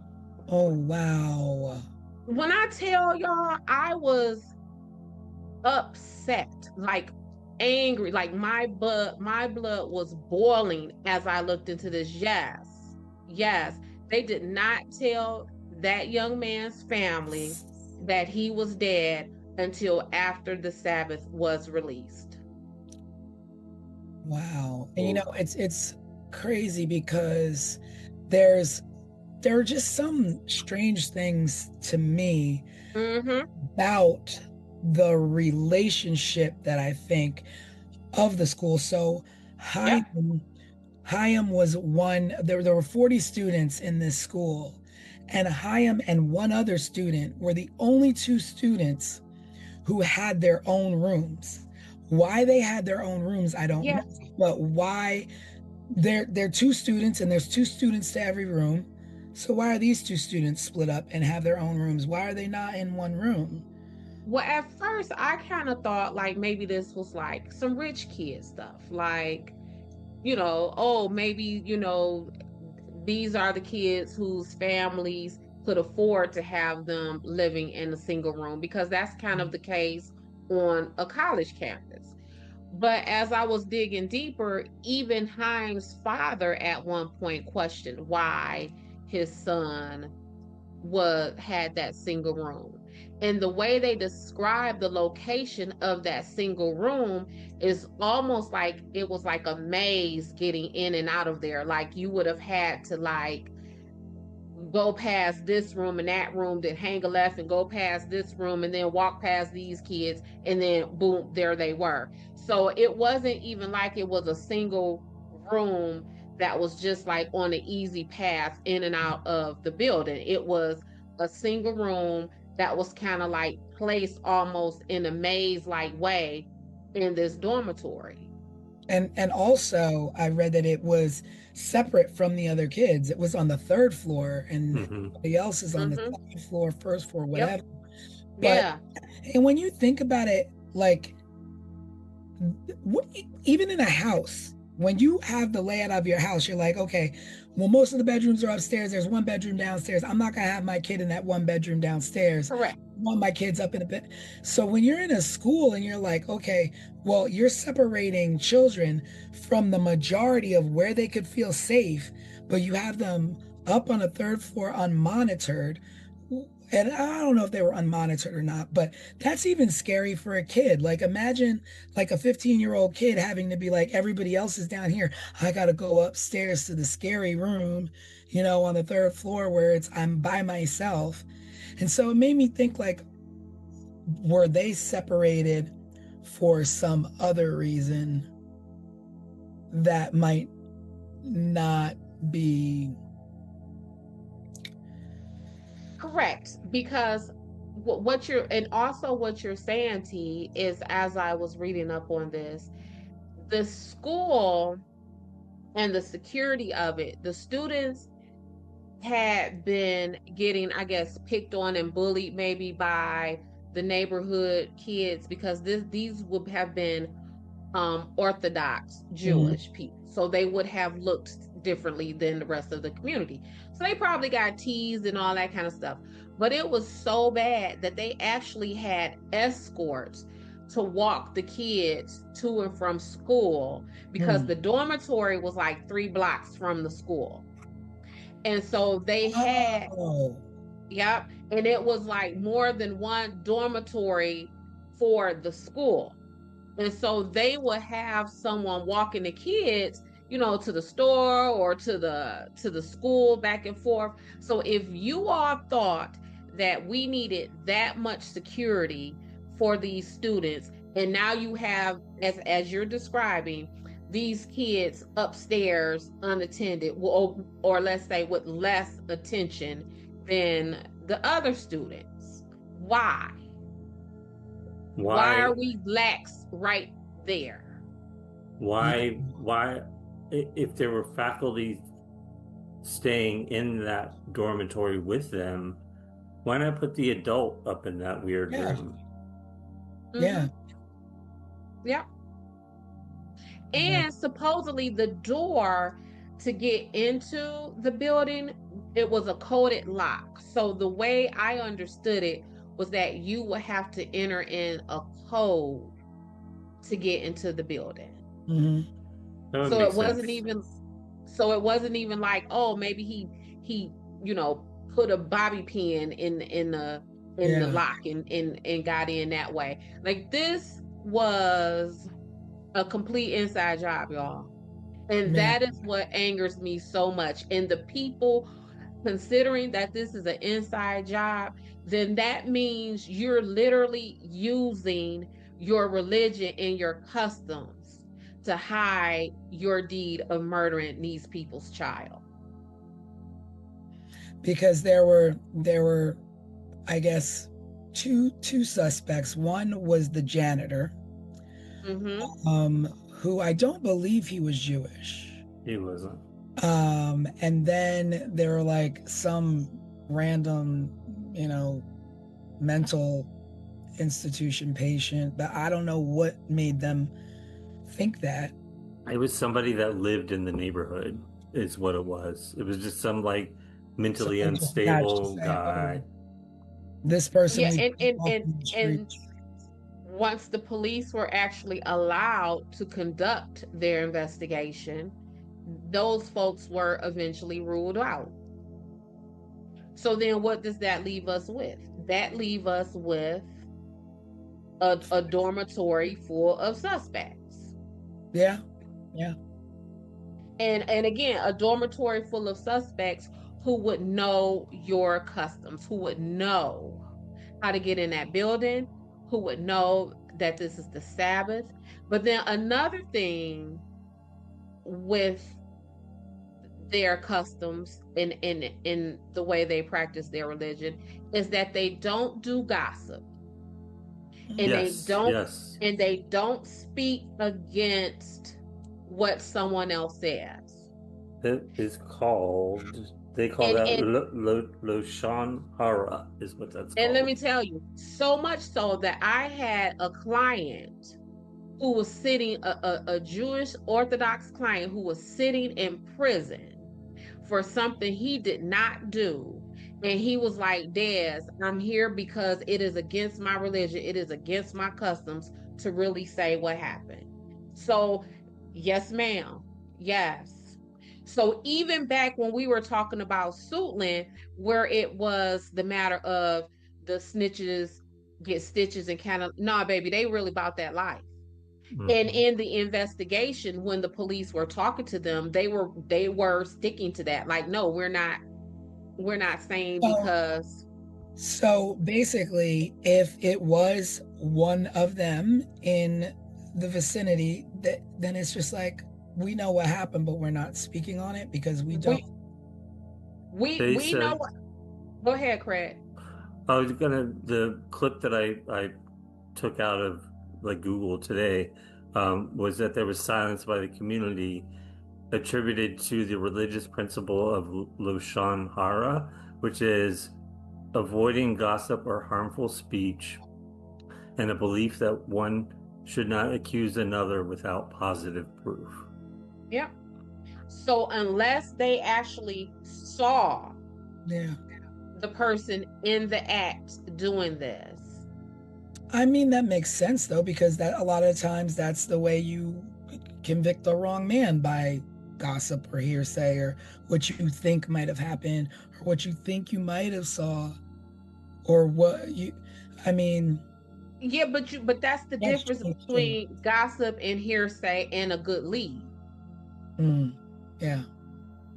That, it's that fine line. And whenever I'm working my investigations, I always tell my clients and my witnesses, I like to work under the premise of I would rather have too much information than not enough. Because if you give me too much information, I could pick it and throw it apart. I don't need this, I don't need that. But if I don't have enough, I'm just kind of sitting there twiddling my thumbs and I don't have anything, I don't have anywhere to go. So I get where, I don't want to say that because, I don't really know, that's gossiping or that's what I heard. But y'all not going to say nothing. And not only are y'all not going to say nothing, y'all going to wait a whole day and a half to tell us the nothing that y'all not going to tell us. Yeah. Well, there are other things that happened to also point in the direction of proximity, somebody from within the community. the ways things were left in his room, with his body on the floor, the open window, the second candle that appeared out of nowhere. Nobody knows Yeah. I how it read got on there. that candle that it said that that candle was probably post, but not the day of. It could have been just the candle that was left like after the fact. But as far as that night, there was no candle left. Well, the way that I understood it is that a second candle just appeared, and it was lit, and no one knew how it got there or how it got lit. Because it was put in the room when they still had it blocked off. Yeah, blocked up. Yeah, yeah. And then plus the tradition of opening a window to let the person's soul go. And yeah, and at first, Craig, I kind of attributed that to him being sick, because I know a lot of the information we had said like, oh, it was 40 degrees, why would he have opened up the window? But a lot of folks, me included, when I'm not feeling well, I want the windows open. I don't care. And actually, the colder it is, the better. Yeah. And so that's kind of where my thinking was going at first. But then when all of this other stuff started catching in, and I was like, okay, well, maybe that could be part of someone, again, using the Jewish customs and traditions, to hide this young man's murder. Because you coupled that, we just talked about the candle, the window opening where they say that allows the soul to be set free, but then it's the way his body was positioned on the bed, and that also had some kind of Jewish symbolism. Like it what you finna say? That's crazy to me that you go and bludgeon somebody, but then want to respect customs. Like, that's an insane person. That is an insane person. You're And insane. because again, we're talking about someone, you would have bludgeoned this person and used the Sabbath as a way to get a head start on getting free. Now, but also if we're talking about like a student, so let's talk about like what would be some of the reasons in the path that a student would do this. He was liked, he was popular. Mm-hmm. And I thought all of those things too, until again I started digging deeper and started to coming up with some of this principles involvement in contact with Haim's family. Mhm. So Haim's dad spoke about a meeting that they had with the principal, and I believe Haim may have even attended that meeting alone. Yeah. His parents waited outside for him. His parents waited Yeah. outside. There is no way. No way. I don't care, teacher, rabbi. And not at school. And It was I'm at not his aware. home. It was at his house. It was at his I'm house. not aware what you're talking to my child about. They trusted way too much what was going on here. There's something that's not right. Well, as a parent, and I have 4 children, and I sometimes refer to my kids as kids, but really I have my daughter be 30 years old next year. Like, that is how old my children are. And I still speak about my children as if they are my babies. But when I tell you, you're not finna hold nothing with my kid and I am not present. Not only did that happen, but the dad said that there was a time that dad was on vacation and Haim called him upset about something that was going on in the dorm. And dad said that he kind of blew him off and said, "Son, I am on vacation. We'll talk about it when I get back." Now, this is what the dad said. This ain't what somebody said, the dad said, this is the dad recounting this. Dad said that when he got back from the vacation, he checked in on Haim, and Haim was like, oh, it's okay. And then they left it at that. Well, of course, So Haim is separate from the time that Chaim called from summer camp or this overnight camp crying. I don't know. I think this it could be, but I believe that this is a separate incident because dad was actually on vacation this time. Yeah, because he called home from the overnight camp. So yeah, that has to be a different. Dad was on vacation. And then again, as a mom, what I thought was, of course, he's saying to you now, Dad, it's okay. Because when he reached out to you, you blew him off as Yeah. if he was not a priority. So it's a whole lot of neglect that may have came out of the home and out of this dormitory. Yeah. And that is what upsets me with Haim because what are we even investigating? You know, it bothers me too that he went, that the rabbi or the principal or whoever wanted to meet with him, but you didn't go to their house. It wasn't a meeting at the school. And granted, it might have been summertime, but schools, you know, you could still go to the school. And you let your child go into a home of somebody, and he came out and he was upset. And when they asked him, what did you talk about or what was happening, he didn't want to tell them. That is your telltale sign that something's wrong. Yep. The child doesn't want to tell you what the conversation was. And when the person who had the conversation with him doesn't inform the parent, this is what is going on at the school, and we need to correct this. You need to correct your child has been doing this or that. But the hush-hush of it all. And I think there was another encounter that the family had with the principal where the dad said he didn't want to say what was said between him and the principal. What in the world? There's a whole lot going on besides learning in school. Learning in school, and that is all part of what I mean by I understand that we all practice different religions and different customs and all of that, but when it comes to the well-being, when it comes to the safety and the protection of your children or the children just around you in your community, does that religion and sticking to its practices, is that bigger than protecting children? But then, like, we have to think, like, because we don't have a lot of answers, who are we protecting them from? Are we protecting them from the rabbi, the principal? Are we protecting them from the students? Because we already know it's not someone from the outside. And that is part of what I mean, because now if our goal is, look, we're talking about a kid who was struck in his head only twice so violently that his spine and all that kind of stuff was dislocated and separated and all that kind of stuff.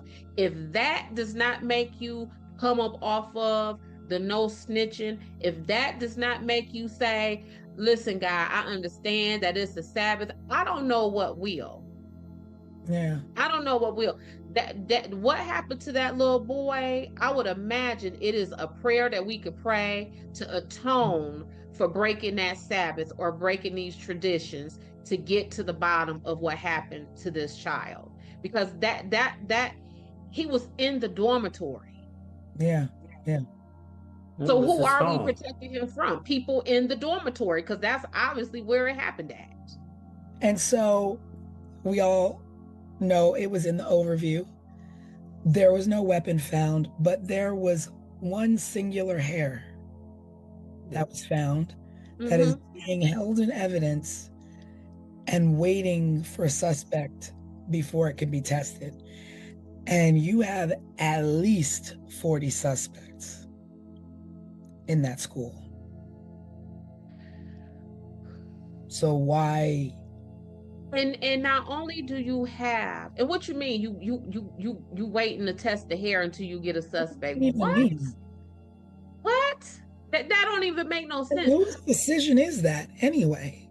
Whose decision is that? Who would have gotten that instruction?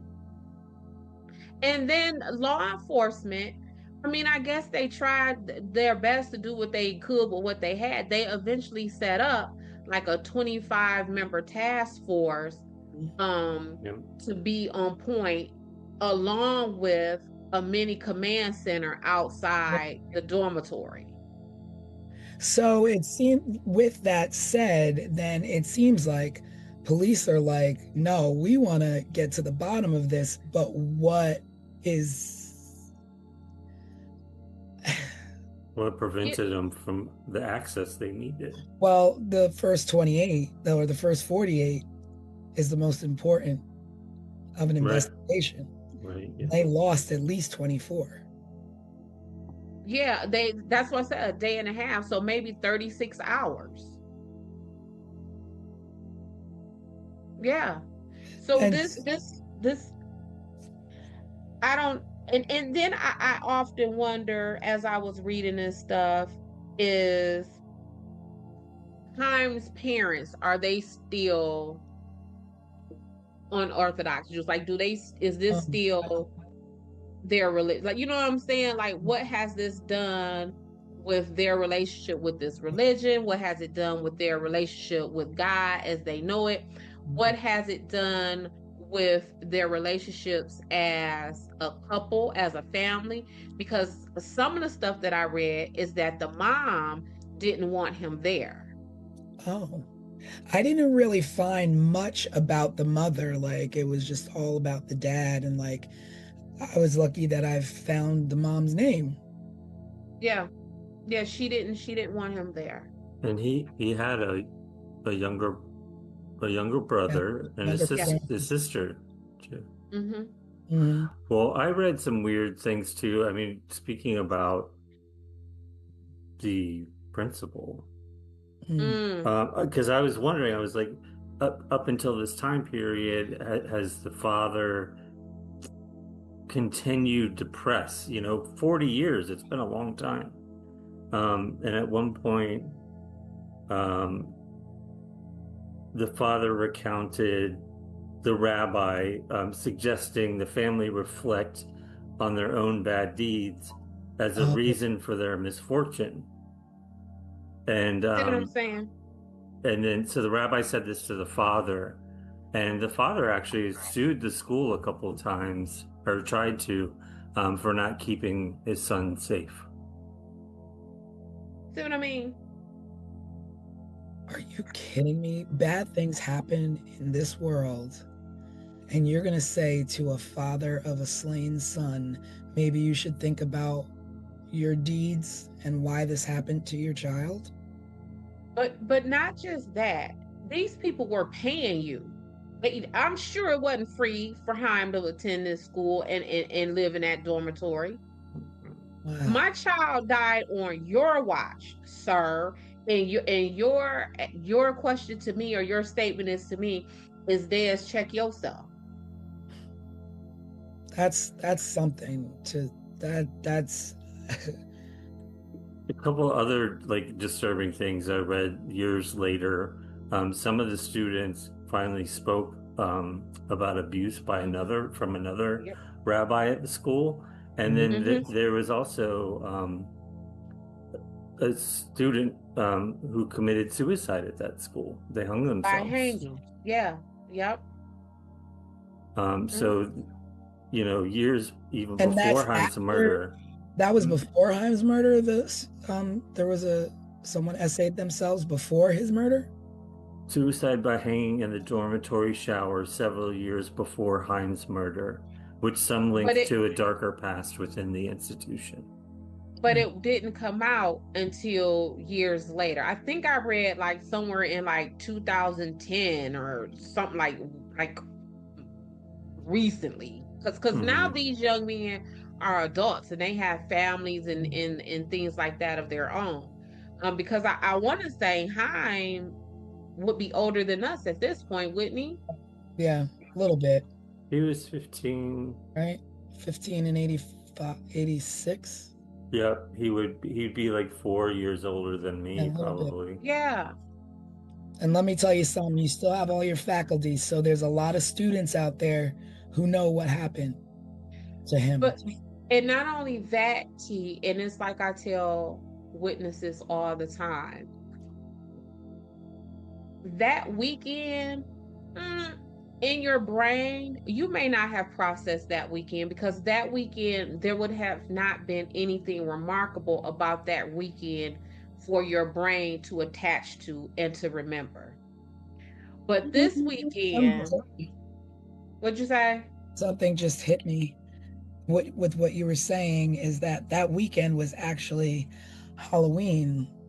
Yes. So anything that you're going to do that can seem like the evil of the world, Halloween would be a perfect time. Halloween would be perfect. Like So all of this, thing. all of the symbolism of this, yes. Yes. But back to my point, whether these people live to be 150,000 years old, they will still hold on to those memories because something very remarkable happened. If this would have just been a regular degular old Halloween weekend, by the time they hit 40, 50 years old, by the time they might have hit 22, they would not have remembered anything. But that was a holiday weekend that your dorm mate was bludgeoned to death. You would remember that. You're going to retain that. Yeah. Absolutely. There's one other thing coming to mind that we haven't talked about, and that's the letter that was mailed to Hines' family. I don't have the details on that letter. I don't know, Des, if you it was do. mailed to. Yeah. So in 1994, which is what, 12 years? How many years is that? This happened at 8 years. Yeah. Yeah, 8 years. Mm-hmm. So the letter was mailed to Chimes' parents in Staten Island. It says in the letter was a humorous Easter card that read, "Know what happens to chickens when they are too old to lay Easter eggs? They die." And they have die spelled DYE. But also around that time, a stone slab at Hines' gravesite was vandalized. And the letter, it was 3 Hebrew letters in the vandalism, and it says that those letters symbolizes murder, except that last letter was incorrect. So it seems like with this slab, like, let me make this say murder to taunt these folks a little bit more, but to continue with this torture and to cover up these tracks, I'm going to misspell it a little bit, make it a little bit off. The point elsewhere. Yeah, I'm gonna make it a little bit off. And then even with this Easter eggs and they die, like, we talked on this week's Wednesday Night Live, is that felt very hate crime-ish, whether it is intentional for someone trying to throw someone off the track of what really happened. And I likened it to someone sending a letter to a Muslim victim's home, talking about, what's a Muslim person's favorite pizza topping, pepperoni and ham. You know what I'm saying? Like, it felt very offensive to me in that way. And again, kind of like playing off of the misspelling of murder, they spelled die instead of DIE, it's spelled DYE. Like you would dye Easter eggs when you yeah. as and why and from my understanding, why would a Jewish person dye Easter eggs? Like, that's not even part of their custom or part of their standard beliefs. And like, what the thing that I was thinking is, okay, well, did you dust it for fingerprints? Did you get DNA from the licking of the Yeah. envelope? Like, did you test that? Like, did that Because guess what? In 1994, guess what they could have done? Just what you said. But they didn't. The technology was there for it at that point. And guess what? Oh, we finna check DNA, fingerprints, all that kind of stuff on this card. But oh, wait a minute, back in the evidence room, we got that hair. Let's run that too. Yeah. It's time, yeah. Let's run that too.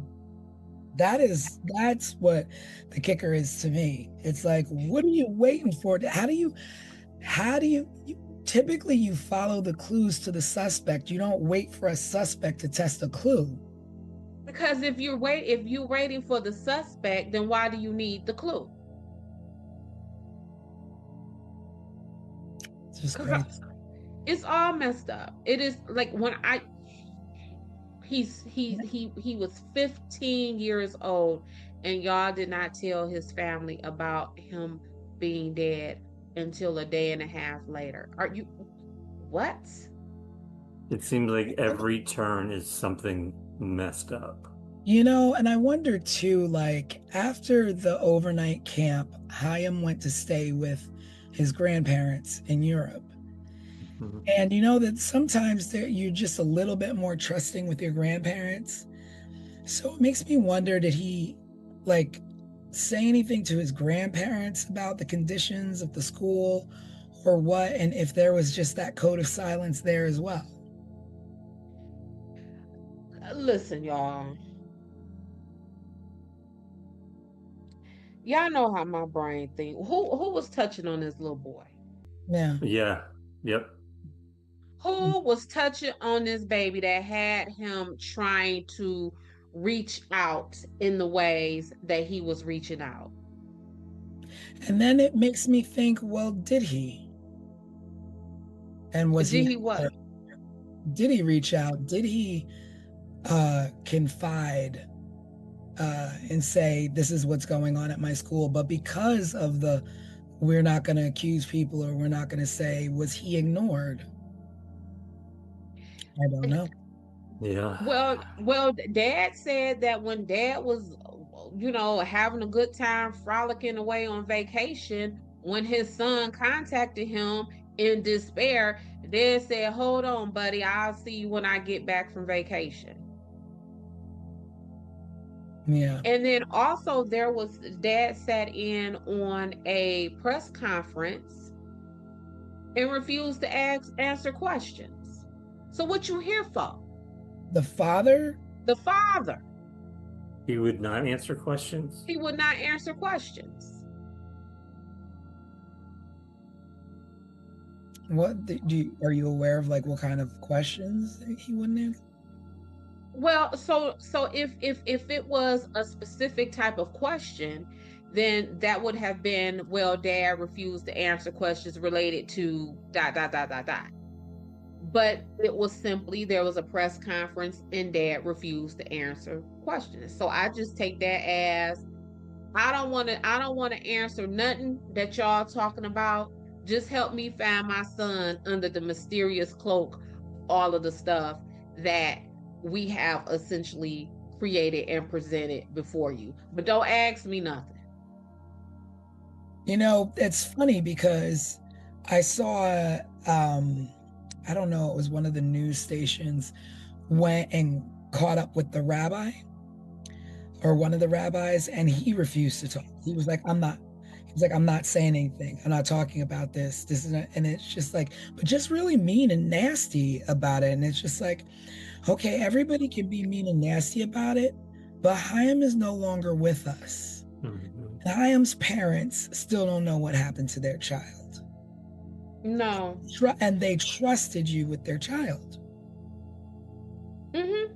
And I think that something was going on, that Chaim was trying to let someone know what was going on. And not only that, it seems like that school's been troubled in the past and has a little bit of a stigma. And I'm curious as to why the mom didn't want him to go there. Yeah. Well, one of the things that I read is that mom was saying how she wanted him to go to a more prestigious school. Mhm. That a lot of the children um in their community was going to yeshivas in Baltimore and in Pittsburgh. And that's part of, at least that I read, why mom didn't want him there. So again, it will be that, see, I told you. See, I told, and again, what does that do with her relationship with him? Because Yeah. what they were saying is that they weren't really sure if Haim wanted to go and be a rabbi or if he wanted to get into business like his dad.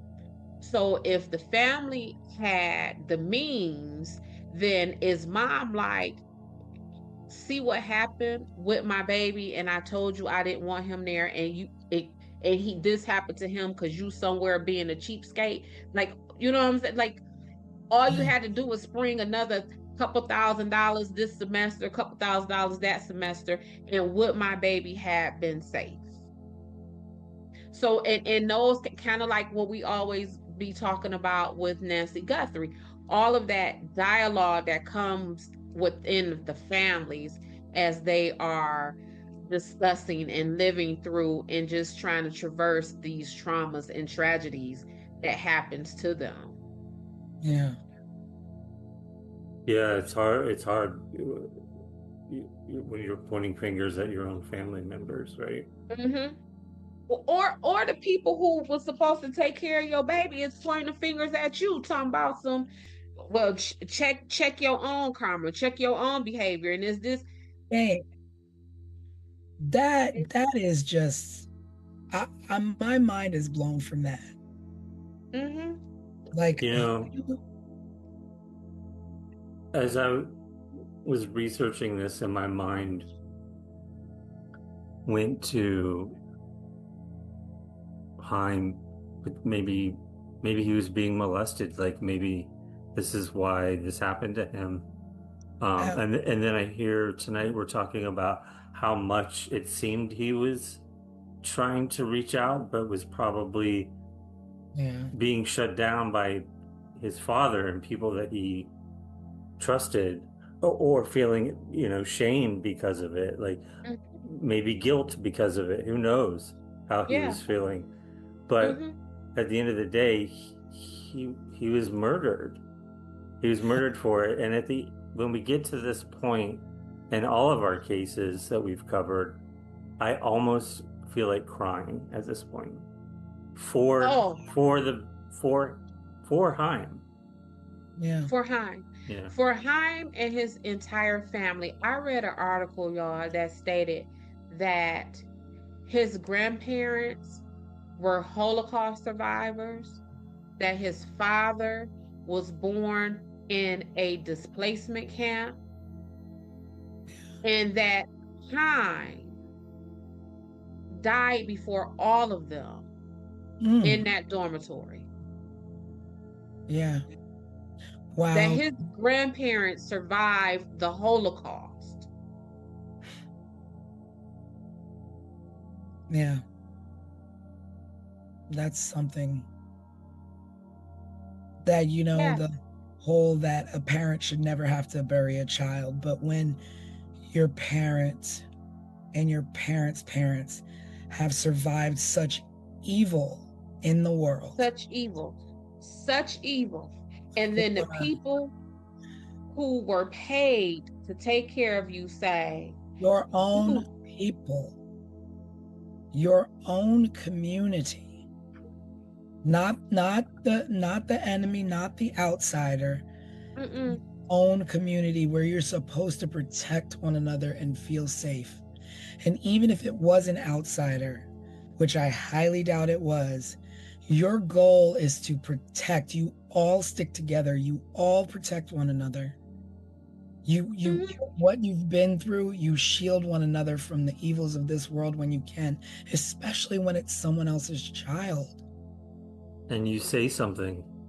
You say something, but then to think the unthinkable of him being taken advantage of in a situation like that, and potentially covered up through murder is just heinous. And you touched on something to me, T, that's very personal to me. I was an education major for one day. I spent the day, going to all of my, oh, you finna be a teacher classes.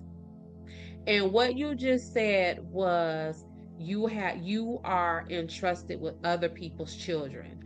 That responsibility just from that one day of classes was so enormous to me that at the end of the day, I was already down at the academic advisor changing my major because I could not grasp the enormity of me being responsible for just in one class period 27 children that belongs to somebody else.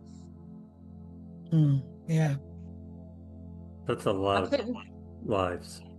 That's a lot of lives. And like I said, if you are a middle school teacher or any school teacher where these kids are changing classes during the day, and that's 27 kids if you are lucky enough to only have 27 children in your classroom, that's 27 sets of kids 6, 7, 8 times a day. I'd be wanting to throw up, hoping that they'd all show up at the next class. Yes. And also, like, that really made me wonder too, like when you have kids that go to school and they go on field trips, and now you have one teacher at the front, one teacher at the back. These kids, they want to run here and run there and run off and hide here and what have you. And then not only did they entrust Chaim at the school, but also at an overnight camp. Like, what happened in that overnight camp? What happened in that overnight camp? He called home crying. So and it's not certain whether the overnight camp was attached to the yeshiva or if it had anything to do with it, but it was still an overnight camp in which he was told, sorry, deal with it, whether it was a kid who was bullying him or maybe it was something worse. Yeah. And with the way, from what we're just from our understanding, I don't know how much you all know about Judaism or whatever before we covered this case, but I knew very little. But in the little bit that I had to learn to research this case, of course that camp was connected to the yeshiva. Yeah. Yeah, when I went to summer camps as a kid, they would be like a week long. I think we would stay there, but they were always Methodist. My parents are Methodist. Correct. Yeah. Yeah. So I don't know, y'all. It angers me. Like, I cannot get past them allowing customs of any kind to sabotage, to deter, to whatever you want to call it, the investigation of a child's murder. This is a child. Yeah. And not only do we prevent the investigation going, y'all, I will die on this hill. Y'all waited a day and a half to tell these people their son was dead. Like, what are y'all doing? I really feel like this case, and I'm hoping that this is what happens, will open up a dialogue with our our viewers and our community, Yeah. so they can chime in to try to help us make a little bit more sense out of what happened and why. Yeah. I mean, I was reading, and I don't know if you guys had saw it. I was just trying to look it up again, that they did reopen the case in 2013, Mm-hmm. asking anyone to come forward. And I mean, they kind of like were just like, I guess let's just go at this again. It's been enough time, 25 something years. Mm-hmm. Maybe somebody will be willing to say something, but as here we are today with no answers. So apparently someone's still sitting on information. Well, that time frame that you're talking about where they reopened the case, that is also the time frame that Craig and I are talking about where the former students came out and said that someone had committed suicide and that there were stories of abuse. Like, I believe, at least from what I was reading, that those accounts started coming in when the case was reopened. Mm-hmm. It's almost like people were screaming, this is what was going on. This is Mm-hmm. what, You'd be like begging, look into this further, like look. yeah, Yeah. without saying it, essentially. Right. And just when we're coming off of Suitland and we're talking about law enforcement not caring enough to investigate and get the ball rolling and bringing closure to these families, this is a matter of law enforcement setting up a mini command center. Yeah. You can't ask them to do no more than that. If I'm correct, there's still, I mean, it's still an open case, and they still have a $25,000 reward available for information for this case. I guess when it comes to inside the dorm, money doesn't talk. So. It seems to me like this is our first case where maybe it wasn't the police's efforts that screwed this thing up. Mm-hmm. Mm-hmm. Listen, y'all don't know how angry I was looking over this. Y'all don't know. Because like just what we're saying. This one we can't even say the cops. We can't say it was the cops. We can't say it was racism. We can't say this happened to this little boy because he's a poor colored kid from here or there or whatever. Nah. That's not what happened. Somebody inside that who was charged with his care knows what happened to him. Yeah. And that prevented the investigation into us figuring it out. For 40 years. For 40 years. Because like we said, he would be older than us. Yeah. Well, he'd be 55. I mean, if that was 40, he was 15, 16. I think it was close, like 2 weeks before his birthday or something. He would be 55, 56 years old at this point. He would have lived his life, gotten married, whatever he decided to do, become a rabbi, become a basketball player. I think he really liked playing basketball. I don't know what his hopes and dreams were, but hopefully by 55, 56, he would have been lived some of those out and had a life. It was blowing my mind that they have a hair, but they're waiting on a suspect. Like, the suspect is just going to be walking down the street and knock on the door and be like, hey, I'm a suspect number 238. Like, you have 40 plus suspects in that dorm. Mm-hmm. Those are all the suspects you need to test the hair. At this point, they could test it, put it into what CODIS is that the name of it? Yeah, absolutely. And then find a match that way. So and it's crazy to me too, like, if you have this, like, why isn't the community like in an outrage, like pushing for testing of this? Like, what, like, I would be like, and how are, like, they were saying how they beefed up security at these yeshivas all across the across the region because of it, and far and wide, like it was like people were scared. But you can't be that scared if the killer is still out there and you think, oh, he only wanted to kill Hayam. You all have children. Well, it could have happened again, unless it was an isolated incident in which somebody covered up something they were doing and didn't want it out and are making sure that it doesn't happen again. well, so for this case to be unopened successfully in for to make any progress is, again, we have to have this community set aside